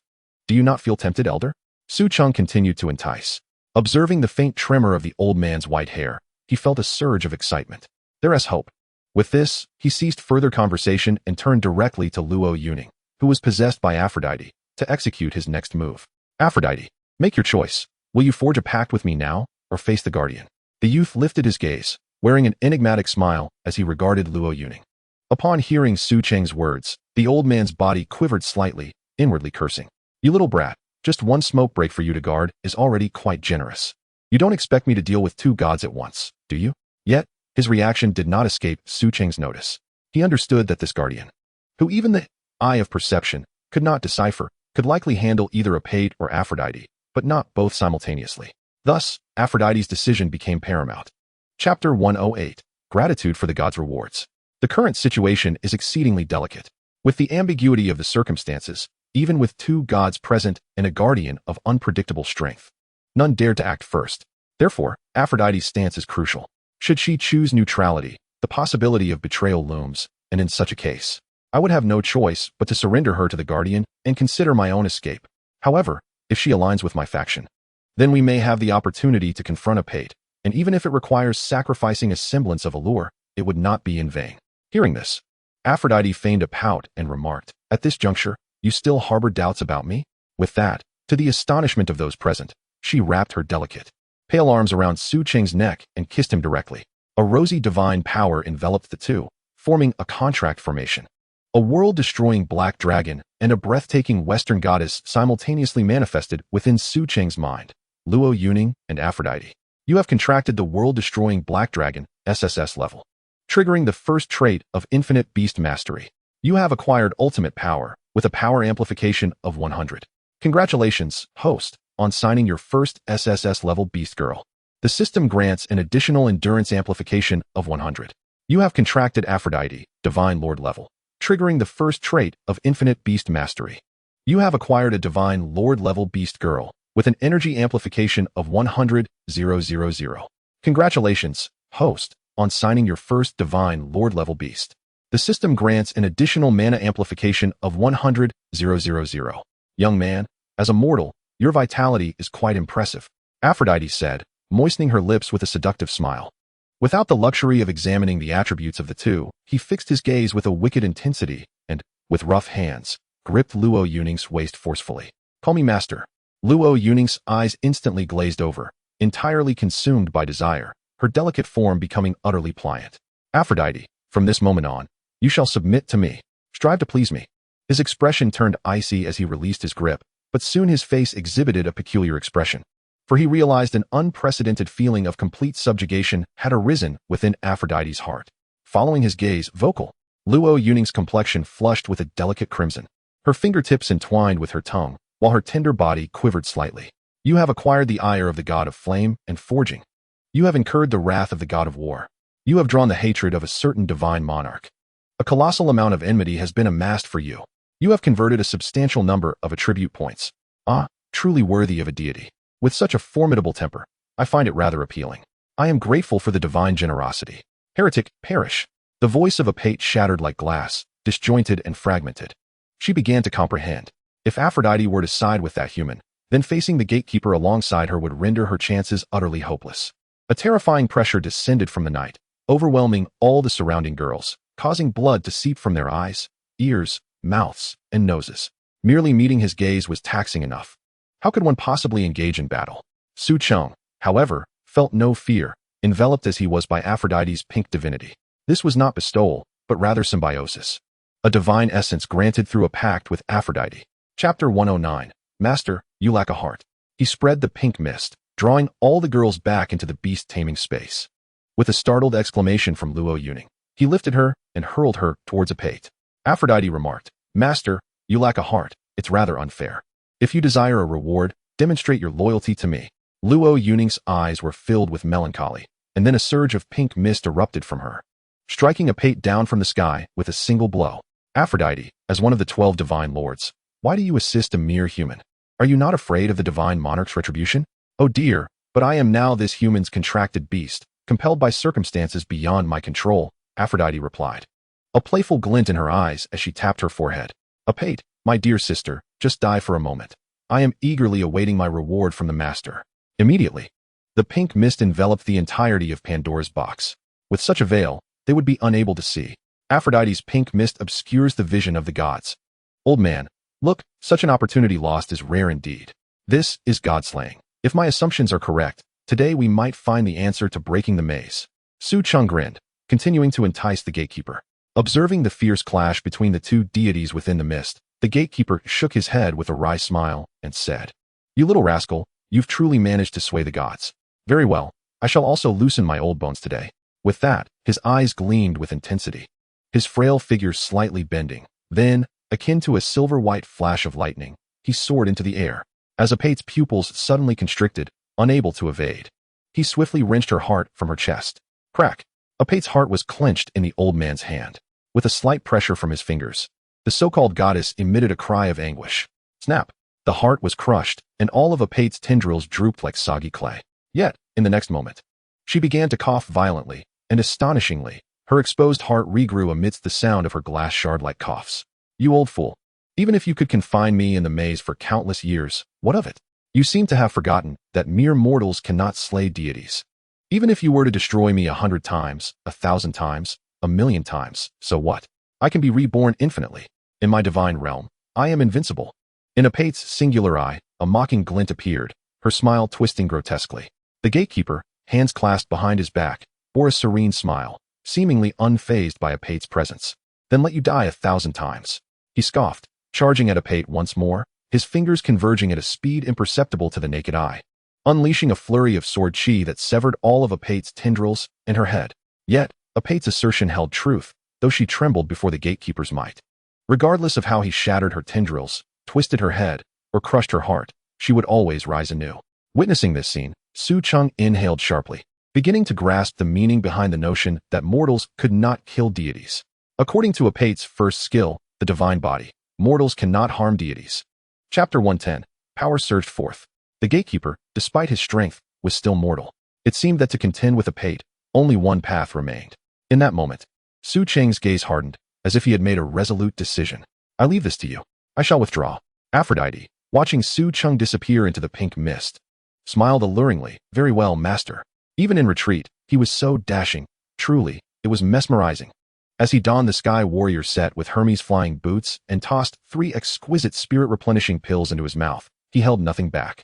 In this moment, any cards he could play were to be deployed without reservation. Every increment of strength gained was invaluable. Never before had he felt such an insatiable thirst for power.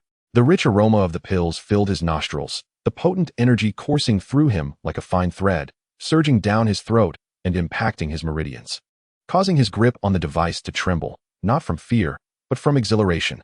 Yes, unprecedented excitement. The more perilous the situation, the less room for error he could afford. The sensation of walking a tightrope over an abyss ignited his bloodshot eyes, adrenaline surging through him, leaving him in a state of fervor. Power surged forth. You have refined an exquisite spirit-replenishing pill. Your level has increased. Due to the self-evolution characteristic, the effects of your exquisite spirit-replenishing pill are doubled. From Stage 3, Segment 2 to Stage 3, Segment 3. From Stage 3, Segment 3 to Stage 3, Segment 4. From Stage 3, Segment 4 to Stage 3, Segment 5. With each rotation of the medicinal energy, his aura grew stronger. Su Cheng roared within, ascend. Elevate for me. Even a single increment of power means one more possibility. Your exquisite spirit-replenishing pill's potency has been fully refined. Ultimately, that priceless exquisite spirit-replenishing pill elevated Su Cheng's strength by a full 4 segments. You have consumed an exquisite spirit-replenishing pill. Given that you have recently consumed one, full refinement of this pill is expected to take 30 minutes. You have consumed an exquisite spirit-replenishing pill. Given that you have recently consumed 2, full refinement of this pill is expected to take 24 hours.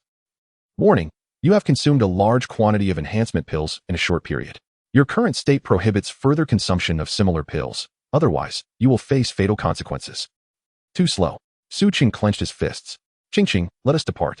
In the next moment, Su Cheng, harnessing the power of hope, firmly gripped the Bloodshadow's sword, his hands steady, and donned the Hermes boots, soaring low towards the 4th region.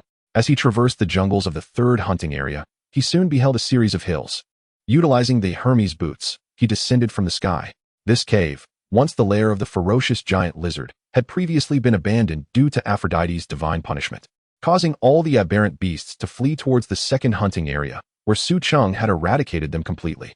Nevertheless, with the Bloodshadow blade still clutched in his hand, Su Cheng maintained a vigilant demeanor, peering into the cave with the eye that pierces deception, before swiftly darting inside. The cave was shrouded in darkness. Regardless of whether it was the original gray mist or Aphrodite's pink haze, under the illumination of hope, they swiftly melted away like snow. He began to comprehend that this, true hope, was likely a form of divine artifact. Chapter 111, True Hope. Both the gray mist and the goddess's pink haze could, in a sense, be regarded as the divinity of the gods. And this, true hope, could dispel the power of divinity. No wonder Fate was willing to guard it at the cost of a divine artifact. Wait, a sudden spark of insight ignited in Su Cheng's mind. According to Su Cheng's strategy, true hope was meant to be returned to the night goddess Nyx, to fulfill the hidden quest of Pandora's repentance. But what if he chose not to return it? How would he then complete his own hidden quest? Moreover, a crucial point remained. The rules indicated that this hope was, in fact, permissible for humanity to claim. It seemed that Fate's intention was to conceal hope eternally within Pandora's box. With this realization, Su Cheng's thoughts became remarkably clear. However, time was of the essence, and he could not afford to ponder further. If Fate was correct, then Aphrodite would not dare to slay Fate in the presence of the gods. Even her method of obscuring with the pink haze was merely a futile attempt at concealment. Thus, excluding the possibility of Aphrodite's betrayal, she had but one course of action. That was to perform a ruse. She would not assist him in slaying Fate. Her role could only be that of a distraction. Therefore, the only solution would be for him to eliminate Fate himself. With this thought, Su Cheng quickened his pace. To personally slay Fate, he could only rely on the item left to him by Su Cheng. That was the relic he had left in this maze, the only truth. The Hermes boots enhanced his speed by 100. Soon, a stone wall appeared before him, remarkably similar to the description in Su Cheng's notes. Detecting that the host has arrived at the memory storage point, activating the scene from that time. Just as he hesitated, an image suddenly materialized within the memory glasses. "Hello, Su Cheng, my dear son." A booming male voice erupted from the memory glasses, startling him greatly. Within the perspective provided by the memory glasses, a solitary screen emerged. The image on the screen was identical to the stone wall before him. "You truly have arrived here. I am so proud of you." The voice continued with immense pride. And Su Cheng realized that the screen recorded Su Cheng's primary perspective at that moment. Thus, the voice belonged to his father, Su Cheng. Although he could not see his visage, hearing his voice instantly warmed Su Cheng's heart. Soon after, his nose tinged with a hint of sadness. So this was what his voice sounded like. "Son, I have placed the only truth here. Take a look." Su Cheng inhaled deeply, blinking away the mist from his eyes. Following the actions depicted in the image, he swiftly felt the crevice in the stone wall. With the tip of his blade, he pried open a stone, revealing a hidden cavity within, which contained a ring, an interspatial ring. The only truth was rather unique, as it could only be concealed within this interspatial ring. But do not underestimate this ring. It was no ordinary artifact.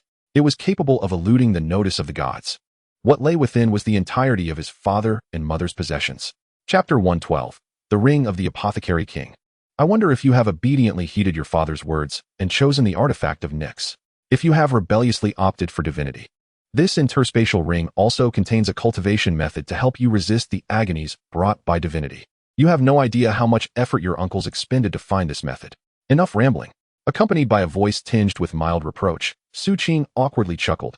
I was indeed rambling. Dear wife, would you like to add a few words? Su Cheng's hand trembled slightly as he clutched the interspatial ring while gazing through Su Cheng's perspective. I have nothing to add. A beautiful woman appeared on the screen, seemingly blushing as the camera focused on her, shyly turning her head away. Cheng, if you can see this, mother wishes you all the best. May you find joy every day, just like your name. In the image, the stunning woman smiled radiantly. That familiar, gentle voice echoed in Su Cheng's mind. It was this face that gradually merged with the haggard visage from his long-buried memories. Cheng, mother wishes you all the best and happiness every day, just like your name. In that moment, the entire world seemed to blur. He clenched his teeth, tightening his grip on the interspatial ring, leaving deep imprints on his palm. Then, with both hands cradling it, he reverently bowed towards the position where Su Cheng had placed it. Father, Mother, since I have also decided to tread the same path as you, if you are watching over me from beyond, please bless me. A smile graced his lips as he donned the interspatial ring, resolutely wiping away the salt from the corners of his mouth. An extraordinary sensation surged within him. You have equipped the nameless ring, intelligence 100, spirit 100. The nameless ring is now bound to your soul. You have utilized the eye that pierces deception, unveiling the nameless ring as the Apothecary King's ring, fragment. Detecting that the host is refining a medicinal pill under the influence of the Apothecary King's ring, fragment, the efficiency of pill refinement has significantly increased. You have successfully refined the Supreme Spirit Nourishing Pill. Your level has increased.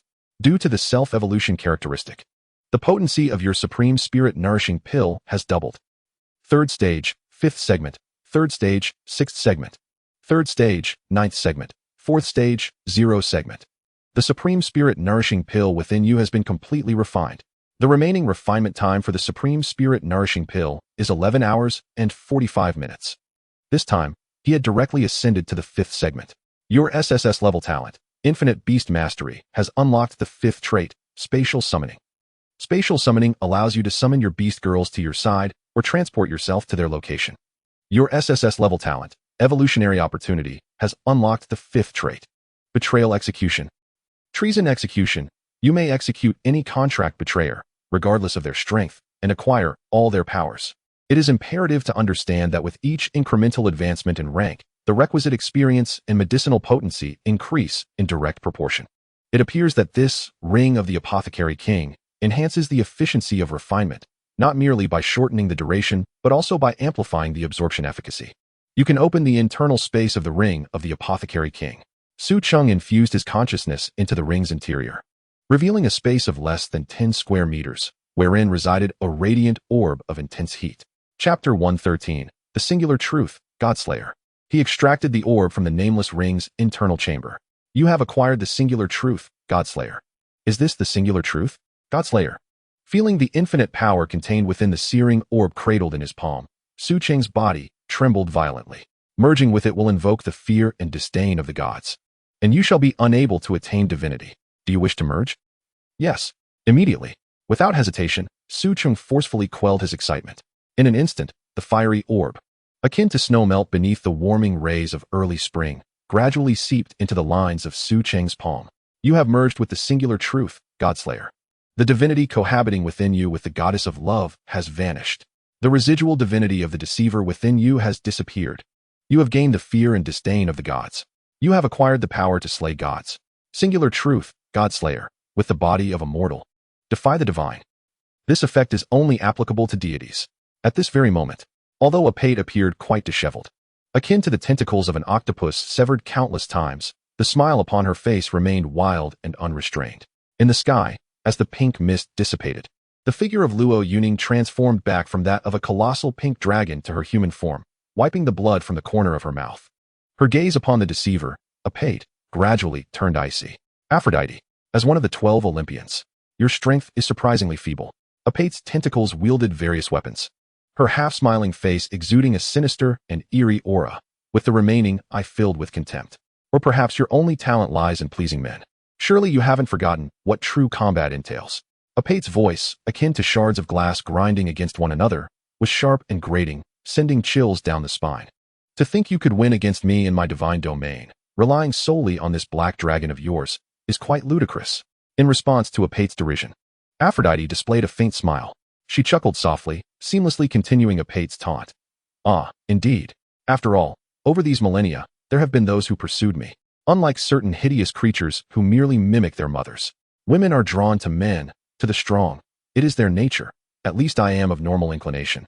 Unlike those afflicted with an Oedipal complex, flaunting it so brazenly and perverse, wouldn't you agree, Apate? Upon hearing her words, Apate's half-smile contorted into a grimace. I shall tear your mouth apart. She commanded thousands of tentacles, brandishing various weapons like a colossal cutting machine, charging towards Aphrodite. Watch out. The Guardian, panting heavily, though having slain Apate over 1,000 times, found himself weary. Merely gasping for breath, he could only watch helplessly as Aphrodite fell into peril. Aphrodite dodged repeatedly, but was ensnared by a colossal tentacle concealed within the mist, grasping her ankle. She felt her strength and divinity rapidly siphoned away by the tentacle suckers. And before she could panic, more repulsive, slimy tentacles lashed out at her, ensnaring her waist and limbs completely. It's over, this is dire. Chapter 114, You are pathetic.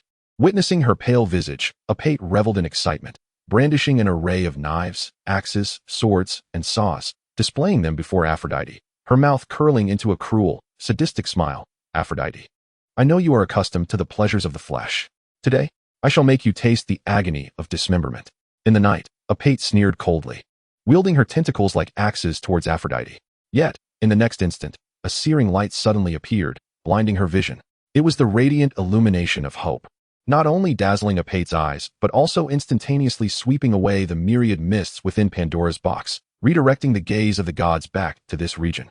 Su Cheng utilized the fifth characteristic of infinite beast control, spatial summoning, and instantly appeared before Lu Yong, tossing the crystal of hope high into the air and effortlessly severing the thick tentacles, ensnaring her with the blood-shadow blade. Master, she slanders me, after all. I am a virgin goddess. Aphrodite affectionately wrapped her arms around Su Cheng's neck, her eyes brimming with desire. My dear master, I knew you couldn't bear to see me perish. Su Cheng, cradling Lu Yong in one arm and wielding the bloodshadow with the other, spoke with an icy gaze and a chilling tone. If you can't even defeat this creature, Aphrodite, you're truly pathetic. Despite his words, he had already severed each of the encroaching tentacles. Aphrodite pouted, poking her fingers together, and lamented, but I'm just not good at fighting and killing. Moreover, I am merely temporarily inhabiting this body, influenced by its inherent strength. I surely cannot unleash the true power of a goddess. Ignoring her whines, Su Cheng delivered a resounding slap to her pert dairy. Apate, now blinded, cursed furiously, wildly swinging her countless tentacles in a frenzy. Damn humans. Ents. Shredded.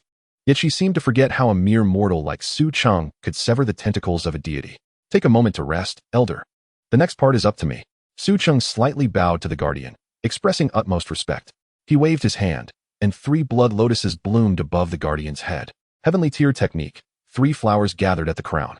Observing the severed tentacles of Apate failing to heal, even her health bar diminished visibly, although it was a small amount. This time, the blood of the deceiver Apate did not replenish. The guardian's expression turned one of astonishment, followed by an appreciative smile. Well done, young lad. I shall eagerly observe how you, with a mortal body, confront the divine. Su Cheng nodded, fully armored, holding Aphrodite, clad in the sky warrior set, silver armor gleaming, a snow-white cloak billowing. Like a celestial being descended from the heavens, he raised the light of hope high, with the singular truth enveloping the flying sword. He pierced through the layers of tentacles obstructing him and aimed swiftly for her exposed, colossal heart. Human, do you dare to slay a god? A look of terror emerged on Apate's grotesque visage at the center of her blood moon. Desperately, she thrashed about, wielding her massive tentacles in an attempt to fend off the flying sword. But alas, her tendrils merely grazed the searing brilliance at the tip of the flying sword, igniting instantly as if straw met a raging fire. Chapter 115, Such a day will surely come. In that fleeting moment, Su Cheng pierced through the heart of Apate and, from behind her, unleashed another strike with his blade.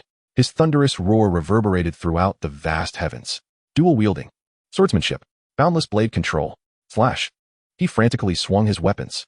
The Xianyuan sword and bloodshadow blade whirled faster and faster in the air, transforming into a myriad of afterimages. Simultaneously, countless blazing sword lights and blade glimmers erupted from the edges of his weapons. The blade light surged forth. The sword radiance sparkled. The intense glow illuminated the entire night sky. No, impossible. I am a deity. Beneath the torrent of sword shadows, Apate's heart, along with all her tendrils, was utterly obliterated, reduced to mere gray grains, scattered by the wind. I told you, even if it is a god, I shall demonstrate the kill. In that instant, his smile was wild and unrestrained. You have slain the hidden boss, the remnant of Apate, and gained a substantial amount of experience. Your level has risen to level 4, segment 0, segment 5 of level 4. Your sword Maiden and blade Maiden have leveled up. Your dragon Maiden has leveled up. You have acquired 100,000 merit points. You have achieved the title Godslayer. The primary contributors to the damage dealt to Apate were the gatekeeper and Lu Yong. Thus, Su Cheng felt that even a mere finishing blow would grant him a significant amount of experience, which was quite delightful. Most importantly, this achievement, Godslayer. How splendid. The key point was that, rather unintentionally, he had contracted with Master Luo. How delightful. Before exiting the maze domain, Su Cheng presented several boxes of treasures to the gatekeeper. As for the rest, he did not accept. Master Luo? Observing the slightly dazed Luo Yuning, Su Cheng gently inquired. Luo Yuning, meeting Su Cheng's gaze, instinctively took a half-step back, her cheeks flushed. Didn't come closer. Her face was crimson, her eyes flustered, completely devoid of her prior aloofness. Such a flustered Luo Yuning appeared inexplicably endearing in Su Cheng's eyes. What the? Seeing the concern in Su Cheng's eyes, Luo Yuning sighed softly, explaining, I am not worried about you losing control, but rather about me losing control.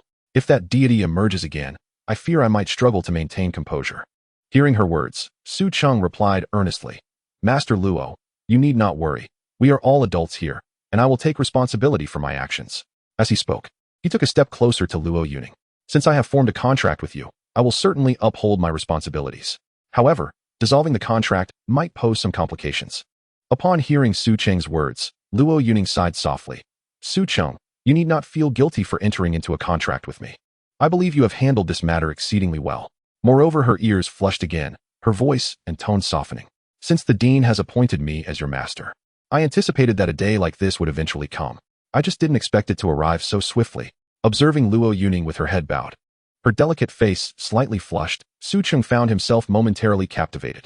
Chapter 116, Camping. At that moment, Su Cheng seemed to grasp a profound truth. In youth, one often fails to appreciate the elder sister's kindness, mistaking the younger sister for a treasure. Why is the elder sister kind? In such circumstances, she not only refrains from reproaching you, but also understands how to comfort you.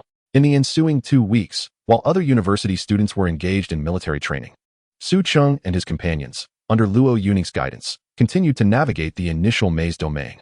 Keep it up, everyone. In a month, we will represent Lu Yong Academy in the National University League. Luo Yuning continually encouraged everyone, while Su Cheng and the others fervently advanced in the maze, enhancing their levels and honing their combat skills. At this time, location, maze domain, Silverleaf Hills.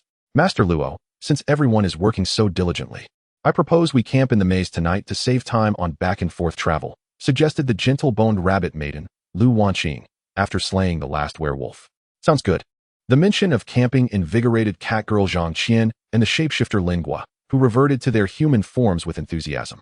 Su Cheng, what do you think? Luo Yuning silently turned her gaze towards Su Cheng, uncertain if it was intentional or not. After calmly accepting the reality of their contract, she increasingly sought his opinion. Qingqing, Zijing, and Sister Ji, what are your thoughts? As the alloy armor peeled away from Su Cheng's body, the blood shadow blade and Xianyuan sword slipped from his hands, reverting to their human forms. Brother Su Cheng, you decide. Both Zijing and I are fine with anything. Qingqing and Zijing exchanged glances, their voices soft and delicate. Brother, either option is good for us. We are all prepared. Mu Zhizhi lazily pointed to the spatial ring on her hand, her tone playful and charming. Su Cheng nodded, surveying the surroundings, before stroking his chin. If we camp, you can rest in my Beastmaster space. Before he could finish, Lingua interrupted. Master, that would be rather dull. It would defeat the purpose of camping. Isn't the thrill of the wild what we seek? Upon hearing Lingua's words, Su Cheng restrained an eye roll, while Lu Wanqing beside him nodded in agreement. Lingua's words, though blunt, held truth. Camping is an essential lesson in survival within the maze domain, cultivating a sense of vigilance against omnipresent risks. Moreover, we have prepared so many tools. It would be a shame not to use them. Su Cheng's lips twitched slightly at Wanqing's words. Hey, you two are not even on the same wavelength. However, since the vast majority had reached a consensus, and despite what they said, both Yi Qingqing and Yi Zijing's eyes sparkled with anticipation. Su Cheng decided not to dampen their enthusiasm. There are 2 safe points nearby. We can choose one to set up camp. Besides the Enchantresses safety zone, there are several places within the maze where no bizarre beasts will appear. These areas are referred to as safe points. One safe point is a cave, relatively close to a hot spring. Consulting the map from Su Cheng's strategy, Su Cheng repeatedly compared it with the nearest safe points. Let us go with that one. Considering the bathing issue, he decisively made a decision for everyone. With a hot spring, how delightful. Upon hearing about the hot spring, everyone exhibited expressions of joy and excitement. Seeing everyone so happy, a smile crept across Su Cheng's face. Chapter 117, PK. After clearing the bizarre beasts along the way, Su Cheng and his companions finally arrived at the cave. The arrival of another group of individuals coincided with their own. For a moment, Su Cheng and the opposing faction exchanged wary glances. Within the maze, devoid of any network or surveillance, conflicts could easily escalate. with the unfortunate being cast into the throngs of otherworldly beasts, a scenario not uncommon. Hence, the individuals across from them exhibited remarkable vigilance. Lu Yong, standing quietly to the side, refrained from interjecting. This was not a test of Su Cheng's team's impromptu responses. Rather, she was ill-equipped to handle such a situation herself. Friends, let us adhere to the customs of the martial world and engage in a friendly duel, the leader of the opposing group suggested after several tense seconds of standoff. Upon hearing his words, Su Cheng nodded in agreement. This method was a relatively accepted means of resolution. The one with the mightier fist dictated the terms. How shall we proceed? Su Cheng inquired, prompting laughter from the crowd opposite. Kid, do you not even understand the rules of a duel? Are you perhaps a newcomer? If that is the case, why not graciously relinquish your save point? The sardonic tone of the speaker elicited a cold smirk from Su Cheng, who simply raised a finger. In the next instant, Yi Ziqing transformed into a gleaming sword, its light flashing as it hurtled toward the man. As the icy blade pressed against his throat, a wave of cold sweat drenched the man's back, rendering him speechless. Each side shall dispatch one Beastmaster and one Beast Girl. We shall engage in a wheel battle, best 2 out of 3, with the option to concede voluntarily. Should one side lose, they will withdraw automatically. What do you say? The leader's eyes flickered with surprise at the sight of the ethereal sword, but he merely furrowed his brow, displaying no overt anger. Friends, please sheath your sword. Let us not disturb the harmony between us. Even if you were to win this round, Su Cheng nodded at the man's words. Very well. He retracted the sword, allowing it to revert to Yi Ziqing's form. All right, but this sword maiden can no longer be utilized. This time, I shall take up the challenge. Lu Yong. The leader called forth his beast girl, stepping forward. Behind him, a stout figure named Lu Yong advanced, transforming into a formidable Tyrannosaurus beast girl. Su Cheng, utilizing his piercing eye to discern the truth, noted that this Tyrannosaurus was of the highest tier, approximately at the 3rd level. Without such prowess, they would not dare venture so deeply into a novice maze. However, compared to his team's average strength of the 4th tier, they seemed rather feeble. Stepping forward, Su Cheng addressed Lu Yong. Sister Yong, it's your turn. She nodded, morphing into a soft-bone rabbit girl before the astonished onlookers. S-Class, a soft-bone rabbit girl? Although they could not recognize the sword, the transformation of Lu Yong drew gasps from the crowd. In a flash, she executed an 8-dan throw, her target being the opposing Beastmaster. As they issued this command, both Su Cheng and Lu Yong surged toward their adversaries. Lu Yong darted like a bolt of lightning towards the leader, while Su Cheng propelled himself with a powerful punch aimed at the Tyrannosaurus. Vocal. Is this Beastmaster truly so formidable? This was the first instance they had witnessed a Beastmaster confronting a Beast Girl in their feral form, especially one renowned for her strength, the Tyrannosaurus. The opposing group, regardless of gender, stood in utter astonishment. Brother, hurry up. Without waiting for the opposing faction to fully process the unfolding events, Lu Yong zipped past the robust Tyrannosaurus, directly confronting the leader. In an elegant leap, she wrapped her arms around his head, lifting his entire body and gracefully curving through the air. Bang! He executed a complete 360-degree spin before the soft-bone rabbit girl slammed him to the ground, bones fracturing and blood spilling from his mouth and nose. Yet, this was merely the first segment of the 8-dan throw. Roar! Realizing her Beastmaster was under assault, the Tyrannosaurus twisted her hefty body, bared her massive jaws, and lunged towards Lu Yong. Simultaneously, Su Cheng lightly tapped the ground, activating the Hermes boots, his speed escalating to its zenith. He darted beneath the nearly 3-meter-high Tyrannosaurus. In martial arts, speed is the ultimate weapon. However, Su Cheng was not merely swift. With a rising dragon punch, he delivered a devastating blow to the Tyrannosaurus' jaw. Bang!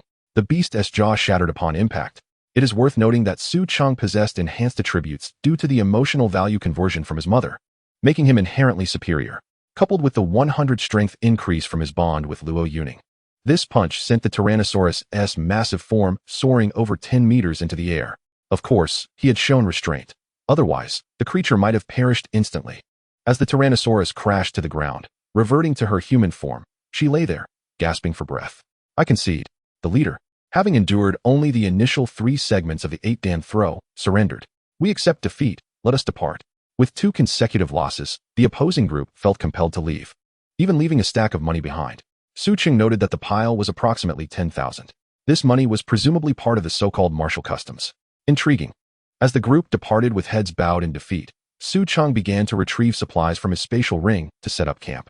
Although Zhang Qian and Lin Guo were the loudest cheerers, they were utterly unhelpful in such matters. relegated to merely offering encouragement to Su Cheng, Mu Zhizhi, and Lu Yong. The two young ladies were no more useful, particularly Mu Zhizhi, whose eyelids drooped heavily at this hour, her head swaying slightly. The only ones able to assist were Sister Wanqing and the twin sisters, Yi Qingqing and Yi Ziqing, who lent a hand to Su Cheng. After swiftly erecting several tents, Su Cheng directed Mu Zhizhi to place the large mattress inside, where she promptly lay down and fell asleep. The cave, though small, was sufficient to shield them from the elements. He thoughtfully dug 2 pits nearby to create makeshift toilets. "Brother, hurry up," Yi Qingqing urgently pressed. "All right." After completing the makeshift toilet, Su Cheng exhaled heavily. Yi Qingqing then hurried inside. "Brother, stand back." She poked her head out, her eyes misty and her face flushed. "Oh." Su Cheng stepped back a bit, wary of any beasts that might appear, unwilling to stray too far. "Brother, allow me." Yi Ziqing approached Su Cheng, her cheeks reddening at the faint sound of water in the distance. The two sisters had an uncanny intuition, and Su Cheng was no longer surprised. "Very well. I shall gather some firewood." He scratched his cheek and walked towards the surrounding area. As the bonfire blazed to life, the sky darkened just in time. The flames illuminated their stunning faces, each revealing an expression of delight. "Who among you can cook?" For a moment, no hands were raised. "Well," Su Cheng sighed in resignation. "Let's prepare some barbecue." The grill, cooking utensils, ingredients, and seasonings had long been stored in the spatial ring, though they had never been utilized until now. Within the spatial ring, where a vacuum state prevailed, it proved to be more effective than a refrigerator. Watching the flames and rising smoke, Su Cheng found himself momentarily lost in thought. Back when he had yet to awaken his talents, he had considered that becoming a chef might not be such a bad option after all. Thus, his culinary skills had attained a high level, reaching at least the standard of a master chef. As the sizzling sounds erupted, the aroma of cumin and meat wafted through the air, causing Zhang Qian, Qingqing, and Zijing to swallow simultaneously. "Sister Wanqing, you taught him well. I didn't expect Chenggu to be so capable in the kitchen." At Zhang Qian's teasing remark, the firelight cast a warm glow on Lu Wanqing's slightly flushed face. "No, he's been able to cook since childhood. It wasn't me who taught him." Observing Su Cheng's serious profile and jawline while cooking, Lu Wanqing's face also turned red, and she quickly waved her hands in explanation. "I've tried cooking before, but after several unsuccessful attempts that resulted in both inedible dishes and wasted ingredients, I gave up." As Zhang Qian and Lu Wanqing engaged in conversation, Lin Gua eagerly joined in. "Sister Wanqing, tell us, what was Chenggu like back in the day? How do you all perceive him?" Lu Wanqing asked curiously. "A top student, a campus heartthrob," Zhang Qian and Lin Gua chimed in unison. "Chenggu is quite renowned in our academy, with the student ID number 0001, but he rarely smiles. He fits the archetype of a stoic, handsome guy. You have no idea how popular he is among the girls," Zhang Qian remarked, gazing at Su Cheng's silhouette with a smirk. "However, not many boys like him. Do you know what the boys in our class call him?" At this point, Lin Gua couldn't help but cover her mouth and laugh. "They call him King of the Force. Actually, as you get to know him, you should realize that he isn't as cold as he seems on the surface. He has quite a delicate heart," Lu Wanqing said, tucking a strand of hair behind her ear, her eyes filled with affection. "Indeed, he is very wary of strangers, but he is rather gentle with his teammates," Zhang Qian added thoughtfully. "Moreover, he is quite generous. Yes, he is easygoing and not as rigid as one might imagine." Remembering the moment Su Cheng had called out to her, Lin Gua couldn't help but lower her head, lost in contemplation. For a brief moment, the three fell into a contemplative silence. "What are we chatting about? It's time to eat." Su Cheng turned his head, looking at Lu Wanqing, Lin Gua, and Zhang Qian huddled together, raising the skewer in his hand with a smile. Seeing everyone enjoy their meal heartily, a joyful expression spread across his face. Intentionally leaving a portion for Mu Zhizhi, he held a tray of skewers and approached Lu Yong, who was meditating with her eyes closed. "Master Luo, you should have something to eat as well." "All right, thank you for the trouble." Lu Yong opened her eyes, looking a bit embarrassed as she gazed at him. "As a Beastmaster, it is my duty to care for the well-being of my contracted beast companions. Please try it. My culinary skills should be decent."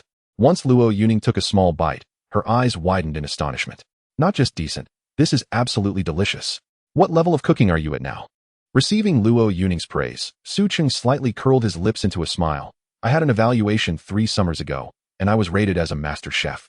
I haven't been evaluated since." "Wow, you were already at a master chef level 3 years ago?" Lu Yong's beautiful eyes shimmered with surprise.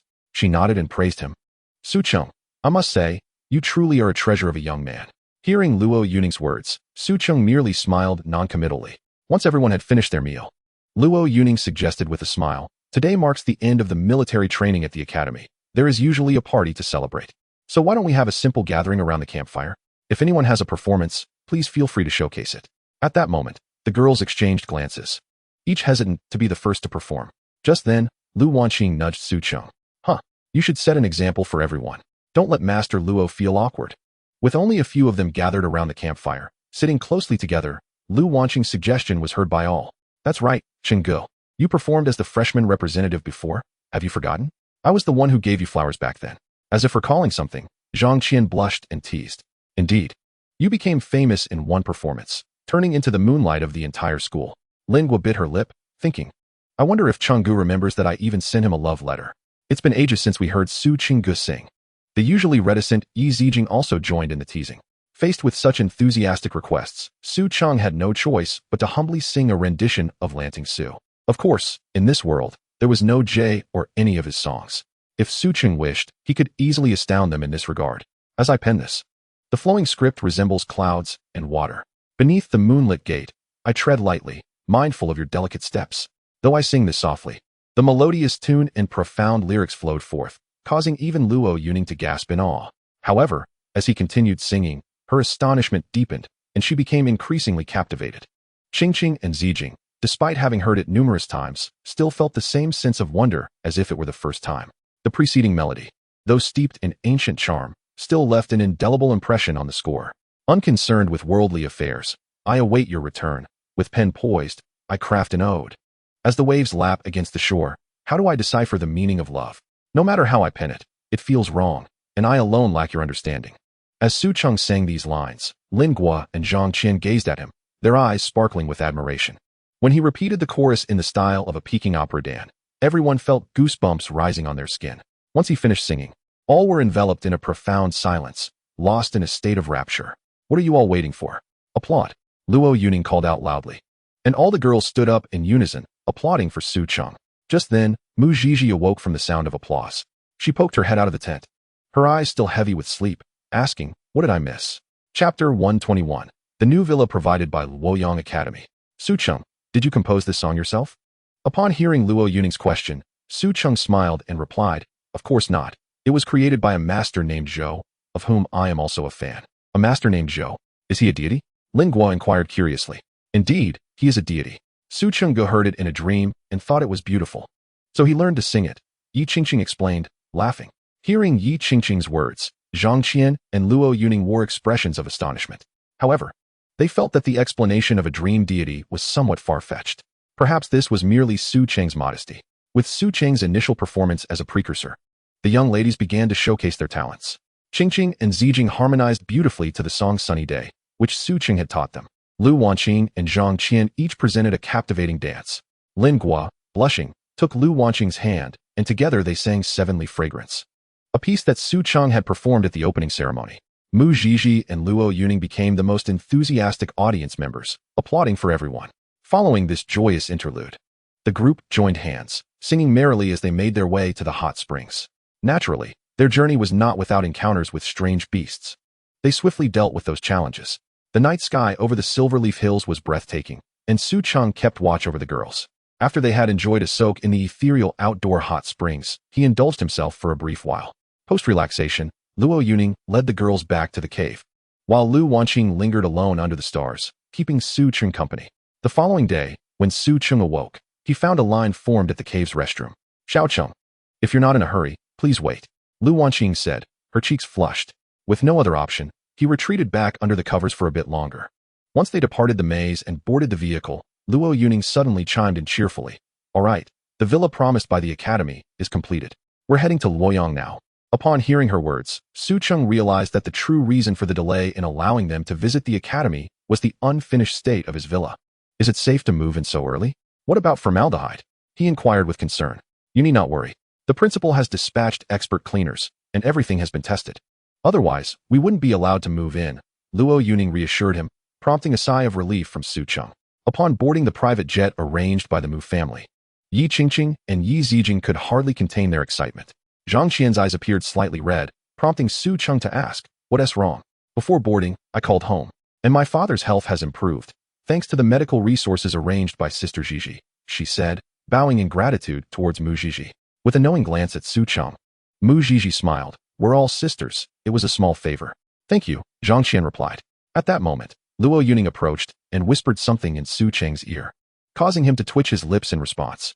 Master Luo, are you certain you want me to do this? Won't it stir up animosity? Lu Yong laughed lightly. What is there to worry about?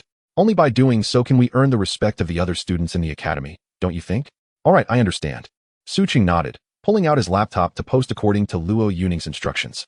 At that moment, a post on the Lu Yong Academy forum exploded into prominence. Vocal. Is this new student really that arrogant? Chapter 122. All those present are trash. What happened? Check out the Academy forum.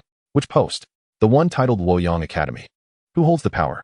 It's been pinned by the admin, with over 20,000 clicks and thousands of replies. Wow, I thought it was a PK thread. Turns out it's a collective mockery. One student from Lu Yong Academy opened the post and was greeted by bold letters, punching the upperclassmen's nursing home, kicking the underclassmen's kindergarten, asking Lu Yong Academy, who holds the power? Damn, this new student Su Cheng is so audacious. But he indeed has the credentials to be so, with an SSS level talent. Yikes. I'm out. I can't take him on. Hold on, he said 2v2, and that he won T-wear gear, just bare essentials. Loser pays with credits or cash. It's pure gambling. What the hell? Look at what he said. Seeking humiliation, seeking education. His tone is so arrogant. Such a person wouldn't survive past the second episode in a drama. Quickly, summon the first team. When Su Cheng and the others disembarked from the plane and arrived at Lu Yong Academy, they were met with a rousing welcome from the entire faculty and student body. Are we really this popular? Yi Qingqing and Yi Zijing leaned against the car window, curiously gazing outside. Perhaps, Su Cheng mused, recalling the collective mockery post that Lu Yong had prompted him to create, which gave him a slight stomachache. However, the fact that Principal Li had come to greet him personally was a privilege not afforded to everyone. Su Cheng, would you prefer to tour the academy first, or head straight to the arena? As soon as he stepped out of the car, Principal Li, with a beaming smile, grasped Su Cheng's hand and inquired. Let us go to the arena first. Otherwise, the tour might not be very peaceful, Su Cheng replied, understanding that the mockery post was surely the principal's idea. Very well. Let us proceed. Upon arriving at the arena, Su Cheng was astonished to find it already filled to capacity. It was evident that Principal Li was exceptionally efficient. No, this is clearly premeditated. In light of this, he decided to make a grand statement. He walked straight to the center of the arena, microphone in hand, and proclaimed loudly, "Thank you for your patience. As a newcomer, I feel somewhat embarrassed to keep you all waiting. I am Su Cheng, hailing from Jiangzhou." His initial brief introduction was polite, but as he continued, a hush fell over the crowd. However, the time wasted on trash does not count as time. If I keep you waiting, you shall wait. With everyone momentarily stunned, Su Cheng chuckled. Oh, did you not understand? I'm not targeting anyone specifically. I'm merely stating that all of you present are trash. Once the audience comprehended his words, chaos erupted throughout the Lu Yong Academy arena. I apologize, but the noise from the audience is too overwhelming. I can't hear you. Therefore, those with spirit, come up here. Step forward and speak before me. As he spoke, he summoned his beast companions from the beast space. A-class alloy armored girl. A-class blood shadow knife maiden. B-class shape-shifting creature. S-class supple-boned hair girl. S-class curse cat demon. And S-class sword maiden. They lined up from left to right. I wouldn't even deign to use my beast companions, he declared, as an influx of challengers filled the arena. Su Cheng, don't feel too pressured if you lose. It's on me. Principal Li called out from the judging panel. Su Cheng nodded, scanning the eager participants with a discerning eye, and coldly addressed them. You can't even reach the third tier. What business do you have here? Judges, switch out the challengers. Upon hearing Su Cheng's words, the aspiring challengers erupted in outrage. Yet, under the intervention of the academy's leadership, they could only grumble as they departed. In that instant, the notification sound from the system rang incessantly in Su Cheng's mind. His emotional transformation attribute surged. This was a win. Before long, Su Cheng focused on a target amidst the new crowd of challengers. Amidst the throng of competitors. Your abilities are merely passable. Your name is Zhao Fei, is it not? Step forward. I shall grant you an opportunity to prove yourself. He beckoned to the individual with a casual flick of his fingers. Upon hearing Su Cheng call his name, Zhao Fei executed a remarkably graceful leap onto the stage, instantly igniting a chorus of cheers from the audience. Goodness, it's Zhao Fei, ranked among the top 50 in the academy. Has my brother Fei taken the stage? Brother Fei is formidable. Brother Fei, vanquish him. Annihilate this pretender. As Zhao Fei regarded him with an air of defiance. Su Cheng shrugged and continued with the microphone. Ranked in the top 50 of the academy? Very well. For those who cannot surpass Senior Zhao Fei, please refrain from joining this spectacle. Do not squander my precious time. His words elicited a wave of boos from the crowd. Come on, Senior Zhao Fei. I am an infinite Beastmaster, flanked by my Beastmaidens. Once the bets are placed, choose your opponent. Do not accuse me of bullying. Su Cheng tilted his head, thinking that if he were to perform, he would do so to the utmost. After all, is it not merely an act of bravado? This is what I excel at. No need. Unleash all your strength. I won't hold back. Zhao Fei declared with pride, summoning a bear maiden from his beast space. It must be said, that bear maiden was indeed substantial, though rather excessively furry. Hearing Zhao Fei's words, Su Cheng narrowed his eyes, patiently awaiting the countdown to conclude. 3, 2, 1. At the moment the referee announced the final second, he darted forward, executing an Iron Mountain strike, propelling the colossal bear maiden into the air. In that instant, not only did Zhao Fei's eyes widen in astonishment, but the entire audience fell into a stunned silence. Zhao Fei's bear maiden was an S-rank storm bear, weighing at least a ton in her beast form. How could Su Cheng, with a mere charged assault, send the storm bear flying? Is he truly a Beastmaster? Senior Zhao Fei, your beast maiden has fallen. Might you kindly exit the stage? Su Cheng remarked coldly, casting a glance at Zhao Fei. He had invited Zhao Fei onto the stage solely to set an example. Those lesser would naturally refrain from participating. He had intended for Zhao Fei to lose gracefully. Since Zhao Fei was unwilling to maintain dignity, he would assist him in achieving it. Upon hearing Su Cheng's words, Zhao Fei, with an air of haughtiness, turned away and declared, if I must, then I shall. With that, he rolled off the stage. The venue was once again engulfed in silence. Humph. Su Cheng grasped the microphone and scoffed, with such prowess, I wouldn't deign to utilize even a beast maiden. I have an hour to spare. Shall I wait for you to gather your comrades? Perhaps make a phone call or summon someone. Chapter 124. Choose an opponent. Now, I will only accept challenges from those ranked 25 and below. I shall. At the sound of Su Cheng's words, a voice boomed like thunder as someone leaped onto the stage. It was Feng Lei, ranked 23rd in the academy. Go, Lei, go. Show this newcomer the might of Lu Yong Academy. Su Cheng cast a glance at the challenger and sighed. Had I known, I would have simply stated the top 10. Your abilities are rather unimpressive. Although the academy had its rankings, the disparity between 23 and 50 was negligible, barring the true masters. Feng Lei chuckled derisively. Enough of your pretense. Let us see what you can do. Choose your opponent. Having learned from Zhao Fei's misstep, Feng Lei wisely opted for the S-rank Excalibur sword.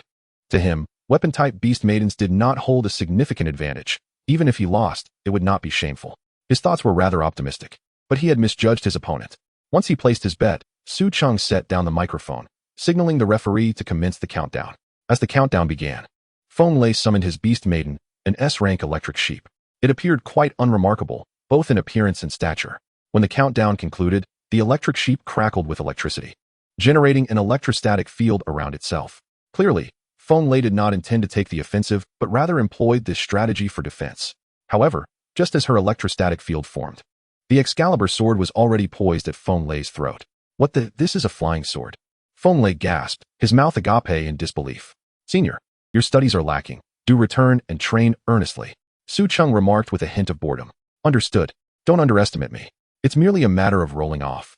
He was well aware that had Su Cheng not shown mercy, his throat might have already been slit, blood spilling on the spot. I shall roll myself. Once Feng Lei rolled off the stage, the arena fell silent once more. Hurry up. I've waited long enough for this. Is there no one left in Lu Yong Academy? Su Cheng lounged in his chair on the stage, crossing his legs and holding the microphone, his expression one of impatience. I'm here. No, I'm finally here. A figure descended gracefully onto the stage, akin to a dragonfly skimming the water. Su Cheng scrutinized his rank, scoffing, top 10? Indeed, I am merely a humble ninth. Very well, senior ninth, choose your opponent. He yawned, dismissively waving his hand, too lazy to inquire about his name. I choose the chameleon. Upon hearing senior ninth's choice, Lingua trembled slightly. Are you sure you wish to select her? Su Cheng arched an eyebrow. Observing Lingua's fearful expression, senior ninth nodded affirmatively. The chameleon grows stronger in the face of formidable opponents, and he believed he had at least a 50-50 chance against Su Cheng. All right, let the countdown commence. As the countdown concluded, Su Cheng remained seated on the bench. The next moment, senior ninth's pupils constricted in shock as a massive pink creature materialized in the arena. Gazing at the enormous pink dragon that could barely fit within the confines of the arena, senior ninth and his beast maiden plopped down onto the ground in disbelief. An SSS rank world-ending black dragon. What the hell? Is it merely a matter of rolling off? Why shout so loudly? Once he hastily rolled off the stage, Su Cheng rose to his feet. Grasping the microphone, he called out, "Who else?" At that moment, his words plunged the entire venue into silence. Chapter 125. I've lost patience. You all may come at once. Finally, a group emerged from backstage. Strikingly handsome young men and women marched in unison toward the arena. In an instant, the students of Lu Yong Academy erupted into jubilant cheers. The atmosphere ignited once more. Senior Mon is so impressive. Go, Senior Chi Chin. Brother Lu Huan. Take him down.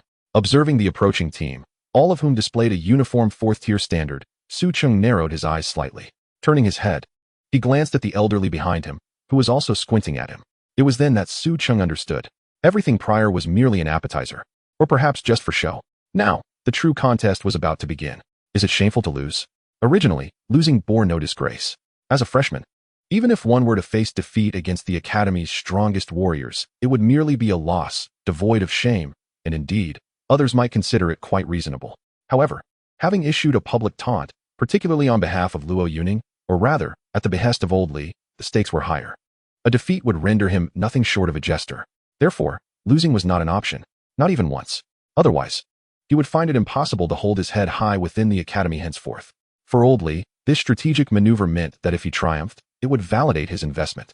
If he faltered, he would spend the next 4 years with his tail between his legs, living in subservience. Regardless of the outcome, Old Li would emerge unscathed. With this thought, Su Cheng's lips curled into a smile, his gaze brimming with combat fervor. A setup to crush him? Huh, let it come. The first tier represented the Lu Yong Academy in the National College League. Their equipment and strength were beyond reproach. They ranked among the top 5 teams nationwide.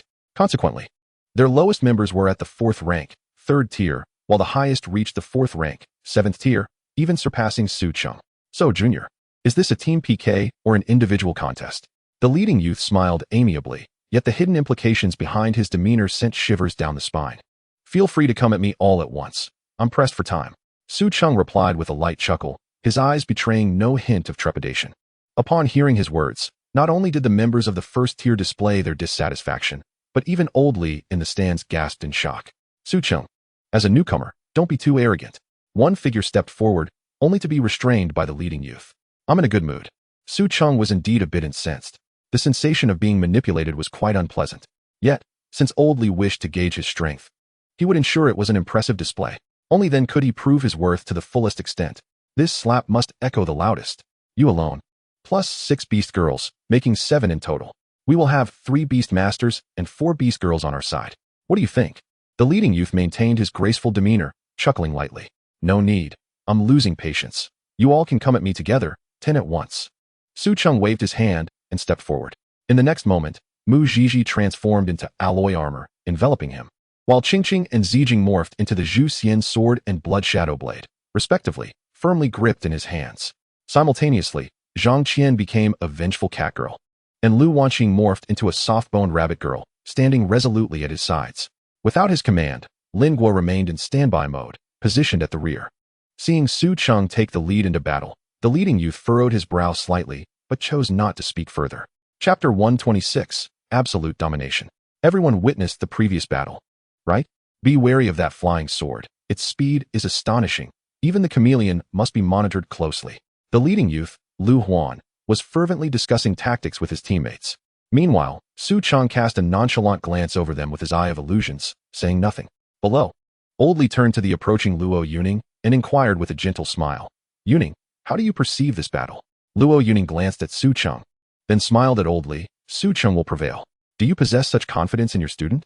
Old Li regarded Lu Yong with surprise, a flicker of astonishment in his eyes. He is the most exceptional student I have encountered, not merely in talent, but in every aspect. Lu Yong maintained her warm smile, speaking calmly. Your words only heighten my anticipation for this match. Since you believe Su Cheng will win, what do you gauge his chances to be? Based on my understanding of him, since he dares to assert this, I would say his chances are 100%. Lu Yong cheerfully sipped from her teacup, her luscious red lips pursing thoughtfully. He is up against the first tier of Lu Yong Academy. Yong, you might be a tad overzealous. Old Li chuckled wryly, a hint of displeasure flickering in his gaze. While Su Cheng's victory would be beneficial, affirming his investment was not tantamount to suggesting that the first tier he assembled was worthless. I understand your skepticism. How about a wager? Lu Yong said with a light chuckle. A wager on what? Old Li squinted, slightly taken aback. Let us bet on whether your first tier can withstand 10 minutes against him. Lu Yong stated with an air of ease. Deal. At that moment, amidst the resounding cheers of the Lu Yong Academy, the countdown commenced. Once the 10 members of the first tier assumed their positions, the countdown concluded. In that instant, all of Su Cheng's team, save for Lingua, surged forward. Lu Wanqing was the first to unleash a flash of lightning, darting behind the first tier like a bolt from the blue. Simultaneously, the opposing tank raised his shield, attempting to intercept. His reflexes were indeed swift. Yet Lu Wanqing's figure vanished the very moment he made his move. Meanwhile, Su Cheng and Zhang Qian had already breached the first layer of defense, swiftly weaving through the crowd toward the second layer. As the four warrior Beastmasters and Beastgirls of the second layer launched their assault, Lu Wanqing reappeared before Su Cheng, her lightning speed still intact. She directly pierced through the second layer, charging toward the third. In the next moment, Su Cheng vanished from the second layer, reappearing alongside Lu Wanqing in the third. The healers and magic users of the third layer were instantly ensnared by a miniature black hole, unable to flee or cast their spells. Heavenly Tier, Black Sun Prison. In the blink of an eye, Su Cheng had pulled Zhang Qian to his side, and together with Lu Wanqing, they ruthlessly decimated the backline. Dual wielding, ultimate blade slash, frenzied clawing, corrupted bite, vengeance, 8-stage throw. In a whirlwind of sword light and blade fury, the vengeful claws of the Catgirl and the molten fists of the Rabbit Girl rained down, toppling the backline healers, magic users, and ultimately, the command from the so-called first tier. The speed was such that they hadn't even the time to unleash their skills. And this was precisely what Su Cheng desired, absolute domination. Chapter 127, A Scandalous Beast. The sealing and dispelling effects of the Zhu Xian sword not only silenced the healers and magic users, preventing them from casting spells, but also drained their mana, inflicting immense damage. The vengeful Catgirl drew the attention of four warriors, sustaining damage while being summoned to Su Cheng's side, where she unleashed her vengeance upon the final commander. Lu Wanqing's soft-boned Rabbit Girl had a clear target in mind, launching directly at the cultured youth with an 8-stage throw. This entire sequence transpired in the blink of an eye. By the time Su Cheng had decimated the backline, the frontline tank was just now catching up. The soft-boned Rabbit Girl and the vengeful Catgirl nimbly evaded and concealed themselves behind Su Cheng, their strikes against his alloy armor ringing like chimes, neither painful nor bothersome. To him, the assaults of the tanks felt akin to mere tickles. Requiring no effort from Sister Gigi to unleash her skills, the effects of the three flowers gathering at the summit allowed for self-recovery. Meanwhile, the remaining four warriors charged at Su Cheng with equal fervor. He relinquished his Zhu Xian sword and spun rapidly, deftly deflecting their attacks one by one. Not only that, he gripped the Blood Shadow battle blade tightly and unleashed a devastating strike before him. The SSS grade sword technique, as elegant as an antelope's horn, transformed even what would typically be deemed a mere attack into something extraordinary. With a single blow, the armor and shields of three tanks shattered abruptly, blood spraying forth as they collapsed to the ground. The Blood Shadow's armor-piercing effect breached their defenses with the ease of slicing through tofu. Moreover, the power drawn from the blood instantly mended the fissures in his alloy armor. Subsequently, the Zhu Xian sword vanished once more as the four warriors advanced upon Su Cheng. The shattering of armor was exhilarating. Mu Zhiji exclaimed joyously within Su Cheng's mind. The exclusive skill of the alloy armor, super alloy, activated. Instant restoration. Su Cheng fought with all his might, while simultaneously wielding the Blood Shadow battle blade. As the warrior's armor fractured, the concealed Zhu Xian sword, along with the shadowy Lingua, and the long-observing Zhang Qian and Lu Wanqing, simultaneously executed backstabs on the last four foes. Within mere minutes, Su Cheng stood unyielding on the stage. The first squad was obliterated. It had taken less than 10 minutes. Lu Yong touched her nose, her lips pursed in a triumphant smile. Meanwhile, Old Li and the other teachers and students present were engulfed in astonishment. Such strength. This was nothing short of a one-sided massacre. Save the injured, Old Li shouted, prompting the medical team to rush forward. Su Cheng removed his alloy armor, casting a nonchalant gaze across the arena. You have collected an overwhelming amount of fear. You have collected an overwhelming amount of shock. Deanly, we just flew in today, and everyone might be a bit fatigued. Shall we head to the villa first? Su Cheng restored his genteel demeanor and respectfully inquired of Old Li. Anyone can feign elegance and amiability, can they not? Very well, very well. Old Li's mouth twitched as he repeated the phrase thrice. It must be noted that Su Cheng accomplished this feat without utilizing any equipment, achieving complete dominance. No, this was indeed a one-sided slaughter.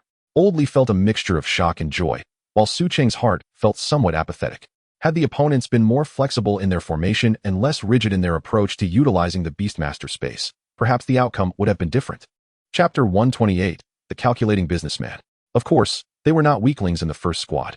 Their positions adhered to standard formations, 3 tanks at the forefront, followed by assassins and warriors in the second row, mages and healers in the third, and finally, the team commander.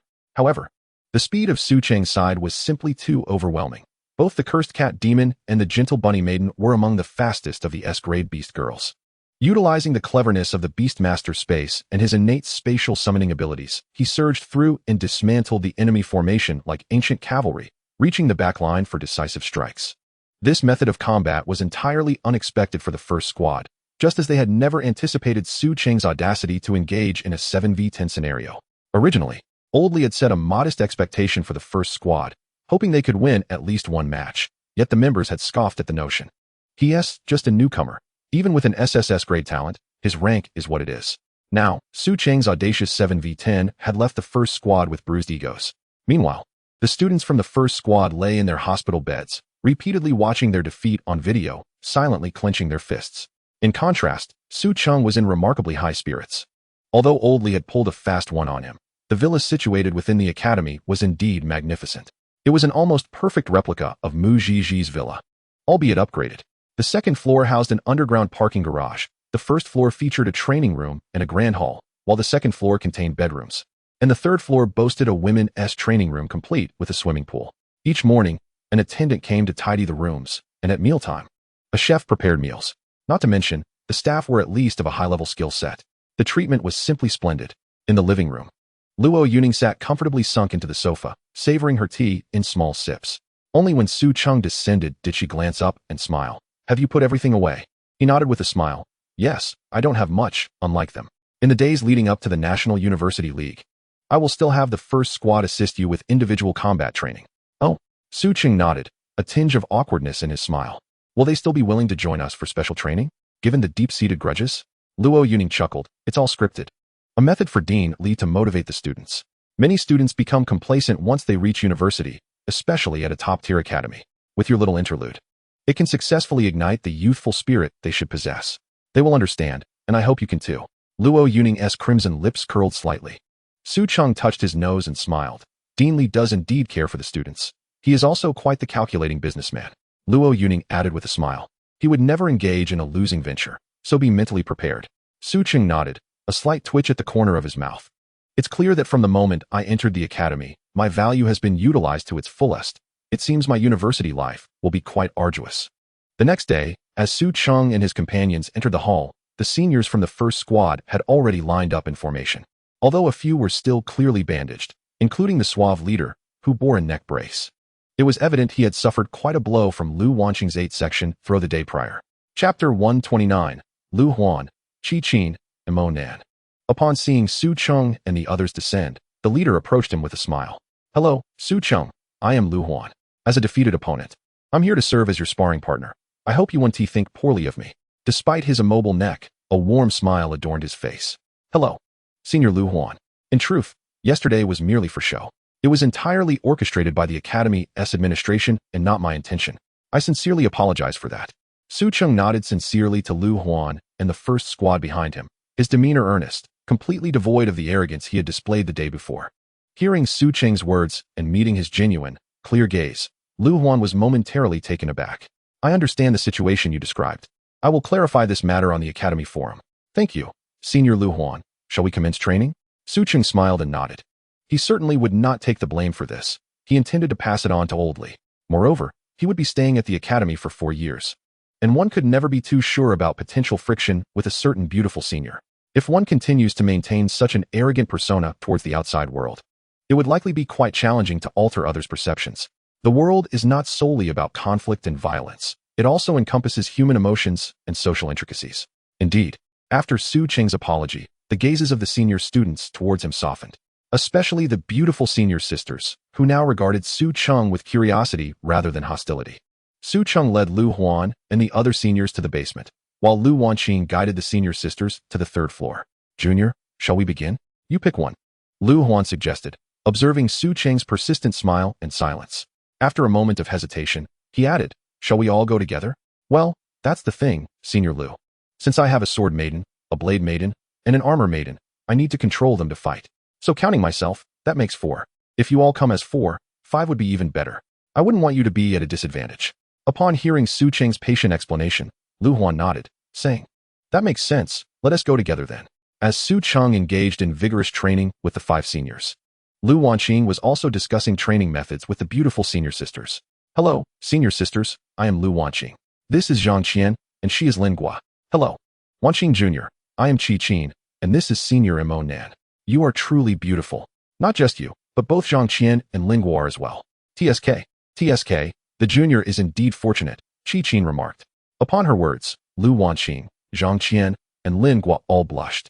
Observing their reaction, the dark-skinned senior Mo Nan smirked and teased. Looking at your reactions, I take it there hasn't been any substantial development between you and junior Su Cheng yet. Hearing Mo Nan's comment, Lu Wanqing and the other beauties fell into a fluster. Senior Mo Nan, we are here for special training today, not for that kind of guidance. Look, the junior sisters are blushing all the way to their necks. Qi Qin interjected, rubbing her temples. Apologies, apologies. I may have crossed the line with my joke. You are all still young, and focusing on your training is the right thing to do. After all, there is plenty of time ahead, Mo Nan said, flashing her bright smile. Chapter 130, Learning Materials. Hee, what are you all discussing that is so amusing? When Luo Yuning appeared, all the senior sisters resumed their serious demeanor. Master Luo, Mo Nan stuck out her tongue, and Qi Qin attempted to mediate. We were just discussing training methods with the junior sisters. Oh, that is good. Luo Yuning replied with a slight smile, though it sent shivers down the spines of the senior sisters. Lin Gua, you will team up with the 3 of them for transformation and practical combat exercises. Understood, Master Luo. Zhang Qian, you will pair with Mo Nan for sparring. But be careful not to injure each other. Received. Wanqing, you will pair with Qi Qin.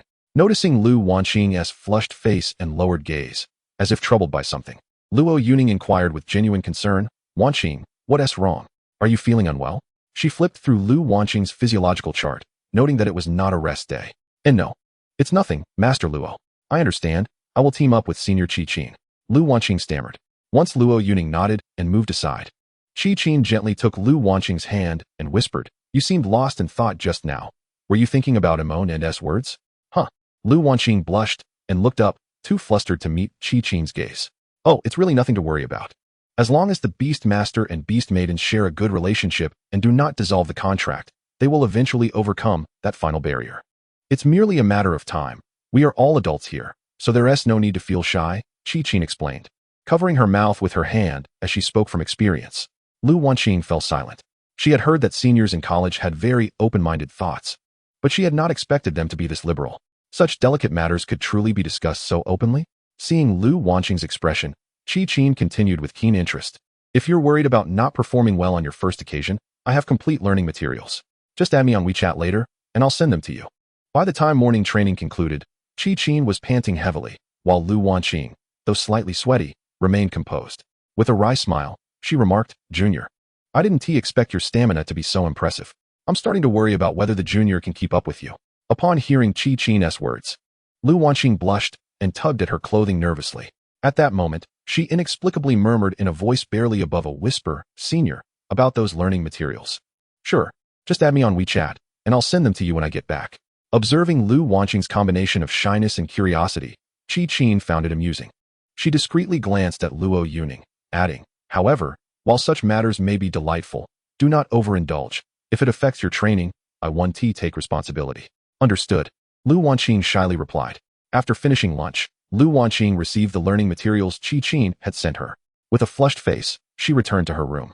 Upon opening it, she was surprised to find it was a copy of the internal classic of Huangdi. Innocent as she was, Lu Wanqing had no idea whether Qi Qin was being intentional or merely playing a prank. Blushing, she persevered, studying each word and sentence with great attention. Whereas Sister Wanqing? Su Cheng inquired, curious as he picked at his meal. She seems to have gone back to rest. Yi Qingqing replied without a second thought. Chapter 131, A Worthwhile Experience. Su Cheng, when you have the time, make sure to pay more attention to Wanqing, Luo Yuning casually commented, as if she had overheard their conversation. All right, Su Cheng nodded. After finishing his meal, as he prepared to return to his room for some rest, a thought crossed his mind, prompting him to head towards Lu Wanqing's room instead. Knock, knock, knock. I'm coming. Hearing the knock, Lu Wanqing felt a surge of panic. She quickly set her phone down and hurriedly padded towards the door. Su Cheng, is there something you need? Upon opening the door and seeing Su Cheng, her expression was one of sheer fluster. Wanqing, are you feeling unwell? Why is your face so red? Su Cheng frowned slightly, reaching out to touch Lu Wanqing's smooth forehead. However, to his surprise, Lu Wanqing stepped back, evading his gentle touch. And no, I'm perfectly fine, Lu Wanqing exclaimed, her cool hand pressed against her cheeks. Only then realizing how hot her face had become. After observing Lu Wanqing for a moment, Su Cheng finally sighed in relief. As long as you're all right. Days passed. And finally, the day of the National University competition arrived. Junior, with your addition, we will surely rank in the top 2 this time, allowing us to compete with professional teams. After many days of collaboration, Lu Huan had developed a significantly improved view of Su Cheng. Although the junior had a hint of pride in his nature, he was quite amicable during their interactions. Moreover, his capabilities were undeniable. Both his swordsmanship and blade techniques were rated SSS. As the members of the first tier increasingly observed this junior, their fondness for him grew. Grateful for the seniors' extra training over the past days, I vowed to meet their expectations and assist Lu Yong Academy in securing an admirable rank in this competition. Upon hearing Su Cheng's words, smiles adorned the faces of all, brimming with confidence. The intercollegiate competition is divided into 2 rounds. The first round employs a point system, while the second encompasses the semifinals and finals. Alongside Lu Yong Academy, the 8 prominent institutions and 2 dark horse teams from other universities culminate in a total of 10 teams. Each academy competes in 9 matches. The victor earns 1 point, while the loser receives none. The 4 teams with the highest points advance to the semifinals, with winners proceeding to the finals. In the initial 2 matches, Lu Yong Academy faced off against 2 dark horse academies, with Su Cheng not participating. As a secret weapon, Old Li chose not to place him in the starting lineup. Furthermore, as one of the top 5 teams among the 8 academies, Lu Huan was confident in leading the team to triumph over the dark horse squads.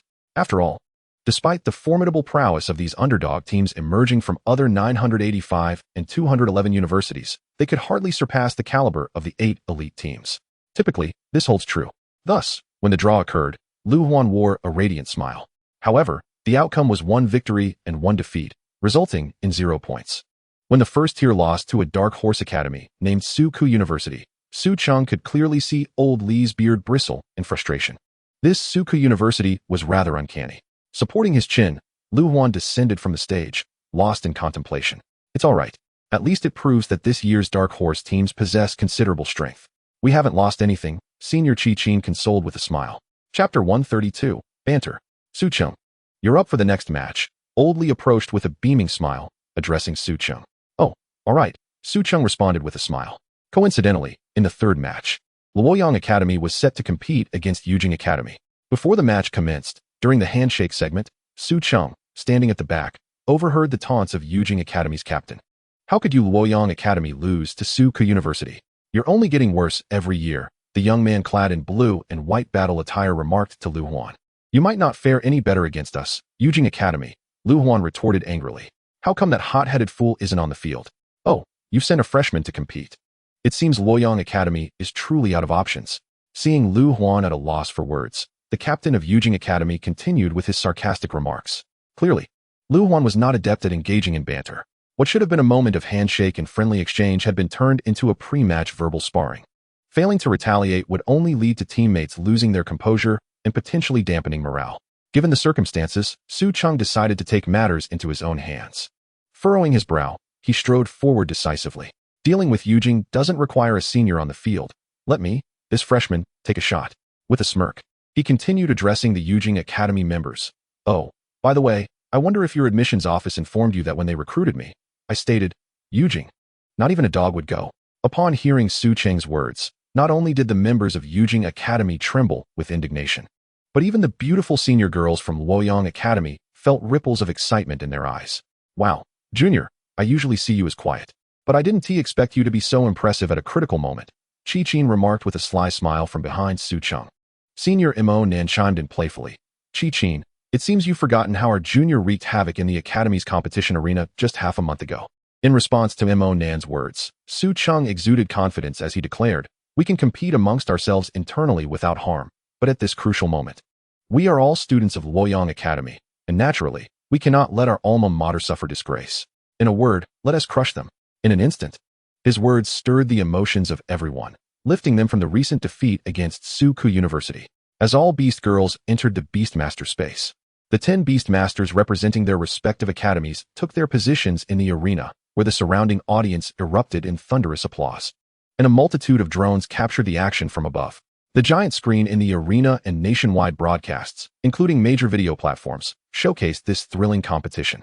Audiences from all corners of the nation, both domestic and international, gathered with phones, tablets, or watching television to witness this grand spectacle. Both captains opted for a random map. As the countdown began, the ground trembled violently. Rocks jutted out, revealing a barren, desolate stone forest, marking Su Cheng's debut in the national intercollegiate competition. "It's a stone forest. Everyone maintain formation," Lu Yong urged, but before he could finish his strategy, Su Cheng dashed forward without summoning any Beast Girls. Chapter 133, Yu Jing's Annihilation. Seeing Su Cheng charge ahead, Lu Yong fell into a brief silence. "My fault. I didn't discuss the tactics with the junior beforehand. Everyone, maintain formation and follow Su Cheng. Let us protect him with all our might." Although the two teams were separated by the stone forest, with Su Cheng possessing the Eye of Reality, he navigated as if he had a cheat, effortlessly locating Yu Jing Academy's position. He didn't rush in directly, for the narrow terrain of the stone forest made it easy for him to be surrounded if he failed to break through swiftly. He was reckless, but not foolish. "GG, environmental assimilation," he commanded. At his call, the alloy armor flew from the Beastmaster's space, enveloping him instantly. Environmental assimilation was the latest skill unlocked by the alloy armor. It allowed him to blend with the surrounding environment, gaining a stealth effect, and adapt to various environments for corresponding enhancements. For instance, in mountainous terrain, it granted him digging and burrowing abilities. In ponds and marshes, it provided diving and amphibious capabilities. Now, Su Cheng opted for assimilation with the environment, utilizing the optical refraction stealth effect. Just then, a giant bird soared overhead. It was an avian beast girl, serving as Yu Jing Academy's aerial scout. The giant bird emitted a sharp cry, a sound neither resembling that of a crow nor pleasant to the ears. Though the meaning of its call was unclear, the members of Yu Jing Academy advanced cautiously along the path the giant bird had flown. It seemed the giant bird indicated a safe route for progression, with no immediate alerts. Su Cheng held his breath as the Yu Jing Academy members maintained a tight formation, adhering to the traditional 3-4-2-1 layout. Setting aside the initial scout, they now formed a 3-3-2-1 line. As all passed by him, the giant bird let out a piercing cry once more, using his Eye of Reality. He observed that Lu Yong Academy's teammates had spotted the giant bird and launched a remote attack. Indeed, all members of Yu Jing Academy hastened their pace to support the avian beast girl. At the very moment when both sides were exchanging fire, Su Cheng sprang forth from the shadows, directly targeting the healers and commanders at the rear of the opposing team. "Superize MFK," he sneered coldly, and with a swift flick of his wrist, the shadowless flying sword pierced through the commander's throat in an instant. Meanwhile, the agile rabbit girl beside him unleashed a flash of lightning, dashing like a shooting star towards one of the healers, seizing his head and slamming it violently into the ground. An 8-section throw, Zhang Qian, transformed into a vengeful cat demon, swiftly maneuvered through the stone forest, resembling a bolt of black lightning as she launched a triple bleed attack on another healer. Frenzied clawing, damage amplified, the bite of corruption. With the silent collapse of the two healers, the pressure on the frontline tanks intensified. Whereas the healing, one of the tanks roared in impotent fury.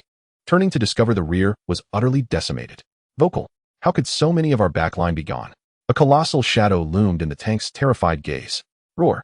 The massive pink-skinned dragon let out a thunderous roar and unleashed a torrent of dragon flames into the enemy ranks. Annihilating dragon flames. The Yu Jing Academy faced total annihilation. Meanwhile, the Lu Yong Academy emerged unscathed, with a flawless record that reverberated throughout the league. Chapter 134. Can we let one slide? The captain of Yu Jing Academy, just revived, was already appealing to the judges from his stretcher. Lu Yong Academy has committed a foul. We demand a recount. They had 2 extra beast girls. That's unfair. Upon hearing the appeal from Yu Jing Academy, the judges swiftly rendered their verdict. The opposing Beastmasters total 5, including one with SSS level talent for infinite beast mastery. The protest is invalid. What the heck? I thought we were just up against 2 extra beast girls. This is 5. How can we compete with that? Is this cheating? The captain of Yu Jing Academy muttered in dissatisfaction. Hearing his words, Su Cheng chuckled lightly. Apologies, but SSS level talent means doing as one pleases. If you're not satisfied, why not awaken one yourself? With that, he summoned all his beast girls right before the captain's eyes. gazing at the multitude of ethereal beast girls. The captain's eyes widened in astonishment. At that moment, Su Cheng seized the opportunity for a little jab. How is that for harvesting some emotions? Not only do I have more beast girls, but they're also stunning. How does that feel? Upon hearing this, the captain, supporting himself on the stretcher, coughed up a mouthful of blood. Following this little interlude, when Su Cheng returned to his team, all the senior students gave him a thumbs up. Junior, you were incredible. Your surprise attack was just too impressive. Receiving their praises, Su Cheng bashfully scratched his head and smiled. In warfare, speed is of the essence. As long as you seniors don't mind me stepping out of the formation for a bit of personal heroism, I'm good. Not at all. As long as we win, I'd gladly relinquish command to you, Lu Yong said, patting Su Cheng on the shoulder with a grin. That's not necessary.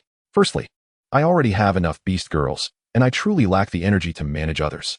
Secondly, you're better suited to lead our original team. A sudden change of command is a cardinal sin in warfare, Su Cheng explained, stroking his chin. All right, I understand, but I'll always keep this position open for you. You can take it whenever you wish. I certainly want to be polite when that time comes, Su Cheng replied with a smile. The morale of Lu Yong Academy soared. After defeating Yujing Academy, they were now set to face Modu Academy. The stylish and high-heeled director Wang Mima came personally to the stage. Seeing Modu Academy's director take the stage, Old Li felt compelled to follow suit. Old Li, I'm here to see student Su Cheng. What are you doing up here? How self-important? Wang Mima retorted sharply, leaving Old Li awkwardly smiling in response. Student Su Cheng, can we have a private chat? Wang Mima said, winking at Su Cheng. Immediately, Old Li stood protectively behind Su Cheng like a guardian. Wang Lao, your blatant attempt to poach right in front of me is quite shameful. Don't assume I'm as unscrupulous as you, Wang Mima retorted, hands on her hips, glaring at Old Li. That won't do. I've invested money here. Spent my resources. How could I not take my premium weapon into battle? Old Li replied smugly. Student Su Cheng, could we perhaps let one match slide? With Old Li's cheeky demeanor, Wang Mima rolled her eyes and then turned to Su Cheng, smiling sweetly. Chapter 135, a bit complicated? Wang Mima was quite straightforward. Su Cheng felt awkward. Director Wang Mima, I'm already a student of Lu Yong Academy. How could I let one match go? By principle, I can't allow that. With Director Li watching, I'm truly in a bit of a predicament. Su Cheng rubbed his hands together, awkwardly explaining. Sweetie, come here. Wang Mima called to a petite beauty not far away. Grandma, a well-dressed young lady approached with an angelic face, exuding innocence and charm. She was petite with long legs, giving Su Cheng the impression of a delicate branch-bearing fruit, not to mention her stunning beauty. The girls from Modu possessed an innate talent for beauty and fashion, presenting a formidable contrast to the boy from Jiangzhou. Although she was youthful and charming, her lips glistened with a hint of gloss, and her eyes sparkled with subtle eyeshadow. If one disregarded her talent, her looks and figure easily rivaled Lin Gua and Zhang Qian. Call him brother, Wang Mima instructed the beauty, pointing at Su Cheng. Brother. As the girl named Tian sweetly addressed him, Su Cheng felt a rush of warmth. Seeing Su Cheng's immediate reaction, Wang Mima continued. Tian, first add Su Cheng brother on WeChat, and chat with him often. If possible, a romance, or even marriage wouldn't be out of the question. Student Su Cheng, this shouldn't be too troublesome for you, right? Upon hearing Wang Mima's words, Su Cheng nodded earnestly. Not troublesome at all. Absolutely not. He bowed deeply to Old Li, saying, Director Li, my throat feels a bit off. I might not be able to participate in this match. But I assure you that I will lead the team into the semifinals. Please trust me. In an instant, Wang Mima's brazen beauty strategy left everyone dumbfounded, especially Old Li, whose face was a canvas of conflicting emotions, a spectacle of black and blue. All right. Since you've made me a promise, what else can I say? You can take a break this round. Let Wang Chuan come down from the substitutes. Thank you for your understanding, Director. With that, Su Cheng led the charming young lady Tian towards the audience seats. What can I do? She calls me brother. After an intense half-hour battle. Although Su Cheng did not take the field, the Magic City Academy ultimately succumbed to Lu Yong Academy. After all, Magic City Academy has always been slightly inferior to Lu Yong Academy. So this loss was not unexpected. That detestable Old Li, consider yourself fortunate this time. A round of applause for you, Dean Wang. You've suffered both losses and defeats. Upon hearing Old Li's words, Wang Mima knew he was subtly referring to the matter concerning Tian. Instead of feeling anger, she smiled and said, It appears that you do not know your student as well as you think. A parent's love for their child leads to profound foresight. You believe I have suffered losses. In fact, this venture has not only yielded no loss, but has been exceedingly profitable. Those who cannot comprehend think I operate on the surface, while those who understand know I operate in the stratosphere. With that, She turned on her heels clicking rhythmically as she strode towards Su Cheng below the stage. Tian, have you been enjoying your time with your brother? As Dean Wong approached with a cheerful smile, Su Cheng immediately rose to his feet. Chapter 136, Intuition. Initially, this Dean Wong had facilitated a rise in his value, rendering her of great significance. Thus, Su Cheng merely sought to provide himself an exit, harboring no inappropriate thoughts towards the charming Tian. It's been delightful. Tian blushed and whispered to Wong Mima. Brother is so handsome and gentle. He takes such good care of people. Grandma, can I really attend school with my brother? Upon hearing Tian's words, Wong Mima's wrinkled face broke into a smile. Of course. My dear granddaughter, do you truly believe Grandma is merely playing with you? Grandma is the best. I love you the most. Tian tiptoed and planted a kiss on Wong Mima's cheek. Wong Mima then stepped in front of Su Cheng, placing Tian's small hand into his. I entrust my granddaughter Tian to you. Huh. Su Cheng displayed a look of shock. If you treat her poorly or bully her, I will not let you off easily. With that, Wong Mima left Tian, now blushing profusely, and marched decisively alongside the members of the Magic City Academy team. She arrived like a gust of wind and departed just as swiftly. This is Wong Mima. Brother, are you unhappy with Tian? Seemingly perceiving Su Cheng's astonished expression, Tian pouted, on the verge of tears. How could that be? Witnessing the girl's pitiable demeanor, Su Cheng felt a pang of sympathy and, with a gentle smile, said, Tian, would you like to form a contract with me? A contract? Tian asked, her face filled with confusion. But I failed my awakening. Brother Su Cheng, Grandma says you possess SSS level talent. Can I truly form a contract with you? Seeing her eyes glistening with unshed tears, Su Cheng reassured her, it's all right. I am an infinite Beastmaster, capable of forming endless contracts. He vaguely understood why Dean Wong had brought Tian to him. She must have discerned something from his beast daughters. It seemed that he could not conceal the ability to evolve his contracted beast daughters for long. It was imperative to elevate his strength swiftly. In addition to enhancing his beast daughters' abilities, forging contracts with more of them was also a promising direction. With this in mind, Su Cheng continued, if you genuinely wish to be my beast daughter, I swear upon my life that I will remain devoted to you. However, since my talent allows for infinite beast daughters, you must consider this carefully. Upon hearing Su Cheng's words, Tian did not hesitate and promptly declared, Brother Su Cheng, I wish to become your guardian beast daughter. Su Cheng awkwardly chuckled, Are you truly not going to reconsider? Tian's eyes sparkled as she replied, to become the beast daughter of an SSS level Beastmaster is simply too cool. This is the dream of all beast daughters. With an exasperated sigh, Su Cheng rose and hesitantly extended his hand towards Tian. Very well, let us find a place to form the contract. If you ever have regrets, do let me know, and we can dissolve the contract. Tian stood up and resolutely reached out her small hand towards him. She shook her head and smiled, I won T. Once Tian makes a decision, she never regrets it. Tian, trust your intuition. Chapter 137, Tian is a little puppy. Upon hearing Tian's words, Su Cheng was momentarily taken aback. He then activated his Eye of Truth to observe Tian's attributes. Name, Tian. Personality, innocent, loyal, enthusiastic. Talent, awakening failed. Attributes, none. Rank, 3rd tier, 3rd stage. Skills, enhanced intuition, requires successful awakening. No skill explanation available. Evolution trigger, loyalty, already met. Though Tian had failed her awakening, her rank was not low, indicating that her family had provided substantial resources. With this in mind, Su Cheng could hardly contain his eagerness to see what Tian would evolve into. Deanly, has today's competition concluded? I shall return tomorrow. All right, do rest early. As he bid farewell to Old Li, the latter cast a knowing glance at Tian and remarked with a smile, is this Wong Mima's granddaughter? She truly has entrusted her to you. Yes. Su Cheng scratched his cheek, feeling awkward. Yet, Tian boldly stepped forward, beaming at Old Li. Grandpa Li, Grandma asked me to send her regards. Upon hearing Tian's words, Old Li shivered at the thought of the formidable Wong Mima. He smiled awkwardly at Tian. Very well, Tian. Tomorrow I will assist you in completing your enrollment procedures, and you will report to Lu Yong Academy alongside your brother Su Cheng. Upon hearing she could enroll in Lu Yong Academy, Tian's bright eyes sparkled with excitement. Thank you, Grandpa. Goodbye.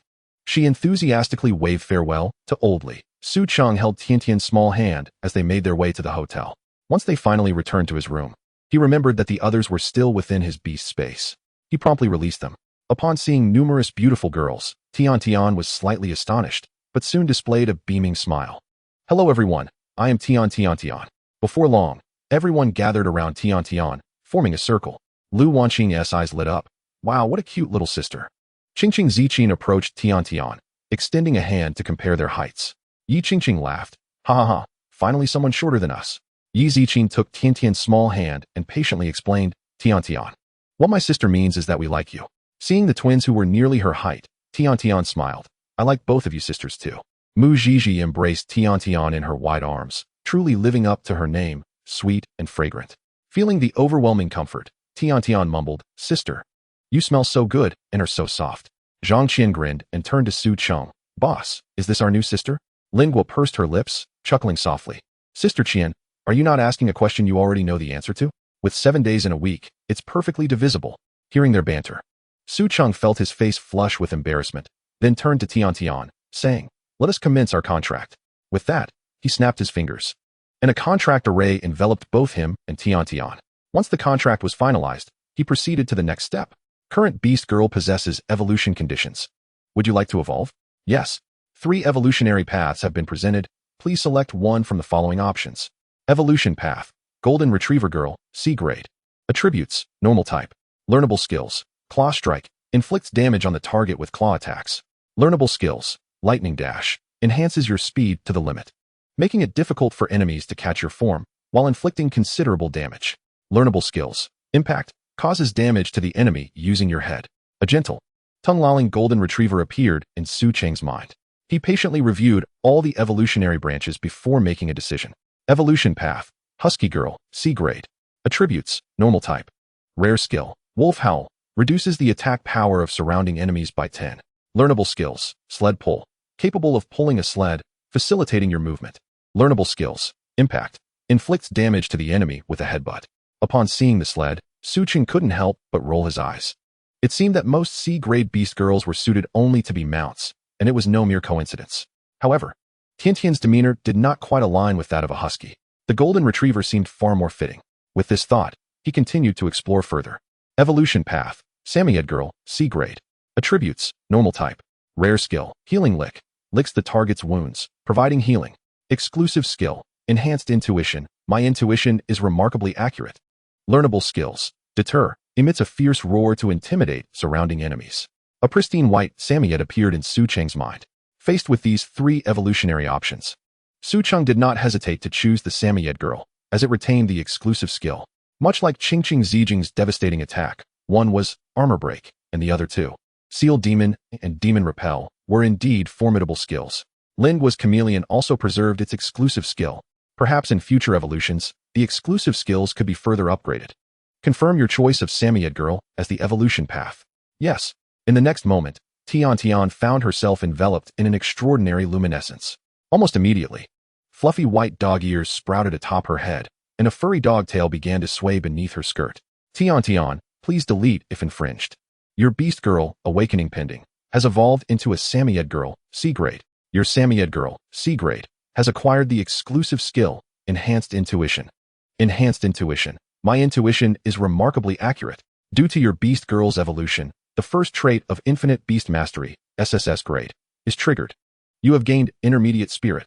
Intermediate Spirit. All spirit attributes increased by 10. Upon witnessing her transformation, Tian was overjoyed. Brother, you are amazing. Tian has evolved. With that, she began to exuberantly lick Su Cheng. He finally understood the source of her loyal, enthusiastic, and innocent disposition. It turned out that Tian was indeed a little puppy. Congratulations, everyone. We finally have a healer. Su Cheng exhaled a deep breath, smiling at the many beautiful women. Tian's skill can heal everyone's wounds. Is that so? Then we must take good care of Tian. Lu Yong giggled, covering her mouth.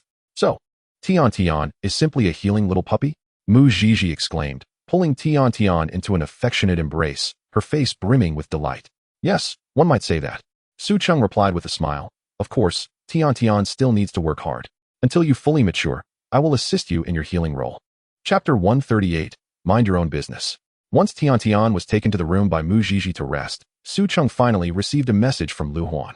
Inside were details about the combat teams from the 5 prestigious academies: Yingchuan Academy, Qingbei Academy, Yuelu Academy, Guangdong Hong Kong Academy, and Jinling Academy, along with some strategic deployments. To his surprise, he spotted a familiar name among the Guangdong Hong Kong Academy's roster: Sun Yan, the Xianbird Battle Maiden. Had she formed a contract with someone else? A fleeting sense of disappointment washed over Su Cheng, but he quickly reconciled his feelings. What is gained is a blessing, what is lost is fate. Along with Luo Yuning and Tian Tian, he now had 8 beast girls: Zhang Qian, Lin Gua, Qingqing Zijing, Mu Zhiji, Wanqing Jie, and himself. To put it bluntly, he was already enjoying the blessings of many. He simply awaited for his wives to mature further, to break through that final barrier. With this thought, a smile unconsciously creased his lips, and he relaxed, readying himself for a bath and sleep. The next day, everyone gathered punctually. Even Tian Tian was no exception. After breakfast, Su Cheng placed Lu Wanqing and the others into the Beastmaster space and made his way to the competition venue. However, Tian Tian jumped out of the Beastmaster space. Pouting, "Brother Su Cheng, I don't want to stay in the Beastmaster space, it's so boring. Can I come with you?" Of course, Su Cheng smiled, nodding in agreement. With his permission, Tian Tian joyfully clung to his arm, skipping merrily toward the competition venue. Upon their arrival, Lu Huan and the others were already waiting on site. "Junior brother, your spirits are as high as ever," Qi Qin remarked with a knowing smile directed at Su Cheng. "Of course, I promised Dean Li that I would win all remaining matches," Su Cheng replied, unaware of the mischief glinting in her eyes. Behind him, Lu Wanqing exchanged a glance with senior sister Qi Qin, her face turning crimson as she lowered her head. During the handshake segment, Lu Huan pushed Su Cheng to the forefront, placing him in the captain's position. "Though it's for show, it's better if you handle this," Lu Huan waved dismissively. Su Cheng understood that what Lu Huan wished to avoid was likely the trash-talking segment. "Hello, Su Cheng." To his astonishment, their first match was against Guangdong Hong Kong Academy. And surprisingly, the opposing captain was none other than Sun Yin. As she confidently extended her hand for a shake, Su Cheng discreetly used his piercing gaze to observe her. Feeling relieved when he confirmed she remained unopened. "Hello, senior sister Sun Yin," Su Cheng replied, grasping her soft hand until Sun Yin's brows furrowed. "What are you doing? Let go." Her cheeks flushed as she lowered her voice, taken aback by the unexpected reunion in such a manner. "I won't," Su Cheng chuckled lightly. "Unless you agree to a bet." "A bet on what?" Sun Yin took a deep breath, striving to maintain her composure as captain. "I wager that your team from Guangdong Hong Kong Academy will be utterly defeated, while our casualty rate will not exceed 5. If I win, you will accompany me. If I lose, I shall join you at Guangdong Hong Kong." As Su Cheng spoke, he traced circles upon the soft, delicate palm of her hand with his fingertips. Sun Yin fell silent for a moment, her heart in turmoil. Yet, Su Cheng's gestures were subtle, unnoticed by anyone around. "What's the matter, Senior Sun Yin? Are you perhaps afraid?" Upon hearing his words, Sun Yin bit her silver teeth and stamped her foot in irritation, saying, "All right, let us gamble." After both parties shook hands, they proceeded to their respective arenas. Curious, Senior Qi Qin, who stood behind Su Cheng, inquired, "Junior, what did you say to the other senior?" I noticed her face turned crimson. "Senior, it's best not to pry into matters of the world," Su Cheng replied with a coy smile, exuding an air of mystery. Qi Qin squinted, a smile playing on her lips as she observed him. It must be said, this junior was becoming increasingly pleasing to her. As the countdown commenced, the battlefield transformed into a vast, open plain. Sun Yin gazed at Su Cheng in the distance, her face beaming with a triumphant smile. She lightly touched the ground, leaping into the air and transforming into the Xian bird fighter jet. To her, the vast expanse was a shooting gallery, with everyone on the ground as her live targets. The roar of the Xian bird's engines ignited the crowd, who erupted in excitement. The SS-class beast girl, Xian Bird War Princess, had finally made her appearance. As the countdown concluded, the Xian bird fighter dove toward the ground, remaining just outside the casting range of the long-range spellcasters. Sun Yan's intentions were clear. She aimed to attract fire and create chaos, all while unsettling the ground forces. The thought of Su Cheng's claim to annihilate the Guangdong Hong Kong Academy amused her. However, before her smile could solidify, a figure shot up from the formation of Lu Yong Academy. Was that a metal armor? As she beheld the armored warrior charging toward her, Sun Yan's pupils dilated in shock. Given that Su Cheng had only appeared once the day before, her information on him was scant. She never anticipated that the silver-gray coated armor would possess a speed rivaling her own. Only the undisputed top tier of A-class beast girls, the metal armor, could achieve such feats. She swiftly executed a maneuver in the air, attempting to evade Su Cheng's pursuit, and unleashed the Zero Annihilation Cannon. A searing orb of light hurtled towards Su Cheng's metal armor. Should he evade, he would undoubtedly allow Sun Yin to widen the distance, but if he didn't, the power of this SS-class Xian Bird Fighter's Annihilation Cannon could obliterate an A-class beast girl. Su Cheng, what will you choose? In an instant, all spectators shifted their attention from the chaotic melee on the ground to the aerial chase between the Xian Bird Fighter and the metal armor. Yet, Sun Yin failed to notice the smirk that curled upon Su Cheng's lips behind the armor. Sister Zhi transform. Jet Fighter. Supersonic. The transformation skill of Mu Zhi activated, instantly morphing her into a jet fighter, which also possessed the skill of supersonic. Guided by the jet, Mu Zhi raced towards Sun Yin at blinding speed. Even the energy blasts from the annihilation cannon showed no restraint, colliding directly with her. An explosion erupted, showering sparks and generating a thick cloud of black smoke. Sister Zhi Ultra Alloy. Su Cheng roared internally as he burst through the smoke. The chest of his jet had been shattered, even pierced by the annihilation cannon. Yet, he pressed on undeterred. Between 2 points, the shortest distance is a straight line. At the moment Sun Yin twisted in midair, Su Cheng, piloting the jet and deciphering her trajectory, had already closed the gap. She was seized by panic as Su Cheng's distance to her dwindled to mere inches. Xian level, thread lock. Transparent threads shot from Su Cheng's fingertips, ensnaring Sun Yin. Chapter 139, The Proud Senior Sun Yin. It turned out that at the moment she was struck by the annihilation cannon, Su Cheng had activated the Ultra Alloy, restoring his health and counteracting the damage from Sun Yin, even allowing a portion of her damage to overflow. Was this the damage inflicted by the SS class Beast Girl? Xian Bird War Princess? It hurt, yet it felt exhilarating. Listening to the voice of Sister Zhi, Su Cheng observed the gaping hole in his chest, a glimmer of astonishment flashing in his eyes. However, as he climbed atop the Xian Bird fighter using the thread lock, the tide of battle shifted. Yield, senior son. You know I do not strike women, especially not one as beautiful as you, Su Cheng said with a confident smile, his lips curling upward. Despite this, the blood shadow war blade in his hand, and the Excalibur suspended above Sun Yan's head exuded a threatening aura, compelling her to concede. I concede. At this moment, Sun Yan had transformed into her machine girl form, biting her silver teeth. Although reluctant, she couldn't help but blush, gazing at Su Cheng's windblown hair and the upward curve of his thin lips as she uttered, "Remember our wager." With a light chuckle, Su Cheng released his grip around Sun Yan's soft waist and plummeted from the sky. In the next instant, he vanished from midair, reappearing beside Lu Wanqing. At this juncture, Lu Wanqing and Zhang Qian had already flanked the Guangdong Hong Kong Academy from the side. Meanwhile, Lin Gua had transformed into the powder-skinned dragon and Tang Tang, prepared for long-range output and healing under the protection of the first tier. Although the Guangdong Hong Kong Academy had long been on guard, leaving one tank on each side to protect the rear, it was insufficient to withstand the assault from Lu Yong Academy with only one tank in the front.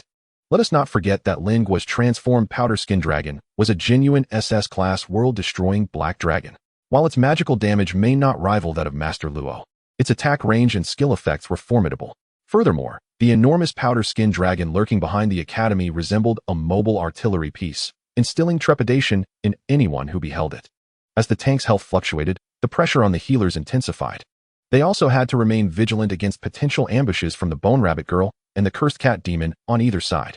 This precarious balance shattered the moment Su Cheng made his sudden appearance, facing the thick-shelled turtle girl guarding Lu Wanqing. Su Cheng swung the Blood Shadow War Blade toward her head.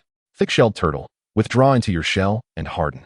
All ranged attackers redirected their fire, targeting Su Cheng. As the commander of the Guangdong Hong Kong Academy, the Beastmaster was acutely aware of the Blood Shadow War Blade's armor-piercing capability. They had likely conducted a post-battle analysis on Su Cheng's previous fight against the Jade Capital Academy. At the moment the thick-shelled turtle girl retracted her limbs into her shell, her body became as hard as black metal. Simultaneously, all ranged attackers from Guangdong Hong Kong Academy shifted their focus to Su Cheng. Sister Wanqing, lightning flash. A smile graced Su Cheng's lips as he instructed Lu Wanqing to unleash lightning flash. In the next moment, the Bone Rabbit Girl radiated golden sparks, darting past the thick-shelled turtle girl toward the rear of the Guangdong Hong Kong Academy with lightning speed. Su Cheng too reclaimed the Blood Shadow Warblade, stepping onto the turtle's shell, closely following the Bone Rabbit Girl. The damage from this kick was minimal, yet it was incredibly insulting. He activated the Boots of Hermes, soaring into the air once more, executing a magnificent leap that narrowly evaded the majority of attacks.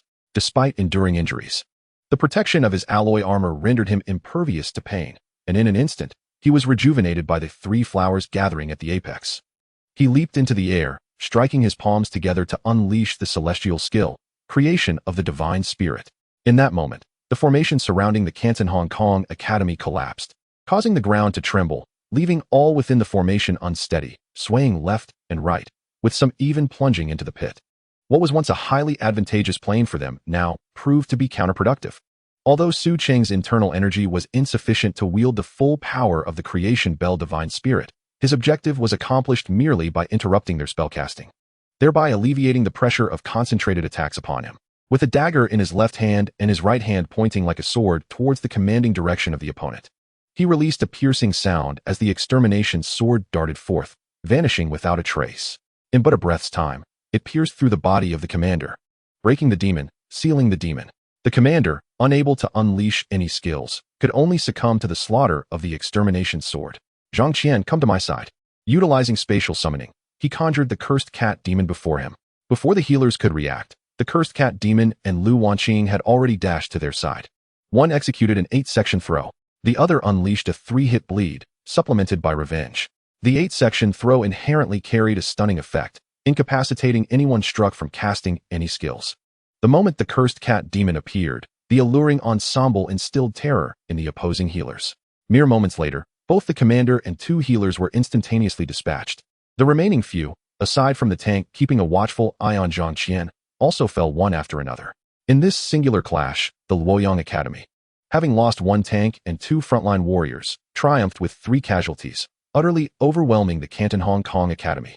In an instant, the audience erupted into ecstatic cheers. Even students from other academies, intrigued, directed their attention to this arena, as if the ongoing battle on the other side, characterized by a tedious back-and-forth exchange, held no allure whatsoever. That freshman, I want his complete dossier within 10 minutes. Outside the arena, the captain of Qingbei Academy, pointing at Su Cheng within the arena, declared with an air of authority. A stunning senior from Yuelu Academy, with her captivating fox-like eyes, fixated on Su Cheng. With a playful smile, she remarked, "Is this the junior that Granny Qian instructed me to pay attention to? Quite the handsome lad." Meanwhile, Director Sun from Yingchuan Academy, clutching a small notebook, passionately strategized with his team. On the page, the notation of SSS level talent, infinite beast mastery, gleamed impressively. 10 minutes later, as Su Cheng descended from the stage with a smile, he made his way directly towards Sun Yin. "Senior," he began, but before he could finish, Sun Yin boldly took his hand. "A wager's a wager. I'm going with you." However, noticing the proud senior had conditions, Su Cheng patiently awaited her to finish. "But you'll have to wait until I finish my match." Sun Yan's face flushed as she shyly spoke. "That, of course, is no problem." Su Cheng replied with a satisfied grin. Meanwhile, from the Qingbei Academy team, a roar echoed. "What? His information is considered a national secret of China, and I have no authority to access it?" Chapter 140. Yingchuan Academy, Iron Barrel Formation, or a Tortoise Formation. As the match for Lu Yong Academy concluded, combat between Yujing Academy and Jinling Academy remained fiercely intense. "Will you proceed to the next match, or wait for the other match to finish?" the referee inquired. Seeking the opinion of Lu Yong Academy, "Junior, what do you think?" Oldly glanced at Captain Lu Huan, who then turned to Su Cheng for his input. "Let us fight. The sooner we finish, the better," Su Cheng replied with a slight smile. "All right." When Su Cheng and his team took the stage again, enthusiastic applause erupted. Even various platforms broadcasting the event were inundated with gifts for Lu Yong Academy. In that moment, Lu Yong Academy's popularity surged, hinting at a potential breakthrough into the top 3. This was precisely why all the major academies were willing to invest heavily in securing Su Cheng, if he could indeed lead Lu Yong Academy into the professional realm.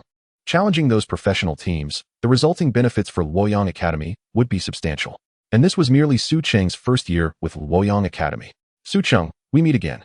As he faced Yingchuan Academy, Director Sun boldly ascended the stage, bypassing his own captain to shake Su Cheng's hand. Looking at the relatively youthful Director Sun among the 8 academy heads, Su Cheng offered a slight bow, politely smiling. "Director Sun, it's a pleasure. I hope you will show some mercy and not let us lose too embarrassingly."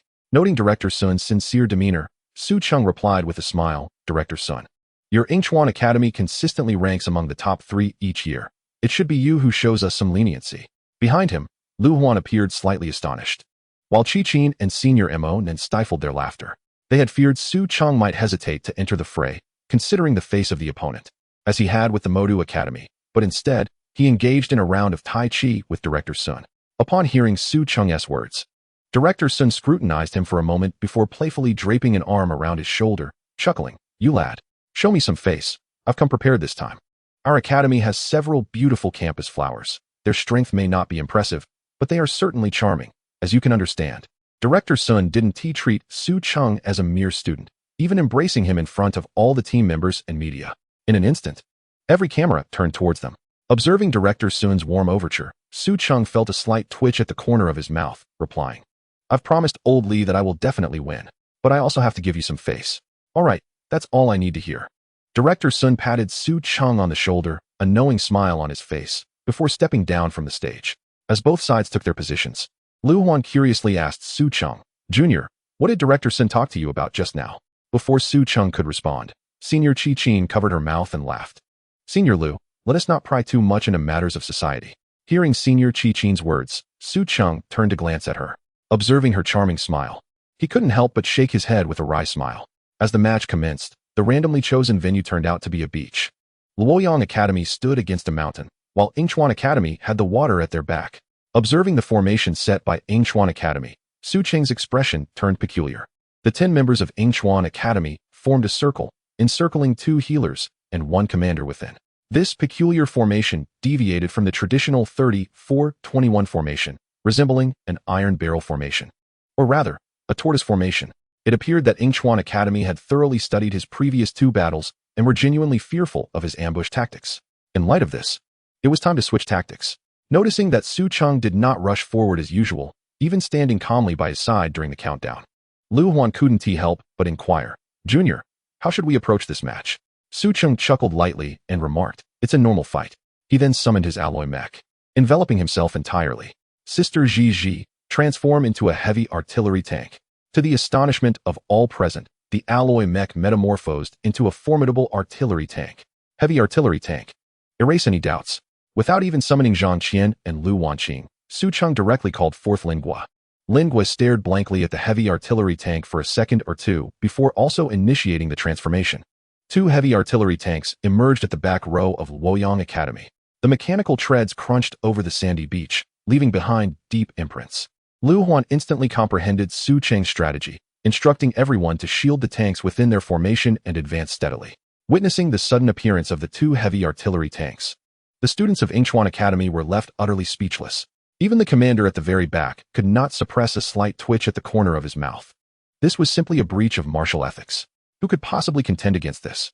As the barrel of Mu Ji's alloy mech began to gather a radiant glow, Linggua's heavy artillery tank simultaneously aimed at Yingchuan Academy's formation and commenced its loading. At that moment, the members of Yingchuan Academy were filled with dread. Even the tank operators, firmly gripping their shields, trembled in fear. Fire! With Su Cheng's furious roar, a brilliant beam of light pierced through Yingchuan Academy's formation. Zero's annihilation cannon. A brief moment later, Linggua's heavy artillery tank completed its loading, unleashing another pink energy beam that shimmered from the tank's barrel. Boom! The second Zero's annihilation cannon was fired, throwing the formation into disarray. Although the damage was distributed, their formation was so densely packed that nearly everyone suffered from the cannon's onslaught. Scatter! Realizing that the gray-coated heavy artillery tank was reloading once more, the commander of Yingchuan Academy had no choice but to order a dispersal of their formation. Charge! With Lu Huan's rallying cry, the members of Lu Yong Academy surged forward. Despite being the first to take damage, the students of Yingchuan Academy displayed their prowess, competing evenly with Lu Yong Academy. Naturally, Sun Academy's reputation had to be preserved. Thus, Su Cheng discreetly held back. Ultimately, with only Lu Huan and Chi Qin remaining from Lu Yong Academy, Su Cheng effortlessly eliminated the last few remnants of Yingchuan Academy, achieving a magnificent total annihilation of the opposition. This obvious act of leniency was something he was unafraid Sun Academy would dispute. In an instant, news of Lu Yong Academy's narrow victory over the nationally ranked top 3 Yingchuan Academy exploded across the internet. Old Li, who had been anxiously sweating, was overjoyed to see Lu Yong Academy ranking among the top 3 on various platforms' gift lists, his grin stretching from ear to ear. Chapter 141. It was the sister who teased me first. And here you are, young man, understanding the essence of live broadcasting. Upon descending the stage for a brief rest, Su Cheng heard Old Li praising him while pointing at the gift and popularity rankings, prompting him to smirk. Well, that was quite an unexpected success. Nevertheless, he quickly added, a one-sided trouncing lacks excitement. This is far more thrilling. Besides, the teams we face later are stronger, so we must keep some trump cards up our sleeves. Don't you think? Upon hearing Su Cheng's remarks, Lu Huan nodded vigorously, resting his chin on his hand. Junior, you make a valid point. Naturally, Su Cheng would not divulge the details of his arrangement with Dean Sun. He was eagerly awaiting the beautiful senior sisters from Yingchuan Academy to treat him to sweet drinks. However, That could wait until after the competition concluded. Shall we continue? The referee inquired of the members of Lu Yong Academy. Noticing old Li and Lu Huan looking expectantly at him, Su Cheng replied with a smile, "Let's proceed." At that moment, Lu Huan suddenly became inexplicably excited. "Junior, if we win just 2 more matches, we can secure our place in the next round. Everyone, let's give it our all." Hearing Lu Huan's words, the other members of Lu Yong Academy's first team were invigorated as if they had been injected with adrenaline. Once again, it was time for the beloved banter. This time, Lu Yong Academy was set to face off against Lu Academy. Once more, a stunningly beautiful senior sister emerged, her captivating features and enchanting fox-like eyes utterly mesmerizing. The beautiful senior sister extended her delicate hand towards Su Cheng, flashing him a flirtatious smile. "Hello there, junior from Lu Yong Academy. My name is Li. Not only are you formidable, but you are also quite handsome." Her voice was alluring, a melodious lilt reminiscent of popular videos, and as she spoke, she gently traced her soft pinky across his palm. Her beguiling fox eyes locked onto Su Cheng's, causing his face to flush with embarrassment. Goodness gracious! Although he possessed the soul of an experienced man from 2 lifetimes, the young body he inhabited compelled him to summon his inner calm to avoid an awkward moment while shaking her hand. Using his keen perception to discreetly examine this enchanting senior sister, he soon understood the source of her allure. Name, Li. Age, 22 years. Talent, Six-tailed demon fox, SS class. Personality, Yandra, strong-willed. Level, 4th tier, 6th stage. Skills, enchanting all, enchants all targets in the vicinity. Skill, glancing smile, enchants a specified target, enhancing the effect on those already enchanted. Skill, captivating soul, absorbs the life force of enchanted targets, converting it into personal vitality. Skill, six-tailed demon fire, allows control over the power of six-tailed demon fire, which clings like a parasite. Skill, demon shadow disappearance, enables teleportation to a specified location or before an enchanted target. Others, such a beautiful fox lady, the system highly recommends. Evolution opportunity, jealousy, not yet achieved. Li. Senior, you are quite beautiful as well. Before Su Cheng could finish his compliment, Li smirked, playfully tracing her fingertip along his sharp jawline. If that is the case, would you be willing to submit to me? To be my pet? Upon hearing Li's words, Su Cheng's companions behind him were momentarily taken aback, but soon their eyes sparkled with admiration as they gazed at her. Absolutely. Provided you are willing to become my Beastmaiden. Su Cheng chuckled, grasping Li's delicate hand and openly playing with it. Sister, I possess many talents. Aren't you intrigued? A flicker of surprise crossed Li's enchanting gaze as she caught the fleeting glimmer of affection in Su Cheng's eyes, only for her to turn the tables and tease him in return. You little rascal, you're quite bold, aren't you? With so many stunning beast maidens around, you dare to flirt with me openly? She subtly withdrew her hand, yet her charming smile remained, her cheeks slightly flushed as she gazed at Su Cheng with increasing curiosity. But it was you who teased me first, dear sister. Su Cheng shrugged, not in the least bit flustered. I am the infinite Beastmaster, and naturally, the more beast girls, the better. Of course, if I could win over my sister, having someone to protect me might allow me to seek fewer in the future. Upon hearing his words, Li fell into contemplation, but soon her charming face flushed crimson. You little rascal, are you negotiating a price with me? I never said I wanted to be your beast girl. You must first defeat me. With a hint of playful indignation, Li spoke, and Su Cheng remained unperturbed. Even when she was upset, her demeanor resembled that of a spoiled child. As both sides took their positions, the competition commenced. At the onset of the match, Li dashed towards everyone from the Lu Yong Academy, while Su Cheng simultaneously activated the Hermes boots, charging towards Li. Before he could swing the blood shadow blade to attack her, she instantly transformed into a six-tailed fox girl and flashed him a captivating smile. Su Cheng was momentarily taken aback. Although the blood shadow blade grazed Li, it was he who sustained injury, while her health was restored in an instant. This must be the enchanting recovery effect at work. Before he could strike again with the blood shadow blade, Li had already appeared behind him. This was the flashing effect of the illusory shadow. Disperse quickly. She intends to charm the entire arena. Lu Huan, having fought Li multiple times, was aware that this was the strategy of the six-tailed fox girl. However, just as he spoke, Li had already blown a kiss towards the crowd. If she managed to control everyone, it was likely that the Lu Yong Academy would face total annihilation. Time was of the essence. Suddenly, Li froze in her tracks. She felt something pierce her body, stirring violently within. In an instant, she was gripped by excruciating abdominal pain, rendering her unable to cast any skills. Upon checking her status, she found herself under magical confinement. Hey, senior sister, what are you doing in our team after just a few seconds? It turned out that Su Cheng had merely feigned an attack. The exquisite sword had already entered an intangible state, remaining in place, waiting for Li Li to charge into the crowd. However, should Su Cheng remain stationary, Li Li might realize she possessed skills to break the confinement and would hesitate to approach. Therefore, he had pretended to desire a one-on-one with her, advancing to the forefront. Upon hearing Su Cheng's words and observing his sly expression, Li Li understood that her chances for victory were slipping away. Once a mage of the assassin class was confined, especially within the enemy's formation, they became nothing more than a living target. Chapter 142, Victory Beyond Measure. Oh dear, brother, could you please let me off the hook? As she realized she could not cast her spells, Li Li resorted to physical charm, playfully appealing to Su Cheng. All right, then beg me and call me third brother 3 times. And I might just spare you. Su Cheng smirked. Li Li fluttered her large fox eyes and sweetly pleaded, Good brother, I beg you. Please let me off this time, I beseech you. Pretty please, dear brother. Witnessing Su Cheng and the senior sister Li Li from Yuelu Academy openly flirting in their ranks, Lu Huan and the others couldn't help but twitch the corners of their mouths. Su Cheng, too, felt a wave of embarrassment. He had never anticipated that Li Li would be so carefree, her voice deliberately sweet and sultry, making one's bones feel weak. Nevertheless, having promised Li Li, he intended to keep his word. Come back, Zijing. With a mere thought, the exquisite sword flew back to him. You little rascal, always taking advantage of your sister, humph. Li Li's face flushed slightly as she mumbled under her breath, yet for the sake of victory, she was willing to persevere, once again unleashing her charm upon the crowd. She sought to turn the tide of the battle. Quickly, they are all under my control, attack. Li Li called out, only to find that none of her teammates responded. Turning to face her own side, she was taken aback to discover a pink-haired version of herself casting the alluring charm on her teammates. It was the chameleon.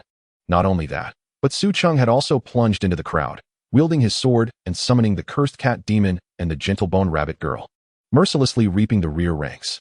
That little rascal even turned to her with a sly grin, saying, Senior sister, your skill is truly effective.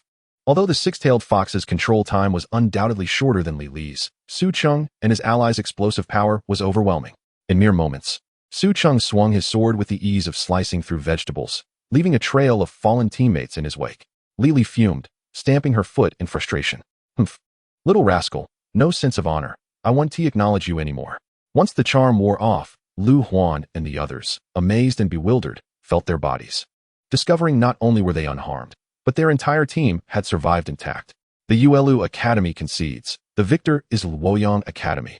Upon hearing the referee's announcement, Lu Huan and Qi Qin gaped in disbelief. What just happened?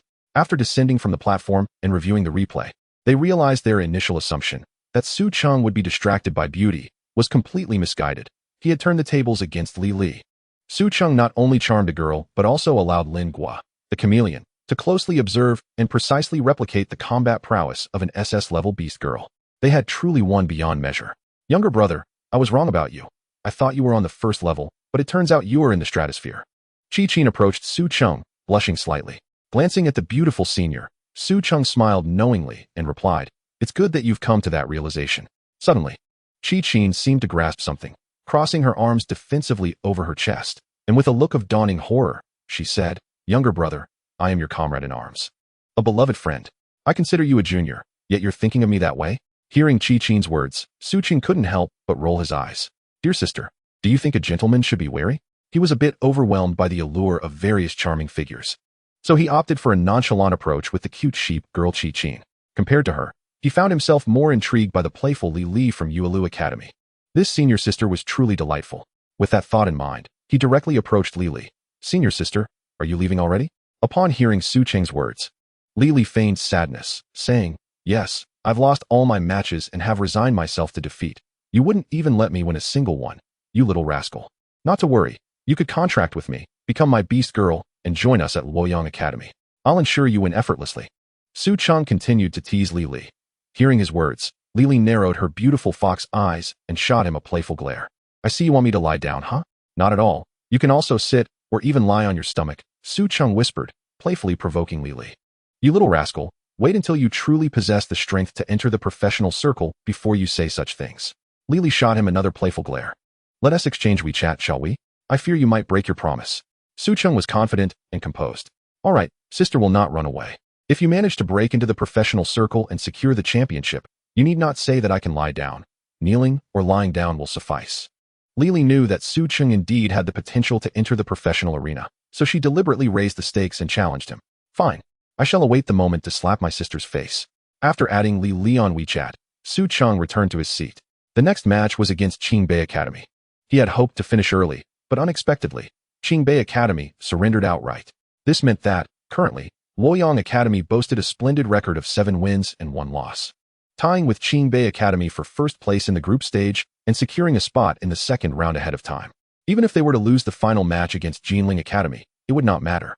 Upon hearing of Qingbei's surrender, everyone erupted with excitement. This marked Lu Yong Academy's first entry into the second round of the National College League in 4 years. However, at this moment, only Lu Huan and Old Li were lost in thought. Dean, I believe Qingbei is aiming for the championship. Their deliberate concession may stem from their apprehension towards Su Cheng's unpredictable tactics, or perhaps they possess some secret weapon. Hearing Lu Huan's analysis, Old Li nodded in agreement, saying, "Thus, Su Cheng, you need not participate in the next match. We shall reserve some tactics as well." In response to Old Li's words, Su Cheng readily concurred. Who would not relish an early dismissal? He released the Beast Girls, and they proceeded to the audience area. Everyone, under the company of Luo Yuning, silently observed the matches of other academies while analyzing the teams they might encounter in the semifinals and finals. Xiao Cheng. At that moment, Lu Wanqing suddenly conveyed a message to Su Cheng. "What is it, Wanqing Jia?" Lu Wanqing's face was slightly flushed as she maintained her gaze fixed on the arena. "I'm feeling a bit unwell. Could you accompany me back to the hotel?" Upon hearing Lu Wanqing's words, Su Cheng nodded and replied, "All right. Please don't mention it to anyone else. I fear they might worry." Observing Lu Wanqing's flushed countenance, Su Cheng could not help but feel a tinge of concern. Chapter 143, Wanqing Jia's Confession. Recently, Wanqing Jia had indeed been somewhat distracted. It was just the right opportunity for him to ascertain what the issue was. Casually standing up, he communicated with Luo Yuning beside him. "Master Luo, I seem to have left something at the hotel. I will return briefly." Upon receiving Su Cheng's mental message, Luo Yuning nodded. After he departed, it took a while for Lu Wanqing, blushing, to rise and approach Luo Yuning, her voice barely audible as she said, "Master Luo, I am feeling a bit unwell. May I take a half-day leave?" Luo Yuning regarded Lu Wanqing with a peculiar expression, but upon seeing her flushed face, she reached out and touched her cheek. "Burning hot. Wanqing, you should hurry back to rest." Thank you, Master Luo." Once Lu Wanqing hastily left, Lingua slightly curled her lips at the 2 vacant seats. Su Cheng remained quietly at the arena, not leaving. The moment Lu Wanqing dashed out, he reached out to her. "Wanqing Jia, take care, don't trip." Noticing the mischievous glint in Su Cheng's eyes, Lu Wanqing's gaze held a rare hint of sorrow. Silently taking his hand, she followed him closely, her heart racing. Upon entering Su Cheng's room, he closed the door and smiled as he inquired, "What is wrong, Wanqing Jia? What has been troubling you lately?"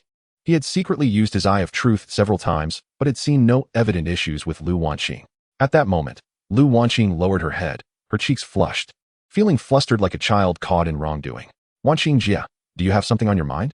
Su Cheng gently held Lu Wanqing's hands and softly coaxed. "If you have something to share, please tell me." "Xiao Cheng." Lu Wanqing finally lifted her tear-filled eyes, her voice trembling as she asked, "Do you truly have feelings for me?" Upon hearing Lu Wanqing's question, Su Cheng was momentarily taken aback. Yet, when Lu Wanqing received no response from him, her eyes began to redden. "Xiao Cheng, it's all right. I actually know. You have always regarded me as an elder sister. I too wish to see you as my younger brother, but I find it hard to suppress the feelings within me. In fact, when you awakened your C-level talent that day, I felt a small sense of relief, for it meant I could protect you openly.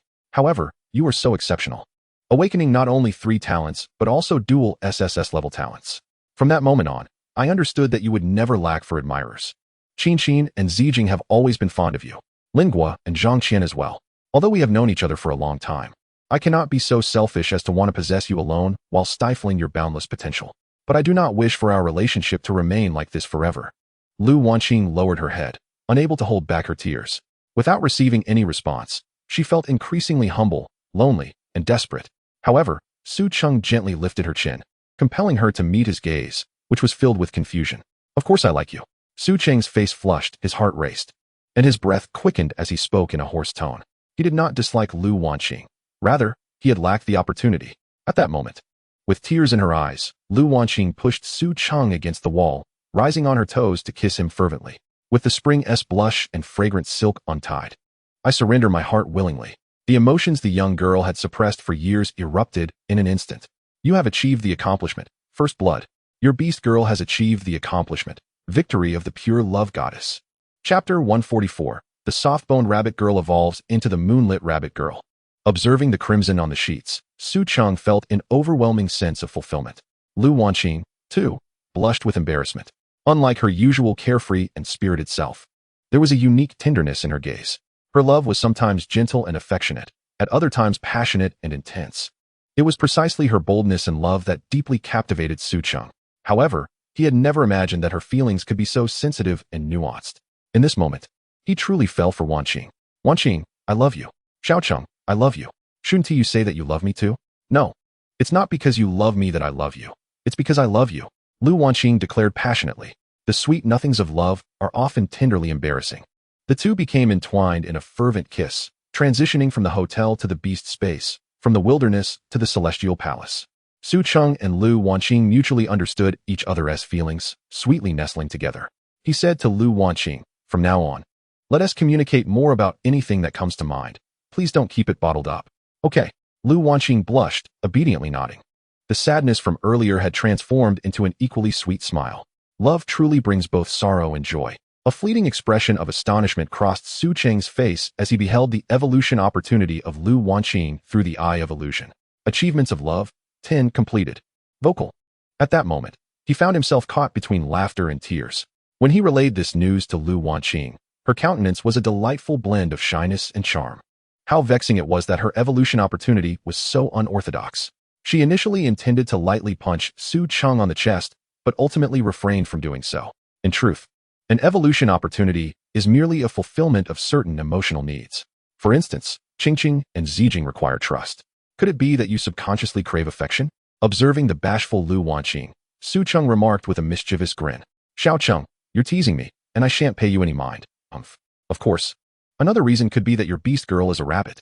If you continue to jest, I shall not hesitate to tug at your rabbit ears. He produced a moonstone and smiled at Lu Yong, saying, all right, let's first change your ears. Would you like to use the moonstone to unlock an ultra-rare evolution branch? Yes. Just as Mu Zhizhi initially utilized an energy core to evolve into an alloy armor, the moonstone would also unlock an ultra-rare evolution branch.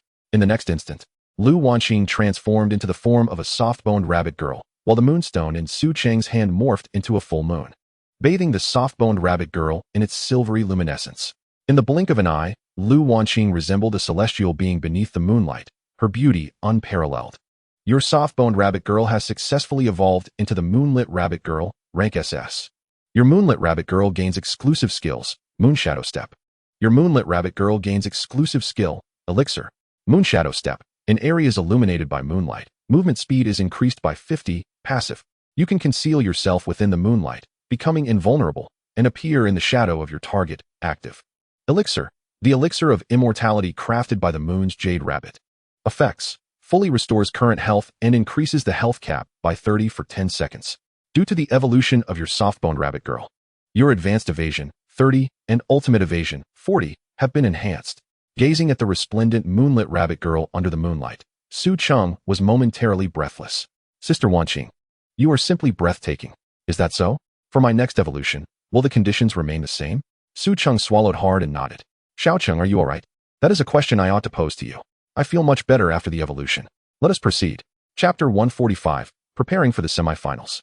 When Lu Yong and her companions returned, they noticed that Lu Yong seemed to have recovered. Not only had her complexion improved significantly, but her smiles had also multiplied. Su Cheng quietly lowered his head. Indeed, laughter can emerge from the depths of hardship. During dinner, Lin Gua and Zhang Qian whispered to each other. Sister Yong seems different? How so? I can't quite articulate it, but she feels somewhat changed compared to before. I can't tell if it's merely my imagination. Hearing Lin Gua's words, Tian Tian approached, saying, Sister Yong does indeed seem different. The words of the group reached Lu Yong's ears, causing her cheeks to redden even further. Witnessing this, Su Cheng felt compelled to come to her rescue. Her bashfulness was palpable, otherwise, she would have already tugged at her ears. With a smile, he announced, I have an announcement. Sister Yong has successfully advanced to the SS rank Moonlit Rabbit Girl. She is the first SS rank Beast Girl in our team. Let's give her a round of applause. The fact that Lu Yong's contract with Luo Yuning had yet to be disclosed meant that she was the focal point of everyone's collective efforts. As his words left his lips, the gaze of all the girls turned towards Lu Wanqing. Congratulations, Sister Wanqing. Sister Wanqing, you are truly impressive. Wow, Sister Wanqing, how remarkable. Sister Wanqing, what was your opportunity? In an instant, Lu Wanqing's face flushed crimson, reaching down to her neck. Only Lingua cast a sly look at Su Cheng, teasingly transmitting, Brother Cheng, you haven't secretly given Sister Wanqing any special treatment, have you? Su Cheng, feeling a bit awkward, glanced at Lingua and replied through thought. Not at all, it was merely a fortunate coincidence. The second round of the semifinals was set to commence in a week. The following day, Lu Huan represented Lu Yong Academy in the drawing of lots. When Lu Yong Academy drew the Dark Horse team, Xiaoxiang Academy, who had previously triumphed over Lu Yong Academy, they were pleasantly surprised to find themselves not pitted against the championship favorites, Qingbei team, and their smiles widened. The taciturn Lu Huan was inevitably subjected to some jibes. When he eventually approached Su Cheng, looking somewhat dejected, Su Cheng smiled and reassured the members of Lu Yong Academy, we shall rise from where we have fallen. If we cannot overcome Xiaoxiang Academy, how can we hope to claim victory? He refrained from disclosing his true ambition, which was to lead Lu Yong Academy into the professional arena and even win the championship of the professional league. For Lu Yong Academy at present, that goal seemed exceedingly distant. I recall the semifinals are a best-of-3 format. Senior Lu Huan, we must thoroughly review each battle of Xiaoxiang Academy over the next few days, striving for a 2 o'clock victory to redeem our previous defeat. Upon hearing Su Cheng's words, Lu Huan, Qi Qin, and Mo Nan, and the entire first team of Lu Yong Academy regained their confidence. Junior, I did not expect you to have to comfort us in such a situation, Qi Qin said. Her face flushed with embarrassment. Indeed, everyone, let's rally our spirits. And Mo Nan chimed in, raising his voice. Yes. As the captain, Lu Huan nodded solemnly and added, in our last match against Xiaoxiang Academy, we must admit we underestimated them.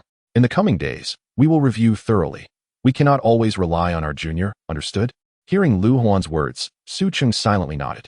Although he was strong, with his infinite beast mastery skill clearly being a game-breaking talent in such team battles.